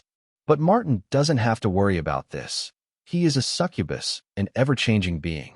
His true form is just a normalized image of himself, and he can become any image he wants to be. Handsome Martin, evil Martin, calm Martin, innocent Martin, upright Martin, insidious Martin. Chapter 64. Martin stood on the stage, picked up the microphone, nodded to Frank, and began his speech. "Hello, everyone. My name is Martin Myers. Maybe some of you already know me. Yes, I am the genius that the media boasts about." A burst of laughter erupted. "I'm Frank's nephew. I want to thank everyone for coming to his wedding. I also want to thank Frank and Chris for hosting the wedding, and a special thanks to Frank for asking me to be the best man. Frank and I are old friends. We've known each other for 12 years. Yes, that is to say, I have known him all my life." Another burst of laughter followed. "We all lived in Los Angeles, and every year Frank came back to visit us. With his new girlfriend." Another burst of laughter. "Sometimes, he would secretly ask me for advice. 'Hey, Martin, What do you think of Maria? Hey, Martin, what do you think of Sheila? Martin imitated Frank's tone of voice so perfectly that it caused even more laughter. Usually, I would say, no good, just dump her. Martin pointed at Frank on the stage and said, Frank, what do you think? I was less than 10 years old at that time. All the adult women I have ever met, except my mother, were teachers. What advice do you think I could give you? The laughter continued. But it was really different when he brought Chris here. She looked so normal. Another burst of laughter. So I said, come on, Frank, take her home. Martin pointed at Frank again. Thank God, I'm glad you followed my advice. Frank laughed and scolded. Please, it's obviously me who wants to marry Chris. You kid, please don't take credit for yourself. Martin waved his hand. That's not important. What's important is the result. If the result is good, then that's good. Another burst of laughter. Martin continued. Finally, I want to give you a message. Frank, don't ask me to be your advisor again, at least until I reach adulthood. The whole room burst into laughter. Wait, cross out the above sentence. It's not over yet. Please pause the laughter. Laughter erupted again. When the laughter stopped, Martin looked at Frank and Chris and said sincerely, Frank, this is the last thing I want to say to you. Congratulations. You finally made the most correct decision in your life. You changed yourself for Chris, and Chris traveled thousands of miles to come to the United States for you. True love is not easy. I hope you can cherish this fate and each other, and I sincerely hope that you and Chris can have a perfect life together. Thanks. Warm applause rang out. What a great guy. Frank stood up excitedly and clapped hard. The wedding is over. Frank took Chris to Hawaii for their honeymoon. Christmas is coming, and The Sixth Sense will be released soon. Genius Martin's second self-written and starring film, The Sixth Sense, will be released on the eve of Christmas on October 1st. The Sixth Sense director Shyamalan publicly stated that Martin's acting skills have reached the level of an actor. After Made in Heaven, the genius Martin created a horror film this time. Will he continue to be successful? Let us wait and see. Bruce Willis said that this is a horror film that is completely different from all previous horror films and will leave a deep impression on all audiences. Propaganda spread like wildfire. At the same time, the song Unstoppable, written by Martin at the Lakers' home court, has officially become an NBA promotional song, and the Lakers' home background music having been released on major radio stations. Unstoppable was a song released in 2016 in the original timeline. It is completely different from today's mainstream music. The super rhythm of the song is addictive, coupled with the magnificent accompaniment music, and Martin's exceptional vocal range makes people's blood boil after listening to this song. Plus, the creation process of this single is legendary. The combination of all these factors made the song Unstoppable popular at a terrifying speed, and it has almost become a must-play track in major bars, dance halls, and discos. The popularity of the song has also brought more attention to Martin and his movies. December 22nd. In the evening, the afterglow of the setting sun gradually merged into the darkness, leaving only a faint afterglow, with a nostalgia that refuses to go away. The moon is already high in the sky, staring down at the city of angels under the night sky, where the neon lights are flashing and the lights are bright. There was a buzz of people outside the Chinese theater in Hollywood. A long red carpet stretched far and wide. As celebrities stepped onto the red carpet and strolled by, the sounds of camera shutters on both sides became one. At the same time, there were cheers from fans and loud questions from reporters. Techmuller put down his camera and breathed a sigh of relief. This 30-year-old man is the head reporter of the entertainment section of the Los Angeles Times. He is used to seeing all kinds of big scenes, but he was also shocked by the grand scene of the movie's premiere today. Julia Roberts, Al Pacino, Jack Nicholson. The most surprising thing is that Tom Cruise, who is said to have a bad relationship with Bruce Willis, also appeared on the red carpet with his beautiful Australian wife. The appearance of these two instantly caused a sensation in the crowd. A well-informed guy like Techmuller almost forgot to take a photo just now. Fortunately, he reacted in time, squeezed to the front as quickly as possible, and asked a sharp question. Nicole, it is said that you had a quarrel with Cruise last year, which led to a breakup. Is this true? This question made Tom Cruise look angry, but Nicole looked at him with a calm expression and said, This was a false report. It was an ectopic pregnancy that caused my miscarriage. After saying that, she quickly walked across the red carpet with her serious-looking husband. When they reached a quiet place, Tom Cruise couldn't help but complain. We shouldn't have listened to Patrick Kinsley and attended this damn premiere. Nicole glanced at him and said calmly, "We agreed, Tom." Okay. I promised I will do it, okay? For that damn script. Tom Cruise has been in a bad mood recently because the outside world has been blaming Nicole's miscarriage on his verbal violence. Whenever he goes out, the damn paparazzi will mention this matter, which makes him very unhappy. The red carpet continued, and Techmuller picked up the camera again because another unexpected celebrity arrived. Kobe, look here. O'Neal, strike a strongman pose. Yes, NBA stars O'Neal and Kobe also came with their families. It seems that Martin has a really good relationship with these two. Techmuller thought. Chapter 65. Nicole Kidman walked into the theater holding her husband's hand, her eyes immediately searching. After a while, I spotted today's target, Martin Myers. The little guy was like a miniature adult, walking around in a serious manner, chatting and laughing with the guests. The funny thing was, he was holding a carton of milk in his hand. When Nicole saw this scene, she felt an inexplicable urge to laugh. She pulled her husband's arm, glanced at Martin, and whispered, "Tom, let's go over." Tom also spotted Martin. After a moment's thought, he straightened his clothes, extended his arm for his wife to take, and said, "Let's go. Let's head over there." Martin and Harvey chatted for a while, making Harvey laugh with a future joke about Jews and Germans, and then Martin shook the empty milk carton in his hand. "Harvey, I'm going to take out the trash." After tossing the milk carton, Martin took a couple of steps and saw a tall, cool, and sexy girl walking over with a short, handsome man on her arm. Nicole Kidman. Martin's eyes lit up. "Hello, Martin. I'm Tom Cruise." Tom Cruise had a friendly smile on his face as he greeted Martin first. "Hello, Mr. Cruise." "Hello, Martin. I'm Nicole Kidman, an actress." Nicole also greeted Martin. "Hello, Ms. Kidman." In public, Martin's etiquette was always so standard and elegant, which made Nicole Kidman very fond of him. Tom Cruise seemed to have set aside his previous unhappiness and started talking cordially with Martin. "Your perfect match was superbly played. Mr. Cruise, I also enjoyed your performance in Rain Man. You delivered an actor-level performance in that. The Oscar judges who didn't choose you must be blind. Fortunately, they made the right choice for Sweetheart. P.S. In 1997, Tom Cruise was nominated for Best Actor at the 69th Academy Awards and for Best Actor in the Musical Comedy category at the 54th American Golden Globe Awards for his starring role in Mr. Sweetheart. The two movies Martin mentioned were both Tom Cruise's favorites. In fact, he didn't like when people thought of Top Gun or Mission Impossible when they mentioned him, and Martin's words clearly hit a happy note. Tom Cruise burst out laughing after hearing this, looked at Martin with a more sincere expression, and said, "Martin, you can call me Tom or Tommy." "Okay, Tom. I didn't expect you and Ms. Kidman to come in person today. Thank you both for coming." "Call me Nicole," Nicole Kidman corrected. Tom Cruise gently patted Nicole's lower back, asking her to move forward a little, and then said to Martin, "Nicole received the script you sent her. She can't wait after reading it. Martin, if you have a free day, let Nicole's agent contact your agent to discuss the script."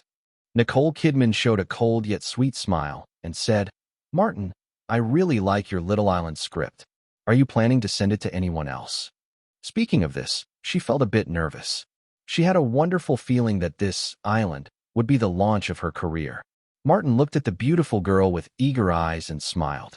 "However, when I originally created this script, you were my first choice for the protagonist, so I will not hand it over to anyone else without a clear reply from you." "Really? Thank you very much." Nicole Kidman's eyes sparkled with surprise, and she felt increasingly comfortable looking at Martin. Martin looked at Tom Cruise, then back at Nicole Kidman, and said, "How about tomorrow? Let's schedule a meeting somewhere to chat about the script." "No problem. I'll have Kingsley arrange it." Tom Cruise didn't mention whether he would attend, so it was likely he wouldn't be there. "I will go too," Nicole Kidman said immediately. Martin smiled slightly, then it settled. "Nicole, see you tomorrow." At this moment, there was a sudden commotion in the crowd. It was obvious that a big shot had arrived.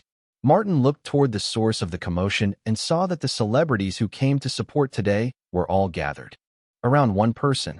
James Cameron, why is he here? Tom Cruise exclaimed in a low voice. Sorry, excuse me.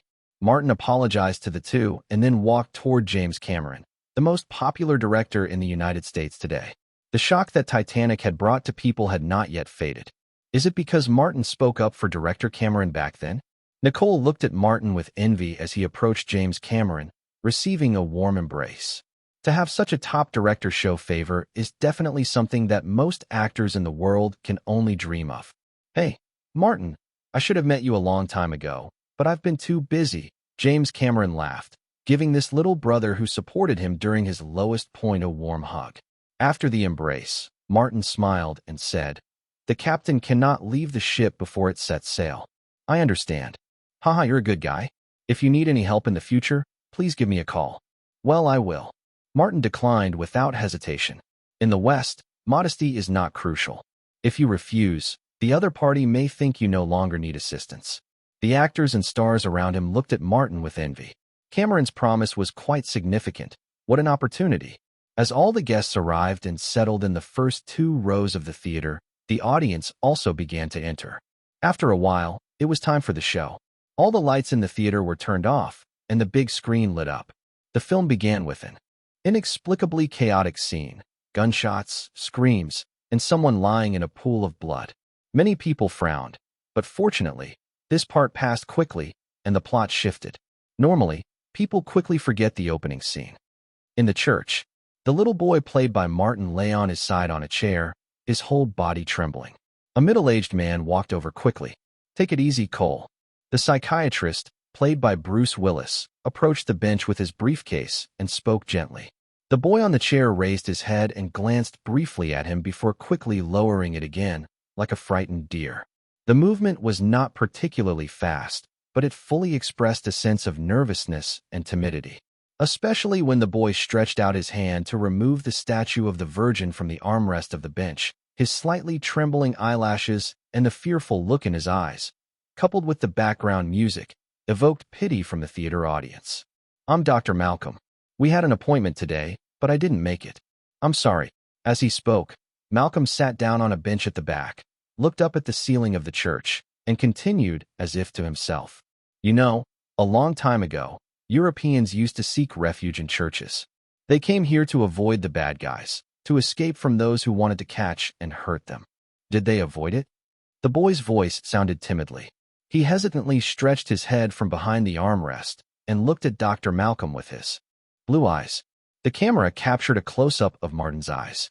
In those clear eyes, there was a mixture of fear, confusion, and surprise.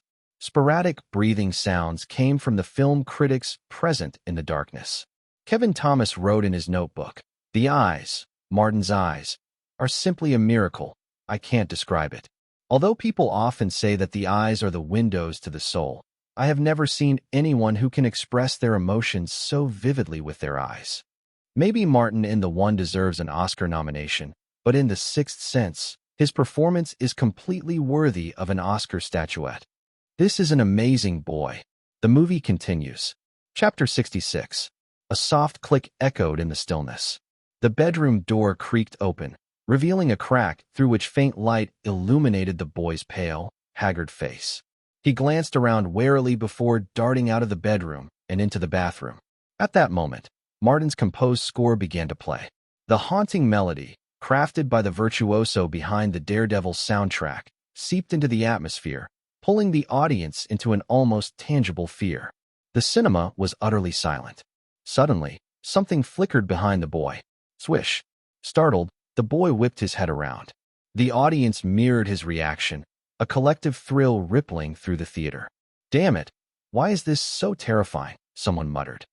Scenes like this are common in horror movies. What's different here? James Cameron, observing the film with a director's precision, quickly identified the secret. It's Martin's eyes and the soundtrack. Intrigued, he turned to glance at Martin, recalling the widespread acclaim of Martin's genius. Experiencing it firsthand left him even more astounded.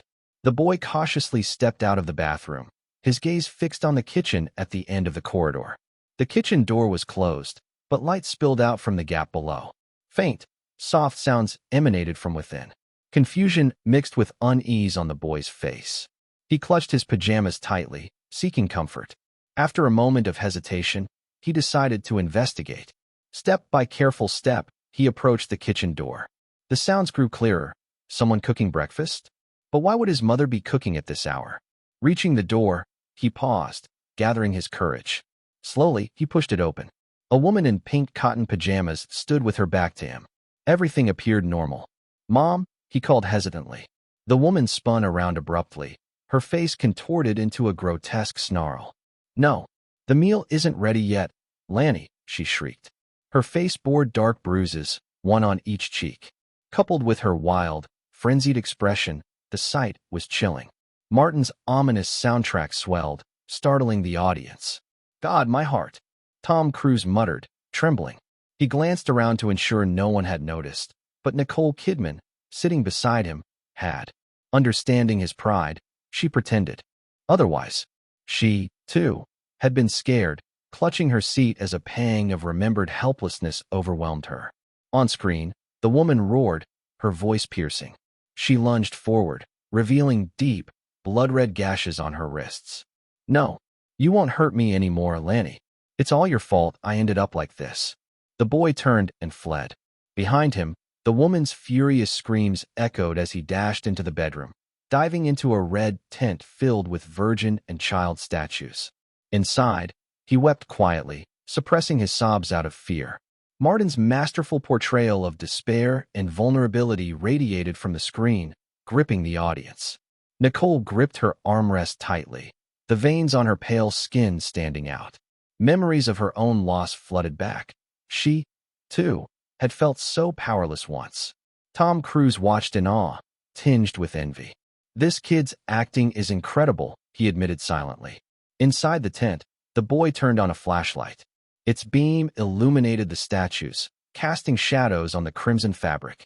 He knelt, clasping his hands, his tear-filled blue eyes reflecting anguish.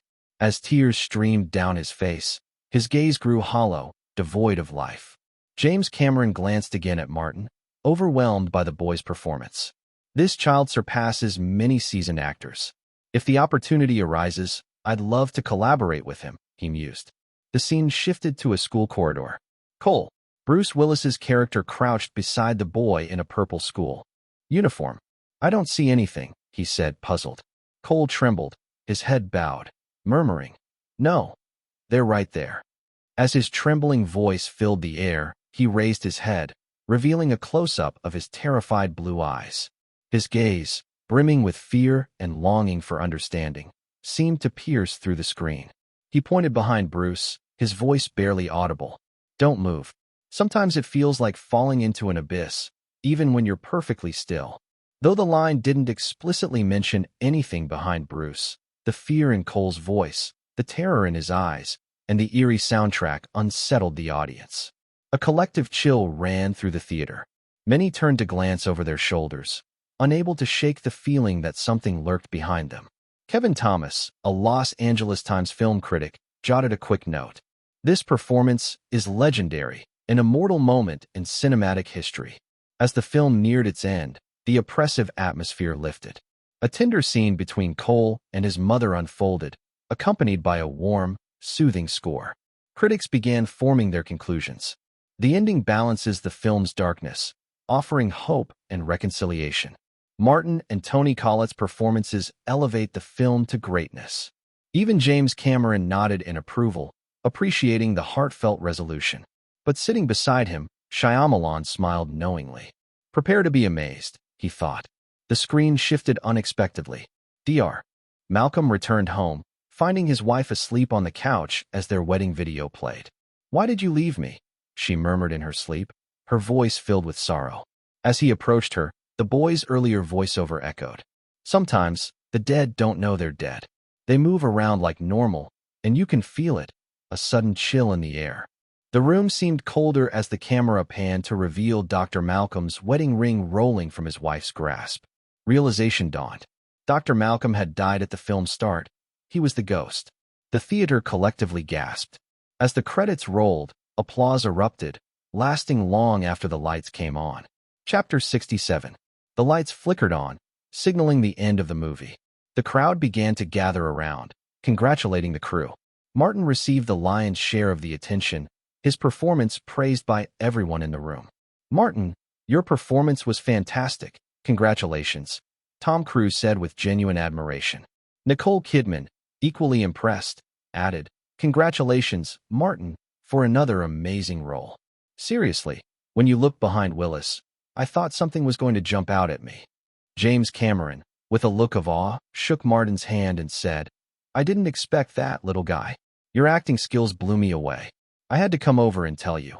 I think you're incredible." The most direct compliment came from Harvey Weinstein, who grinned widely. "Martin, we did it. I have a feeling this film's going to be a hit. We're all going to get rich." He felt a pang of regret, though. After all, his 40% stake meant he'd be sharing a massive amount of that wealth. The premiere wasn't over yet, though. The main creative team from The Sixth Sense took the stage to meet the audience and field questions from the press. After the usual rounds of questions directed at the producers, director, and Bruce Willis, all eyes turned to Martin. One reporter asked, "Martin, your performance was extraordinary. From Made in Heaven to The Sixth Sense, how do you manage to make each character so realistic and convincing?" Martin thought for a moment before shrugging. "I don't want to brag, but I guess I have to attribute it to talent." He smiled before continuing. "Maybe it's because I wrote the story myself. The personalities, backgrounds, and habits of the characters just live in my mind. All I do is imitate them." The reporter followed up, "Wait, you actually wrote the script for this movie? As a 12-year-old child, how did you manage to capture such complex emotions about family love, communication, and life?" Martin glanced at the reporter's badge, his succubus-like sharp vision allowing him to make out the words even from a distance. News of the World. He was already familiar with the name from his past knowledge. The paper, infamous for its involvement in a phone hacking scandal years later, was known for its aggressive methods, using anything from following people to installing bugs. Keeping this in mind, Martin smiled and replied, "It's simple. Observation. Balzac wrote Eugenie Grandet, but he wasn't a miser. Shakespeare wrote Hamlet, but he wasn't a prince. The Disney brothers created Mickey Mouse, but they weren't mice. There are countless examples." The audience laughed at his dry wit. He paused and added, "I just want to say that the reason humans are different from animals isn't just that we walk upright and use tools, but also because we have imagination. As a writer, you need to have eyes that can see beyond the surface to find the truth. In fact, I think reporters should do the same." The reporter, still unconvinced, retorted, "Isn't the job of a reporter to question everything?" Martin smiled, a touch of humor in his response. "No, questioning is never the goal. Curiosity is necessary for a reporter, but it's just the means. The purpose is to uncover the truth. When you write an article, you have to make sure it's true. Words like allegedly and possibly shouldn't cover up lies." The audience erupted in applause. Tom Cruise, clearly fed up with the tabloids lately, stood up, clapping with enthusiasm. His approval made Martin feel even more validated. The applause spread, everyone moved by Martin's unflinching clarity. For a 12-year-old to speak so articulately, with such logical and well-structured reasoning, was nothing short of remarkable. The reporter from News of the World sat down, slightly embarrassed. He hadn't expected a child to outsmart him so thoroughly. The next question came from a reporter from the Los Angeles Times, who directed it to Tom Cruise. "Tom, why are you here today? Do you know Martin? Or was it Martin who invited you?" Tom, who had been reluctant to attend at first, smiled. "I didn't know Martin before today. I've heard of him through newspapers and TV. And Martin didn't invite me either." The response caused a stir in the room. Why did it sound like Tom Cruise had come on his own? Tom, ever the master of media savvy, clarified. "Actually, Martin sent my wife Nicole a script she absolutely loved. She insisted we come to see Martin, so here I am." The audience laughed, clearly enjoying Tom's good-natured response. He continued, "At first, I came just to accompany Nicole. But after watching this movie, I can say this trip was totally worth it. I saw the unparalleled acting of a young genius. I don't think anyone in their right mind would question Martin's role as the creator after seeing this film. Bruce Willis gave it his all, and he's brilliant. But no offense, Martin completely stole the show. Tom flashed an apologetic look at Bruce, who smiled and waved it off, clearly understanding the sentiment. The applause continued, echoing throughout the theater. Chapter 68. The premiere of The Sixth Sense concluded quietly, leaving reactions and reviews to unfold the next day. From what could be gauged by the audience's and critics' immediate responses, the film seemed poised to receive strong praise. Martin, however, wasn't concerned. He had the confidence of a model from his past life, and this version of the film, he believed, was even more compelling. The results were bound to be better. On the way back, Martin's agent, Jeff, couldn't help but praise him. "Martin, your performance today was remarkable. You not only answered questions, but also demonstrated your eloquence and quick thinking. I think after today's coverage, any lingering doubts about you will diminish." Martin smiled, unfazed. "It doesn't matter. Doubts and controversy bring exposure. I'd actually prefer they criticize me in the papers every day, just like they do with 037 Ruth." Jeff chuckled. "That's the right attitude, Martin. Keep that mentality, and you'll definitely succeed." He laughed again. "Cruise has been getting a lot of heat recently. I saw you kind of spoke up for him today. The news of the world has been really hard on him." Martin nodded thoughtfully. "I noticed that. He's been in a tough spot lately. But, as for working with him, right now, it's out of the question. He's too expensive. Maybe in the future, though, we'll see." It wasn't that Martin disliked Tom Cruise. He recognized Cruise's skills, especially in roles like Rain Man and Mr. Sweetheart. But Cruise also had a knack for selecting roles that suited his image. Martin thought that, given his own growing career, Cruise's star power might overshadow his own, making it more trouble than it was worth. "Well, let's wait and see," Martin thought, musing privately. The following morning, glowing reviews for the film flooded in. "Good morning, Dad." "Good morning. Your breakfast and milk are already on the table, Aranda." "Thanks. When's Mom coming back to Atlanta?" "She'll be back the day after tomorrow. It's her first time producing since returning to work, so she's really immersed in it." Martin sat down to enjoy his milk and bacon egg sandwich while his father, Grant, sipped his coffee and read the newspaper. As he flipped through, he came across the entertainment section. This is an exceptionally unique horror film. While it terrifies the audience, it also makes them feel the deep emotions within. The film reveals themes of human relationships, family love, loneliness, and understanding that permeate every frame. Bruce Willis gave a wonderful performance that was unlike anything we've seen before, but his brilliance was overshadowed by Martin Myers. This young genius once again showcased acting that far exceeded his years. Grant flipped to another paper. "Wow, the Los Angeles Times went as far as to say that you'll want to watch this film again, and they're absolutely confident in it. It talks about the film's impact on the audience, how it makes us reflect on loneliness, family affection, and the need for communication." Martin's script, acting, and soundtrack all add so much to the film, with Bruce Willis playing a key part, of course. They even go as far as saying it might be the best Hollywood film of the entire 1990s, Grant added, shaking his head in disbelief. He grabbed the Washington Post next. "This is a film about redemption. Every character longs to be saved, whether they are alive or dead, including Cole, his mother, and Malcolm, all finding their answers by the end. The dark, tense atmosphere grips you. I was genuinely frightened by several scenes. The first 90 minutes are so heavy, but the resolution at the end brings a sense of relief." Grant paused for a moment. "There's even mention of the tear-jerking scene when Cole's mother hears her grandmother's words from her son. It's a beautiful moment." He sighed. "But still, there's no mention of your acting skills. Seriously, how can they miss that?" Martin grinned, swallowing his sandwich. "It's all about perspective. Not every critic is going to focus on my acting. Besides, I'm the screenwriter, the actor, and the composer in this film. Praising the movie as a whole doesn't necessarily mean praising me." Grant rubbed Martin's head affectionately. "No wonder Jeff said you're so mature. You're nothing like other kids your age." Then, flipping through the New York Times, he read aloud. "A family ethics film cloaked in horror, so special and astounding." It goes on to mention Bruce Willis, Toni Collette, and Olivia Williams, all giving their best performances, but the real standout is the little guy, Grant continued. "That's right, Martin Myers. The article then quoted Tom Cruise's words, which had made quite an impact. As Cruise said, they were all overshadowed by Martin's performance. Wow, Grant exclaimed. This critic really nailed it. What do you think? Martin, his mouth still full, smiled contentedly. It's nice to hear. You know, it's not just about me. It's about the film as a whole.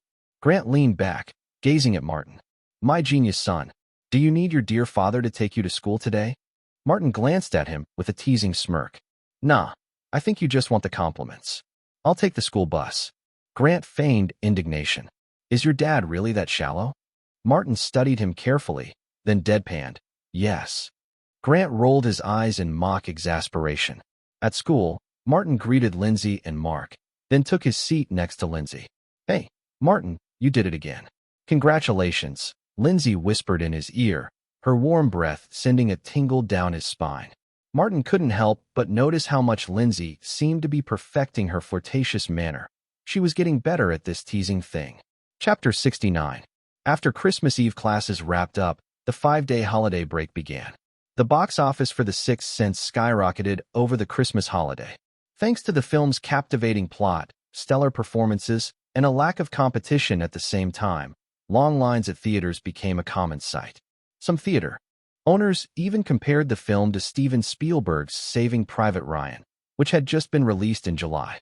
By the end of the first 3 days, the North American box office had already reached nearly $29.7 million. This was an impressive figure, considering Saving Private Ryan earned only $30.5 million in its opening 3 days, despite a higher production budget. The film The Sixth Sense had a $40 million budget, while Saving Private Ryan had $70 million.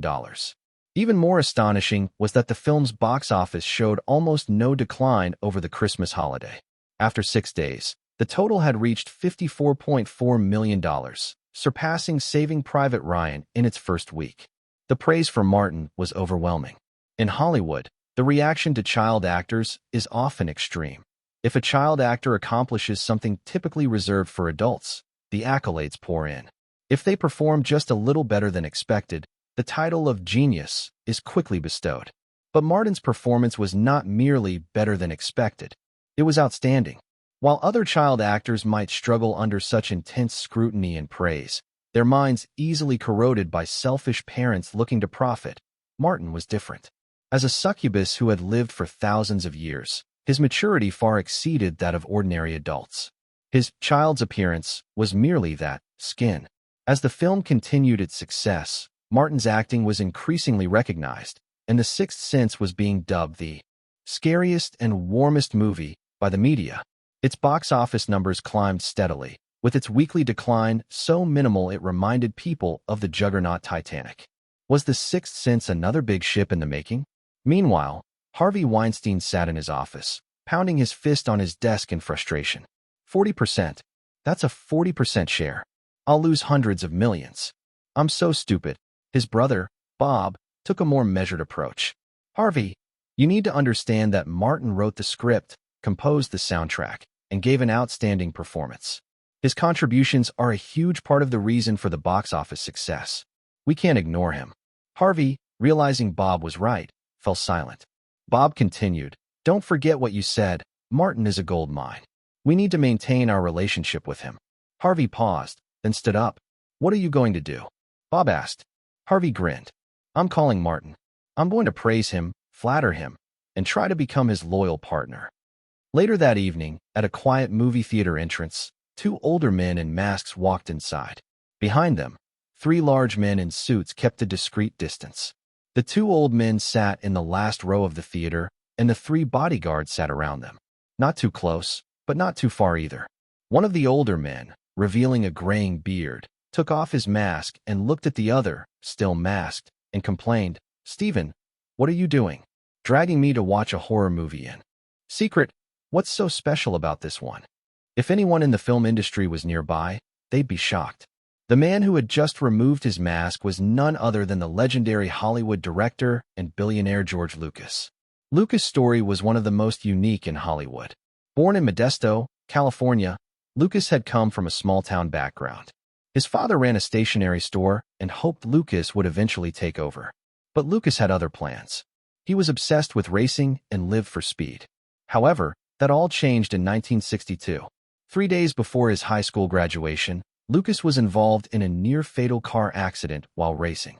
His Fiat crashed into a tree, leaving him unconscious for 48 hours. When he woke up, he was a changed man, having lost interest in racing and developed a passion for photography. He convinced his father to buy him a 35mm camera, which marked the beginning of his career in film. Lucas went on to attend the University of Southern California's film school, where he made his mark. His first film, American Graffiti, 1973, was a modest $1.25 million project that grossed a staggering $115 million. It was a success that made Lucas and his film company a lot of money. After the success of American Graffiti, Lucas founded Lucasfilm and went on to create Star Wars, the groundbreaking sci-fi franchise. Due to a lack of visual effects companies that could meet his vision, he founded Industrial Light and Magic, which would go on to work on hundreds of major films. Star Wars was released in 1977 and revolutionized cinema, with unprecedented special effects. The film was a phenomenon, and Lucas became a household name. In addition to Star Wars, Lucas also worked on Raiders of the Lost Ark, 1981, a massive hit co-created with Spielberg. After finishing the Star Wars trilogy, however, Lucas seemed to run out of creative energy. Though The Phantom Menace, 1999, and its sequels had financial success, the reception wasn't as favorable as the original trilogy. Eventually, in 2012, Lucas sold Lucasfilm to Disney for $4 billion, including the Star Wars and Indiana Jones franchises. George Lucas's life had been shaped by a series of turning points. His car accident was a major one, marking the moment he shifted his focus to filmmaking. The release of The Phantom Menace was another. After that film, it seemed as though his creative spark had dimmed and the era of Star Wars began to fade. If Lucas's life were written as an online novel, it might be said that a soul from the future entered his body during that car accident. That soul, however, likely faded by the late 90s, explaining why Lucas lost his prophetic vision and began to stagnate in his later years. In some ways, George Lucas was a time traveler, a director whose career took unexpected turns, shaped by forces beyond his control. Chapter 70.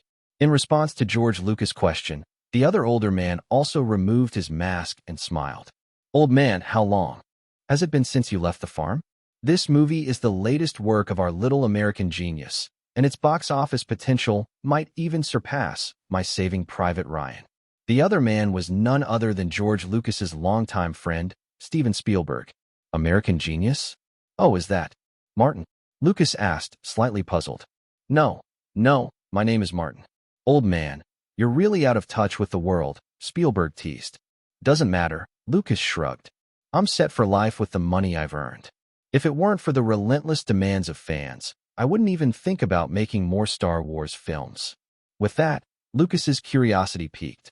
What kind of young man could make his old friend take him so seriously that he'd go so far as to disguise himself and sneak into a theater to watch his film? "I need to see how talented this kid really is," Lucas muttered.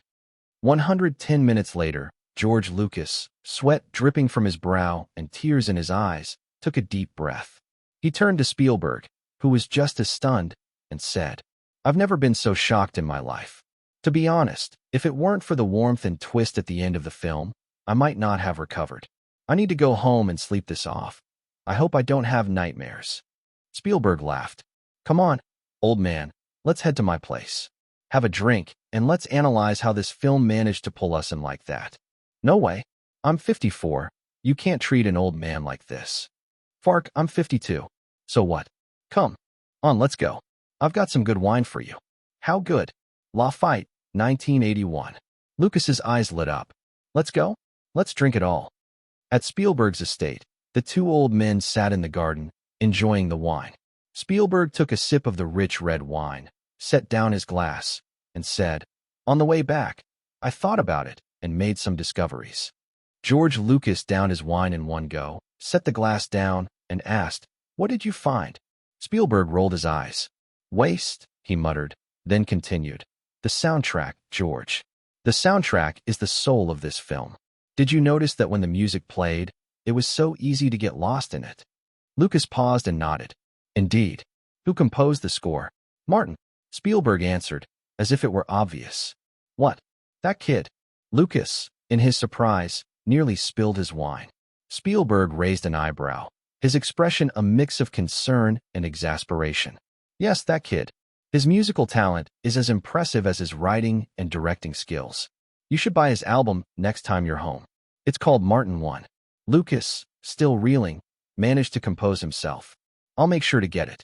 He then added, the soundtrack is amazing, but we can't ignore the kid's acting, especially his eyes. TSK. I've never seen a child actor convey emotions like that with their eyes. No, not even adult actors. The moment he looked behind Bruce, that was cool. It was the best shot in the movie. Spielberg disagreed slightly. The scene where Martin runs back to his red tent is even better. He conveyed Cole's helplessness and despair with such depth. Everyone in the theater was moved. Even for someone like me, it was hard to hold back tears. That's real emotional power. Lucas, rarely one to argue, nodded in agreement. That scene stuck with me too. It was tough to choose. He sighed again. This kid is only 11.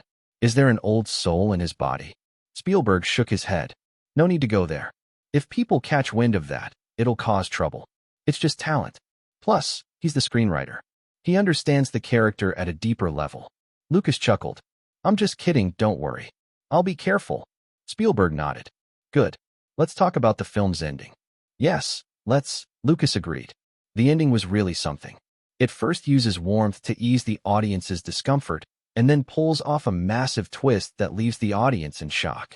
I've heard people watch it over and over again, and that ending is key. Spielberg nodded. Absolutely.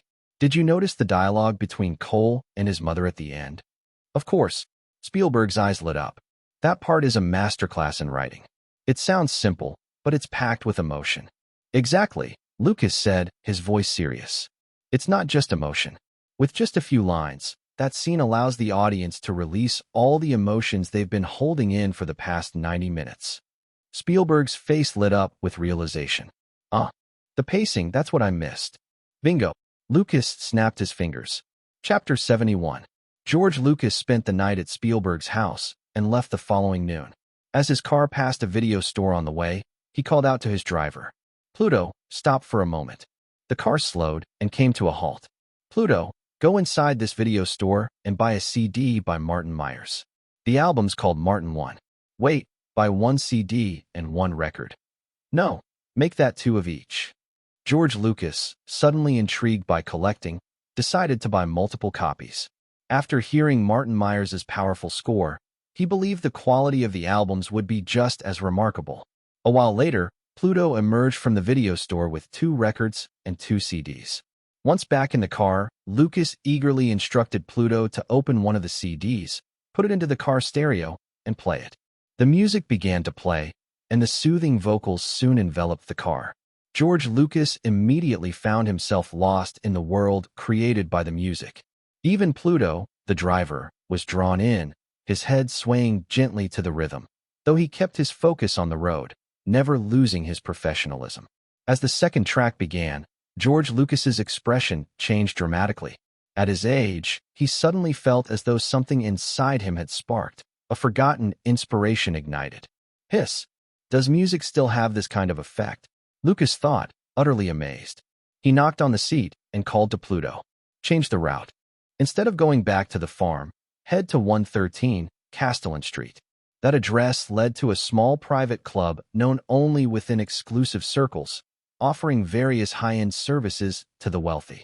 It had no name for security and privacy reasons, only an address known to the select few. Meanwhile, Martin had been extremely busy lately, but in a good way. In his quest to promote the sixth sense and secure more opportunities, he continued to stay active. He was happy to be occupied, knowing it would lead to financial rewards and career success. Despite his packed schedule, Martin still made time to negotiate with Nicole Kidman about script purchases and film investments for the island.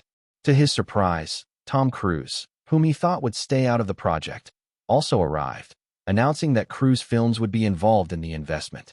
After some discussions, Martin and his partner Jeff agreed. Tom Cruise, of course, understood the potential of the movie, seeing parallels with the success of The Sixth Sense. If that film had done so well, the island had the same potential to succeed. Still, Martin decided to bring Miramax into the fold for the movie project. Harvey Weinstein's strong connections in Europe could help the film gain recognition at the Europa Film Festival. The final investment breakdown was as follows. Tom Cruise invested $15 million, 30%. Miramax Pictures and Pulse invested $15 million, totaling 40%. Martin personally invested $10 million, along with the book, soundtrack, and key team members, covering another 30%. At first, Martin had no intention of participating in the island. He had already written a script for Hide and Seek, which he considered his next big project. However, with Nicole Kidman expressing willingness to accept more screen time, and Tom Cruise and Harvey Weinstein urging him, Martin reluctantly agreed. On the one hand, he could look out for Lindsay Lohan, the child actress who had been a standout in Made in Heaven. On the other hand, the movie had strong potential at the box office, given Nicole Kidman's star power, even if her films hadn't historically done well at the box office. It was strange. Nicole Kidman was considered one of Hollywood's most beautiful actresses, but her films rarely managed to make a splash. Despite her star status, no film she starred in was able to carry the box office, with The Island being an exception. In the future, Forbes would even name Nicole as one of Hollywood's least investment-worthy actresses. Interestingly, even in the case of Eyes Wide Shut, where Tom Cruise left the film and Kidman exposed herself on screen, the film still failed to perform well at the box office. And tragically, the film's director, Stanley Kubrick, passed away suddenly just 5 days after handing in the final cut of the film. His death caused many conspiracy theories to swirl around Hollywood. Still, even with this failure, it was clear that Tom Cruise, Harvey Weinstein, and Nicole Kidman had no faith in Nicole carrying the film's box office potential on her own. They were all eager for Martin to come on board. Eventually, Martin agreed, but with some strange feeling in his heart. He couldn't help but think that when the film became a hit, everyone would claim the credit. After all, he already had 2 successes under his belt, while Nicole Kidman had none. After wrapping up The Island, Martin continued with his interviews and promotional work for The Sixth Sense. Alongside the film, his new book, Harry Potter and the Sorcerer's Stone, was being launched by Random House. Unlike the cold reception the book received when initially published by J.K. Rowling in the original timeline, Martin's fame and the vigorous promotion by Random House led to an explosive release. In its first month, the book sold 500,000 copies in North America alone, more than J.K. Rowling's entire first-year sales. It quickly became a global sensation. The book's success was clear. Harry Potter and the Sorcerer's Stone was just the beginning of an entire series. The sales were astronomical, and the accompanying merchandise, wands, robes, and badges, flew off the shelves. Even in the UK, where the story is set, the book saw sales comparable to those in the US. This was a far cry from the original timeline, where the series took much longer to gain traction. Chapter 72. The media coverage surrounding Martin's rise to fame was relentless and widespread. Los Angeles Times reported, the creation of Martin, a talented young writer from Los Angeles, seems to have entered its peak period. Harry Potter and the Philosopher's Stone is breaking sales records everywhere. Washington Daily wrote, the little wizard is wreaking havoc around the world, adding yet another gem to Martin's impressive library of works. New York Times stated, children all over the world owe a debt to Martin for providing them with such a novel reading experience.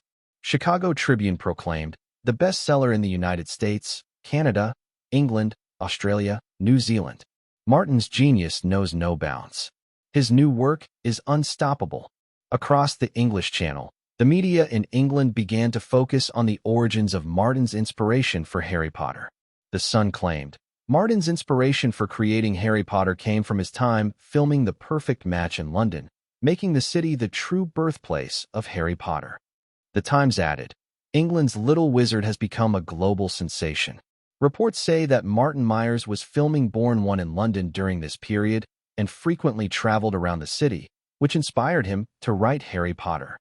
In the United Kingdom, the royal family took notice of the book.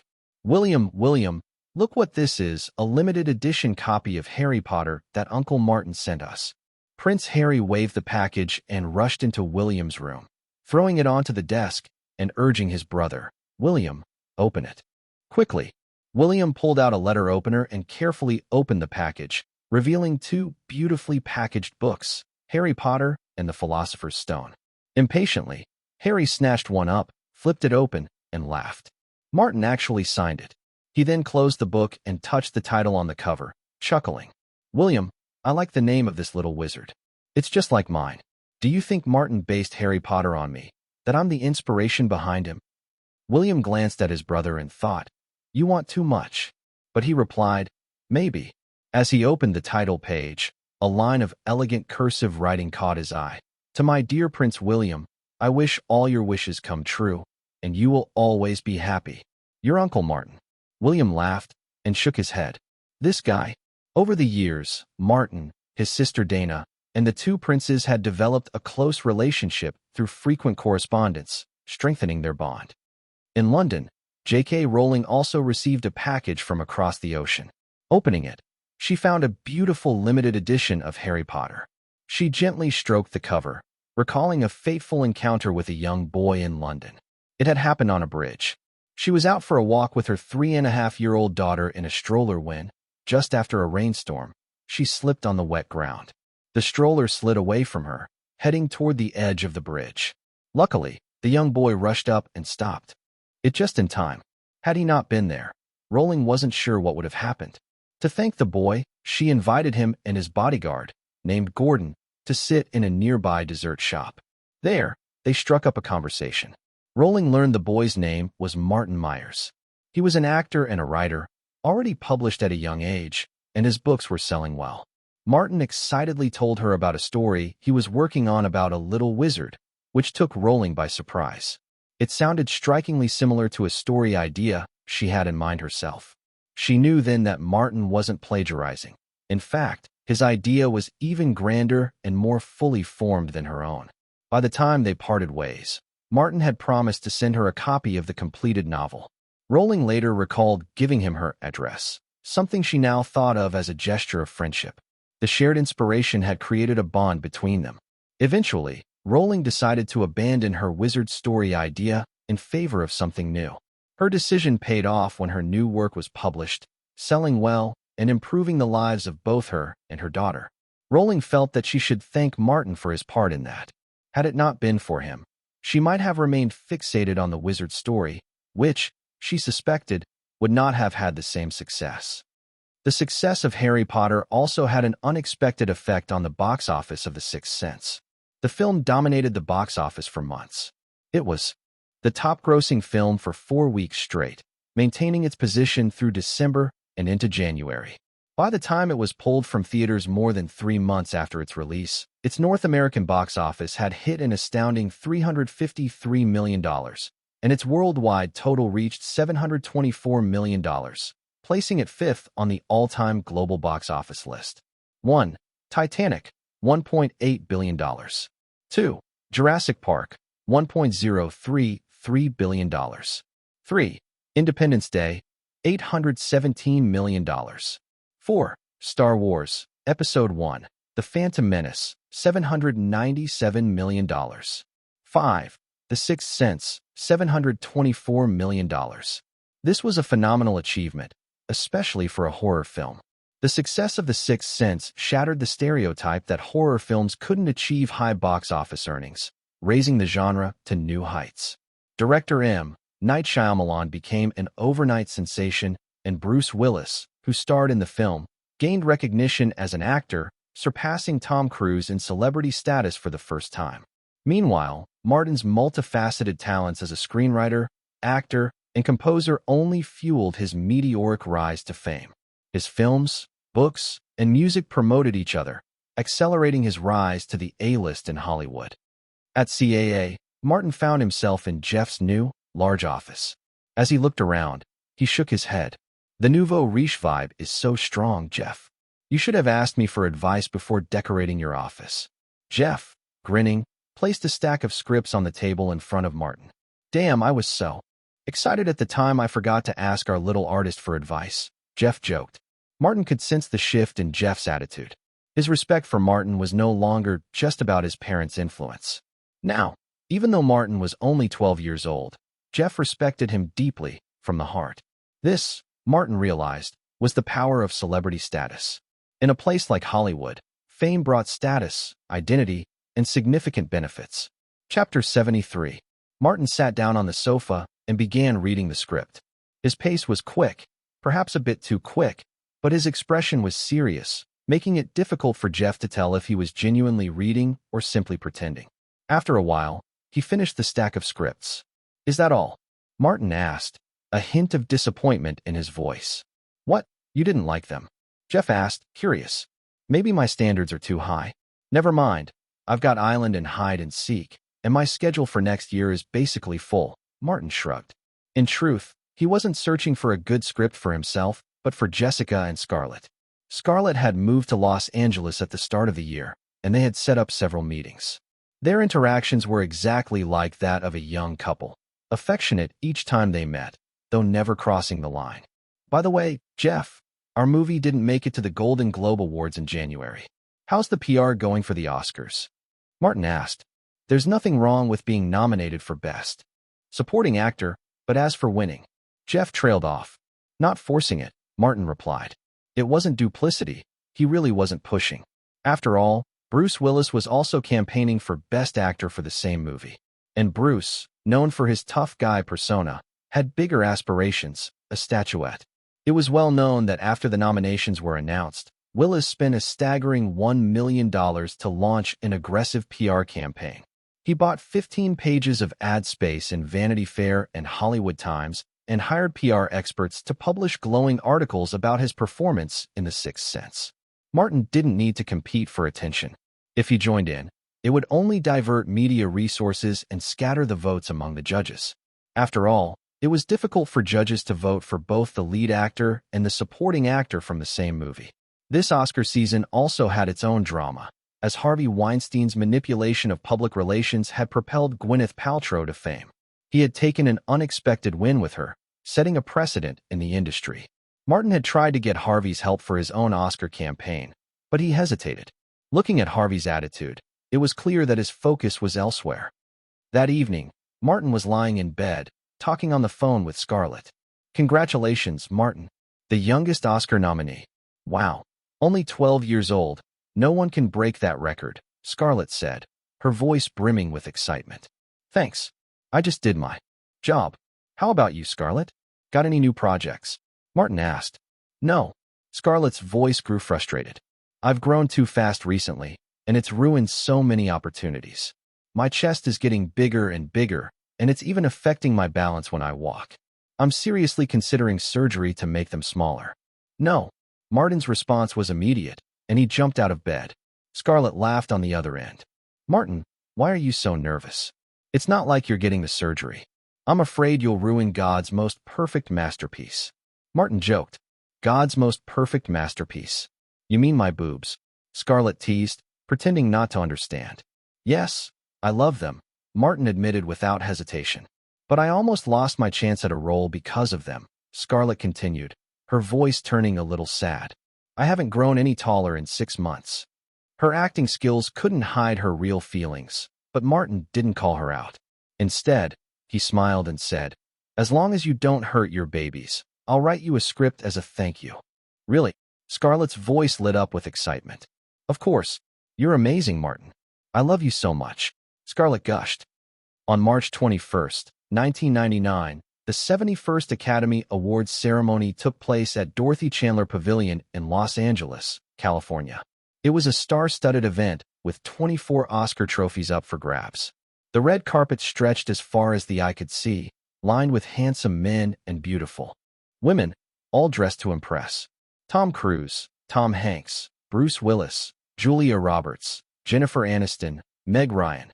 One after another, the stars walked the red carpet, greeted by screams and flashes from the press. The female stars, in glamorous evening gowns, outshone the men, competing for beauty and elegance. Many had started dieting a week before to fit into their gowns, even refraining from eating or drinking during the ceremony to avoid any wardrobe mishaps. The atmosphere was electric, and Dorothy Chandler Pavilion was the perfect stage for this spectacle. The Oscars were about to begin. At that moment, a black car slowly pulled up and parked in front of the red carpet.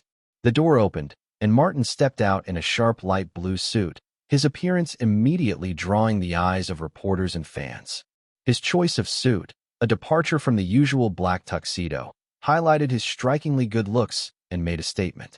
Despite being a child, Martin could get away with not wearing the traditional dark tuxedo that adults would typically wear at such an event. The light blue suit, matching his eyes, highlighted his perfect proportions.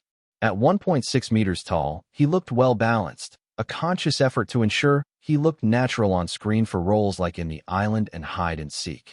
His brown hair was neatly combed back, and his marble-like white skin, along with his chiseled features, made him look like an ancient Greek sculpture.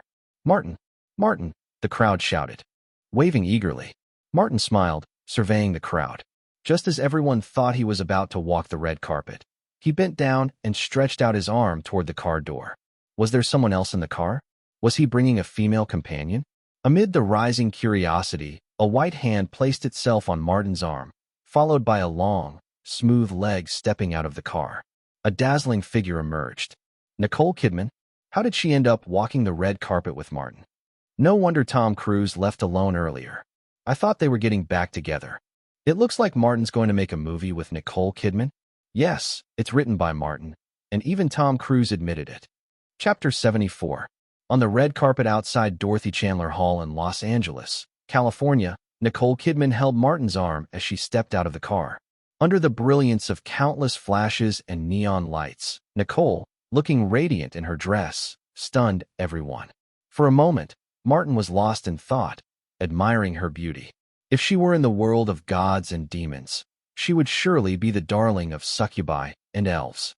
This face, this figure, perfect. Nicole was dressed in a tight, off-shoulder, deep V gown. The bright red dress, adorned with diamonds, highlighted her tall, slender frame and accentuated her porcelain skin. As she stepped out of the car and stood tall, she seemed to embody the very essence of beauty, her presence like that of a goddess descended to earth. The flashing lights of the photographers were relentless. In that moment, even Martin, the so-called succubus, found himself overshadowed by her. God, she's gorgeous. She's so beautiful. Cruise is the lucky one. If she could marry me, I'd give her everything. The reporters chattered, cameras clicking away. Martin, not one to be outdone, exuded his own charm. The magic within him stirred, and a subtle but undeniable aura spread. As luck would have it, Nicole happened to glance down at that moment, and Martin's eyes caught hers. His gaze was magnetic, pulling her in, intoxicated by the effect of his charm. Martin is so charming, Nicole thought, before quickly snapping out of it. What am I thinking? She quickly diverted her attention, her hand gripping his arm more firmly as they walked together down the red carpet. They're such a perfect match. Martin is so handsome, and Nicole is so beautiful. If they were a couple, I'd definitely watch their movie. Fans and reporters alike were fascinated, swept away by their combined allure. Martin's charm was undeniable, but Nicole's elegance held its own. The two of them moved along the red carpet, the sound of cameras clicking in a symphony of excitement. Martin, Martin.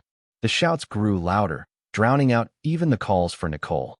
Martin had stolen the limelight. Nicole chuckled, clearly amused. You're very popular, Martin.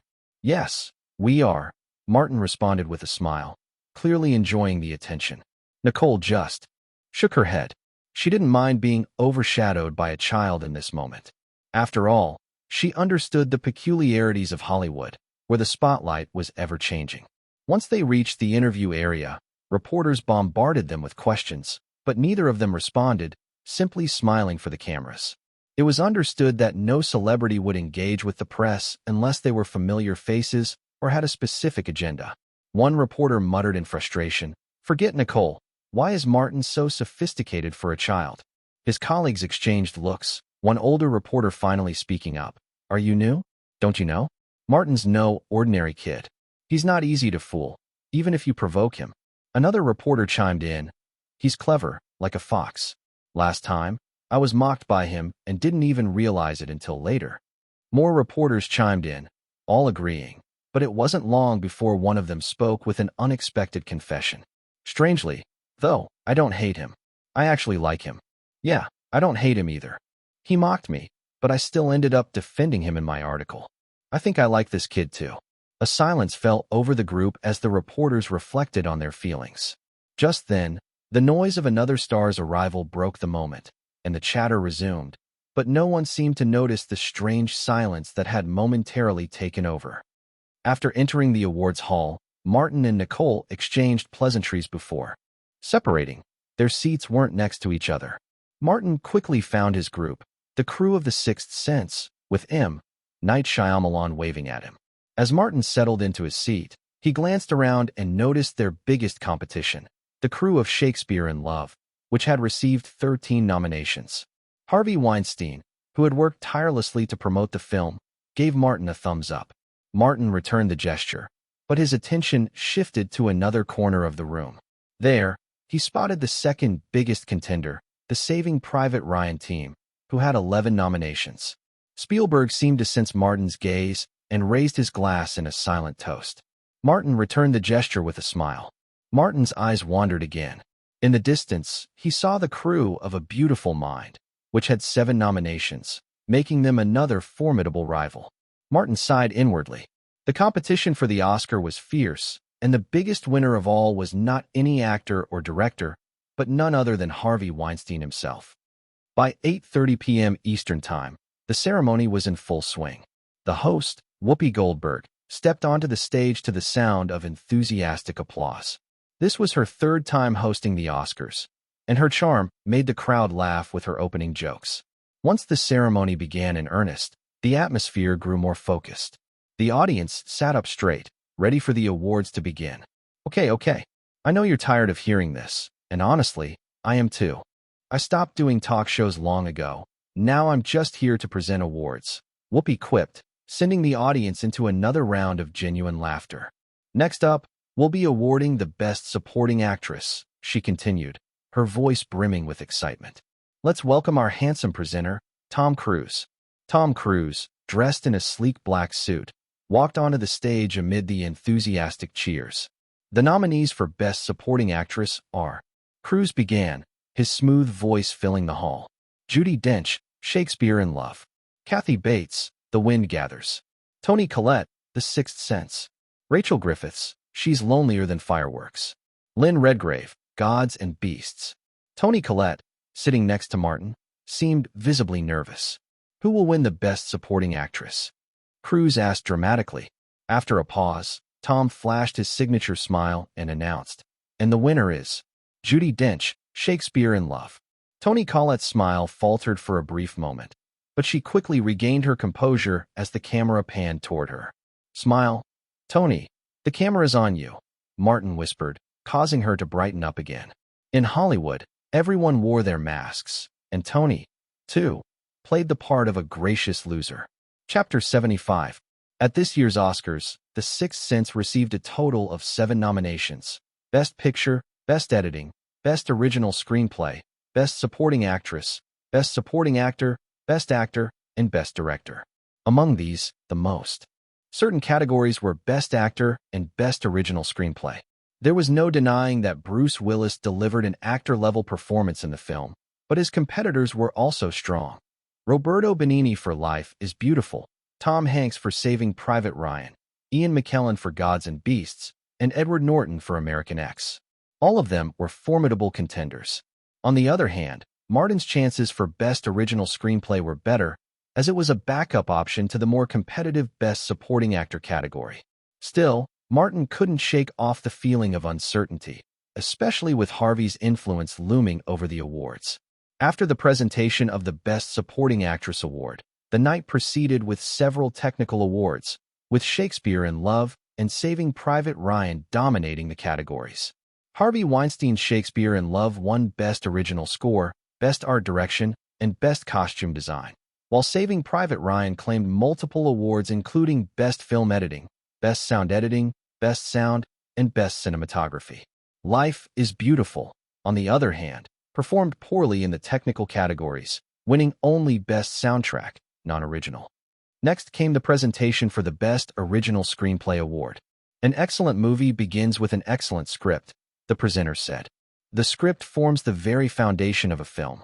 Every great script is a result of hard work by the screenwriter. Now let's look at the nominees for Best Original Screenplay. Mark Norman and Tom Stoppard for Shakespeare in Love. Martin Myers for The Sixth Sense. Vincenzo Crami and Roberto Benigni for Life is Beautiful. Robert Rodat for Saving Private Ryan. Andrew Niccol for The Truman Show. Bruce Willis, who was sitting beside Martin, was curious. "You don't seem nervous at all. How do you stay so calm?" he asked. Martin took a sip of juice, smiling casually. "Because I have no hope at all." He pointed to the big screen, where the nominees were displayed. "Obviously, Shakespeare in Love is going to win. There's no way I'm winning." Bruce looked puzzled. "Why do you think Shakespeare in Love will win?" Martin explained. "It's not because the script is so amazing, but because Harvey's PR efforts have been enormous this year. He's using every trick in the book." As the presenter on stage opened the envelope and announced the winner, the Best Original Screenplay goes to Mark Norman and Tom Stoppard for Shakespeare in Love. Bruce Willis looked startled for a moment, then immediately composed himself, forcing a smile and clapping. Martin, however, was unbothered. He smiled and applauded without a hint of disappointment. The camera didn't even catch them in the frame. Martin thought to himself, "It's not a bad thing that you have a crooked smile, Bruce. At least no one can tell whether you're smiling sincerely or sarcastically." Bruce was left wondering what Martin had meant by that. Did Martin know something? Was he aware of how powerful Harvey's PR push was? And would it affect his chances for Best Actor? The next award to be presented was for Best Foreign Language Film. The nominees were Life is Beautiful, Italy, by Roberto Benigni. Grand Central, Israel, by Walter Salas. Tango Love, Argentina, by Carlos Sora. Grandfather, Spain, by Jos Luis Garc. Children of Paradise, Iran, by Majid Majidi. Just like in the original timeline, Life is Beautiful took home the award for Best Foreign Language Film. After this, the Best Supporting Actor award was up next. Martin, almost instinctively, glanced over at Harvey. The moment their eyes met, Harvey gave him a thumbs up. Martin furrowed his brow, confused by this gesture. What's Harvey trying to tell me? He wondered. Is he signaling something? As Martin thought about it, he remembered that in the original timeline, Harvey had put all his efforts into campaigning for Best Picture and Best Actress for Shakespeare in Love. The Best Supporting Actor and Best Supporting Actress categories were somewhat secondary, and Judi Dench's win for Best Supporting Actress had little to do with Harvey's influence. She had established her own connections in the Academy. So, Harvey may have given up on Best Actor for me? Martin thought. This was just speculation, of course. The lack of solid information from his memory left him with no clear answers. Although Martin was still somewhat unsettled, he was generally confident in his own abilities. Being a succubus, he had access to power and influence, and while the Oscar could bring him fame and status, he didn't feel desperate. He could wait, and there was no need to rush things. When he grew older, he could always use his magical abilities to manipulate the judges if necessary, just like Leonardo DiCaprio did when he eventually won an Oscar after years of snubbing. The next presenter, the famous American sweetheart Meg Ryan, stepped onto the stage to announce the Best Supporting Actor nominees. An excellent movie can never be without the wonderful performance of supporting actors.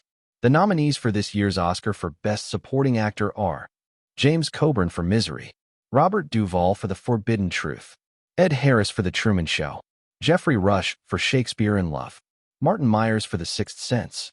Bruce, seated beside Martin, sneaked a glance at him. Martin was as calm as ever, unbothered by the tension surrounding the award. Bruce felt conflicted. On one hand, he wanted Martin to win, but on the other hand, he knew that if Martin did win, his chances for Best Actor would diminish. Despite these conflicting emotions, Bruce couldn't help but feel guilty for wishing Martin wouldn't win, and his expression showed the internal struggle he was experiencing. At that moment, Meg Ryan opened the envelope, and the winner of the 2000 Oscar for Best Supporting Actor was announced. Chapter 76. Meg Ryan stepped onto the stage with a dramatic flair, her hands clutching her chest as if overcome with emotion. "Oh my God, this is so amazing," she exclaimed. "Let me take a breath and slow down." The crowd responded with a mix of violent catcalls and laughter. "Yes, it's Meg Ryan trying to sell the show," she quipped. the remark having nothing to do with the film's creator but drawing more laughter. Despite the playful boos, Meg Ryan grinned. Okay, it seems you all can't wait any longer. He is the one. She paused for effect, drawing the tension out. The audience held its breath, anticipating the winner. But Meg Ryan, in true comedic fashion, swerved. The person who will take home this prestigious award gave a godlike performance last year. Honestly, I was shocked by him, so I'm surprised, but not too surprised that he won. He truly deserves an Oscar statuette. The crowd began to boo loudly, their patience running thin. Meg Ryan, unbothered, lowered her gaze with a mischievous grin. Sorry. Did I say too much? She teased, her playful tone no less defiant. The boos continued, but with a chuckle, Meg Ryan complied. Okay, stop urging me, she said, exaggerating the dramatic pause before announcing. The winner of this year's Oscar for Best Supporting Actor is The Sixth Sense's Martin Myers. The applause erupted. Martin, the young actor with immense talent, stood from his seat with a composed smile. No longer the innocent, vulnerable boy from The Sixth Sense, his tall, well-proportioned frame radiated confidence. As he made his way to the stage, the crowd's admiration for him intensified, particularly from the young women in the audience, who screamed at the sight of him. His sunny smile and confident demeanor were magnetic. Bruce Willis, ever the supportive co-star, gave him a tight hug. Congratulations, little genius, Bruce whispered, his tone laced with genuine admiration. Honestly, I'm a little jealous. Martin laughed softly. Sorry, Bruce. As he climbed the stairs to the stage, Martin felt the weight of the moment but remained composed. His expression, which had once been that of a timid boy, was now filled with charm and charisma. It was clear he had transformed before their eyes, from a rising star into a poised actor ready for the world stage. Meg Ryan, still smiling mischievously, wrapped him in a tight hug, squeezing him a little too hard. The crowd responded with more boos, but this time, the jeers were directed at her rather than Martin. I know you're all jealous, but I just had to hold him a little longer. Make you all even more jealous. Meg Ryan teased into the microphone, her voice dripping with playful defiance. After a brief, exaggerated pause, she finally let go, flashing a radiant smile. Congratulations, handsome boy. Thank you, ma'am, for not suffocating me. Martin replied with a grin, causing the audience to burst into laughter. With the statuette in hand, Meg Ryan looked at it with mock seriousness. Honestly, I didn't want to give this to you, she joked, referring to her own long-running obsession with the Oscars. Having been in the industry for nearly 20 years and never winning an Oscar herself, her words carried a trace of bitter humor. Martin, ever the charmer, responded smoothly. Madam, if you're looking to rob someone, I suggest you go for the Best Actress statuette later. Best Supporting Actor just doesn't suit you. Even if you put on a suit and tie, you'd still win Best Radiant Beauty. The crowd laughed, and Meg Ryan's smile widened, clearly pleased with the compliment. She may have been used to playing games with the media, but Martin's words felt sincere. She pretended to ponder, her expression mock serious. All right. Since you're so good at talking, I'll let you have this golden man back. Martin took the statuette from her hands, wiping an imaginary bead of sweat from his brow in mock relief. He then leaned into the microphone and, with perfect timing, added, I didn't expect it to be so hard to get this statuette. Besides acting skills, it looks like I also had to please a beautiful woman. It's so tough for me. Meg Ryan made a move to respond, but the audience was already laughing. Fortunately, Martin continued with a grin. I succeeded, and now I can proudly hold this statuette. Now it's time to say goodbye, everyone. He hugged the statuette tightly, waving to the crowd. For a moment, the audience thought he was truly leaving, but Martin suddenly paused near the edge of the stage. He turned back, a sly grin spreading across his face. You've all been lied to. It seems my acting skills really aren't too bad, huh? I deserve this award. The realization hit the audience, and another round of laughter erupted, as they understood it had all been part of the act. Then, with his playful demeanor fading slightly, Martin straightened up and began his formal speech. Thank you, judges. This award means the world to me. It's the greatest recognition and praise I could ask for. Thank you to Harvey for believing in me. To Director Shyamalan and Mr. Bruce, who taught me so much on set. Thank you. Thank you to everyone on the cast of The Sixth Sense. You're the best team I could ever have worked with. To Mr. Jeff, my best agent, thank you. To my father, Grant, and my mother, Linda, your love has helped me grow, and I thank you for protecting me through thick and thin. Thank you to everyone who loves me and my family. You are the greatest source of motivation for me to keep moving forward. I'll keep working hard, because I've just started. Thank you, everyone. And thank you for listening to a child's nonsense. Goodbye. And now, for real, this time. Goodbye, he added with a wink. The audience burst into laughter once more, appreciating Martin's humility and wit. His acceptance speech had been filled with sincerity and humor, striking the perfect balance for a young actor who was just getting started. Chapter 77. Martin's acceptance speech was a hit, and it didn't stop the audience from giving him the warmest applause as he made his way back to his seat. Nicole stopped him first, a bright smile on her face. Congratulations, Martin. Tom Cruise, always the supportive friend, stood up to hug him. Congratulations, Martin. His gesture of goodwill was clear, and Martin couldn't help but appreciate it. Thanks, Martin replied, his smile genuine. With the two industry giants showing their support, Martin's journey back to his seat seemed longer than usual. Everywhere he turned, people wanted to congratulate him, some even seizing the opportunity to plant a kiss on his cheek.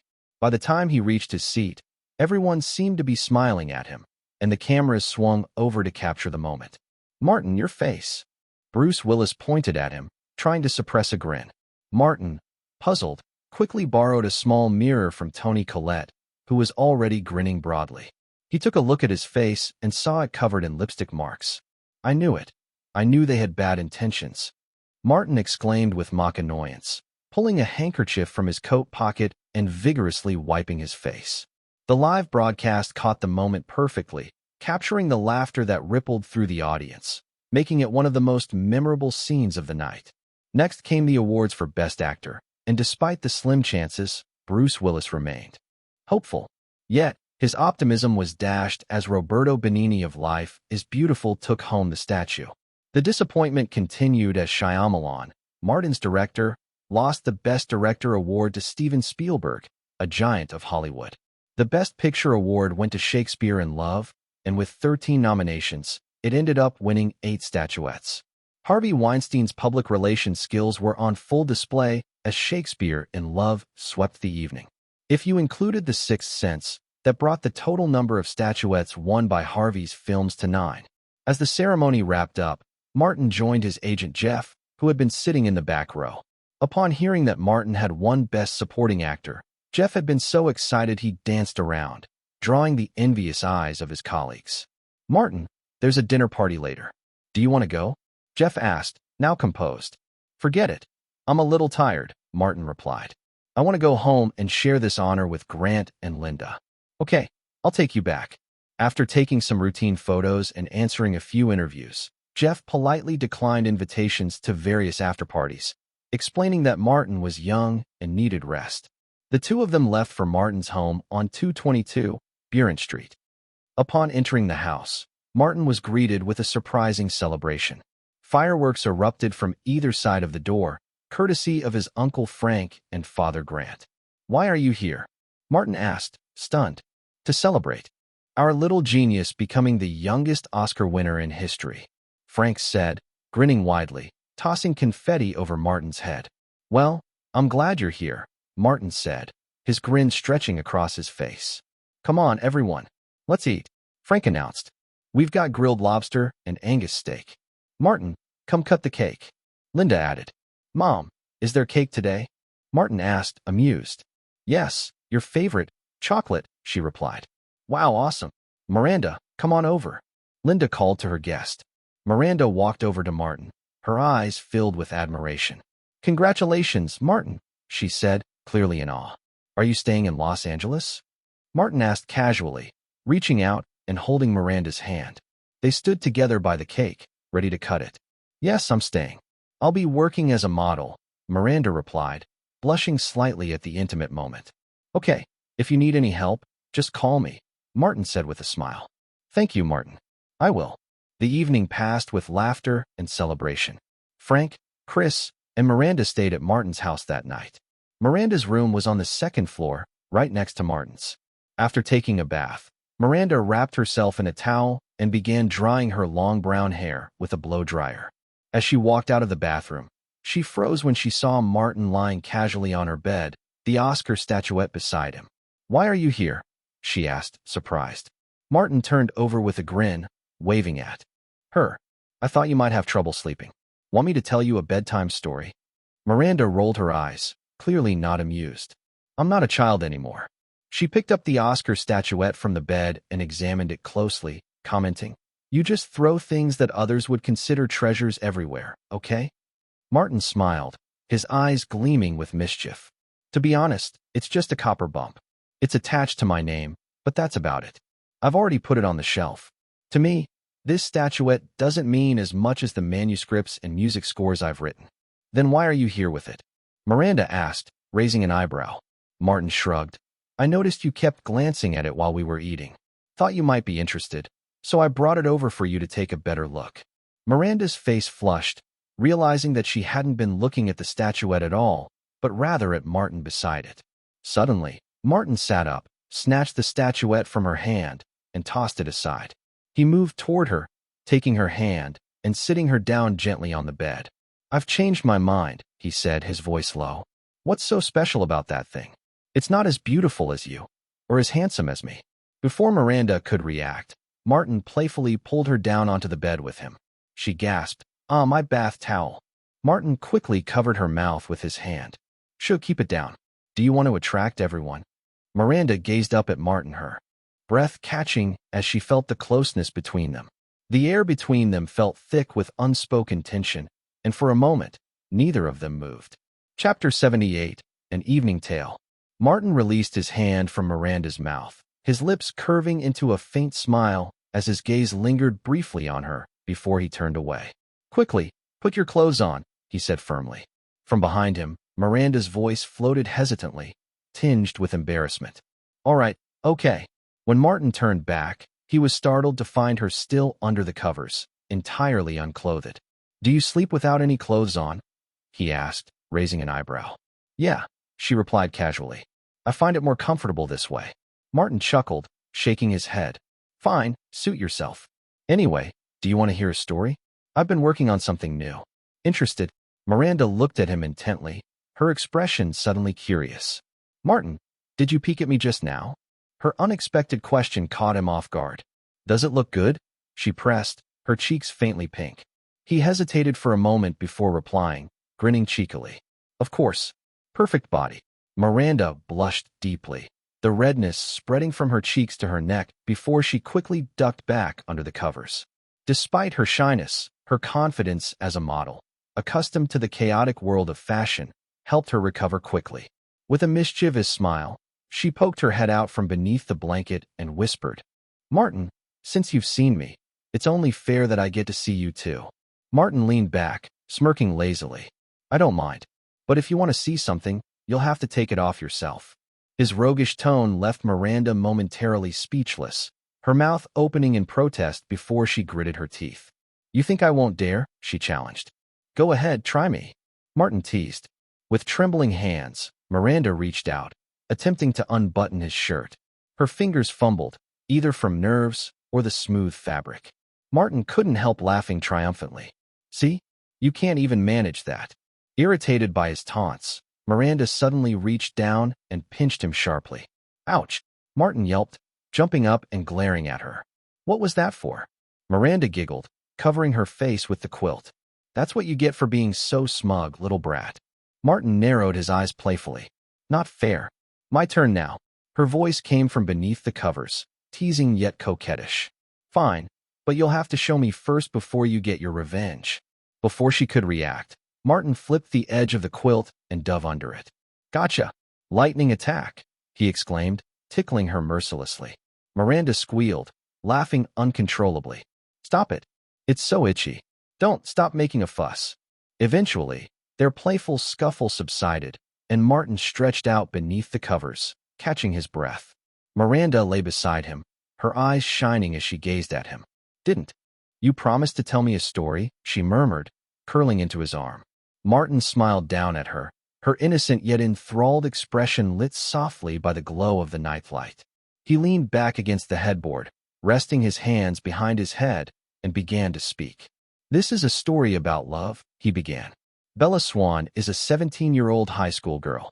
Her father, Charlie, is a workaholic police officer, and her mother is impulsive and unpredictable. After their divorce, Bella went to live with her father in a small, rainy town called Forks. He continued weaving the tale of Twilight, altering its narration with his own flair to make the story more compelling. As he spoke, Martin's mind wandered to his plans for adapting the story into a screenplay. The idea had struck him as the perfect transitional project for his career. He was entering that awkward phase between child and adult roles, a perilous time for any actor. Many young stars had faded into obscurity during this period. Martin was determined not to let that happen to him. Twilight's appeal lay in its simplicity, a love story with a hint of fantasy, minimal special effects, and a broad audience.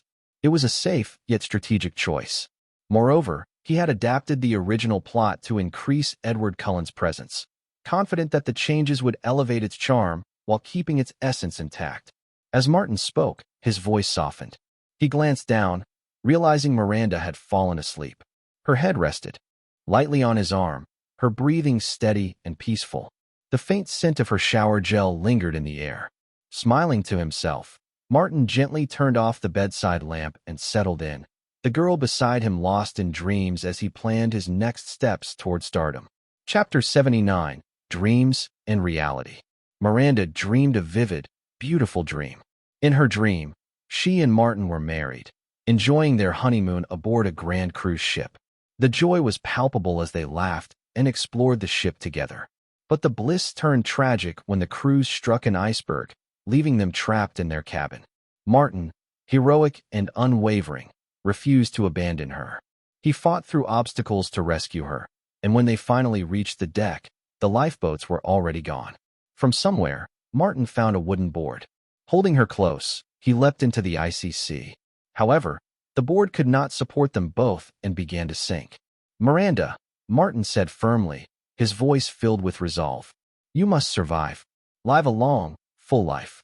Have children, grow old, and pass peacefully in a warm bed. Not here, not like this." As he prepared to leave the board to save her, Miranda clung to him desperately. "I'm not Ruth," she cried, "and I won't let my Jack leave me. If we go together." She held him tightly, so tightly that it hurt. Her chest ached. No, it really hurt. Miranda's eyes flew open. The dream faded as she stared at the familiar face beside her. "Martin, you're alive," she exclaimed, her voice still tinged with dreamlike panic. Martin stirred, his eyes blinking open. Miranda froze, realizing she had spoken aloud. The events of the previous night rushed back, her playful quarrel with Martin, his storytelling, and finally, falling asleep with her head resting on his arm. A surge of panic washed over her as she lifted the quilt to check beneath it. Thankfully, Martin was still fully clothed. When she looked back up, she found him watching her with a teasing smile. "Ah," she yelped, pulling the blanket over her head like an ostrich. "Get out now. If someone finds me here, they'll think something happened," she added, her voice muffled by the quilt. Martin chuckled, sitting up and stretching. Fine," he said, standing and heading for the door. He paused only to grab the little golden man trophy that had been left on the nightstand. As he exited, Miranda peeked out from under the covers, grumbling, "Is it really so embarrassing for something to happen with me?" Back in his own room, Martin stretched his arms, wincing at the soreness from being held all night. After a quick change, he climbed into bed, ready to catch up on sleep. But before he could drift off, his mother's voice called out from downstairs. "Martin, breakfast is ready, and Uncle Frank and Aunt Chris are leaving soon. Come say goodbye to them and Miranda." "Coming," he groaned, reluctantly getting up. At the breakfast table, Miranda sat quietly, sipping milk and nibbling on a sandwich. She glanced up as Martin entered, her cheeks flushing red as she quickly looked away. Martin, of course, couldn't resist. He slid into the seat across from her with a mischievous grin. "Good morning, Miss Miranda. Did you sleep well last night?" "You jump, I jump." Her eyes widened in shock. "How does he know? Did I talk in my sleep?" she whispered, her face heating further. Not a word, Martin replied smoothly, accepting a plate from Mrs. Aranda. He added with a smirk, but thanks for the cuddles. Aside from my sore arm, I slept great. Miranda glared at him, recovering her composure. Oh, well, I had a fantastic pillow. Very comfortable. Uncle Frank, observing the exchange, glanced between the two with suspicion. Miranda, did something happen between you and Martin? What? No, of course not. Miranda replied smoothly, her expression innocent. After bidding farewell to Frank, Chris, and Miranda, Martin picked up a newspaper left on the table. The headlines were ablaze with post-Oscar commentary. The media had turned its focus on the controversial wins of Shakespeare in Love, especially over heavyweights like Saving Private Ryan and The Sixth Sense.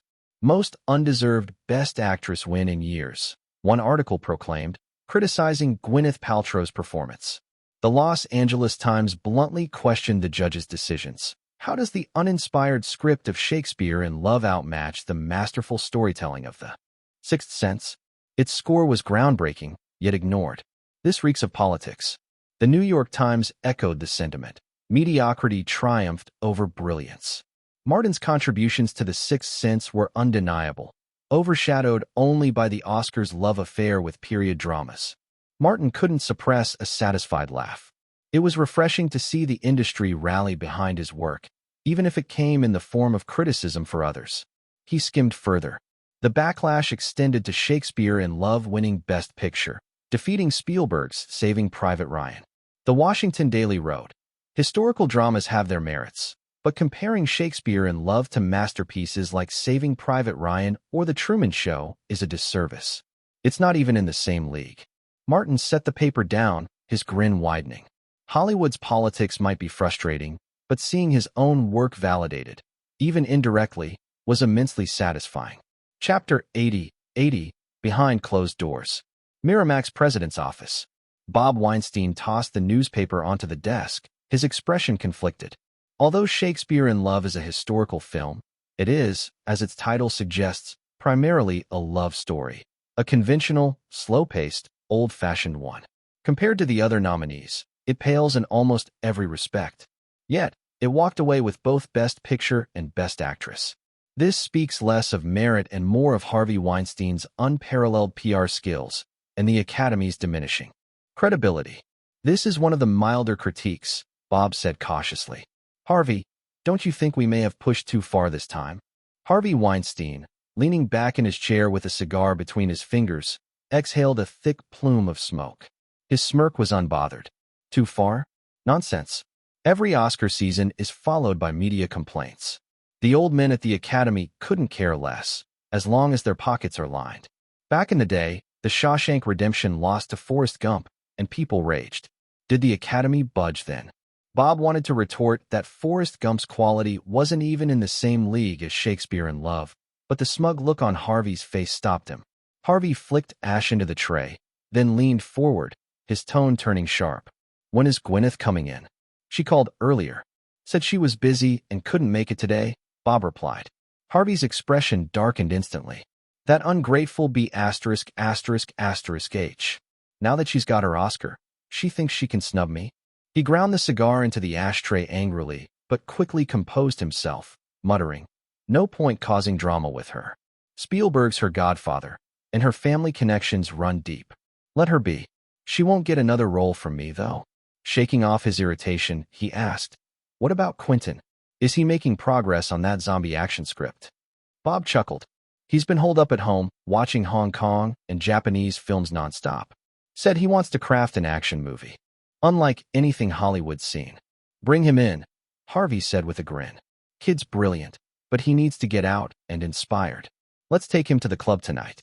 Half an hour later, Quentin Tarantino strolled into Harvey's office, casual as ever in his usual jeans and sneakers.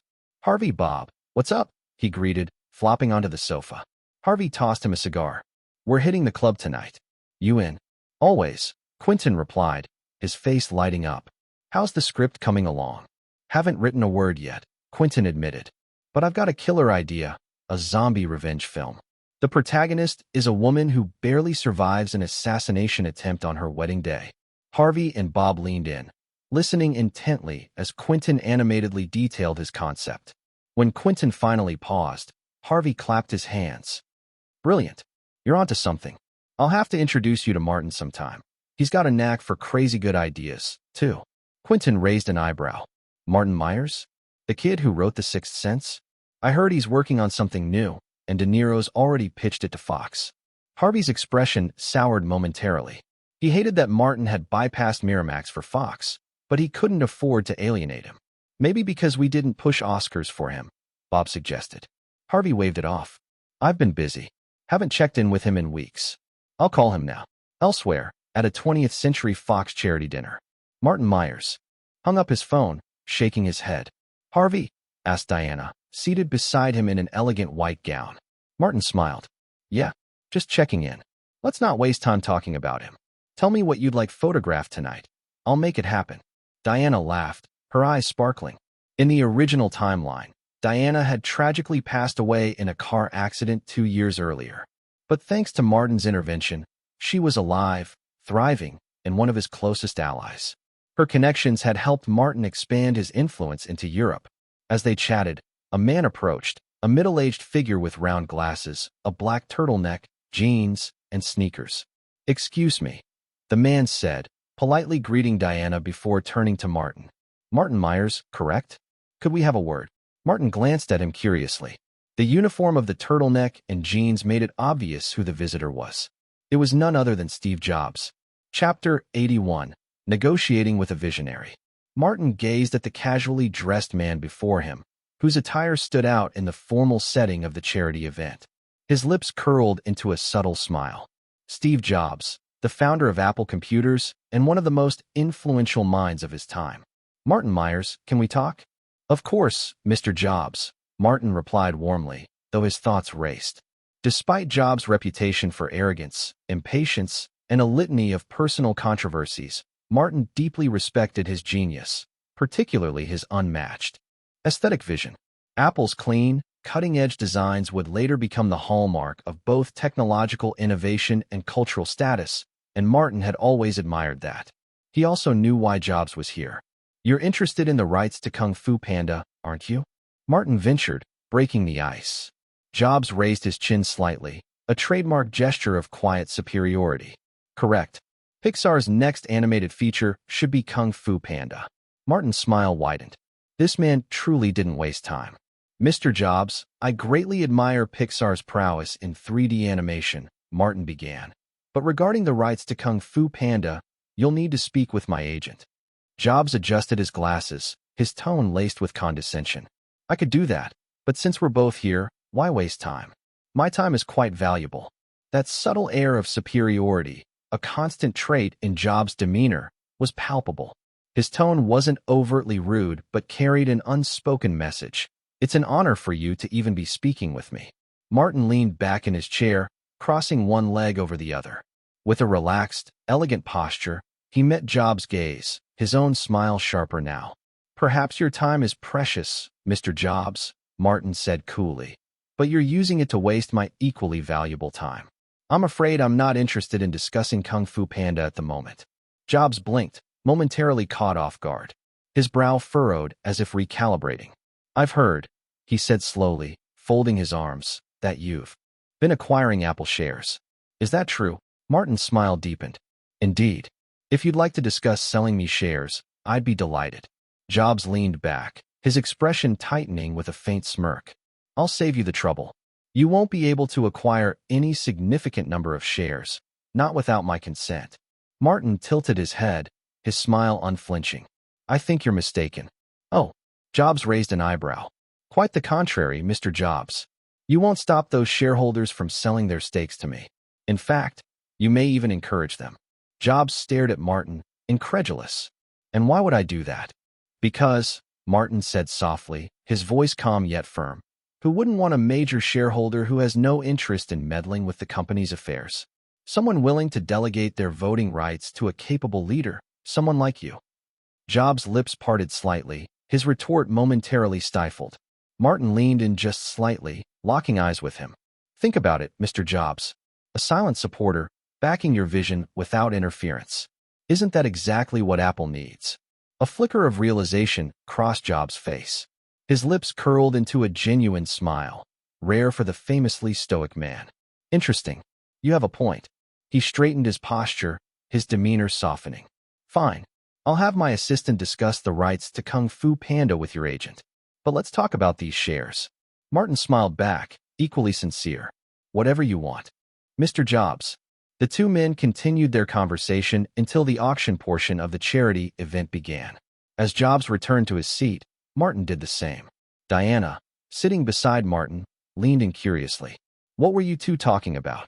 Mr. Jobs wants to buy the rights to Kung Fu Panda, Martin replied casually. Really? That's fantastic. Diana beamed, completely unaware of the underlying tension in their exchange. Then, her expression shifted slightly. But I don't like him very much. He's so arrogant. Martin chuckled. I agree. I don't like him either. In truth, Martin wasn't lying. The encounter with Jobs had drained more of his energy than he cared to admit. The man's domineering personality and stubborn will were exhausting to contend with, even for someone like Martin. Still, the results were worth it. With Pixar interested in Kung Fu Panda and Jobs warming to the idea of Martin's involvement with Apple, the pieces were falling into place. Chapter 82. The Auction Show. 20th Century Fox's charity auction wasn't just a fundraiser, it was an event. With the famous comedian Jim Carrey serving as the host, the evening had an electric energy. Carrey, known for his outrageous humor and over-the-top antics, made sure the audience was entertained, even if it meant the auction sometimes felt more like a comedy special than a formal bidding event. Martin watched from his seat, observing the crowd's laughter at Carrey's exaggerated expressions and rapid-fire jokes. He knew of Carrey's personal struggles, recalling the grim reality behind many comedians' smiles. The paradox was well documented. Those who brought joy to others often bore a heavy burden of their own. Martin's musings were interrupted when Carrey revealed the evening's star auction item, the original manuscript of Harry Potter and the Philosopher's Stone. This lot is truly one of a kind, Carrey announced with dramatic flair, holding up the manuscript in white-gloved hands. This beautiful cursive script, even without the story, it's a masterpiece of calligraphy. The camera zoomed in on the manuscript, its pages displayed on the large screen behind Carrey. The neat, elegant handwriting was so flawless it could have been mistaken for a printed document. The guests murmured in awe. Even Steve Jobs, seated a few rows away, glanced at Martin with a newfound respect. It's clear, Jobs thought, this young man is a perfectionist, just like me. Carrey's antics continued as he jokingly bid on the manuscript himself, causing a roar of laughter from the audience. But soon, the real auction began. Starting bid, $100,000. Carrey announced. The bids climbed rapidly. $150,000. $200,000. Then, suddenly, a voice raised the stakes dramatically. $500,000. The crowd gasped, turning to see who had made such an audacious bid. Martin glanced at Diana, who sat beside him, her hand casually lowering the paddle she'd just raised. Sister, Martin whispered, surprised. You could have told me if you wanted it. I would have given it to you. Diana smiled knowingly. Where's the fun in that? Besides, this makes more of an impact, doesn't it? Her bid silenced many of the other guests, who decided to step back out of respect. But not everyone was willing to yield. I'll bid $600,000. The new voice belonged to a young woman, no older than 17 or 18. She sat confidently with her paddle raised, her expression one of smug defiance. The crowd turned their attention to her. It's Paris Hilton, someone whispered. The young heiress, known for her lavish lifestyle and penchant for the dramatic, stared directly at Martin as she made her bid. It was clear she wasn't just interested in the manuscript. She wanted to make a statement. Diana, unfazed, calmly raised her paddle again. $700,000. The room buzzed with excitement. The bidding war between the former princess and the heiress of the Hilton fortune had the guests on edge. Paris, however, was undeterred. $750,000, she countered, her tone laced with challenge as she glanced between Diana and Martin. Diana moved to bid again, but Martin gently placed his hand over hers. Hold on, sister, he said softly, rising from his seat. Adjusting his suit, Martin strode confidently toward Paris Hilton, the room falling into a hush as all eyes followed him. His every step exuded charm and composure, and by the time he reached Paris' table, the anticipation in the room was palpable. The young heiress raised an eyebrow, clearly intrigued. "What is he doing?" someone murmured. Martin stopped beside Paris, leaning down slightly, so only she could hear him. With a charming smile, he said, "Miss Hilton, a rare manuscript like this deserves to be cherished, not simply owned. If it's truly your wish to possess it, I won't compete further. But if it's not, perhaps we can come to a more creative arrangement." Paris' eyes sparkled with interest, her lips curving into a sly smile. "And what kind of arrangement do you have in mind, Mr. Myers?" she asked, her voice low but teasing. Martin straightened, speaking just loudly enough for the surrounding tables to catch his words. "How about this? If you withdraw your bid, I'll personally invite you to a private dinner to discuss your favorite part of the book." The room erupted in whispers and laughter, the crowd entertained by Martin's audacious move. Paris hesitated for a moment, clearly weighing her options. Then, with a playful smirk, she set her paddle down. "Very well, Mr. Myers. I accept your offer." The audience burst into applause, and Martin gave Paris a gracious nod before returning to his seat. Diana looked at him with a mix of amusement and admiration. "You certainly know how to handle things," she said with a chuckle. "Diplomacy is often the best strategy," Martin replied, his tone light. The auction concluded with Diana securing the manuscript for $700,000. As the applause died down and the event moved forward, Martin couldn't help but feel satisfied. The manuscript had found the perfect home, and he'd managed to turn a potential confrontation into an opportunity. For Martin Myers, tonight was more than a charity auction. It was another stage where he could shine. Chapter 83. Tensions and Temptations. The charity auction became the talk of the night. A rivalry between the former Princess Diana and the young Paris Hilton captivated the audience, as both women bid fiercely for Martin's manuscript. The tension was electric, with guests murmuring in awe at the spectacle of two iconic figures vying over a single treasure. But just as the competition reached its peak, Martin rose from his seat.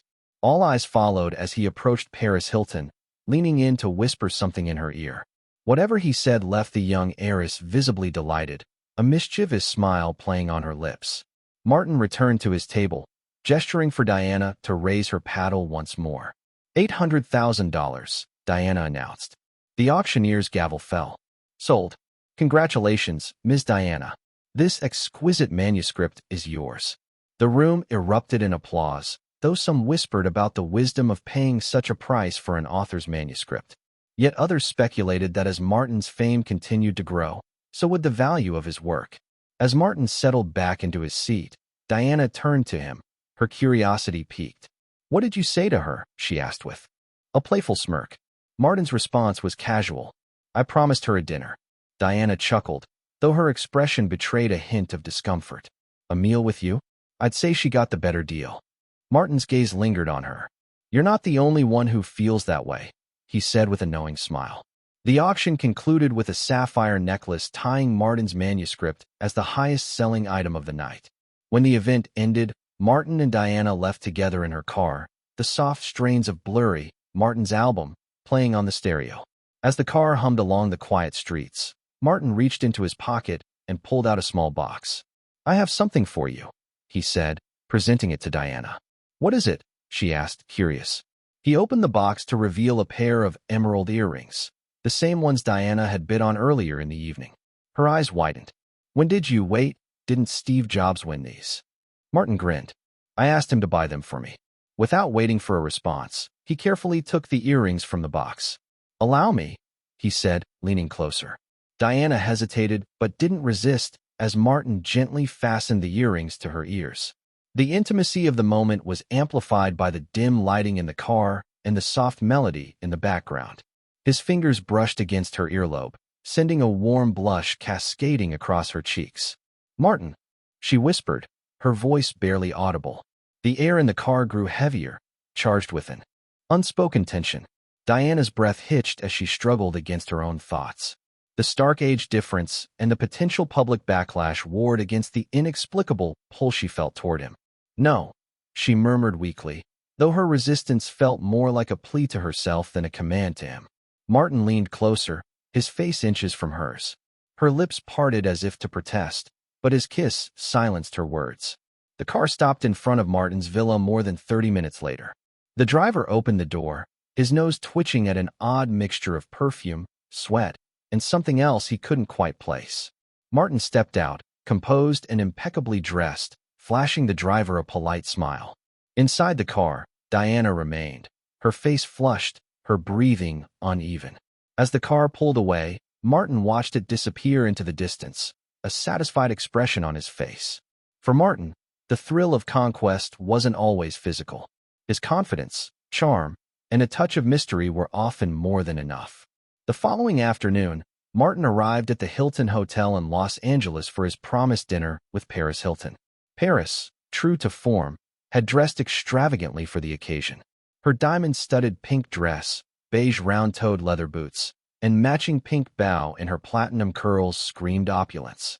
Even her customized pink Louis Vuitton bag was a declaration of her status. Despite her polished appearance, her opening line was as brash as ever.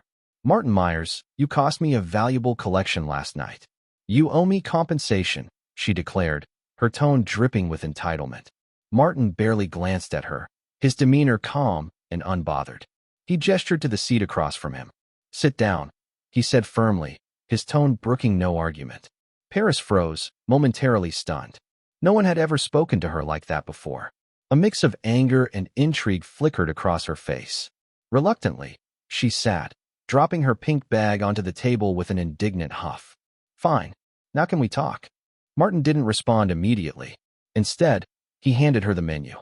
"Order whatever you like," he said, his voice steady and commanding.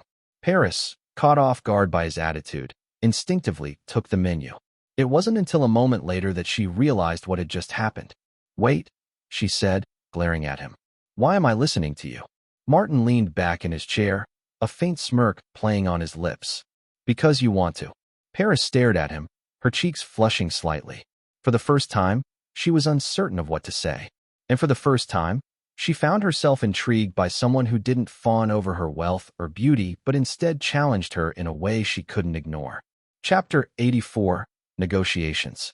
As Paris Hilton's questioning hung in the air, Martin leaned back in his chair, an amused smile tugging at his lips. "Order first," he said lightly. "I don't like dealing with people on an empty stomach." "Humph," Paris huffed, tossing the menu aside dramatically before snapping her fingers to summon the waiter. She rattled off her order effortlessly, her tone filled with the confidence of someone who knew the menu by heart. After all, this was her family's hotel, and the restaurants within it were practically her second home. When Paris finished, Martin added his own order, then gestured for the waiter to uncork a bottle of red wine. As the wine was poured into their glasses, Martin picked up his, swirling the liquid slowly before lifting his gaze to meet Paris's. His voice was warm, his smile devastatingly charming. "Miss Hilton, thank you for your support yesterday. So, tell me, what kind of compensation do you have in mind?" Paris's defenses faltered as she stared at him. For a brief moment, she was completely lost in his piercing eyes and effortless charisma. Her thoughts spiraled. So handsome, so unbelievably handsome. "Miss Hilton," Martin's voice cut through her reverie. "What kind of compensation would you like?" Paris blinked, regaining her composure, and took a sip of her wine to steady herself. This time, her voice softened, adopting an uncharacteristically delicate tone. "Martin, I want you to be my boyfriend. Just for me." The corners of Martin's mouth quirked up. He was caught off guard for only a second before the situation became clear. The natural allure of his succubus nature was growing stronger each day. It seemed that now all it took was a glance or a smile to disarm someone like Paris. A girl so inexperienced with real challenges that she was drawn to anything that defied her expectations. He rested his chin on one hand, leaning in slightly with another disarming grin. "That's simple enough," he said casually. "But aren't you worried people will say you're an old cow eating young grass?" Paris's haughty demeanor snapped back into place. "What do I care what people say?" she retorted, her chin lifting defiantly. But then her eyes narrowed. "Wait, who are you calling an old cow?" Martin chuckled, waving her indignation away. "It's just an Asian saying. Don't overthink it." Paris seemed satisfied with the explanation, though her expression turned cautious. Are you really willing to be my boyfriend? Martin shrugged, his tone nonchalant. I don't mind, as long as you're okay with the fact that I have other girlfriends. Her nose wrinkled in displeasure. Other girlfriends? Are you serious? Why wouldn't I be? Martin asked, tilting his head innocently. Paris opened her mouth to argue, but found herself staring at his handsome face again. The words caught in her throat, and instead, she forced a faux generous smile. Fine. I don't care about your past relationships. But if you want to be with me, you have to break up with them now. Martin drained the rest of his wine, his expression turning serious. Miss Paris, that's not going to happen. You only have two choices. Become one of my many girlfriends, or change your request. Paris's composure cracked. You're asking me, Paris Hilton, to settle for being just one of your girlfriends? Do you know who I am? Martin's face hardened. Of course, I know who you are. But do you know who I am? I'm not one of those sycophants desperate for your attention, nor do I care about the Hilton fortune. You were the one who proposed this arrangement. So if you want to be with me, you follow my rules. The fire in Paris's eyes dimmed as Martin's firm tone settled over her. She opened her mouth to respond, but found herself speechless, unsure of how to push back. Listen, Martin continued, his voice softening. I'm not forcing you. If being one of my girlfriends doesn't work for you, we can discuss other ways to compensate you. For instance, I can write a script for you. Paris blinked, caught off guard. You'd write a script for me? A real one? Not just some throwaway idea. Of course, Martin replied. I can promise to give it my best effort. But I can't guarantee it'll be a blockbuster. No one can predict the market. Paris brightened instantly. Okay, if you're serious, I'll take that deal. Then it's settled. As the words left her mouth, a flicker of regret passed through Paris's mind. Perhaps being one of his girlfriends wouldn't have been so bad after all. He was so handsome and talented. When their meal ended, Paris leaned forward eagerly. Martin, how about we go shopping? Or better yet, I could show you my room. It's just upstairs, and I have some amazing things to show you. Martin raised an eyebrow. Your room? Paris, I'm only 13. Can you really say something like that? Paris's eyes widened in disbelief. What are you thinking? I just want to show you my collection. I have a complete set of Transformers from Hasbro. Martin pretended to hesitate, his expression thoughtful. Finally, he nodded. All right, let's take a look. Paris clapped her hands in delight. Then hurry up and finish your food. You're going to love it. As they stood to leave, both wore matching smiles, hers filled with excitement, his with silent amusement. Both thought they were the one in control of the game. Chapter 85, The Island. Paris Hilton swung open the door, and a world of pink unfolded before Martin's eyes. This girl was an extreme pink enthusiast. Not just the walls of her room, but the furniture, clothes, and even the faucets were all pink. Everything in this room screamed the color she adored. Pink, the color of beauty. Hey, where are the Transformers? Martin asked, stepping into the room, curious. As he looked around, he saw nothing but a room full of Barbie dolls. Even the dolls were dressed in pink clothes. Transformers? Paris replied mysteriously. Don't worry, there's more pink in this room than just those. Martin feigned confusion. What else is pink? Paris's lips curled slightly in a playful, almost mischievous smile. My little husband, would you like to see it? Martin's lips twitched. This time, he wasn't pretending. Paris wasn't acting in a perverted way. This girl was genuinely living her truth as an eccentric, playful spirit. He glanced at her once more, his eyes narrowing with a mix of bemusement and calculation. Well, it was a unique collection, so he'd indulge her this time. A surge of magical power stirred within Martin, flowing like invisible tendrils that wrapped around Paris Hilton. Her posture shifted, her movements becoming oddly exaggerated, as though she were holding onto a transparent figure, and began. Martin settled on the pink sofa, watching Paris's solo performance unfold like an impromptu, PG-17, rated drama. Huh, is it really pink? Well, it was certainly cute. More than an hour later, Paris lay on the bed, the lingering aura of pink still around her. She was fast asleep, a satisfied smile on her face. Martin quietly rose, walked to the bed, and left a note beside her before slipping out of the room with an elegant exit. By the time Paris awoke, it was already well past 6 in the evening. Martin? Martin, Her voice echoed through the room as she called for her little boyfriend, her expression still glowing with satisfaction from the afternoon's unexpected turn of events. How could Martin, at such a young age, have that much power? After calling out a few more times, Paris finally noticed that she was alone. Her smile faded as a wave of panic washed over her. Martin's gone. Did he just leave me like this? Was it all just a game to him? Her eyes caught sight of the note on the bedside table. It was written in a beautiful italic script. Oh, I wish you were all mine, all. Your body, your beauty, the subtle taste of love. Your hands, your kisses, those charming eyes. Warm, crystal white, ecstatic breasts. Body and soul. In order to love me, give them all to me, without retaining a single bit.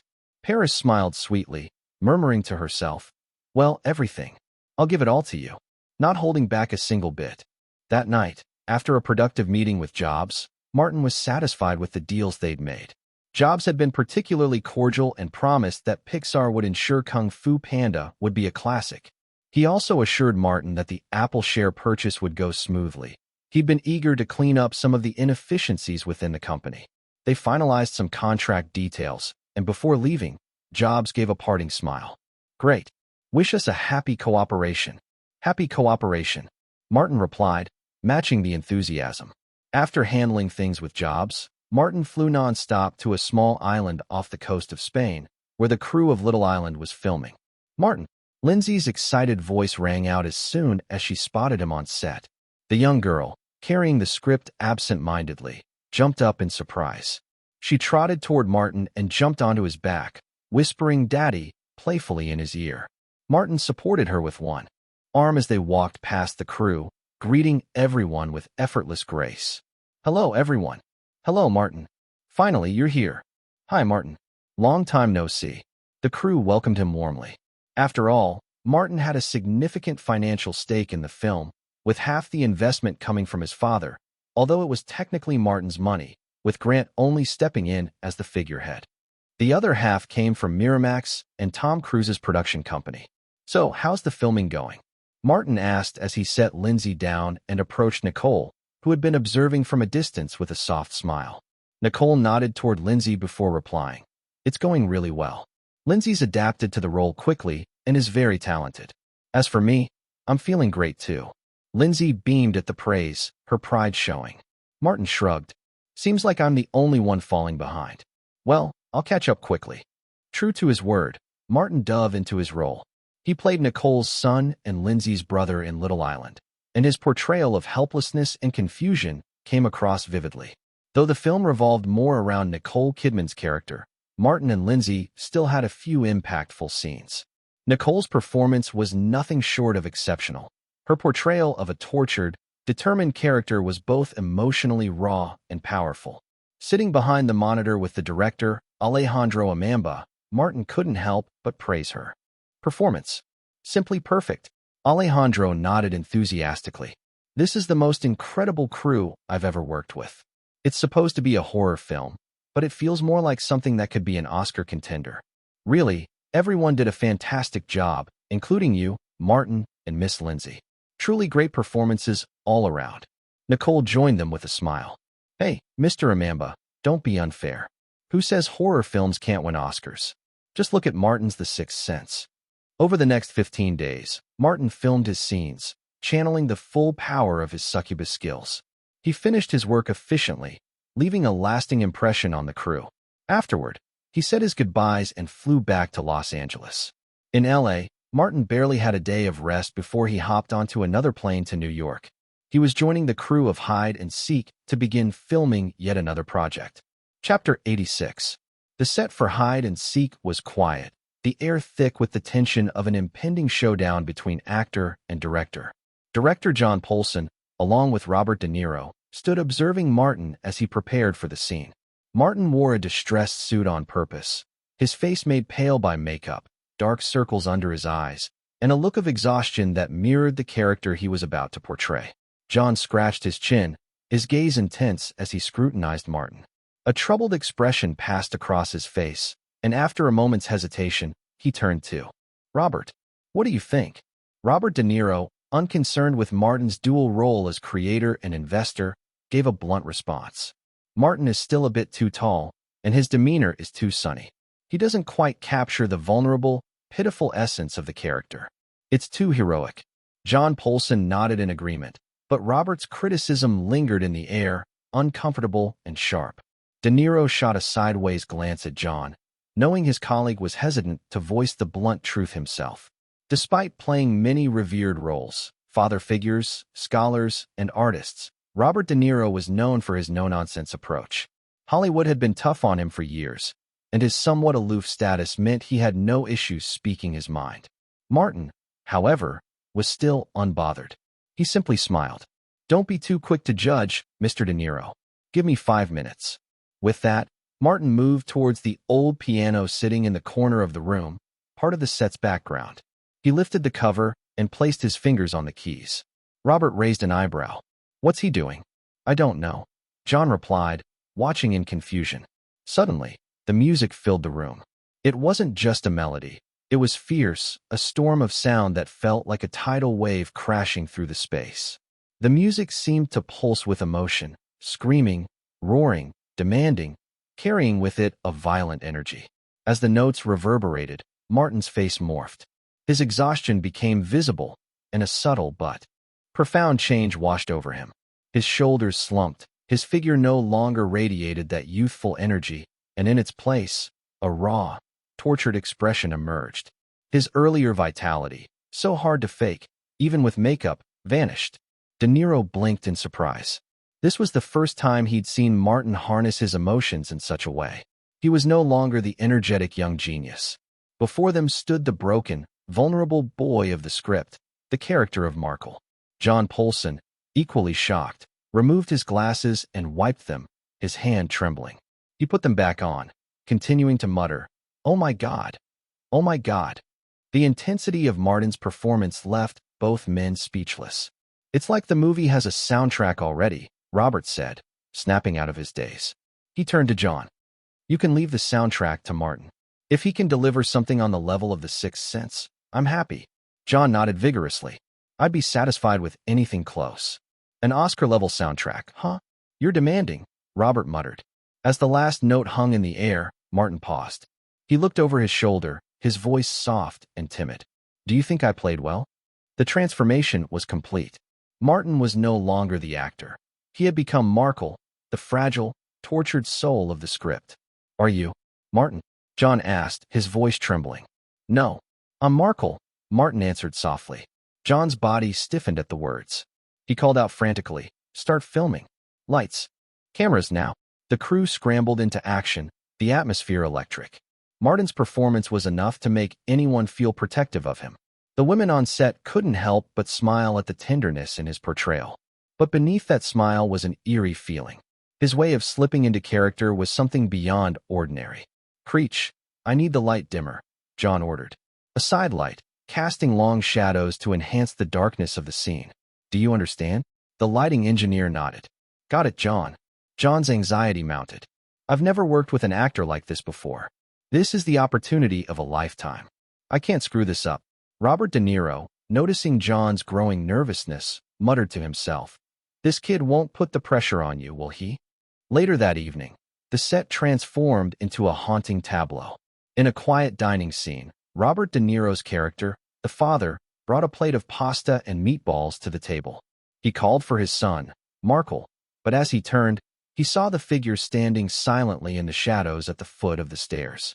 It was Martin, or rather, it was Markle, his figure swallowed by the darkness, his eyes faint and cold.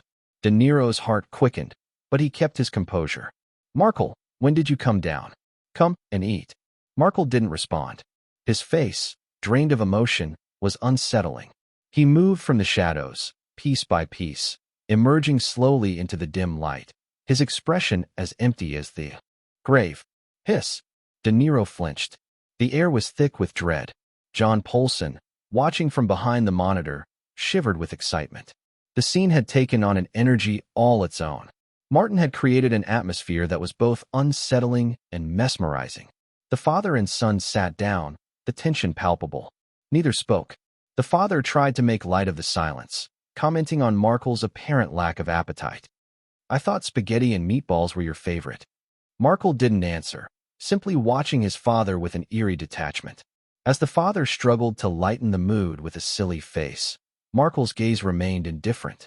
Without a word, Markle stood up and coldly announced, "Sorry, I'm full. I'm going to rest." "Cut." John Polson called sharply, frowning. "That wasn't quite right," John said, rubbing his temples. "Robert, as Markle's father, you can't be afraid of your son." De Niro glanced at Martin, still shaken by his performance. "Can you blame me? That was too much. I don't want a son like that." John sighed, rubbing his forehead. "All right, give me a moment to adjust, and we'll try again." Chapter 87. As Robert De Niro sat quietly on a bench, adjusting his emotions for the next scene, Martin unexpectedly approached him. De Niro looked up in surprise, only to hear Martin's cheerful voice, as if he were a young boy asking for something simple. "Dad, can you take me to the park to play baseball tomorrow?" The words were innocent, and the smile that accompanied them, bright, sweet, and full of life, was one that softened Martin's features completely. It was a pure, unguarded expression that made him seem like a real child again. "Wow, you said yes, that's great." Martin continued with a playful excitement that disarmed Robert, making him smile despite himself. Martin then turned to De Niro, his tone shifting as he became more serious. "Mr. Robert, remember my smile now." That was the emotion between Markle and his father at that moment. They loved each other, and that's what the father feels right now. Robert De Niro blinked, taken aback. Was Martin trying to explain the emotional depth of their scene to him? He couldn't help but be caught off guard, but oddly enough, he wasn't angry. In fact, he was deeply moved by the boy's sincerity. After a moment, Robert nodded, closing his eyes to lock in the feeling Martin had just evoked. 2 minutes passed in silence before Robert finally spoke. "Director, I can do it." Sure enough, the next shot went perfectly, a seamless take that left the crew applauding. John Polson couldn't hold back his praise. "Martin, you surprised me. I knew your acting was strong, but not this strong. How did you pull that scene off? How did you bring Markle out of the shadows like that?" Martin gave a shy smile, one that seemed almost self-deprecating. "Mr. Robert, honestly, I can't explain it. That scene was something I just felt needed to be done that way. I don't know it. Just happened." But internally, Martin had another explanation, a little bit of the succubus's shadow spell. After the brief no good moment, the shooting progressed smoothly, the father-son dynamic between Robert De Niro and Martin driving much of the plot forward. Their scenes were central to the film's success, and with both actors in top form, the production began to move swiftly. Days passed, and an unexpected visitor arrived on set. "Paris, why are you here?" Martin asked, recognizing the familiar face of Paris Hilton. "I came to see you." Paris beamed. "I brought coffee for everyone." "Wait, Martin, you're not mad at me, are you?" Her expression shifted in the blink of an eye from joyous to mock indignant, as if she could switch personas as easily as a costume. Martin chuckled and waved her off. "Of course not. But you know, I really get happy when I see you. And that's not the right emotion for my character." Paris raised an eyebrow, her lips pursed. "Really? Fine, I'll leave after handing out the coffee." Then, as if recalling something, she gestured to a woman standing behind her. "Martin, this is my new assistant, Kim Kardashian." Kim Kardashian gave Martin a curious look as Paris introduced her.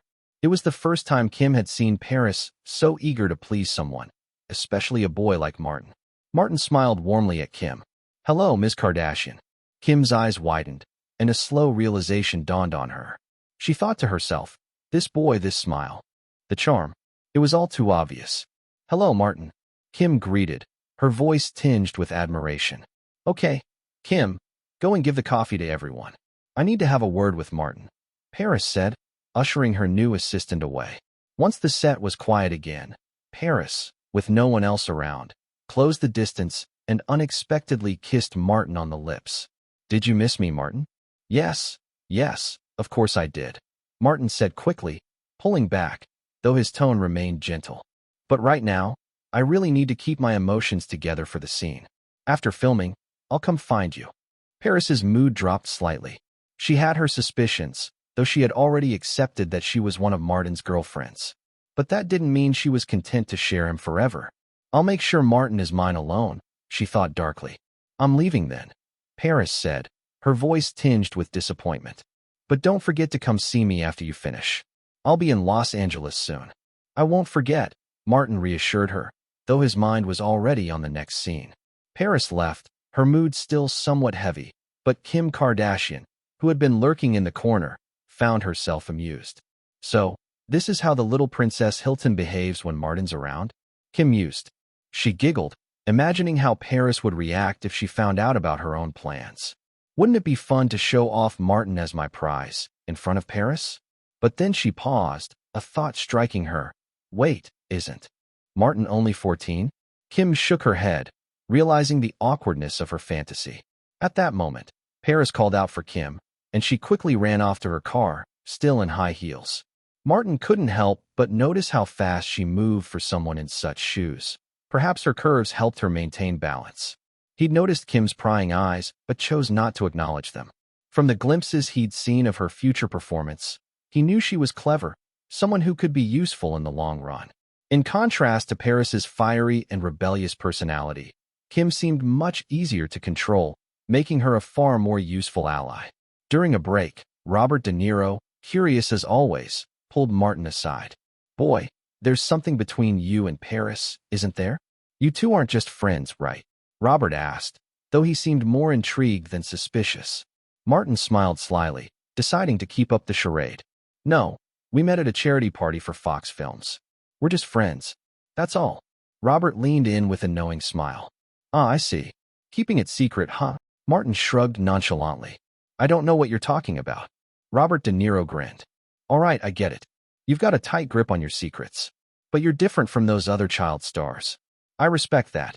In Hollywood, maintaining an air of mystery was as important as talent, and Robert respected that. It was all about control, and if Martin could master that, he was one to watch. Everyone's ready. Let's get back to work. John Polson's voice called out from across the set, signaling that it was time to shoot the next scene. Chapter 88. The next scene shows the first time the female psychiatrist, Catherine, comes to the town to visit Markle. In the previous version of this scene, Dakota Fanning, who played Emily, threw herself into Catherine's arms with a very happy and excited mood. This detail also became a point of criticism for the movie.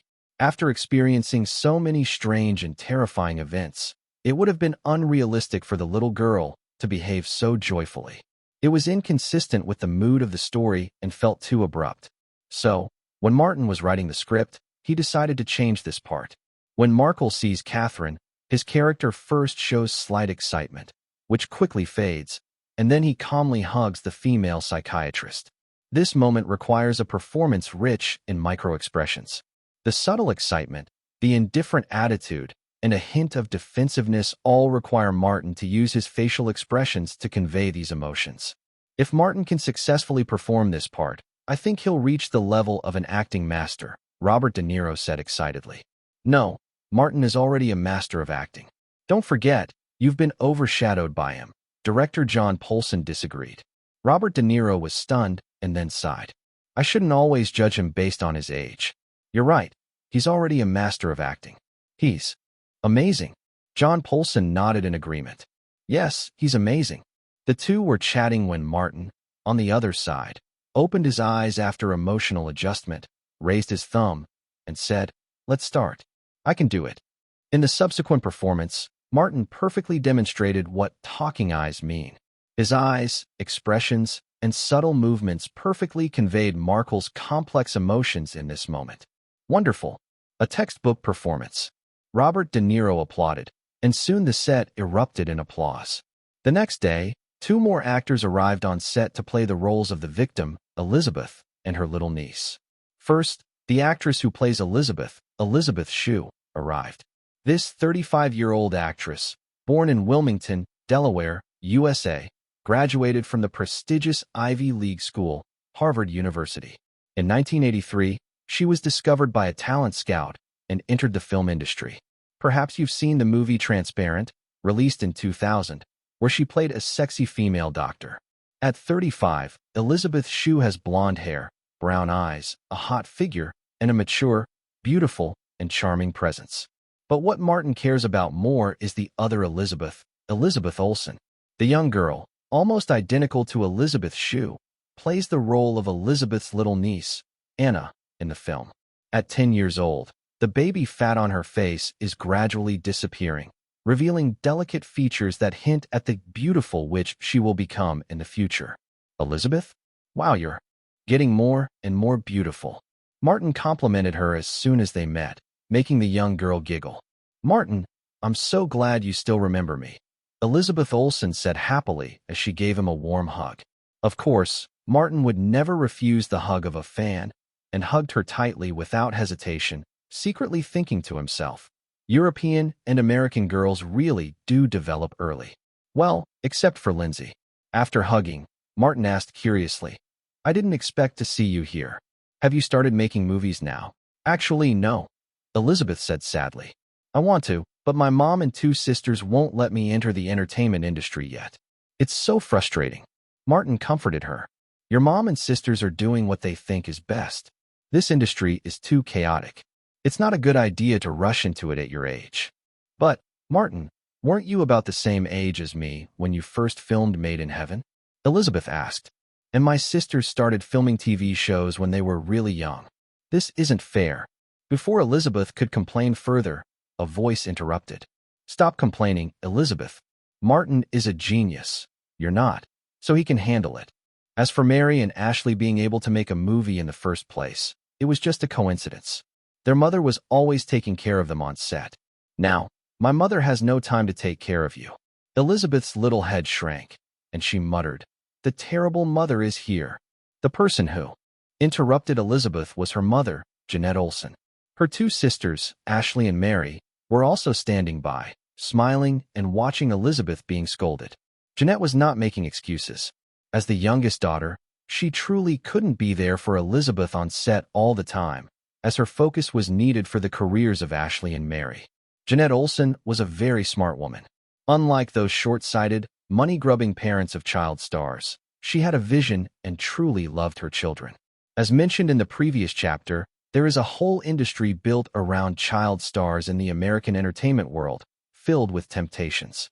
The Olsen sisters, who have been famous since they were infants, also encountered similar pressures. Fortunately, the sisters had sensible parents. Although their father and mother were divorced, both still cared deeply for their children, especially Jeanette Olsen. This beautiful woman, a ballet dancer by training, was also an experienced veteran of the entertainment industry. She knew that in this world, if you wanted to have your own voice, you needed to become your own capital. When Ashley and Mary first entered the entertainment industry at a young age, she kept a close watch over them. But she was also thinking long-term. She knew that while Ashley and Mary might escape the clutches of the industry under her protection now, what about in the future? What would happen when they grew up? Those older, wealthy men in the industry might be waiting for them to come of age. After that, they would have more ways of controlling them. In fact, many parents of child stars in Hollywood use their children as tools to make money, squandering their children's hard-earned wealth in the blink of an eye. But not the parents of the Olsen sisters. Jeanette had been carefully saving the money her daughters earned, waiting for the right time to use it. When her daughters turned 6, the couple used their earnings to create an entertainment and fashion company called Gemini. This company was responsible for the publishing rights and copyrights of all the sisters' shows and other creations, as well as managing collaborations. The Olsen sisters have had nominal producer rights since they were 6. Jeanette has been helping her daughters manage this company for 7 years now. Ashley and Mary are 13, and the company's market value has already exceeded $100 million. In the future, when her daughters turn 18, Jeanette plans to pass this company, worth over $400 million, onto them without hesitation. It can be said that her intentions are well-meaning. Chapter 89. Don't try to learn from Ashley and Mary. At that time, your mother simply asked your 2 sisters to appear in that reality TV series, Family Fun, for fun. She said it would only be filmed for 1 season. But unexpectedly, it became very popular. Plus, Disney's strong invitation led us to film several more seasons. Later, we realized your 2 sisters were very talented and suited for acting careers, so we continued with it. But back then, your mother had time to look after your sisters and make sure they weren't being taken advantage of or mistreated. But now, she doesn't have that kind of time anymore. Janet Olson patiently explained to her daughter. But Mom, why did you agree to let me audition for this movie? Elizabeth asked. Because of Martin, Mary Olson chimed in. Mom trusts Martin and believes he can take good care of you on set. Ashley Olson smiled and added, Martin, you won't refuse to look after our little sister, right? To be honest, when faced with these two sisters, Martin often felt like he was dealing with a pair of adults, not 13-year-old children. This wasn't far from the truth. Since they were 10, under the guidance of Janet Olson, the sisters had been involved in company management and film production. Thanks to their parents' guidance, at just 13, they already understood the dangers of the entertainment industry and had started making plans for their futures. The reason was simple. The Gemini Company could protect them for a while, but it couldn't shield them forever. As they grew older, bigger industry players would notice them, and they would become the big fish in the pond. The sisters had been looking for ways to transform themselves since they were 10, using their fame to break into other industries such as clothing, jewelry, beauty, perfume, and even gaming. This strategy helped them build important relationships. This year, the sisters designed their own clothing line, and their sales have already surpassed $800 million. How could such children be considered immature? In contrast, Elizabeth, though also 10 years old, had been well protected by her mother and sisters. She remained innocent and pure. By the way, after the Olsen sisters' parents divorced, their father remarried. Despite this, the two families maintained good relationships. Janet Olson didn't change her surname after the divorce, and the two families often gathered. Elizabeth also had a half-brother, Jack Olson, who was very close with his three sisters. Don't worry, I'll take good care of Elizabeth, Martin assured Janet Olson. Janet smiled and said, Elizabeth is very sensible. She won't cause you any trouble. We also hired a nanny as an on-site guardian. Mom, I'm not a child anymore. I don't need a nanny, Elizabeth complained, feeling embarrassed in front of Martin. My dear, you don't have the right to refuse just yet. Look, this is the queen mother of our family. Elizabeth quipped, making everyone laugh.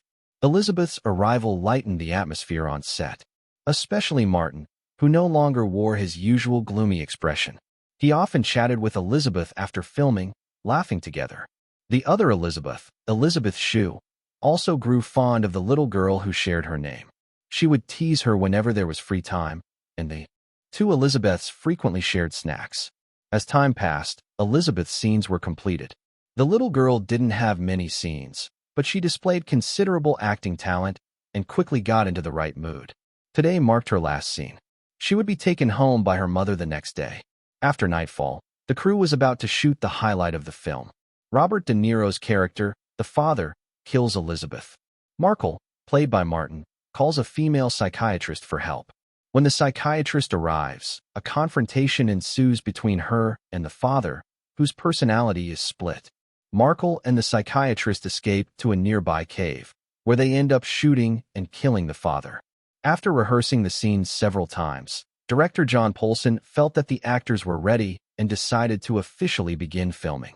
The scene unfolded without Elizabeth Olsen, as her character was not involved in this section. In this part, Robert De Niro would portray two personalities, and Martin would express both fear of his father and a desire to protect him. Action. With the cue, Robert De Niro's face darkened as his murderous father persona took over.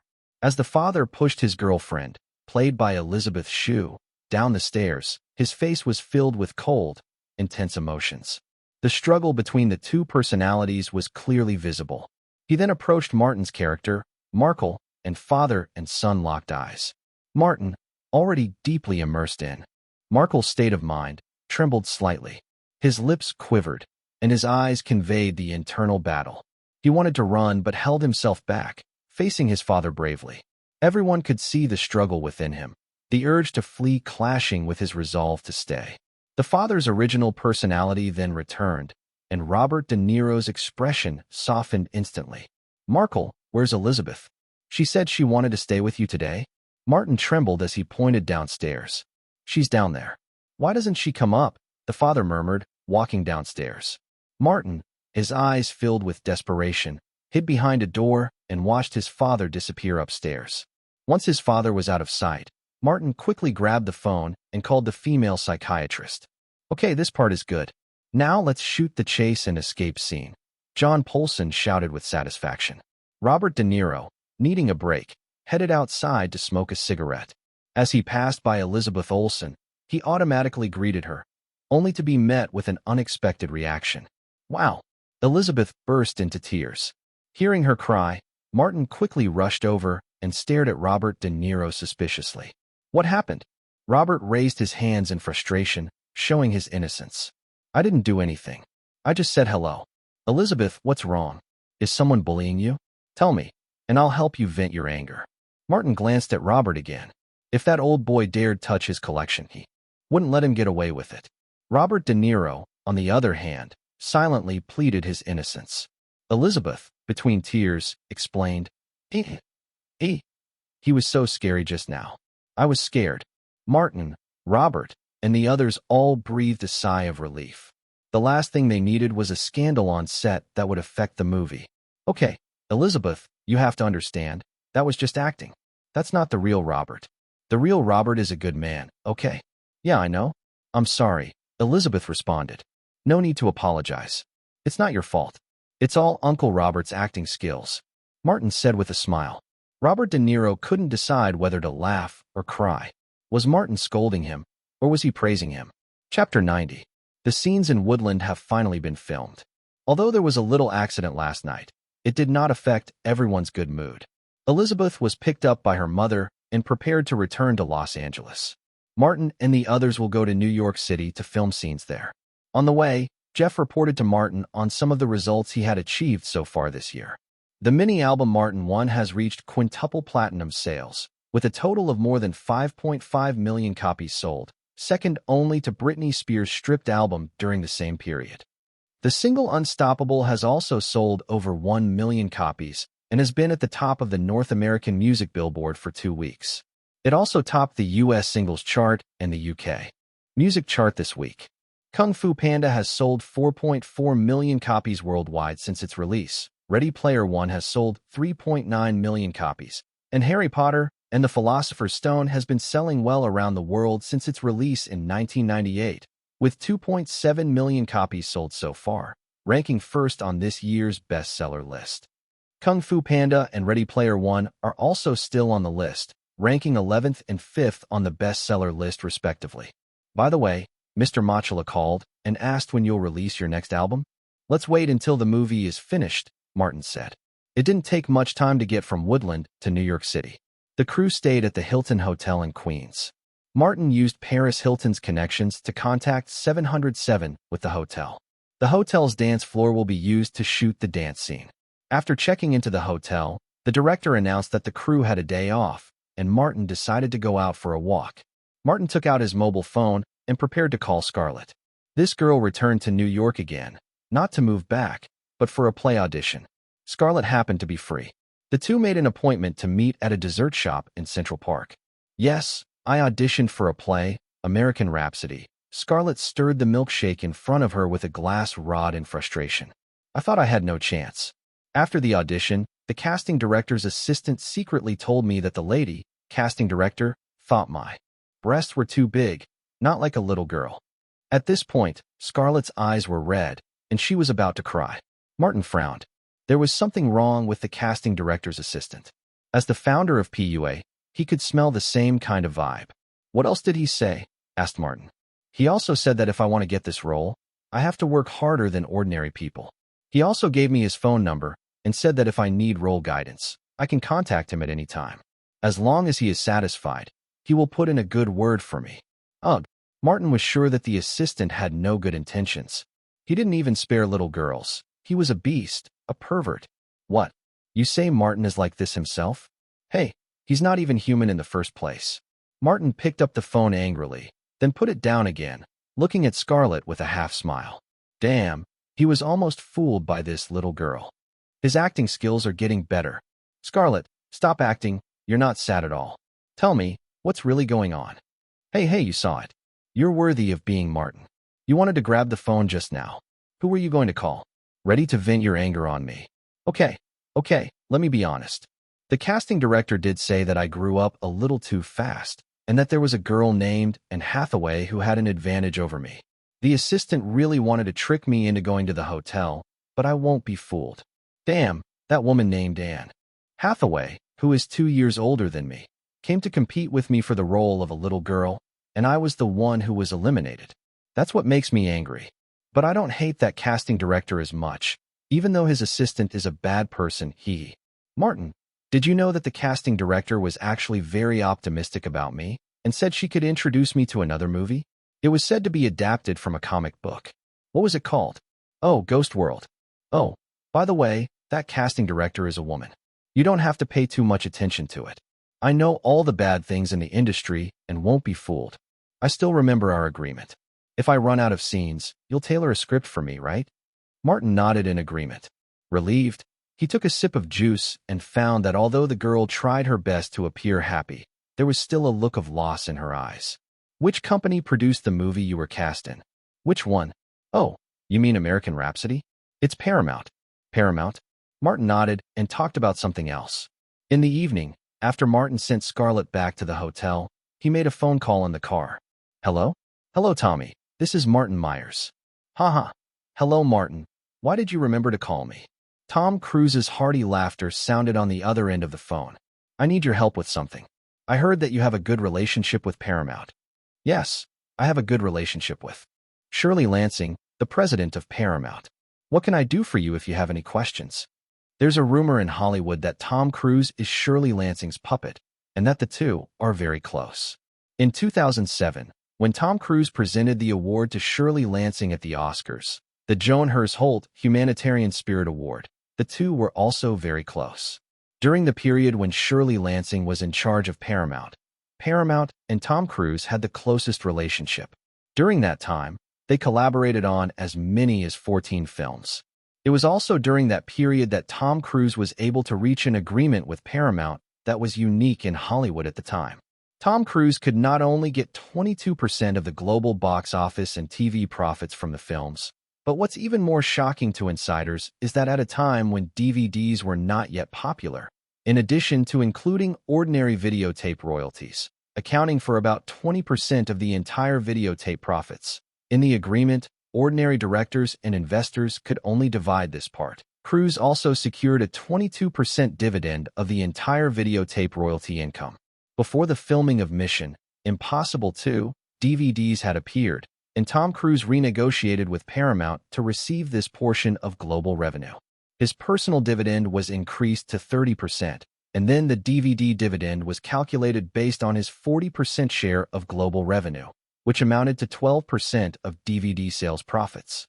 This king-level contract shocked everyone and fundamentally broke the ceiling for actors, laying the fuse for the break between Tom Cruise and Paramount. This contract allowed Tom Cruise to earn more money from Mission Impossible 2 and Mission Impossible 3 than Paramount itself, which was incredible. After Shirley Lansing left Paramount, the company proposed a more reasonable contract to Tom Cruise. Naturally, Cruise didn't agree, and eventually, the two sides parted ways. The angry Paramount boss finally terminated the contract with Tom Cruise in August 2006. Of course, Shirley Lansing is still at the helm, and the two parties are still in the honeymoon period. Well, my friend auditioned for a movie. After Martin finished speaking, Cruise on the other end of the phone laughed. It's very simple, I'll call. Okay, Tommy. After Martin hung up the phone, it took about 5 minutes. Tom Cruise called back. Done. Let your friend sign the contract. Haha. Thank you. I owe you a favor. Haha. Don't worry. I'll make sure you pay it back. The two started joking. Chapter 91. Scarlett Johansson stayed at the Warwick Hotel, also in Queens, New York, not far from the Hilton Hotel where Martin was staying. When Scarlett returned to the hotel room, her mother, Melanie Lohan, was sitting on the sofa watching TV, but it seemed like her mind was elsewhere, waiting for Scarlett. How was your date today? Seeing Scarlett back safely, Melanie breathed a sigh of relief, then asked. Curiously, very nice. Scarlett smiled and lay down on the sofa, kicking off her shoes, revealing her white, tender feet. Did you tell Martin about American Rhapsody? I did, but I didn't ask him for help. Why not? Didn't I tell you before you left that with Martin's current connections, he could probably help you? Mom, I don't want to mess up this date. Oh, you stupid kid. Fine, fine, do what you want. But you really need to find a way to land Ghost World. The long waiting period will have a huge impact on young actors. I know, Mom. At that moment, Scarlett's cell phone buzzed. She picked it up, looked at it, and immediately smiled. Mom, it's a message from Martin. Oh, after being apart for so long, he finally sends you a message?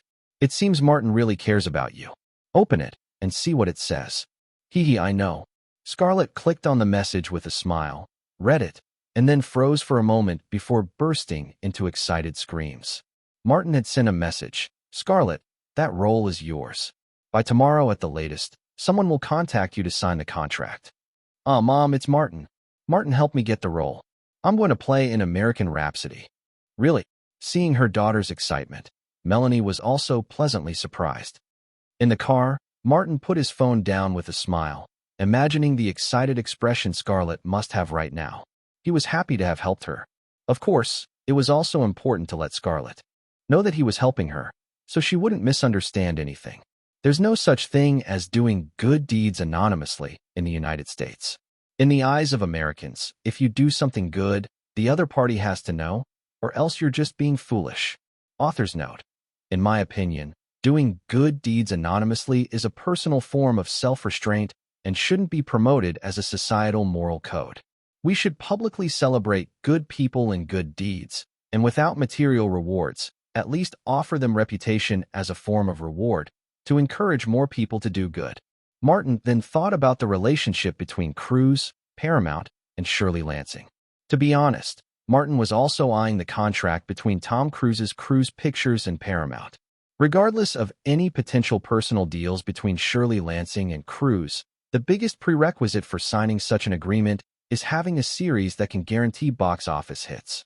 If you don't have enough leverage, the major movie studios won't even bother with you. Take Tom Cruise, for example. Even though his cooperation with Paramount had ended, he still had the Mission Impossible series, which ensured he could easily find a new partner. United Artists and Merrill Lynch had already opened their arms to him. Tom Cruise also opened a new door for other Hollywood stars, showing them that they could be on an equal footing with movie companies and claim what the industry calls back-end profits. Of course, Martin also wanted a share of that cake, so he needed to have one or several movie series that could sell well before he could confidently negotiate with those big companies. Although Martin possessed the charm spell of a succubus, he wasn't the same person who had lived in the land of gods and demons for thousands of years. With his current magical powers, it would be too difficult to change a person's personality, worldview, and habits from scratch. So the best way was to guide and go with the flow. Naturally, the higher the stakes on your side, the easier it will be to guide. Paramount was Martin's first choice because Tom Cruise had already paved the way there. No matter what methods Cruise had used or what he exchanged, it would be easier for Paramount to trust Martin the second time around. Martin silently thought about Shirley Lansing while in the car. This woman was no simple character.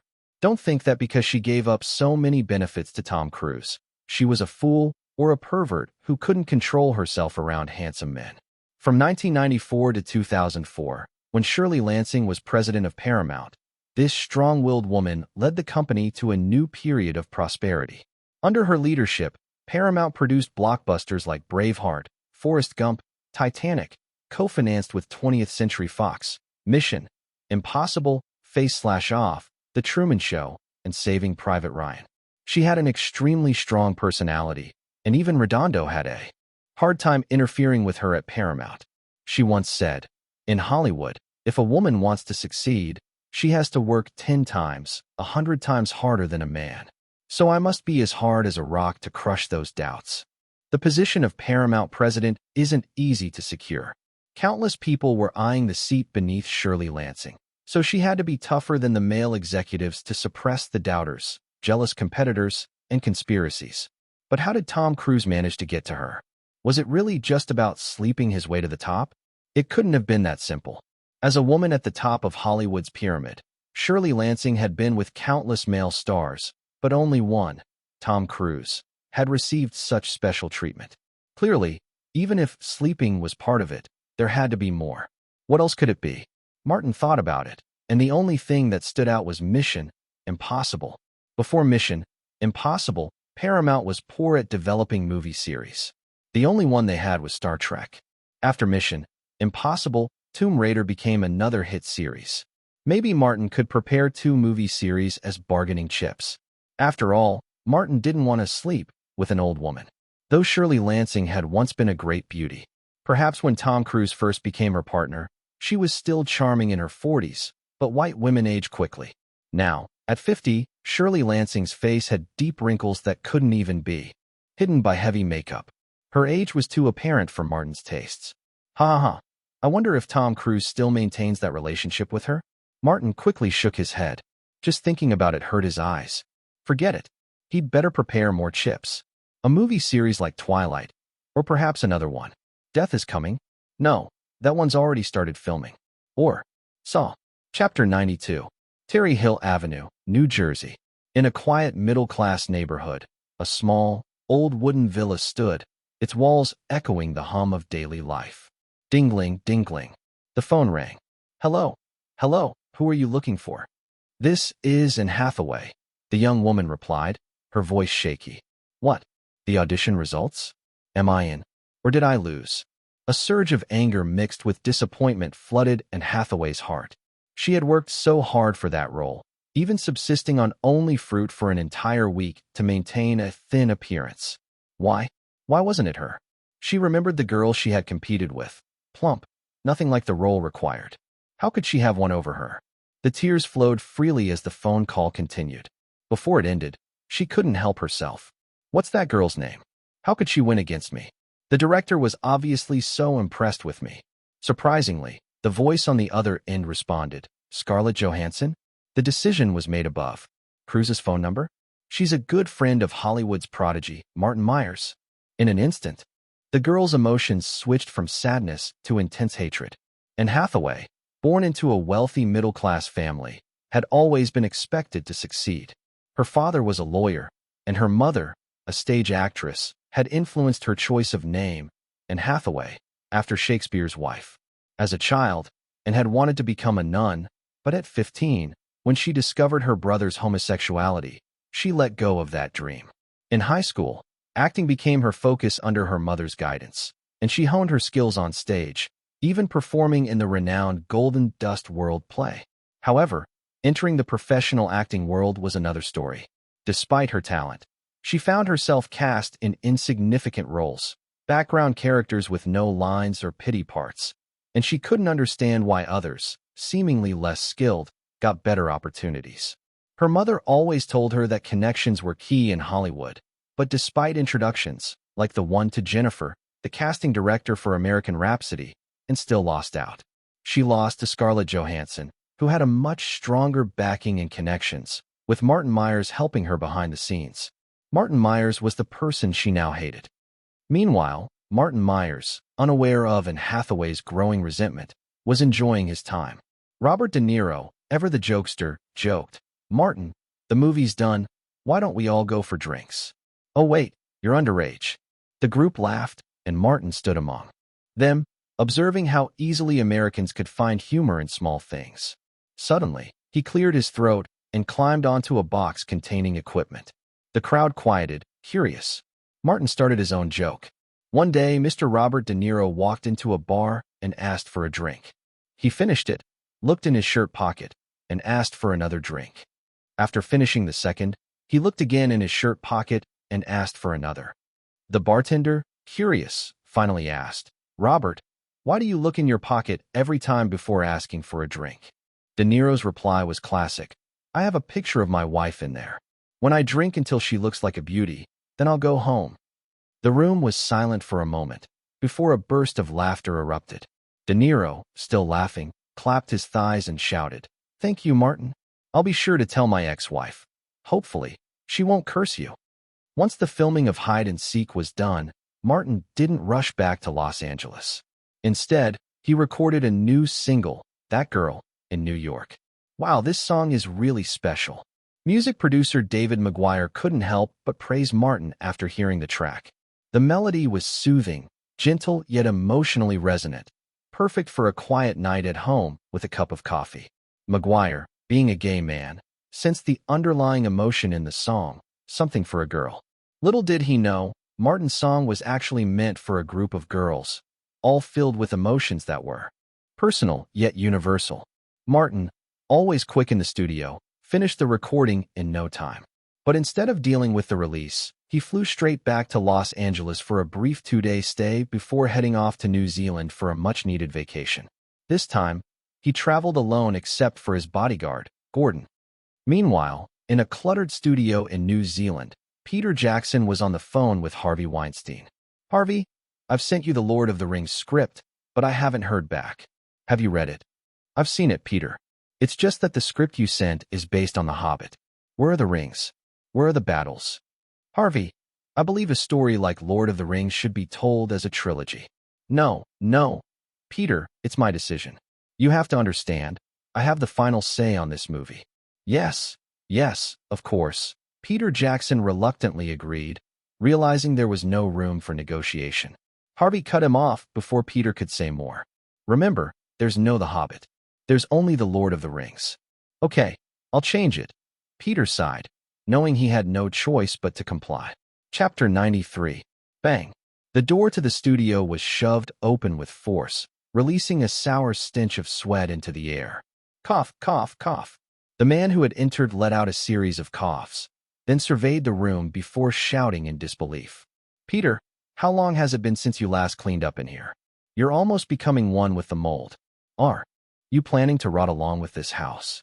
The man was Richard Taylor, a close friend of Peter Jackson's, a talented film visual effects artist, and a native New Zealander. "Damn it, stop bothering me. I'm working on the script." Peter Jackson yelled back, clearly annoyed.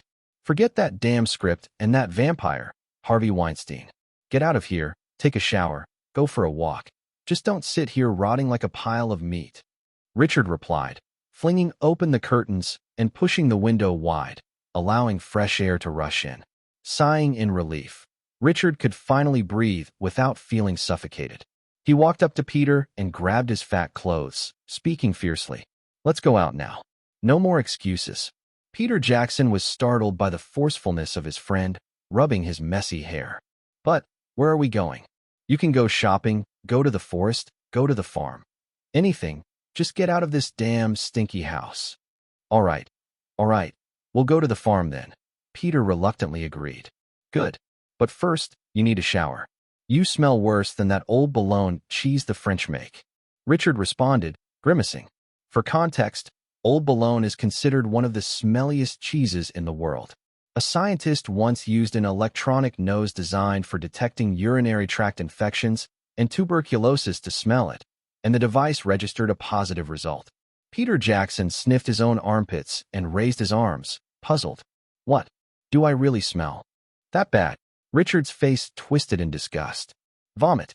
You smell like a corpse that's been rotting for 100 days. Haha. Martin stood on the balcony of his country house, inhaling deeply and stretching his arms in delight. "Wow, the air here is so sweet. In my hometown of Los Angeles, the air is so polluted you have to wear a mask or risk getting sick," Martin exclaimed, enjoying the fresh breeze. Gordon, who stood beside him, also took a deep breath but looked puzzled. "The air here is indeed fresh, but is it really that exaggerated? Come on, Gordon. Let's go ride," Martin said, grinning as he jumped from the second-floor balcony without hesitation. Gordon gasped in surprise and rushed to the railing, peering down. To his astonishment, Martin had already landed and was standing confidently, waving up at him. "How can you be so agile?" Gordon muttered to himself. Feeling slightly nervous but impressed, Gordon jumped down himself, landing awkwardly in front of Martin. "Good," Martin praised, turning around and walking toward the stables. Gordon, still wincing from his jump, silently cursed, realizing his knees and ankles were sore from the landing. But there was no time to rest as Martin led the way. In the stables, Martin selected a purebred white Arabian horse, while Gordon hesitated and chose a gentle brown filly. According to the stable's groom, the filly was more docile and easier for beginners. "Hey, Gordon, you okay?" Martin asked, noticing Gordon's awkward struggle to mount the horse. Gordon winced, not daring to distract himself by speaking. He had never ridden a horse before and was determined to not fall off. After much effort, He finally mounted the horse, and, with Martin leading the way, the filly began to trot. "Not bad, Gordon," Martin shouted, now riding his Arabian horse, which took off in a flash of speed. "Wait up, Martin. Hold on, I'm coming," Gordon called, urging his filly to catch up, but no matter how much he kicked, the mare only trotted along slowly. By the time Gordon had gone a few hundred meters, Martin had already made a full circle around the racecourse. Martin had an additional pair of compound bows and arrows in hand, looking the part of a skilled hunter. "Gordon, you're too slow," Martin called out, now heading toward the nearby forest for a hunt. "I'll be back soon." Gordon kicked his filly desperately again, but the mare remained stubbornly slow. As a result, by the time Gordon caught up with Martin, he had already disappeared into the distance. Peter, why are you staring off into space again? Relax. Since we're out here to unwind, don't think about that damn script. You need to actually relax, understand?" Richard urged, shaking his head. I know, I'm relaxing." Peter shot back, irritated. "Relaxing? What are you doing, relaxing your brain?" Richard scoffed. "No, my bladder. I'm going to pee." Peter grumbled before running off toward a nearby river. "Fuck. Why are you running so far away?" "I'm not going to peek," Richard muttered under his breath as he switched on the small radio hanging from his belt. The radio crackled to life, announcing a local news report. The fire at the Auckland Zoo has been extinguished, but 2 African cheetahs and a Western Australian crocodile went missing during the evacuation. If anyone spots these animals, please report immediately. They are highly aggressive and may be killed if dangerous. These damn exotic species. Richard muttered to himself. New Zealand, with its isolated geography, was known for not having dangerous predators like crocodiles, bears, wolves, or snakes. The thought of these exotic creatures escaping unsettled him even more. Chapter 94. As a native New Zealander, Richard Taylor was deeply uneasy about the introduction of so many exotic species to the island, even when kept in zoos. In fact, just last year, a crocodile had escaped from the Auckland Zoo, causing a stir. The crocodile had trapped 2 Australian tourists on an island. The animals stalked them, preventing their escape in a rowboat. The 2 tourists had to spend the entire night in a large tree to avoid becoming the crocodile's next meal. According to rescuers, the crocodile was about 6 meters long and unusually large, likely from overeating in the zoo. Richard had no love for exotic animals, especially dangerous ones like snakes, crocodiles, wolves, and cheetahs. New Zealand had been a safe place. There was no need to worry about encountering such threats in the wild. As the radio blared with repeated warnings about the escaped zoo animals, Peter's scream suddenly pierced the air from the river. Crocodiles! There are crocodiles! Richard stood frozen for a moment, then panicked. No way! Is it the one that escaped from the zoo? Did Peter run into it? Ignoring his friend's poor luck, Richard quickly ran toward the sound, only to spot Peter rushing through the forest, shouting frantically. Richard called out to him. "This way, come this way." But Peter was too panicked to hear, darting deeper into the woods. Behind him, a crocodile more than 4 meters long was chasing him down. However, as the crocodile reached the forest's edge, it suddenly stopped. It wandered for a moment, shook its head, and then turned to leave, much to Richard's relief. But the situation wasn't over. Richard, concerned for Peter's safety, continued into the forest, only to see Peter burst out at a speed even greater than before. When Peter spotted him, he screamed, "Richard, run, run. There's a leopard. A leopard." Richard's eyes widened in disbelief. What? A leopard? No way. But sure enough, as Peter ran, 2 adult cheetahs emerged from the forest, having maintained their wild instincts and hunting abilities. The moment they reached open ground, they flanked Peter from both sides without hesitation. Richard remained calm under pressure. Looking around, he spotted a massive kauri tree between them and the cheetahs, its thick trunk covered in large knobs, perfect for climbing. "Get up the tree now," Richard shouted, motioning for Peter to follow. The 2 men, not particularly fit from lack of exercise, scrambled up the tree. Their adrenaline-fueled climb was faster than expected, and soon they found themselves sitting on a thick branch about 7 or 8 meters up, watching the cheetahs pace beneath them. One of the cheetahs circled below the tree, while the other backed up, gathering speed before charging up the tree. Peter screamed in sheer terror. What the hell? Is it on you? Throw something at it. Richard, in a panic, grabbed the small radio from his belt and hurled it at the climbing cheetah's head, shouting for help. Peter, regaining his composure, began tossing whatever he had on him, coins, a phone, and keychains, at the cheetah. It was hit several times, causing the animal to leap down to the ground again, momentarily distracted. Help! Help! They both screamed, hoping for any kind of response.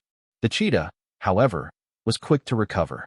It started its ascent again, as if nothing had happened. Smash it! Smash it! Peter urged.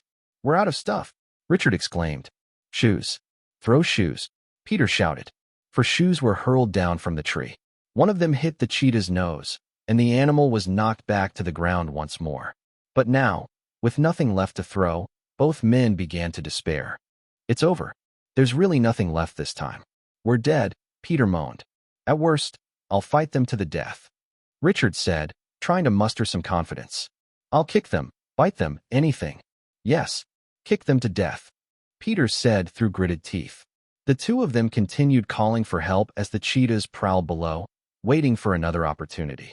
Suddenly, one of the cheetahs noticed something and sprinted off toward a nearby hill. The other cheetah stayed behind, focusing on Richard and Peter, its stance defensive. Peter's face lit up. Richard, look at that. Something's wrong. Someone's coming. Richard's hope flared. Could someone actually be coming? Please help, Peter yelled again. But there was no response from the hill, and Peter's excitement turned to frustration. Do you think they're running away? He said, deflated. Richard held onto a shred of hope. Maybe they're just calling someone for help. At that moment, the cheetah on the hill let out a threatening growl, followed by a long, eerie howl. Richard felt a rush of relief. It's a threat. Something's definitely coming. I hope it's a human, someone with a weapon. Peter replied, his hope tinged with anxiety. Then, a figure on horseback appeared over the hill, standing against the wind. The figure had shoulder-length brown hair flying behind them and wore simple jeans and a white t-shirt. The shirt fluttered like a cape as the figure surveyed the area. Peter's panic turned to awe. It's a person. Finally. Help! Help! They shouted again, but this time there was a sense of real hope in their voices. As they looked closer, Peter's voice dropped to a murmur. This image, it looks like the elf prince from Lord of the Rings. Richard shot him a glare. Shut up, Peter. Forget your damn script. Just keep yelling for help. Chapter 95. New Zealand's expansive hills and grasslands stretched out before Martin as he galloped through them, effortlessly knocking an arrow and shooting at rabbits and massive field mice startled by the thunderous sound of hooves. In the realm of gods and demons, succubi and elves were both known for their archery skills. With their keen senses, spatial awareness, and precise bodily control, archery was second nature to them. However, unlike elves, succubi weren't concerned with the environment. While elves might interact with nearby animals, succubi saw them only as food. Some, the more aesthetically pleasing ones, could serve as pets, but the ordinary animals? They were merely unfortunate when a succubus came across them. Within minutes, Martin had felled 7 rabbits and 12 enormous voles. The size of the voles in New Zealand was staggering, so large, in fact, that rabbits seemed tiny in comparison. Author's note, this is not a fabrication. The rat problem in New Zealand has become disastrous. In Auckland, the rats are larger than cats, with their food supply in the forests and hills running out. These rats have begun migrating to cities. In the Titirangi area, they are so bold that they even disregard cats and are found in shops, cafes, parking lots, and near Rangeaway Road. They ravage grain depots and hunt chickens and ducks, becoming a major headache for the government, which has set a goal of eliminating all rats by 2050. TL/N, what the author said is true. Interestingly, the meat of these giant rats was tender and packed with muscle protein, making it quite tasty. Martin had already hunted a few, barbecuing them himself, and even Gordon had praised the meal. Just as Martin was about to chase down another group of voles through a hill, he suddenly stopped, his ears catching the faint sound of someone calling for help. Intrigued, he spurred his horse up the hill to investigate. His sharp eyes quickly spotted 2 humans up in a tree, while 2 cheetahs prowled beneath. One of the cheetahs seemed to notice his presence, baring its teeth in a menacing grin. Interesting, Martin murmured to himself. Hunting leopards is far more exciting than hunting voles. The cheetah, 50 meters away, seemed to sense the danger and gave a rapid, menacing growl. Be careful, those two leopards are fast and can climb trees, the person in the tree shouted. Martin was momentarily stunned. Isn't that obvious? But undeterred, he spurred his horse into motion, galloping down the hill. Be careful, they're fierce, the voice shouted again.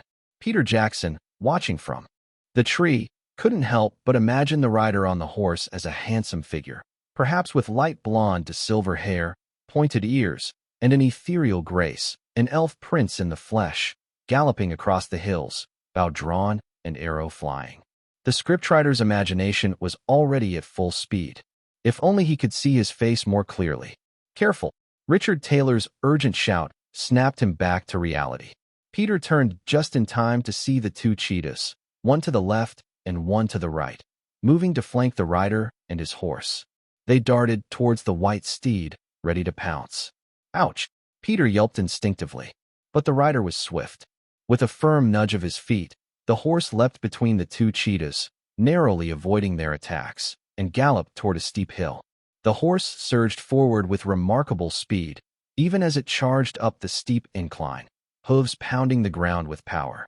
It leapt from a rock, and in that split second, Martin released the reins, his body shifting as he swiftly drew an arrow from his quiver. The two cheetahs, gaining ground, were nearly within striking distance when the rider, mid-gallop, pulled his bowstring taut. With a sharp twang, an arrow flew from Martin's bow, hitting one cheetah square in the mouth as it roared in midair. The cheetah's cry was cut short as the arrow pierced its skull, sending it tumbling lifelessly to the ground. The second cheetah, enraged, closed in, but Martin merely laughed. He wasn't fazed. With a swift motion, he deftly twisted his body, avoiding the cheetah's attack, and hooked his bowstring around its neck. With a swift, hard pull, the string tightened, snapping the cheetah's vertebrae with a sickening crack. The cheetah's limp body dangled from the bowstring. Clean, swift, and deadly. Peter and Richard, still perched in the tree, were speechless, staring in awe at the young man on horseback. The display had been so skillful, so precise, that they couldn't quite believe their eyes. Martin approached on horseback, the cheetah's carcass still hanging from his bow like a trophy. His posture was proud, commanding, as if he had descended from the heavens. That's him! That's him! Peter Jackson suddenly screamed, his voice filled with wonder. Richard, startled, nearly lost his grip on the tree. What's wrong with you, Peter? He muttered under his breath, his heart racing from the shock. Martin, upon hearing Peter's outburst, glanced at the disheveled man with wild hair and beard. Is your friend all right? He asked, puzzled. Richard, still stunned, quickly apologized. Sorry, he's just a little shaken. Thank you for saving us. Peter, now in full scriptwriter mode, couldn't contain his excitement. Oh, I shouldn't have smashed the phone earlier. This moment should have been recorded. It was incredible. You are the elf prince. A born elf prince. Richard facepalmed. Peter, please, you need to thank this gentleman. First, Peter snapped out of his reverie. Right, he muttered, still dazed. He rubbed his messy hair and blushed. Sorry, I just thought you looked too much like one of the characters from my script. My name's Peter Jackson, I'm a director. Thank you so much for saving me. Martin laughed. What a coincidence. I'm an actor. Chapter 96. Are you an actor? Peter Jackson looked at Martin with curiosity. Wait a minute, you seem familiar. Where have I seen you before? You'd better come down and talk. It's very uncomfortable to keep your neck raised like this. Martin laughed. Right, we should go down. Richard Taylor pulled Peter down from the tree, reminding him not to be rude. The two slid down one after another. After landing, Peter Jackson didn't bother to pick up the things he had smashed, instead focusing intently on Martin. After a moment, he shouted, I remember. You're Martin Myers, that genius. I've seen your picture in the newspaper. Yes, I'm Martin Myers, nice to meet you, Martin replied, smiling. My name is Richard Taylor, a film special effects artist. His name is Peter Jackson, a film director. What's happening? Martin raised the bow in his hand, the cheetah carcass hanging from it swaying slightly. This kid has so much strength, Richard Taylor secretly exclaimed. It's a long story. Martin, can I invite you to sit at my farm for a while? Peter Jackson asked suddenly, his face full of enthusiasm. Martin felt uneasy, thinking that this chubby man was looking at him strangely. Does he like me or something? No, my bodyguard should be waiting impatiently. My farm is nearby, and I have to head back. By the way, can I take the carcasses of these 2 leopards? Well, I'm afraid you'll have to ask the Auckland Zoo about that. These are their leopards. Damn it. I should make them pay for my mental distress, Richard Taylor said indignantly. But out of the corner of his eye, he noticed his friend was still staring at Martin with eager eyes, almost like he was seeing a celebrity. Speechless, Richard decided to explain to avoid his friend being criticized for acting like a weirdo. Martin, this friend of mine doesn't mean any harm. He probably just thinks you look like one of the characters in his script. He's been obsessed with writing lately, and I thought I'd take him out to relax. Unexpectedly, Richard Taylor pointed to the cheetah's carcass, showing an expression of shock. Oh, is that so? Martin said, giving the scruffy fat man another look. Suddenly, he blinked and did a double take. Peter Jackson? That Peter Jackson? The director of The Lord of the Rings? He asked. Damn, his beard and hair are so messy. I couldn't even recognize him properly. Martin thought to himself. But the chance is high. He's from New Zealand, after all. With a smile, Martin said, how about you come to my farm for a shower, clean up, and then we can talk about the 2 cheetah carcasses and characters? How does that sound? I'm okay with that. Peter Jackson immediately raised both hands, agreeing. No problem for me either, Richard Taylor added.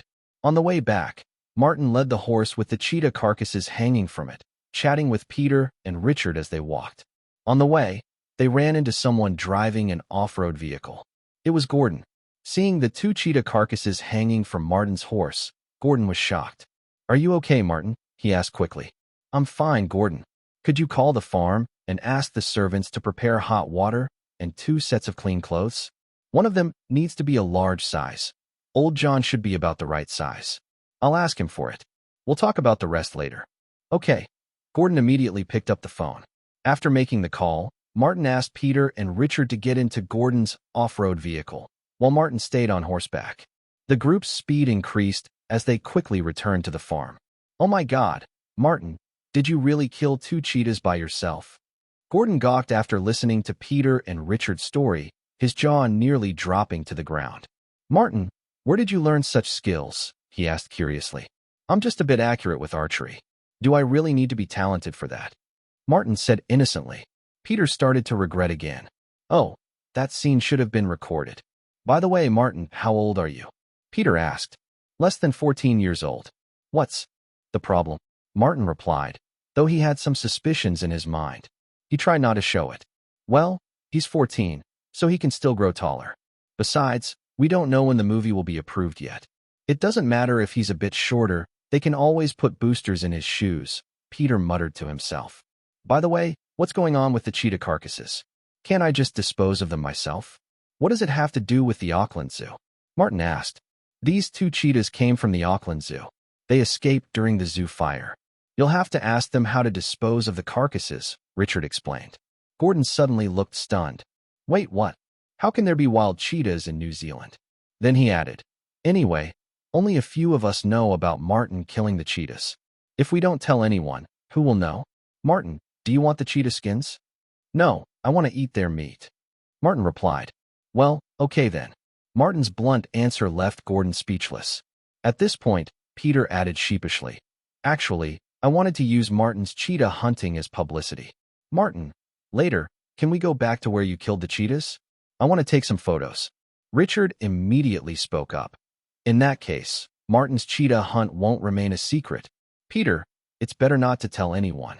Peter rubbed his hands nervously, murmuring, but it would be such a waste. No one will know about Martin's heroic deeds. Then he added with excitement. He's a born elf. Martin rolled his eyes secretly. What are elves? I'm a succubus. But his curiosity got the better of him. I'm actually pretty interested in the movie Peter is making. Why don't you tell me more about it? Peter suddenly became even more excited. Martin, have you read Tolkien's novels? The Lord of the Rings.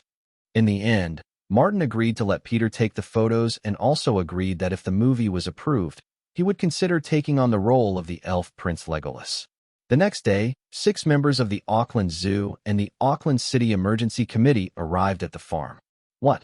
You're saying these two cheetahs chased you, and this kid killed them both? The official leading the emergency committee, a middle-aged man with a friendly but plump demeanor, pointed at Peter and Richard with a look of shock and disbelief. He had to fight the urge to curse.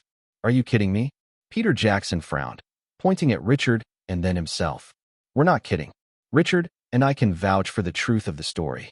Both of them were well-known figures in New Zealand, so the official softened his stance slightly, but his disbelief was still evident.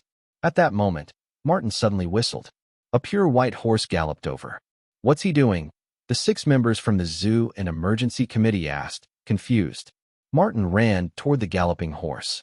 As the two sides neared, he jumped into the air and landed lightly on the horse's back. Wow! Beautiful riding! One of the younger men from the committee couldn't help but exclaim. Martin then took off the compound bow from the saddle and shouted, "Let go!"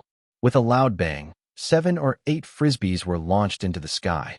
Martin bent his bow and fired arrows in quick succession. Pa pa pa pa. The arrows shattered each frisbee in midair, none escaping the net. Now, do you believe me? Can't such archery skills kill 2 cheetahs? Martin asked proudly. Peter Jackson beamed with pride. I came up with this idea. Chapter 97. Martin's precise archery skills stunned visitors from Auckland.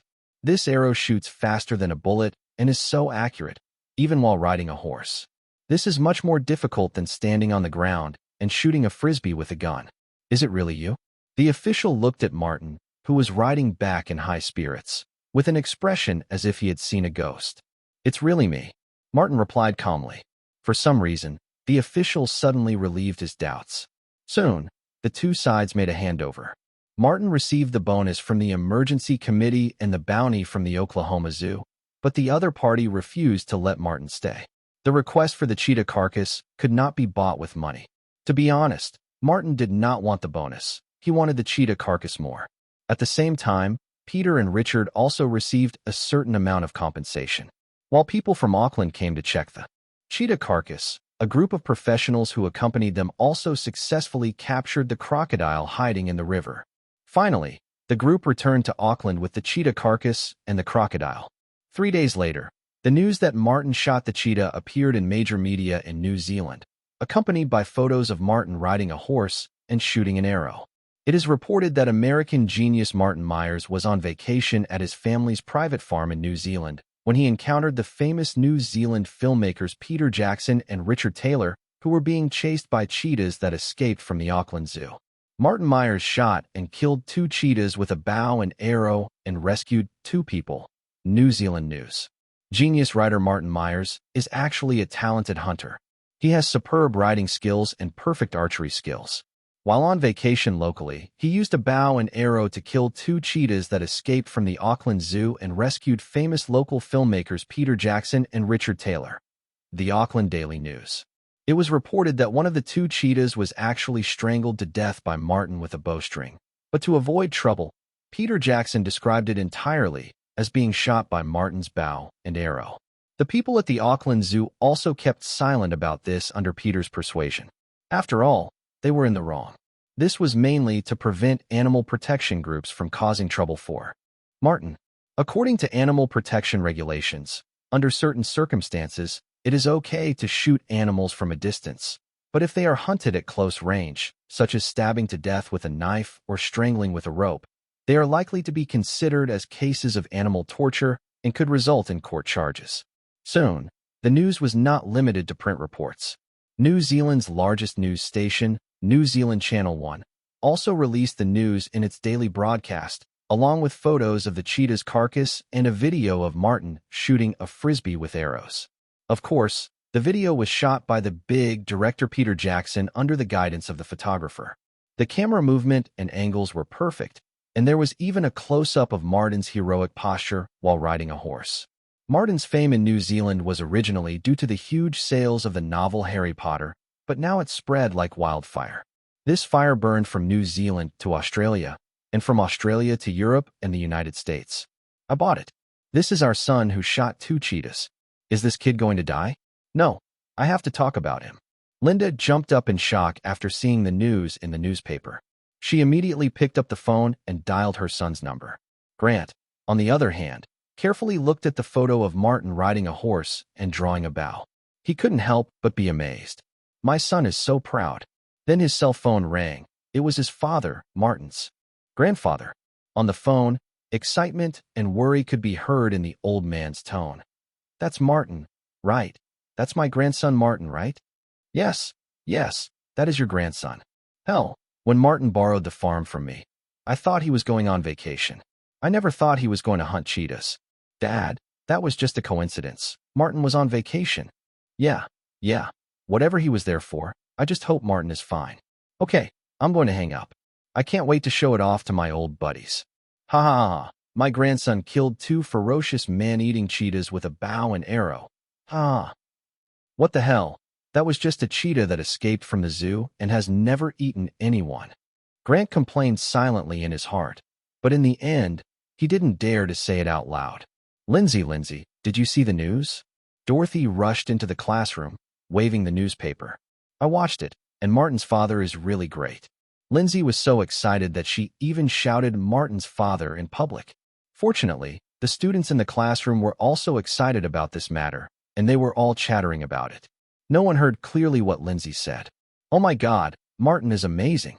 Martin is my classmate. Hee hee. When I told my cousin that day, she almost cried with envy. In the Middle Ages, Martin was definitely the bravest knight. The discussion about Martin in the classroom was actually a microcosm of the discussion about Martin across the entire United States. After this news was exposed, it caused a sensation throughout the United States. Some people think that Martin's heroic behavior even deserves a national medal. Some think that Martin has brought pride to Americans. Others think that this news is fake, such as News of the World. A boy under 14 shot 2 cheetahs? This is really the biggest joke of the century. You've all been fooled by Martin. This news is him bragging for himself. The person who killed the cheetahs might have been his bodyguard. But the day after the News of the World article questioning the story was published, major American television media such as CBS and NBC obtained the video of Martin shooting a frisbee. It was played on the news that night. This video was really well shot, fully highlighting the heroic figure of Martin galloping on his horse, shooting arrows at high speed, and hitting the target. The doubts of News of the World were quickly overshadowed by more praise and exclamations. The entire United States was talking about this little genius, and Martin's books and audiovisual works were selling in a big way. When will Island of Horror be finished? Tom Cruise's call came into the editing room. It's coming soon. We'll edit it according to the storyboard script given by Martin. It can be finished in half a month at most. The editor replied, sweating profusely. Harvey Weinstein also called just now to urge him. Everyone wants to catch up with this wave of popularity. Okay, speed it up a little bit. The faster the better. And by the way, there's a soundtrack. I have to give Martin a call. The same situation applies to another Martin film, Hide and Seek. Fortunately, the film written by Martin is indeed easy to edit, as long as the editor doesn't make any mistakes. Just follow his storyboard script, and editing will be quick and smooth. Harvey, I have convinced Martin to play the role of the elf prince. When will your investment be available? Don't worry. How is our Wonder Boy doing now? He's fine, but his mother has confined him to the farm. He's followed by 4 or 5 bodyguards every time he goes out. Ha ha. It should be. Our magical boy is related to the interests of countless people, so nothing can happen to him. What about the investment? Okay, I'll hold on tight. That's it, bye. Damn bastard, I didn't see you caring about me. I was the one almost killed by the cheetah. Listening to the beeping busy tone on the other side, Peter Jackson was full of resentment. Chapter 98. Oh, I'm so miserable, really. Martin laid back comfortably on the lounge chair, his hands behind his head. The young maid beside him fed him cut fruits, and every time he took a bite, he sighed dramatically.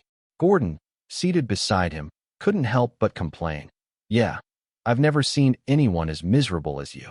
Every piece of fruit you eat is fed into your mouth. So, miserable. He took a bitter bite of the pear in his hand. Gordon, I heard the sarcasm in your words. Are you still angry with me because of your mother's accusations?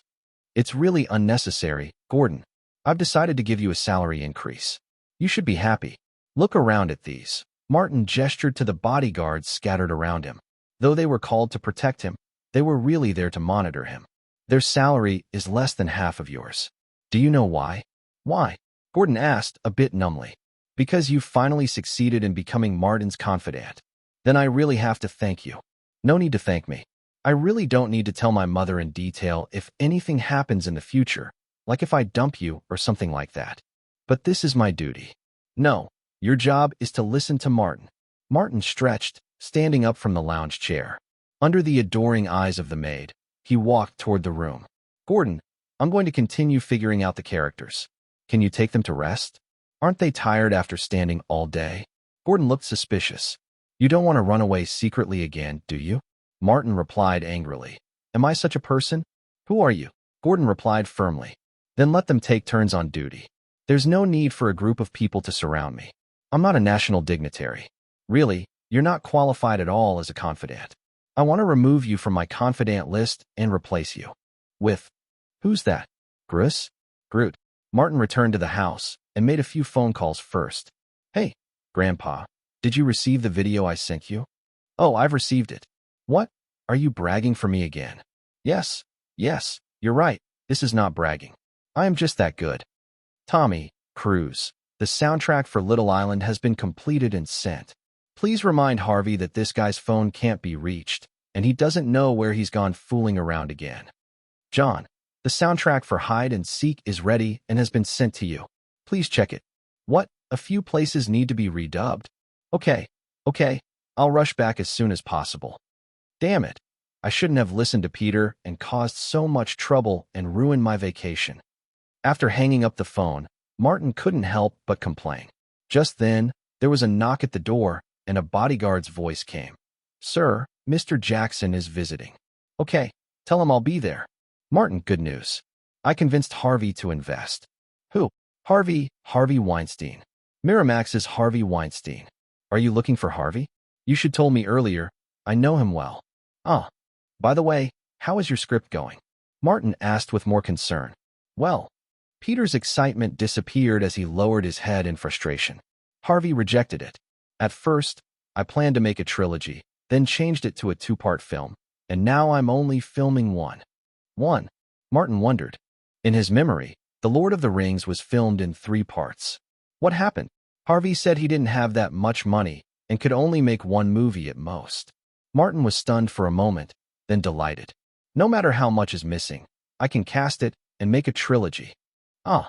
Peter Jackson copied Martin's expression just now. First stunned, then ecstatic. Really? Certainly. Even if Harvey doesn't want to make the film, I can buy the rights from him. Oh my God. You are such an angel to me, Martin. You saved me once again. Stop. Don't say this yet. Even if I want to invest, I need to see your script first. No problem.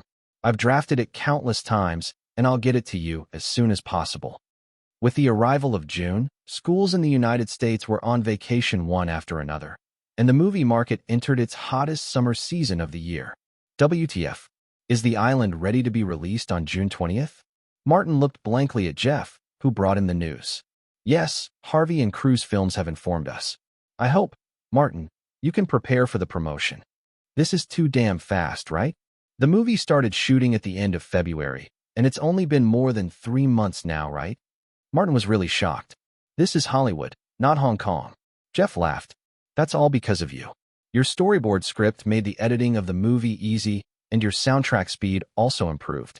In addition to the speed of post-production, as well as the excellent condition of you, Lindsay, and Nicole Kidman during filming, the filming time was also greatly shortened.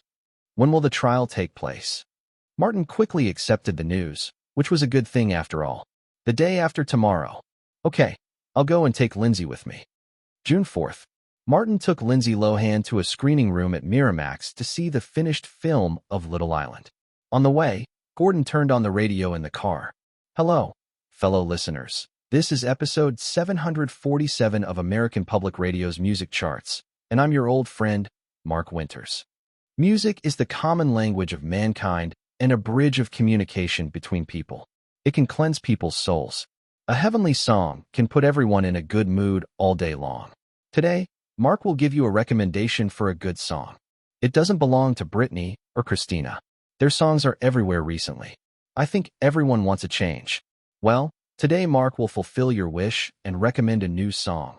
A new song by a 13-year-old boy from Martin Myers. Yes, yes, our little LA genius has a new single out. Put down your newspapers, food, coffee, and water. Are you ready to dance? Come on, please enjoy Thacker 1. The bright and slightly melancholy music reached countless people's ears through the radio. Just the prelude attracted the attention of many listeners. When Martin's clear voice with a hint of hoarseness sounded, most people's attention was immediately captured. Also included were the people in Martin's car. Martin was clearly aware that, after the music started, Lindsay's little hand secretly wrapped around his arm. Chapter 99, Martin Girl. There was a girl who loved me, but I drove her away. It's all my fault because of my pride. I'd be lying if I said I was okay. I regret letting that girl go. No, no, no, no. No, no, no, no. No, no, no, no. No, no, no, no. A wounded heart can never heal. The song, written and composed by Claude Kelly, Ollie Morse, and Stephen Robertson, immediately hit the top 10 of the major charts upon its release, and then soared to the top spot. In this era, pop rock songs like this one were even more refreshing. Rock with a pop flavor, soothing arrangements, and pleasant, but not noisy melodies created a fresh impact on the senses of people at the time. Martin's lazy and melancholy interpretation, combined with the sad and exquisite lyrics and music, made the song seem to tell a story of missed love. Coupled with his textured voice, it was as if tiny visible particles were floating in the air. It was hearty, smooth, and soulful, like a breeze in early summer. It penetrated people's clothes finely and coolly, making it impossible to hide or resist. Unknowingly, it fell into a single cycle, looping in their minds. But the strange thing was, even though the lyrics clearly described a sad story, Martin's performance had an unparalleled healing effect. It seemed to be able to soothe the pain in people's hearts, resolve sorrow, eliminate stress, and make those negative emotions disappear. In the office buildings, white-collar workers overwhelmed by busy work found relief in the song's soothing melody. Young people heartbroken from broken love smiled again as they listened to it. In schools, students struggling with heavy workloads released their stress with the music. As countless music critics have said, excellent songs always evoke deep resonance. What's more, this song was enhanced by Martin's voice charm spell, making its impact even more powerful. When the song ended, Mark Winters in the studio seemed immersed in the music. It took him a while before he spoke. It's very strange. Martin Myers' songs always have an extremely strong appeal. This isn't the first time I've listened to this song, but every time I can't help but be absorbed in it, and that summer and that girl come to mind. It is said that this song was given to a certain girl by Martin Myers. I really don't know who the lucky girl is. Scarlett Johansson? Jessica Alba? Lindsay Lohan? These are all female child stars who have a good relationship with Martin. Could it be one of them? Dad Martin, did you give this song to us? Lindsay asked quietly in Martin's ear. They us, in her words referred to herself, Dorothy, and Jessica. Certainly, Martin vowed. Jeff, who was sitting in the passenger seat, said emotionally, this song is really good. Even an old guy like me felt emotional after listening to it. It feels like it's going to be a big hit again. Congratulations, Martin. Martin smiled and said, come on, Jeff, you're not old. Also, thank you for the blessing. Gordon, who was driving beside him, heard Jeff's emotion and silently thought, me too. Lindsay was so happy that she blushed and clung to Martin. Martin was surprised to find that the girl's once thin body seemed to have begun developing, already showing a delicate and convex shape. Upon arriving at the door of Miramax's screening room, Martin's phone suddenly rang. He took out his cell phone, glanced at it, and said to Lindsay and Jeff, you go in first. I'll answer the phone. Martin walked to the corner of the corridor and pressed the answer button. Hello. A cheerful voice came from the other end of the phone. Martin, is that song for me? It was Scarlett Johansson. Martin replied without changing his expression. Of course, I gave it to my lovely Scarlett. Thank you, Martin. I love it. By the way, I've received the script for American Rhapsody. The heroine is Nastasia Kinski. She is so beautiful. Really, but I think you're more beautiful than her. She's already 38 years old. In terms of beauty, she can't compare to my Scarlett. Scarlett Johansson couldn't stop laughing on the other end of the phone. After chatting for a while, Martin hung up the phone, but Nastasia Kinski appeared in his mind. In the memory of Chinese Martin, this German actress was quite impressive. This actress, once known as the most beautiful woman in the European film industry, had both purity and an aura of seduction. Her innocence was alluring, and with her perfect figure, she was the heroine of many men's spring dreams. It's a pity that she has passed the peak of her appearance now, Martin sighed secretly, thinking that otherwise, she wouldn't be impossible for him to add to his collection. P.S.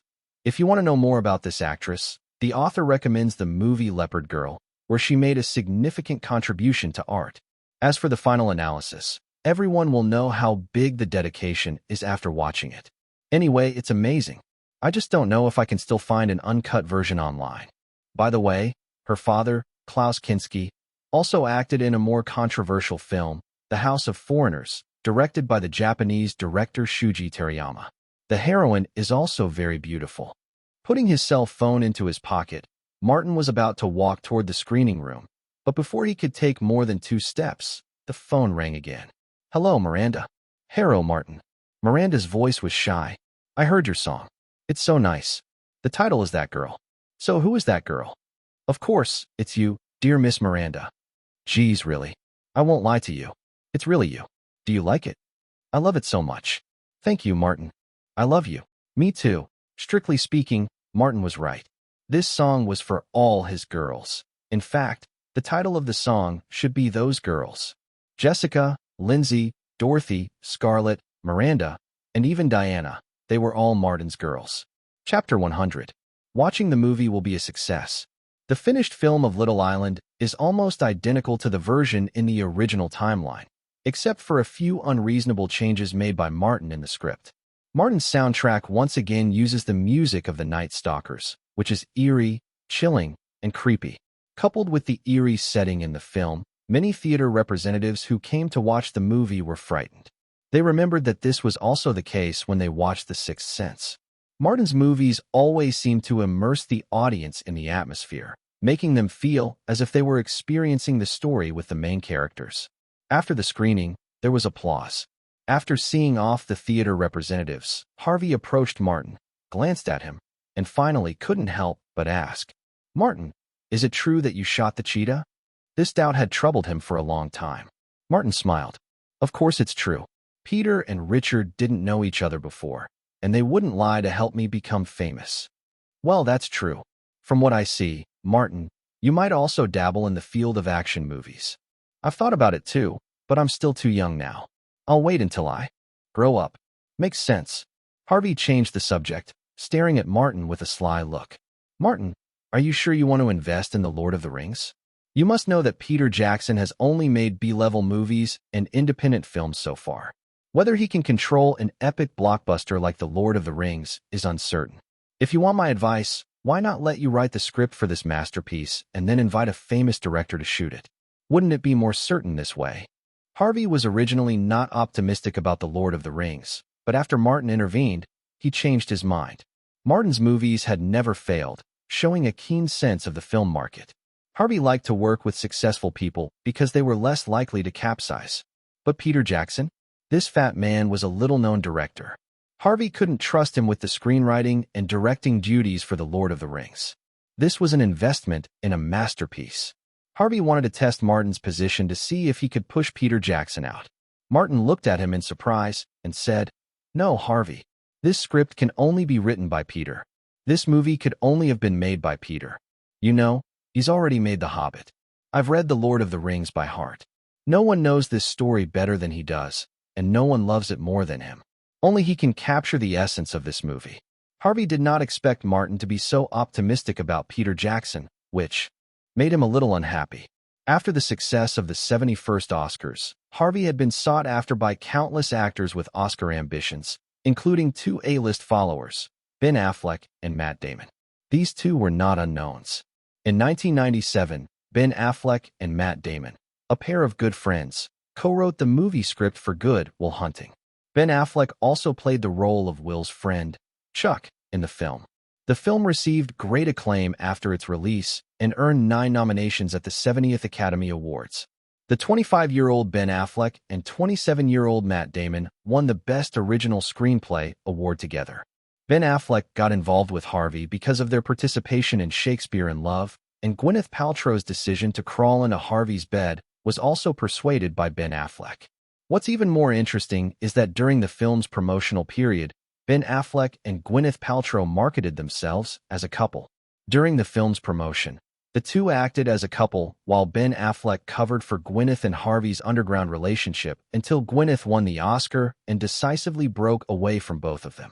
This man had a very bad reputation in Hollywood and could be described as a top villain. He had committed numerous offenses such as assaulting actresses, assaulting nannies, and harassing women. One of the most famous incidents occurred when he appeared on a show hosted by Haley Burton in 2003. He took the opportunity to hug the other person, stretched out his salary hand, and pinched the beautiful host's breast. It was a live broadcast, and the scene was spread to thousands of households. Haley Burton, who was involved in the incident, later responded by writing, "Thank you for pointing this out. I had to smile at the time so I wouldn't cry." As for this scumbag, he tried to shirk the blame in every way possible, making all sorts of excuses for himself, even disparaging Haley Burton. He told the media at the time, "She deliberately seduced me. She rubbed her breasts against me. I just couldn't hold it back." But judging from the TV cameras, Haley Burton did not make any inappropriate moves at the time. Then the man changed his story, saying, "I just wanted to give her a hug, and I accidentally bumped into her." The difference in character is obvious. It wasn't until more than 10 years later, when the women's movement gained momentum, that the man acknowledged the incident on Twitter and apologized, saying, "I behaved inappropriately towards Ms. Haley Burton, and I sincerely apologize." There was another man, Matt Damon. There aren't many rumors of him personally, sexually, assaulting actresses, but he was the one who helped clean up Harvey's mess for all the bad things he did. The most famous incident was the intimidation of journalists in 2004. At that time, a female reporter from the New York Times was investigating Weinstein's sexual harassment. Matt Damon and Russell Crowe directly called and threatened her, then contacted her boss to have the report deleted. He and Ben Affleck had a clear division of labor. As core members of the Boston gang under the Harvey family, one was responsible for seducing actresses and sending them to Harvey, while the other handled post-event public relations and media, as well as persuading the actresses who had been subjected to Harvey's unspoken rules to stay silent. None of them are good people. Of course, such people are everywhere in Hollywood. These few are just unlucky because they were too arrogant and offended too many people, leading to their eventual exposure. From the perspective of being horseboys, these two did their jobs well and were talented in film and television screenwriting and acting. Matt Damon, especially, was an absolutely talented actor. After talking to Martin, Harvey returned to the office. Ben Affleck and Matt Damon were waiting there. "Are you done talking to Martin?" Ben Affleck asked as he naturally poured a glass of wine for Harvey and handed it to him. Then he poured another glass for himself and Matt. "Well, he's going to get the lion's share of this movie, and the guy seems very optimistic about Peter Jackson." Harvey frowned. Matt Damon, shaking his glass, reminded him, "Harvey, I have to say, that little genius has never failed with a movie." Harvey nodded. "I know. That's why I'm willing to invest part of it. But Peter Jackson is too risky, and that kid won't replace him. The risk is too great, so it's better to be careful." Then Harvey added, "To be honest, I really hope that kid falls into a big mess so he can just write and act in peace instead of interfering in production." Matt Damon shook his head and said nothing more, but he still thought in his heart that Harvey might have underestimated the little genius. Chapter 101, Confession. With the help of Columbia Records, Martin's new single, Fat Girl 1, quickly became available in major record stores, selling out at a terrifying speed. The popularity generated by Martin's hunting of African cheetahs wasn't limited to the film industry. Sales of his single, Unstoppable, also skyrocketed. Many were curious about the identity of the girl Fat Girl 1 was dedicated to. After its first week, Fat Girl 1 sold 887,000 copies, ranking fourth on the Billboard charts. The latest issue of Rolling Stone magazine devoted 4 full pages to evaluating the song. There is no doubt that Thacker 1 is an outstanding work, and Martin's singing gives it its soul. He perfectly integrates the relaxed, comfortable, nimble, and mischievous emotions with melancholy and sadness, interpreting them through his flawless voice.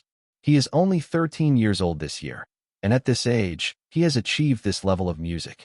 I don't know who else can compare, except perhaps for some of the greatest musical geniuses in history. I believe the light rock with a pop flavor initiated by Martin will be the next big trend. The Los Angeles Times, which has always been supportive of Martin, once again put him on the front page. Clearly, Martin Myers is a divine masterpiece. He has exceptional artistic talent and has shown extraordinary achievements in literature, film, and music. He is a treasure gifted to the United States by God. But that's not all. He also excels academically and has impressive archery and writing skills.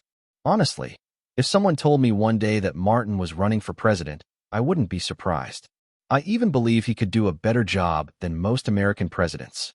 As time passed, Thacker 1 grew even more popular.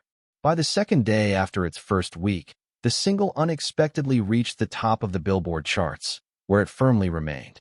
At this time, Martin had already returned to school and was preparing for the junior high school graduation ceremony. Upon seeing Martin, Mark Zuckerberg rushed over excitedly. "Martin, I finally see you. Damn, except for the 2 days of final exams this semester, I haven't seen you at all. But you're so awesome. You shot 2 cheetahs to death and saved 2 lives. You're a hero. I've watched all your movies, read your new books, bought all your music albums and singles. All I can say is wow." Looking at the enthusiastic Mark, Martin felt a little ashamed. He had given all his free time to the girls and had indeed neglected his good friend. "Mark, I'll bring you a gift," Martin said. "Hey, gift?" Mark asked, confused, as he looked at Martin's empty hands. "It's not with me right now, but it's at my home. I'll send it to your place tomorrow," Martin said. "Can you tell me what it is?" Mark's eyes lit up with excitement. "A computer. An Apple computer. A top-of-the-line Apple computer. Wow, that's exactly what I wanted." Mark's eyes shone. Martin was happy to see his friend's joy and decided to buy the latest top-tier Apple computer as soon as he could. Mark didn't know that the gifts were still in the store. Excited, Mark pulled Martin aside and pointed to a group of girls in front of them who were taking graduation photos. "Martin, you know, before graduation, I confessed to Wendy." "What? You actually caused such a big deal while I was away?" Martin feigned shock. "What's the result?" Looking at Mark's happy expression, Martin thought to himself, did Mark really succeed? So, who is Wendy? He tried to recall, and finally remembered, a pretty girl with brown hair. She seemed to be an admirer as well. The result? Mark showed an expression of sweet memory. "I confessed to her on the playground in front of a lot of people. Like you said, when you chase a girl, you have to show courage and determination." Martin shook his head slightly. "Maybe it's not that important." "Then what happened?" Martin asked, genuinely curious now. "Then Wendy was stunned for a moment after I confessed, then came over and hugged me, and whispered in my ear, 'I don't like you, but you can hold my hand and leave the crowd now.' TL/N. Ha ha ha. See? How kind Wendy is. Even though she rejected me, she still thought about not embarrassing me. She's such a good girl." "Yeah." Martin stroked his chin. "But by doing that, didn't she not only reject you, but also make other girls reject you? Not only did she not accept you, but she also turned the table over." Mark was stunned. "Ah." Then, he thought about it, and it seemed true. When so many people saw Wendy and him leaving hand in hand, they might not think they were really together, right? Mark suddenly felt a sharp pain in his chest. At this point, Martin said, "But it's okay. After all, we're graduating soon and we'll leave junior high school to go to high school. Who cares about this now?" Mark immediately cheered up. "Yes, I'm going to high school soon. Who will even remember me then?" He grinned. "So Wendy is still a good girl, hee hee." "But Mark, didn't you still attend high school at this school?" Mark groaned in frustration. "Oh no, why does God do this to me?" The joy quickly disappeared, and Mark held his head in his hands, looking sorrowful. Martin patted his shoulder comfortingly. "It's okay. Look on the bright side. You'll have more time to tinker with your computer." "Screw that. Compared to computers, I still want to tinker with girls." Martin was surprised. "Is this the same Mark Zuckerberg I know?" "You've grown up, Mark," Martin said, a bit amused. Of course. By the way, can the computer you gave me run a graphical operating system? I heard Apple developed a new graphical OS that's comparable to Windows. Of course, that's no problem. Martin nodded. It seemed that although Mark had grown up, some things hadn't changed much. Martin, over here. Come take a photo with everyone. Lindsay shouted. Martin patted Mark on the back. Let's go take a group photo together. Okay, Mark grinned. Maybe a photo with Martin will help him attract girls when he gets to high school. Who says Mark hasn't changed? Chapter 102. Disney is holding a board meeting. As the leaders of recent key projects, Reed McCass and Robert Eisner were given an exception. The person speaking at this time was none other than Disney's assertive CEO, Michael Eisner. Robert, when will preparations begin for the sequel to Made in Heaven? He asked his nephew. Martin has turned down requests to star in the sequel and write the script, but we have his permission to write the script and produce the sequel ourselves. Robert explained quickly upon noticing Michael Eisner's displeasure. Actually, Martin has grown quite a bit over the past 2 years. Whether it's his height or appearance, he's no longer suitable for playing a mischievous, cute child. The Disney directors present nodded in agreement, recalling Martin's current image. Indeed, continuing in the same role might be counterproductive. However, Martin made a suggestion to us. Carter added. He believes the sequel shouldn't follow directly after the first film because the story has already been told. After taking a sip of water to clear his throat, Carter continued. He thinks the story should be rewritten, and to keep it fresh, the protagonist should be a girl. He also recommended Elizabeth Olsen, the youngest of the Olsen sisters, to play the role of the daughter. The Olsen twins. Michael Eisner nodded. He was familiar with the family. The Olsen sisters had appeared in Disney shows before, and he'd always thought of their parents as among the few level-headed ones in Hollywood, a shrewd and far-sighted couple. Have you met with Elizabeth and spoken to her guardian? We've met and discussed it, Robert replied. It's just that Elizabeth's mother thought her daughter was too young and was hesitant to let her continue acting, so the negotiations didn't work out. Oh, and Elizabeth has a small role in Martin's new film Hide and Seek. Hide and Seek? That's a good angle. Keep following up and try to convince her. Understood. What about the script? Is Martin still unwilling to write the sequel? Yes. He said no again. He's currently writing the second Harry Potter book and a new novel, so he doesn't have the time or energy for anything else. Michael Eisner frowned. Martin's continuous rejections were beginning to frustrate him. Had this kid forgotten how he became famous? Disney had invested in his first film. The 57-year-old Eisner was known for being an arrogant individualist who disliked others going against his decisions. Looking back at his tenure at Disney, Eisner had achieved great results, but also made some questionable decisions, often based on his own preferences. For example, he had strongly pushed for Disney to produce musicals, and even advocated for changing the original design of the chicken and four-eyed chicken from a girl to a boy. Before 1994, he had his old partner Frank Wells to buffer and calm tensions with board members and subordinates.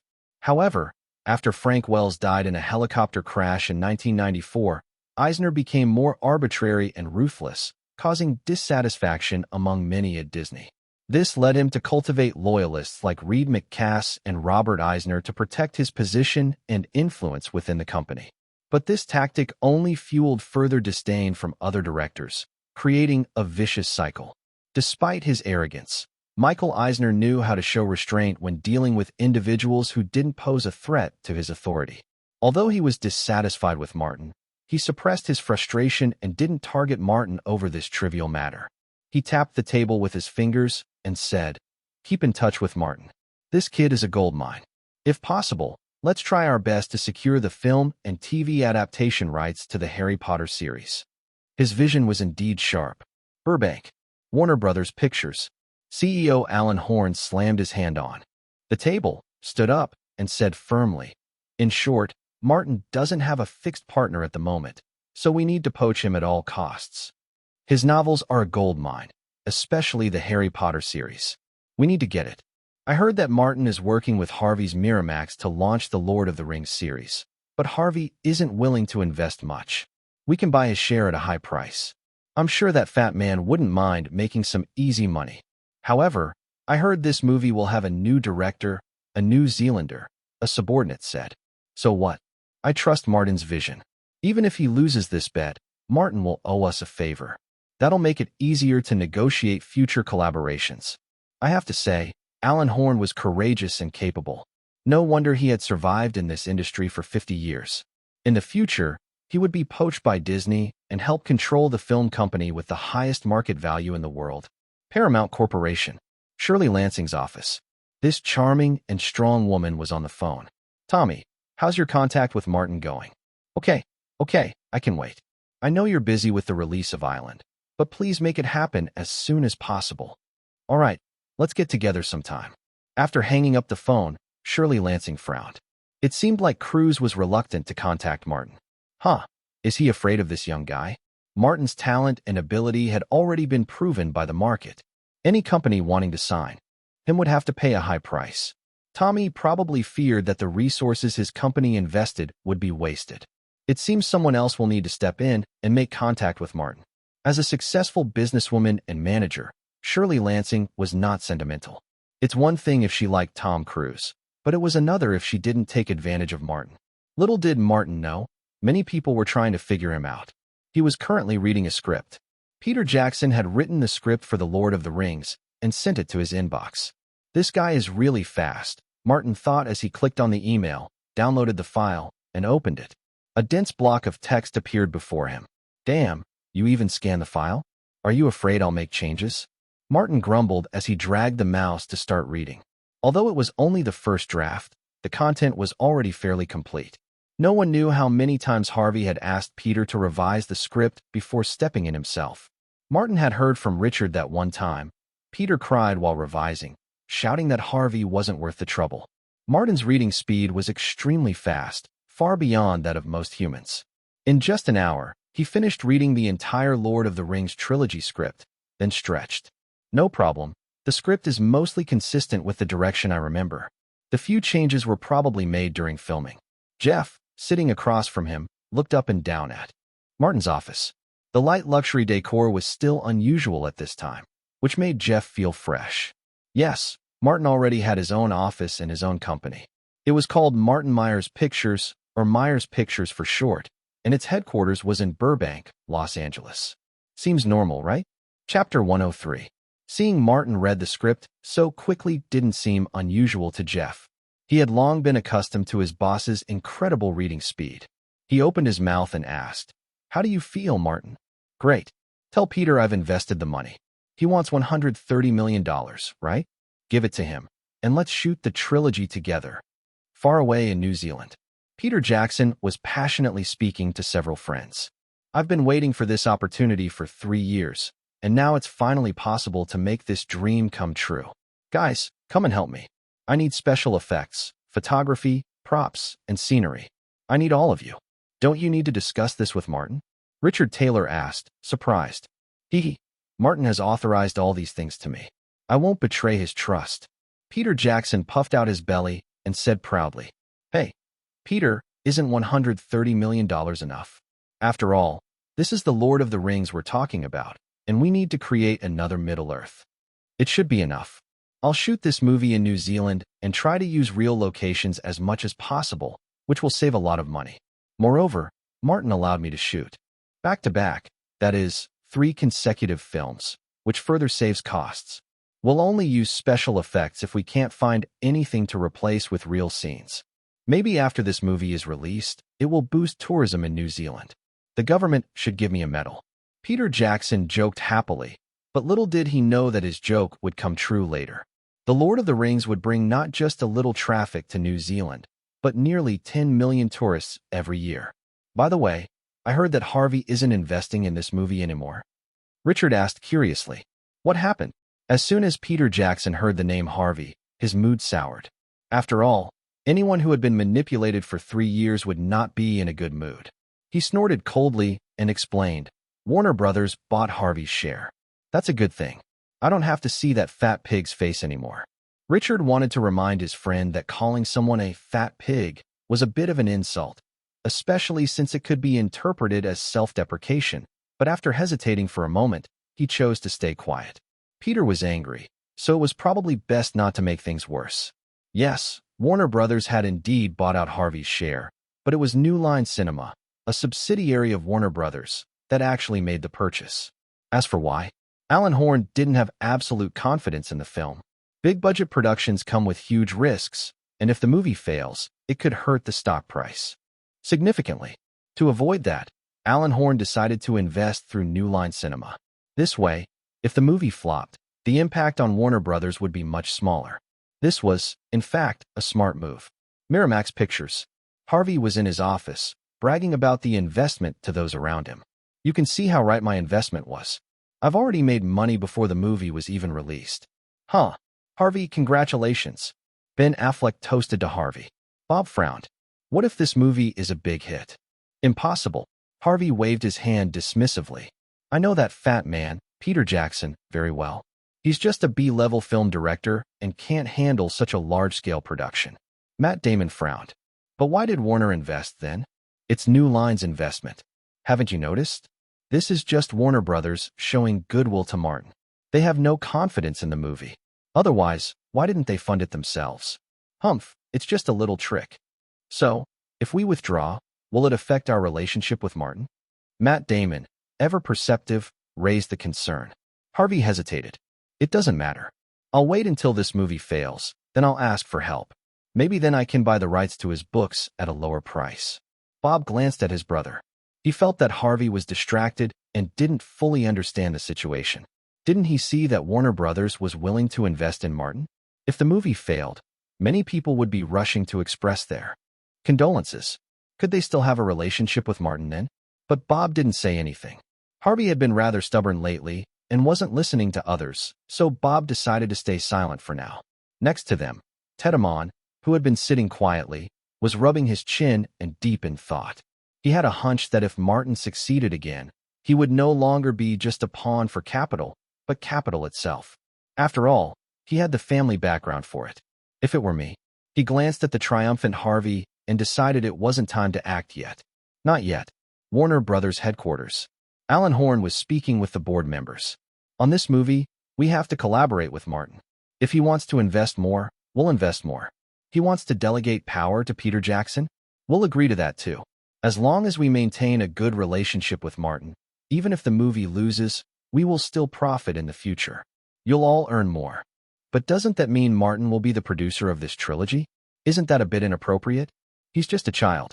Wrong. He's a genius. No matter how talented he is, he's still just a child under 14 years old. This director was being quite serious, especially since it involved his money. Trust me, Martin is definitely no ordinary child. His brain and his thinking are more mature than many adults. As Alan Horn spoke, he recalled his face-to-face conversation with Martin about the investment.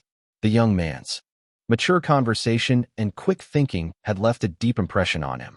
Since that meeting, Alan had found himself trusting Martin more and more, willing to follow his judgment. He attributed this to Martin's eloquence and charisma, which only made him believe more strongly that Martin was someone destined for success. Isn't Hollywood all about following successful people? In the end, it was no different from Wall Street. Alan Horn was able to successfully convince the board members. When Jeff hung up the phone with Alan Horn, his face showed shock. Martin, Alan Horn just told me that Warner Brothers is willing to be your strategic partner. The contract will be faxed over shortly. Seriously? That's incredible.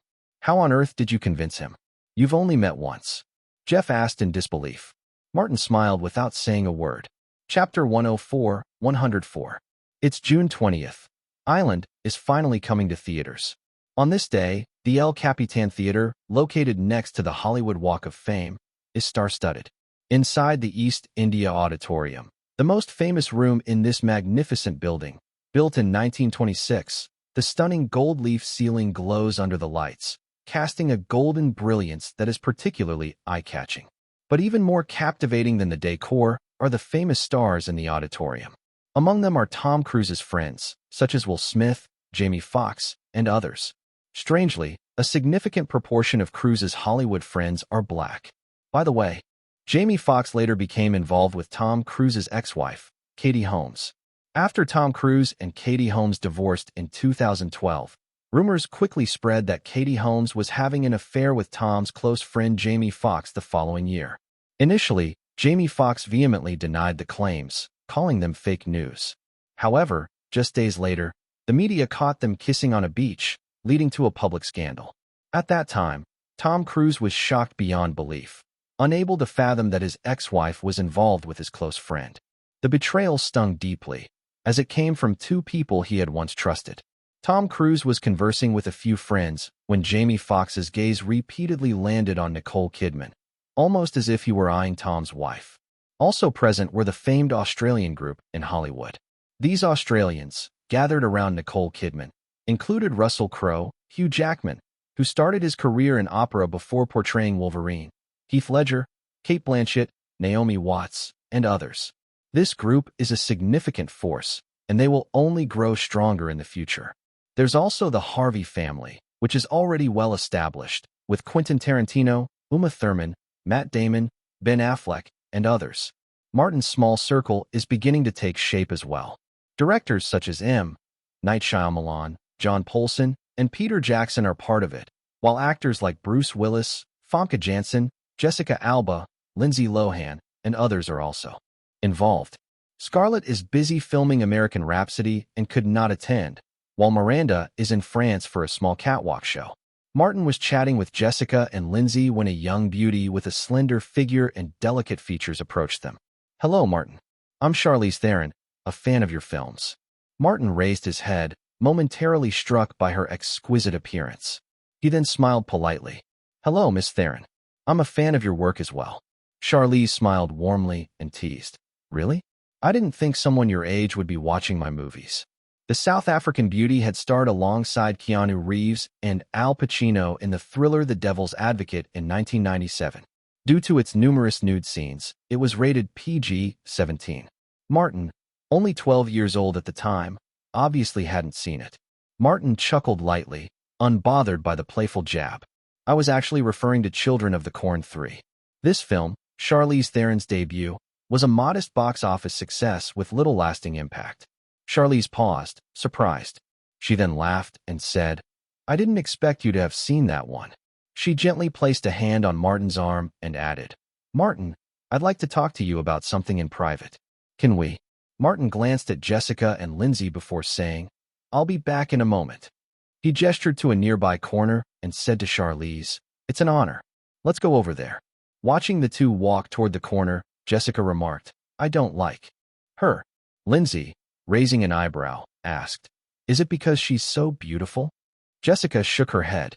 "No, it's because the way she looks at Martin. It's like she's eyeing her prey." Lindsay chuckled. "If that's the case, I wouldn't worry. Dad Martin's is the best hunter. He's killed a cheetah." Jessica shot Lindsay a look. "You're such a child. How can you still be so innocent?" Lindsay grinned, her eyes twinkling with mischief. Jessica shook her head, exasperated, but didn't see the sly glint in Lindsay's eyes. In the corner, Martin couldn't help but admire the South African diamond before him. His gaze was full of appreciation, and he didn't try to hide it. Charlize, noticing, seemed pleased by his attention. "Miss Theron, what can I do for you?" he asked. "Call me Charlize, or Sally," she replied. "Okay, Charlize." "Martin, I need your help with something.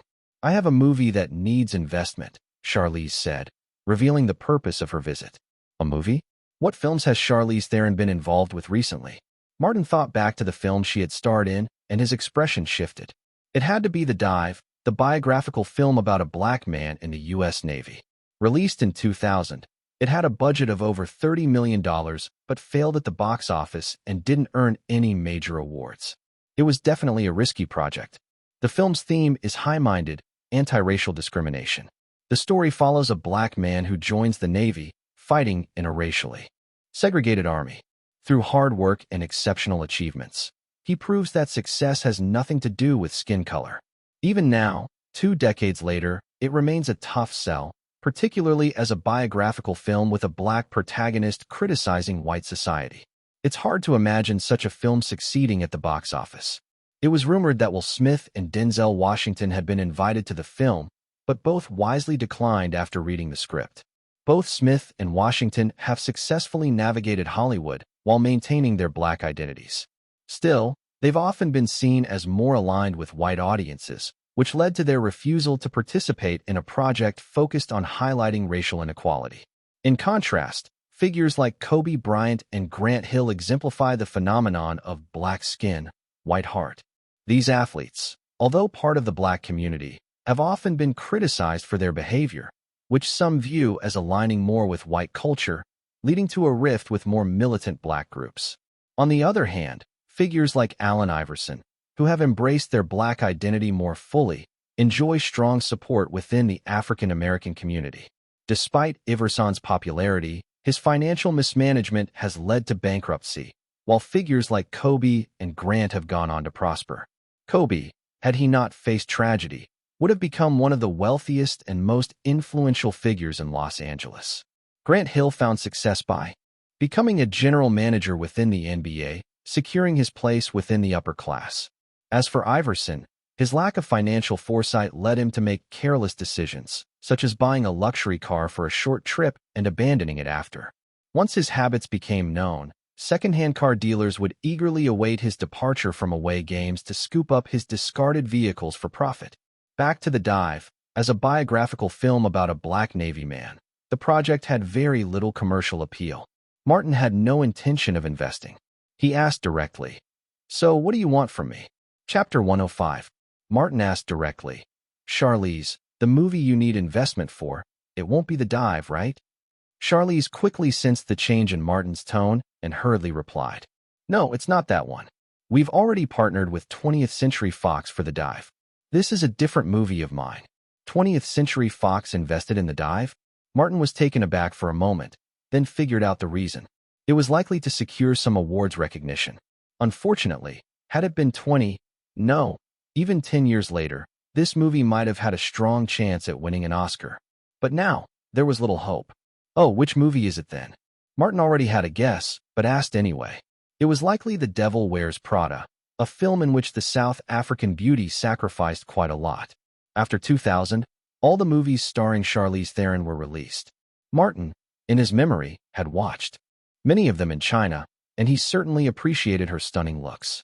The most recent ones were Return to Glory, In Dire Straits, Sweet November, Change the Day, and The Devil. In the first two films, Charlize Theron wasn't the lead, so she wouldn't need additional investment. The middle two were commercial films that already had plenty of funding. Only The Devil seemed likely.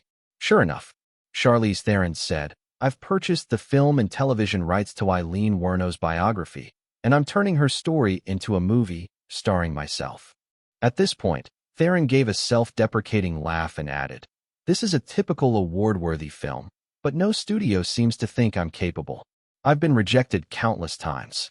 Eileen Wuornos, the highway girl who committed serial murders for her gay girlfriend. Martin pretended not to know anything.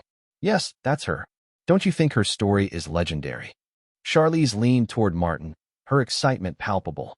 "Maybe, but the film is destined to flop." Martin remained indifferent, not swayed by her enthusiasm. This beauty had already been well known in Hollywood before becoming a star. She had rubbed shoulders with influential people at major parties and used her tragic childhood experiences to shape her image.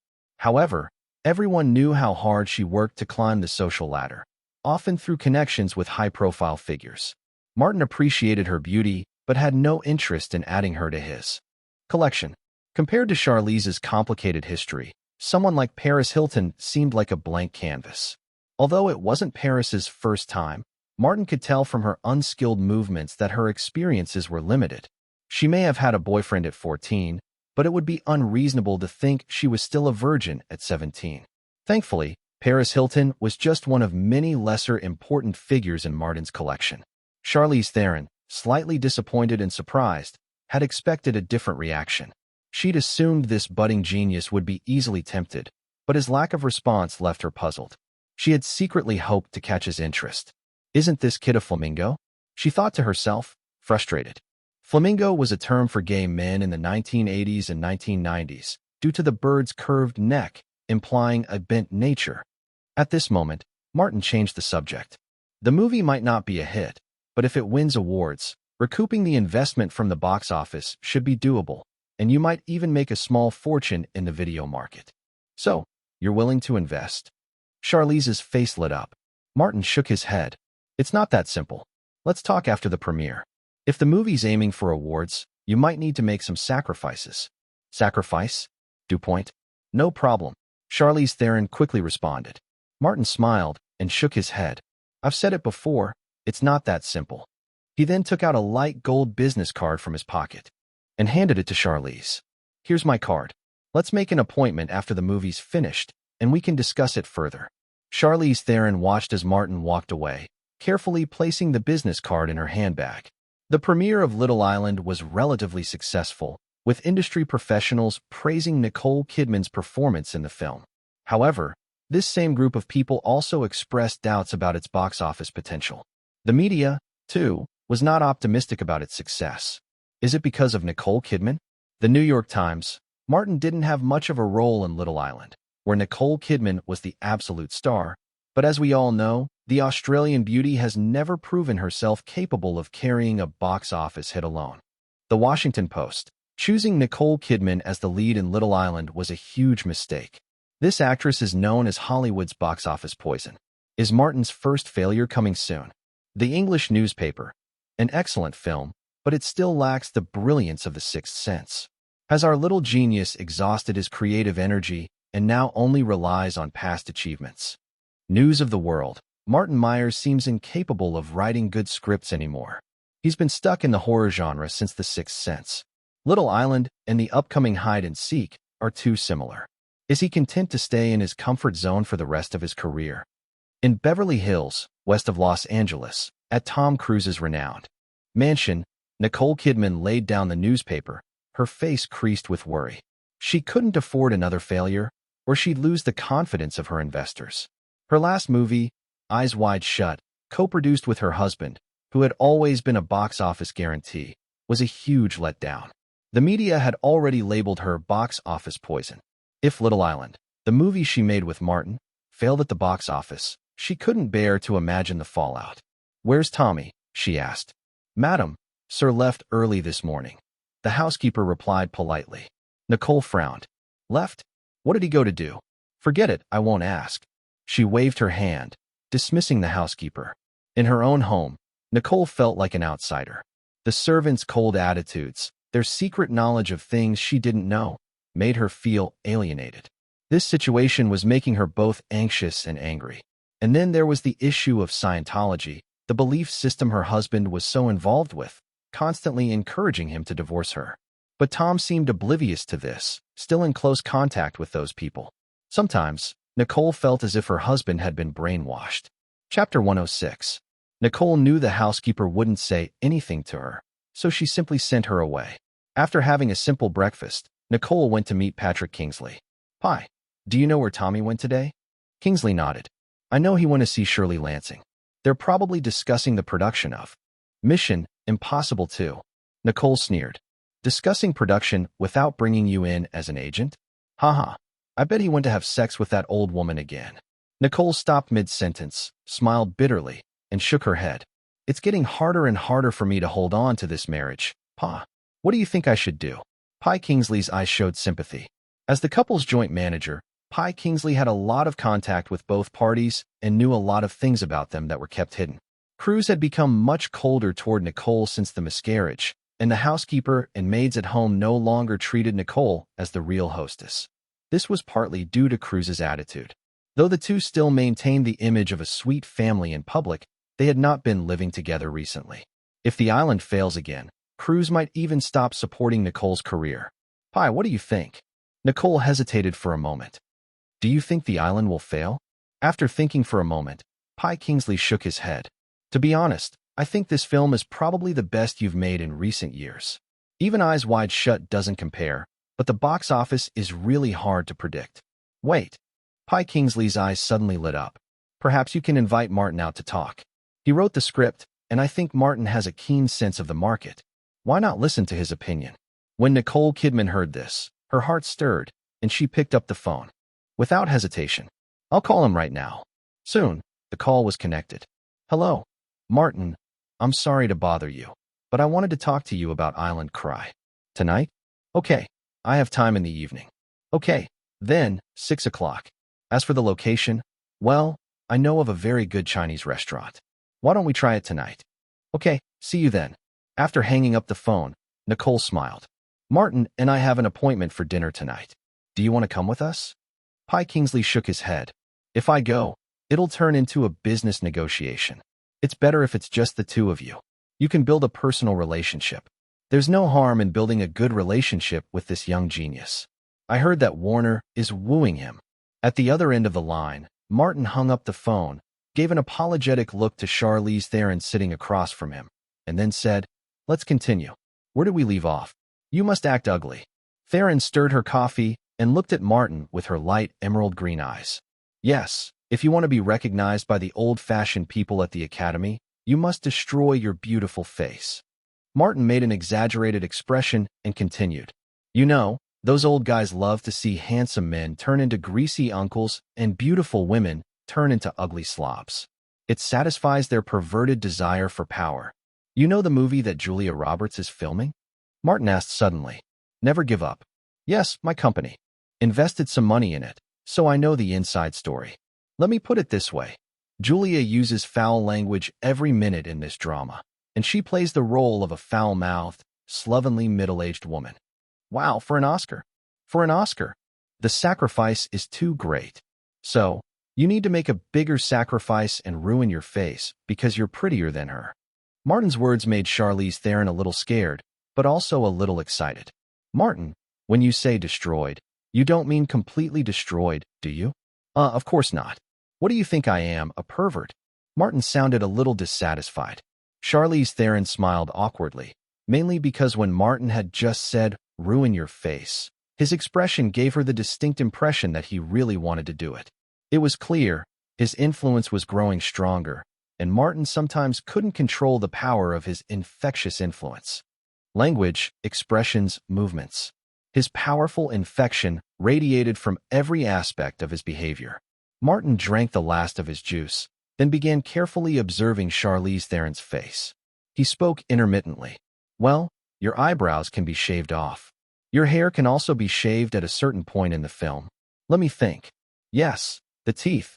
Your teeth should be yellow and black. A month before filming, your armpit hair and nose hair should not be trimmed. I'll also need to use contact lenses to make your eyes cloudier. And by the way, I also need you to gain weight." Charlize Theron gasped. As Martin laid out his vision, she already had a picture in her mind of how she would look. That appearance, God, no one would recognize her unless she told them it was her. It's this feeling, abandoning the shell of Charlize Theron, making the greatest sacrifice so that those old guys can feel how much you need their affirmation. Only when they feel satisfied can you win the award. I'll do it." Charlize Theron gritted her teeth, willing to risk everything for Martin's investment and an Oscar. "Don't worry. You won't regret it." Martin touched his chin and laughed. He had decided that Charlize Theron would be his first Oscar-winning actress. Could he follow the same path Harvey Weinstein had walked? And unlike Harvey, he had no lower limit. Once he succeeded, there would inevitably be a group of actors and stars who wanted to win awards but refused to bow to Harvey. Then he could establish a Myers family. Very good. At this moment, Martin couldn't help but wonder if Harvey felt like his luck had been taken away. Miramax. Harvey, his brother Bob, and two associates, Ben Affleck and Matt Damon, were tasting Cuban cigars sent by a famous actress. "Meryl is quite good at being a good person, so I can support her if I have the opportunity in the future," Harvey said proudly.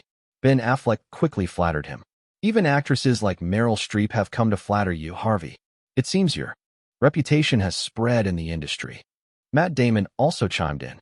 "I believe that more and more directors, actors, and stars will bow to Mr. Harvey in the future." Harvey was pleased with the compliments. He raised the cigar in his hand and smiled. "Meryl is nothing. We're old playmates. Though she's talented, her face is too average. I'd rather have beauties like Nicole Kidman and Charlize Theron come to me." Matt Damon wisely kept silent. Even in private chats, he knew not to offend people who couldn't be offended. Ben Affleck, a little more reckless, spoke up. "Nicole, I can't help it. As for Charlize, how about I give her a call? I met her at a party once. She's also very ambitious." "Okay, try it." Harvey smiled with satisfaction. Chapter 107. Buzz buzz buzz. While chatting with Martin, Charlize Theron's phone suddenly vibrated. Ben Affleck? What was he calling for? They had only exchanged a few words at a party, And while they had exchanged contact information, they didn't know each other well. Ben had asked her out a few times before, but after being rejected, he rarely called. Back then, Charlize Theron wouldn't waste her time on a guy like Ben Affleck, someone with no real resources. Could it be that this guy is trying to bother me again just because he's a bit famous now? With this thought in mind, Charlize picked up the phone and said to Martin, "Sorry, I'll take this call." Martin gestured for her to go ahead. Charlize hesitated for a moment but decided to stay seated, answering the phone in front of Martin.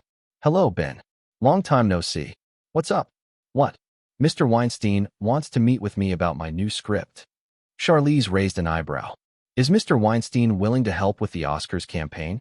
For a brief moment, her heart skipped a beat, but then she saw Martin watching her, and she quickly dismissed the thought. She had promised Harvey she would consider his offer, but it was clear the price would involve compromising herself. Who would willingly trade their body for resources, unless the person was someone truly special? But Harvey definitely wasn't that. After hanging up the phone, Charlize looked somewhat embarrassed as she explained to Martin. "Ben Affleck called to say that Harvey Weinstein wants to meet about investing in my new script and potentially helping me with the Oscars campaign, but I turned him down." Martin smiled, pouring more coffee for her. Why turn it down? Harvey's connections and PR skills were proven at the last Oscars. Charlize Theron nodded, now fully understanding the situation. Everyone in Harvey's circle knows that even though Gwyneth was Spielberg's goddaughter, she still had to sacrifice her body to get his full support. Ben, who was her boyfriend at the time, played the role of the matchmaker, and the whole thing spread like wildfire through the industry. She sneered. "I don't think I can be any more honorable than Gwyneth. Harvey, that old pervert, just wants to use me." "Not bad," Martin said, giving her a thumbs up. "You're sober enough." Charlize couldn't help but feel a strange sense of happiness at Martin's approval. It surprised her. Why should she feel so good just from his praise? Was this what it felt like to seek approval? Or was she starting to care about him? Martin, unaware of her internal conflict, continued, "What if I told you that if you do as I say, I'll invest, and I guarantee you'll get that Oscar?" Martin was determined. Even if it took all his magic to sway the judges, he was going to make Charlize his first Oscar-winning actress. She would be his model for shaping other stars in Hollywood. Harvey's office. "What?" She refused. "How dare she?" Harvey's voice was filled with anger. Bob tried to calm him down. "Forget about her if she doesn't want it. There are plenty of beautiful women in Hollywood.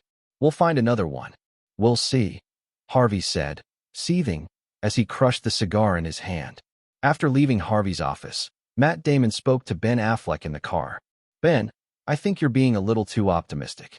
Harvey may have done a lot of bad things, but we should be careful not to get too involved." The Matt Damon of today was far different from the future Matt Damon, and he still had reservations about Harvey. "Come on." Ben Affleck dismissed his concern. "Why do you think Harvey is willing to work with us?" "It's because we can help him handle the dirty work." Ben leaned back confidently. "This is our chance. If we can handle Charlize Theron, Harvey will trust us more. What do you think? Ready to go for it?" Matt Damon hesitated.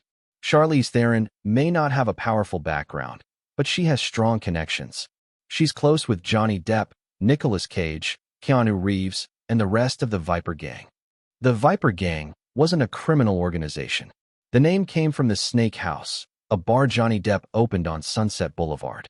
It became a regular hangout for Depp, Cage, Reeves, and other stars.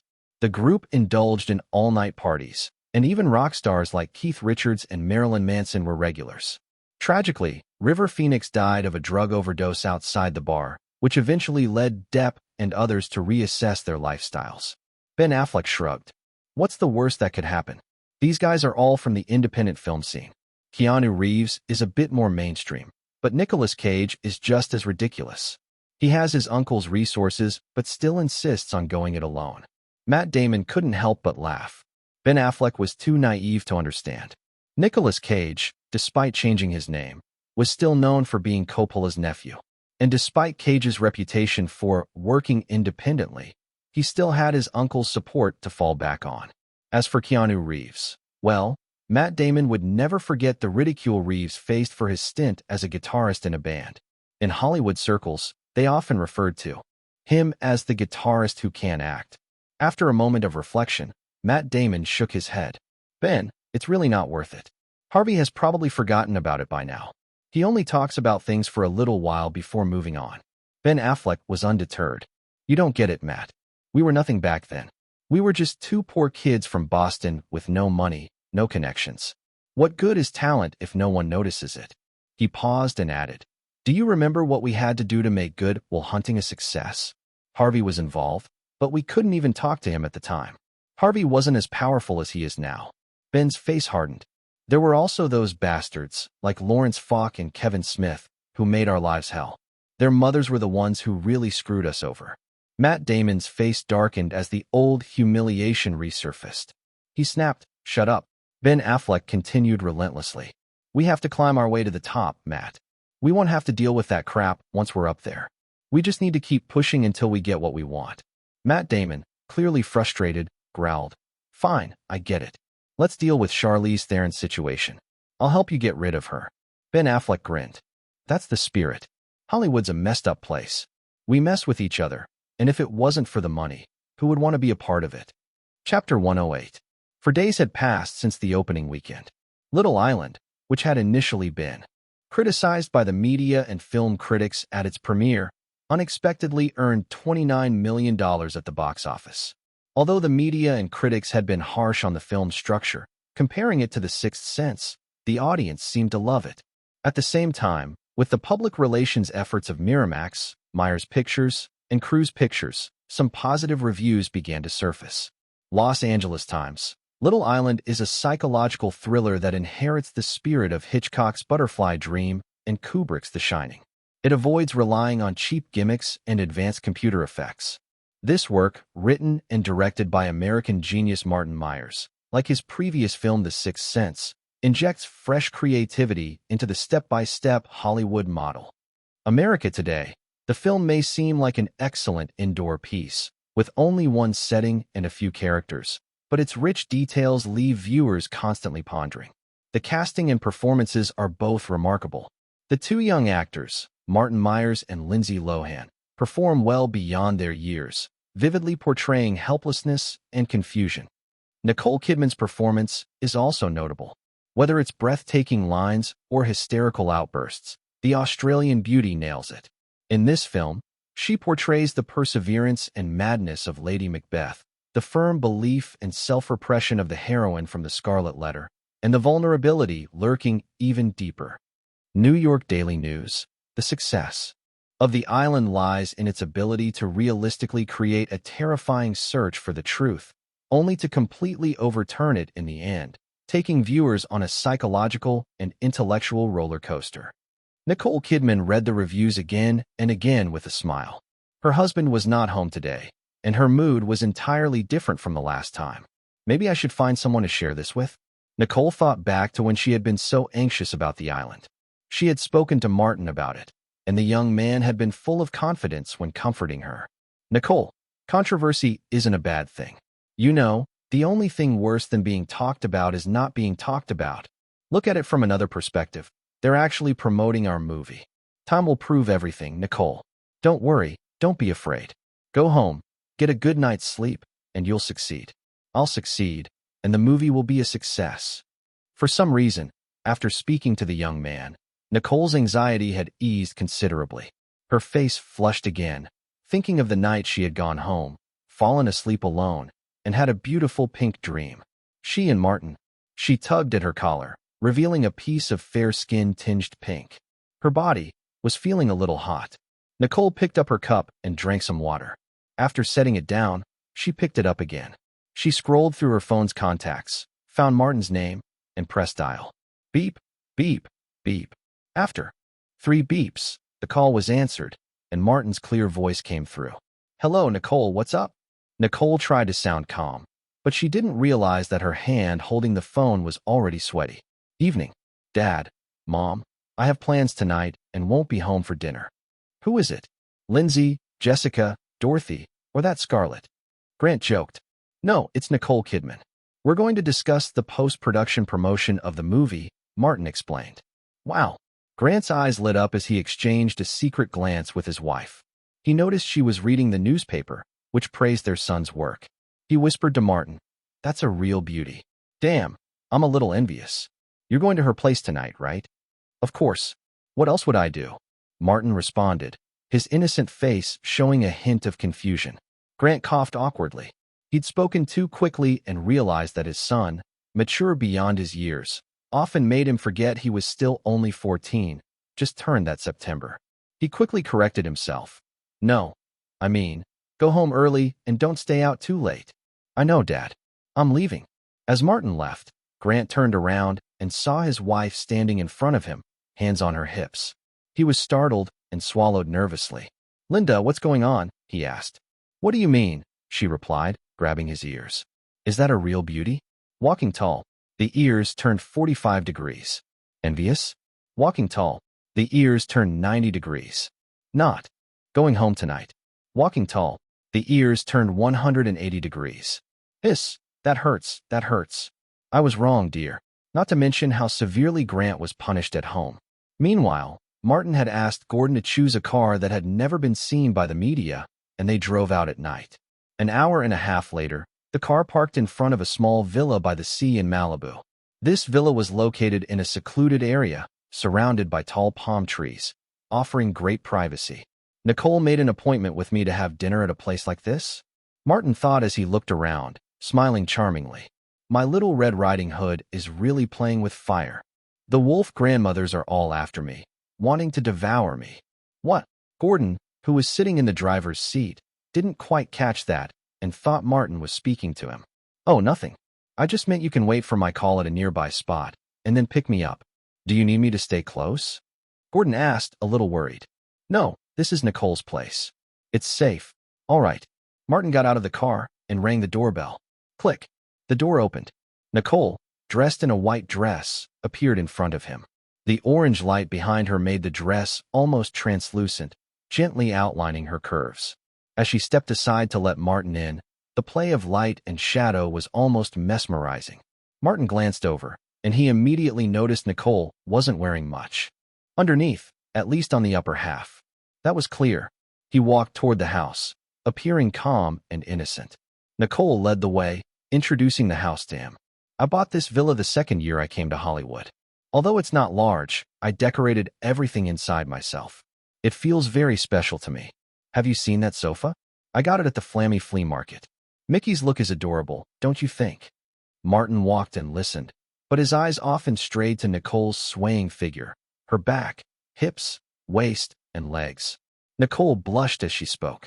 Though she couldn't see him, she had the distinct feeling that Martin was secretly watching her. She suddenly felt glad she hadn't wasted her afternoon choosing clothes. Chapter 109. Does Tom know about this place? Martin asked suddenly. Nicole blushed and replied, No, he doesn't know. In fact, I rarely come here myself. I only come when I really need to be alone. Martin smiled, pretending to be surprised, and said, So, it's just the two of us having dinner tonight? Yes, just the two of us. Nicole's face turned even redder. The atmosphere became more intimate. Nicole didn't know what was happening to her. Am I seducing Martin? Yes, I am seducing Martin. She thought to herself. Although she knew this wasn't in line with societal morals, nor was it illegal, she just couldn't control herself. After her phone call with Martin to arrange their evening meeting, Nicole felt something stirring within her: excitement, anticipation, longing, and even thoughts of more shameful fantasies.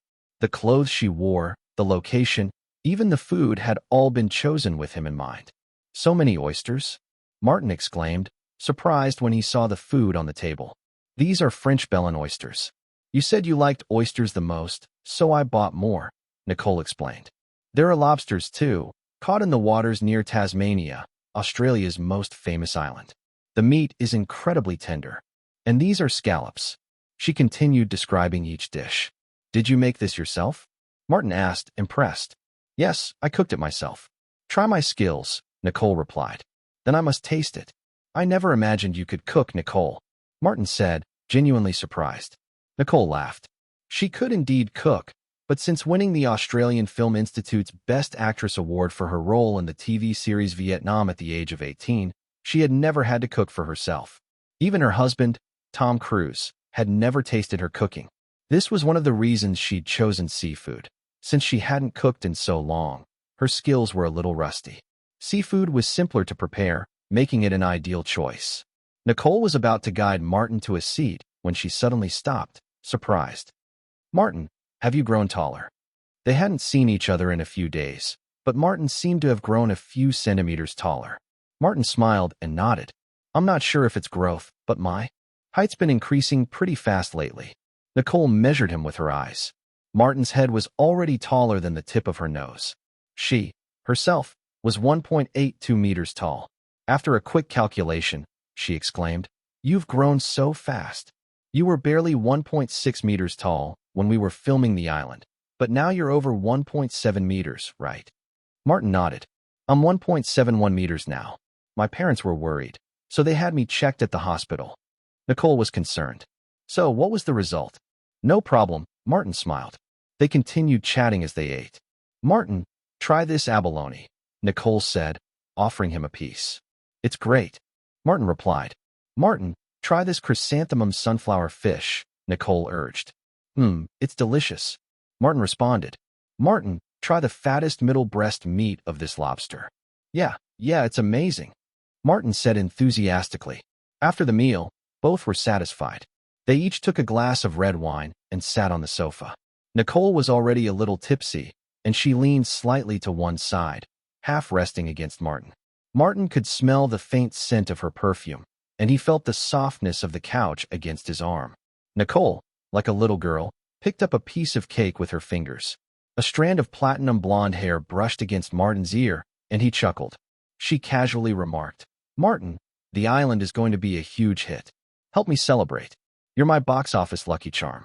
How should I thank you?" Martin swirled his red wine and looked at Nicole through the glass.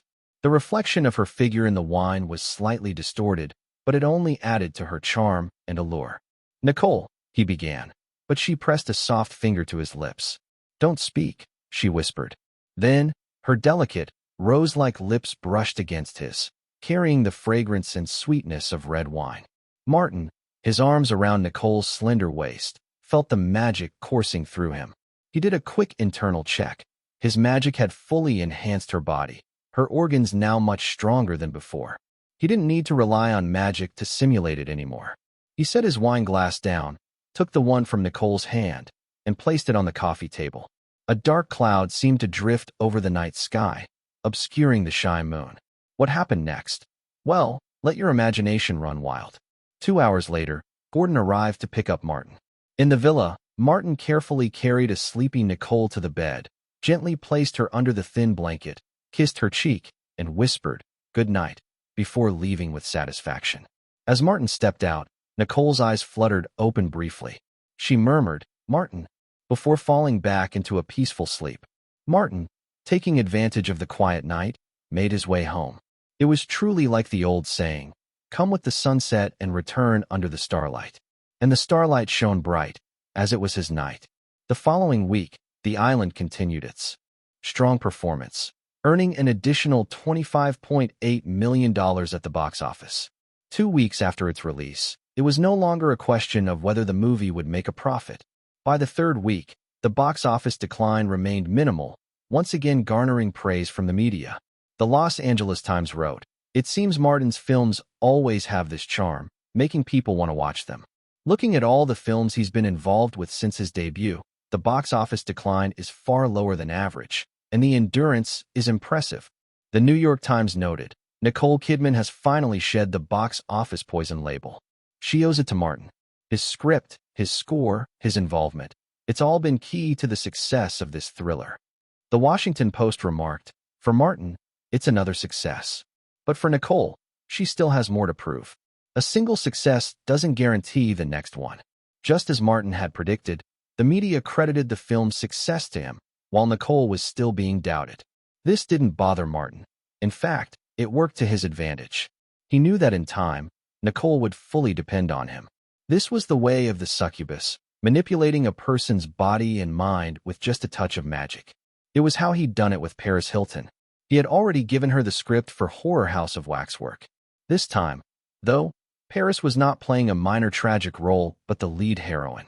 After receiving the script, Paris couldn't wait to go home and seek the investment money. The total investment for the film was just over $20 million. Martin's company, Myers Films, invested $7 million for the drama and soundtrack, holding a 50% stake. The remaining 40% was secured by Warner Brothers, who invested $8 million for distribution. Chapter 110. For weeks later, Island grossed over $100 million. Harvey held a celebration party. Martin skillfully moved through the party, constantly greeting everyone who came to say hello. This kind of socializing was a specialty of a succubus. Martin, now standing at 1.73 meters, wore a light blue casual suit on his upper body, paired with matching casual trousers and off-white leather shoes. He wore no tie and an off-white shirt to match the shoes, with the top 2 buttons unbuttoned. The overall look was refreshingly stylish. With his increasingly handsome face, humorous conversation, and elegant posture, Martin was the most dazzling presence in the room, drawing the attention of both men and women. No one looked at Martin and thought he was still a child or teenager. Nicole Kidman and Tom Cruise arrived together. As soon as Nicole entered the venue, her eyes locked onto Martin, and she widened them in surprise. She tugged on Tom Cruise's sleeve and said, "Martin is over there. Should we go say hello?" Tom Cruise hesitated. Although Little Island had brought him huge profits, Shirley Lansing had been arranging for people to contact Martin recently. Despite his objections, the woman continued to push forward, which made Tom Cruise feel a sense of threat from Martin. But soon, he composed himself and said, "Okay, let's go over." A faint smile appeared on his face as he took Nicole's hand and walked toward Martin. "Hello, Martin." "Hello, Tommy." "Hello, Nicole." Martin had also noticed Tom Cruise and Nicole walking toward him. There was no hint of awkwardness on his face as he greeted them warmly, giving both of them a hug. However, when hugging Nicole, his hand subtly moved toward her waist, lower than expected. He gave a slight squeeze before quickly letting go. No one noticed anything unusual, except for Nicole, who felt a little warmth spread across her body. It was quite thrilling. Martin secretly smiled, patting Tom Cruise on the shoulder and politely asking, "How's everything going? When is Mission Impossible 2 coming out?" "Soon, next year at the latest." Tom Cruise looked at Martin, now taller than himself, and felt even more uneasy.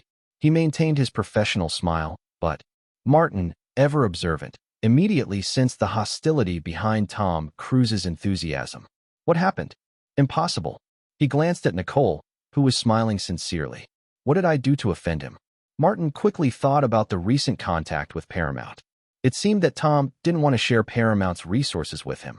Well, with Shirley Lansing and Tom Cruise's relationship, if he joined Paramount, there would be a lot of infighting. Martin wasn't afraid of fighting. He was confident in his ability to win, but if there was another option, why bother? Time and energy should not be wasted on internal conflict. And in terms of sincerity, Warner Brothers was far more earnest. Alan Horn had personally set up several meetings with him. But so far, he hadn't met with Shirley Lansing. Clearly, Tom Cruise's objections hadn't been without merit. At least Shirley Lansing was considering the feelings of her little puppy. "Okay, let me know when the premiere date is set." "I will, thank you." After some more pleasantries, Tom Cruise took Nicole and left. Before leaving, Nicole smiled and said to Martin, "Let's keep in touch." Martin smiled and replied, "I will." Tom Cruise didn't care. He didn't even notice that his wife was openly flirting with another man in front of him. Poor Tom. Watching Tom Cruise and Nicole Kidman walk away, Martin felt a bit bored and wandered toward the food area, hoping to grab a bite. Unexpectedly, a familiar voice rang out from the corner. "Let me go." Huh. This voice. Charlize. Was she also on the guest list? Martin followed the sound and moved closer. He saw Ben Affleck in a small space behind a golden curtain in the corner. He was holding Charlize Theron's hand and speaking crudely. "Charlize, I don't know what kind of person you are. Stop pretending to be a saint. Remember Tyler Hackford, the producer of The Devil's Advocate? He told me about you. You're not as chaste as he said. It was just a one-night stand with Mr. Harvey. Why are you reacting so violently? It's not like you haven't done this before. I know you. We're the same kind of people. The kind who'll do anything for success. There's an opportunity right in front of you. Don't tell me you don't want it." "I don't want it." Charlize Theron hesitated for a moment, but then spoke firmly. She didn't want to serve Harvey, that fat pig. It might not even be just him. Unless there were no other options, Who would choose such humiliation? And Martin, that handsome and clear-headed young man, had shown her another way. Are you crazy? Ben Affleck scoffed, seeing her remain unmoved. He yanked on her arm roughly and, with his other hand, grabbed her breast. This guy had always been bad-tempered. I'm going to see just what kind of woman you are. Ben Affleck sneered. Bang. Charlize Theron wasn't someone easy to mess with. She slapped Ben Affleck with all her strength. The force of the slap left a visible red mark on his face. Ben Affleck stood stunned, his face contorted in pain as 5 fingerprints marked his cheek. You son of a bitch, how dare you hit me? Ben Affleck was furious. He let go of her arm and raised his fist at Charlize. But the next moment, his wrist was seized by a much stronger hand, preventing him from moving. Martin, Charlize Theron exclaimed in surprise. It's me. Don't worry. As long as I'm here, no one can touch you. As he spoke, Martin stared coldly at Ben Affleck with his icy blue eyes. Ben Affleck, right? Harvey mentioned you to me. I had no idea you enjoyed forcing women. Ben Affleck was stunned by Martin's sudden appearance. He tried to retract his fist, embarrassed, but was surprised to find that Martin's grip was incredibly strong. Just let go? I'm not forcing anyone. I'm just persuading, Ben Affleck stammered. Yeah? With fists? Maybe. I can try that kind of persuasion too. Martin's eyes grew colder still. Chapter 111. Matt Damon hurried out of the bathroom, weaving his way back into the crowded banquet hall. Earlier, he had struck a deal with Ben Affleck. Ben would convince Charlize Theron to comply with their dubious plan, while Matt kept watch and ensured she ended up in Harvey Weinstein's company. Unfortunately, a questionable slice of leftover pizza at lunch had disrupted Matt's plans. A sudden stomachache forced him to rush to the restroom, leaving Ben to handle things alone. Now, anxious about his hot-headed partner, Matt hastened back, hoping nothing had gone wrong. As he approached the scene, a wave of relief washed over him. Everything appeared normal. The corner where the curtain concealed Ben and Charlize was undisturbed. Then, with a loud bang, a figure was hurled out from behind the curtain. A nearby dining table crashed to the floor, sending an assortment of delicate dishes scattering. Matt froze, eyes wide. The man lying sprawled amidst the wreckage was unmistakable. It was Ben.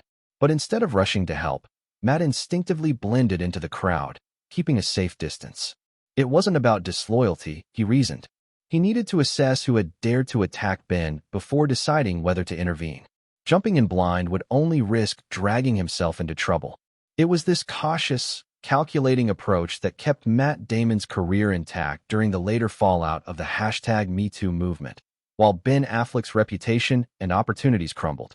As the commotion drew the attention of partygoers, Harvey Weinstein pushed through the throng, his gaze locking onto the disheveled man on the floor. His expression darkened.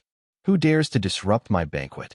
Harvey's rage flared, but he held back upon seeing Martin and Charlize Theron emerge from behind the curtain. Martin's calm demeanor contrasted sharply with the chaos. He pointed to Ben Affleck and addressed the crowd. This man tried to force himself on Miss Theron, Martin began. When she resisted, he attempted violence. Miss Theron defended herself, and when he turned on her again, I intervened. He attacked me as well, leaving me no choice but to defend myself. The banquet's reporters perked up, sensing a headline-worthy story in the making. A scandal involving Hollywood stars at a celebration? This was gold. From his position in the crowd, Matt Damon clenched his fists in frustration. Why is Ben always so impulsive? He thought, a knot forming in his stomach. Ben needed to deny everything, Matt reasoned. If he could firmly discredit Martin's claims and cast doubt on Charlize's account, the incident could be smoothed over. Harvey's influence and a well-orchestrated media spin would bury the story in no time. But Ben Affleck wasn't one for calculated restraint. Rising unsteadily, Ben fixed Martin with a venomous glare. Martin, this has nothing to do with you. Stay out of it, you meddling bastard. His anger boiled over, clouding his judgment. Instead of retreating, Ben lunged at Martin, fists swinging. A gasp rippled through the crowd. Nicole Kidman, watching nearby, started forward, only for Tom Cruise to grab her arm. What are you doing, Nicole? He asked with thinly veiled amusement. I'm going to stop him, Nicole replied, concern evident in her tone. Tom smirked. No need. Let them sort it out. It's none of our business. Privately, Tom enjoyed the spectacle, convinced that Ben's imposing size would make short work of Martin. The thought of Martin getting pummeled almost made him chuckle. Many shared Tom's sentiment. At 6 feet 3 inches and heavily muscled from years of fitness training, Ben Affleck seemed an unbeatable force. Martin, barely 5 feet 7 inches and wiry, looked hopelessly outmatched. Yet reality defied expectations. As Ben charged, Martin deftly sidestepped, his movements quick and precise. With a sharp knee strike followed by an over-the-shoulder throw, he sent the larger man crashing to the floor once more. The crowd erupted in shocked murmurs. "Did you get that on camera?" One reporter whispered urgently. "Damn, I missed it. They moved too fast." "I got it. This is worth a bonus," another chimed in, holding up his camera triumphantly. Ben staggered to his feet, shaking off the daze like an enraged bear swiping at bees. He charged again, only to be met with Martin's flawless spinning kick. Ben flew back, sprawling for the third time. Bruce Lee, Quentin Tarantino, standing near Harvey, exclaimed with unabashed admiration. A longtime fan of Hong Kong cinema, Tarantino recognized Martin's move as a tribute to the legendary martial artist, executed with stunning precision. Quentin's creative mind buzzed with inspiration. Perhaps Martin could cameo in his next project, a homage to action cinema. Martin, meanwhile, seized the opportunity to showcase his prowess. With Hollywood increasingly dominated by action films and superhero franchises, he saw potential to transition his career into this lucrative genre. Ben groaned on the floor, too battered to rise. His impulsive outbursts had cost him dearly. Watching from a distance, Matt Damon sighed. This was going to be a PR nightmare. Chapter 112. Ben Affleck, who had been knocked down by Martin for the third time, slowly stood up again and glared fiercely at Martin. But in truth, his heart had already crumbled. "What the hell is my mother doing messing with this fake? Stop it, you idiot." Behind Martin, Charlize Theron was watching him with admiring eyes. There were many others in the crowd looking at him the same way, such as Nicole Kidman, though her reaction was more subtle. Matt Damon, seeing his friend still trying to attack Martin, was horrified. He couldn't stand by any longer. He rushed forward, grabbed Ben Affleck's arm, and pulled him away from Martin. "Stop it, Ben, you've had too much to drink today," Matt Damon said sternly. Clearly, Matt was offering an explanation for his friend's behavior. Whether anyone believed it or not, who knew? Ben Affleck struggled violently, but inside his heart, he was desperately screaming, "Matt, good brother, you have to hold me back." Matt Damon, unaware of his best friend's inner turmoil, thought that Ben was still not convinced and wanted to continue the fight with Martin. He whispered urgently in Ben's ear, "Man, are you crazy? Your mother's provoking this fake. Please calm down." Ben Affleck yelled in his mind, "My mind is perfectly calm. My body is out of control." He screamed inwardly, let me go, damn it, Matt. Let me at that kid." He continued to shout mentally, "And my damn mouth. Shut up, you fool." If he could, he would have had Matt shut up entirely. Matt was getting annoyed. Though Ben had always been hot-headed, he had never been this out of control before. Martin watched Matt Damon struggle to keep Ben Affleck in check. A small, satisfied smile tugged at his lips. He decided it.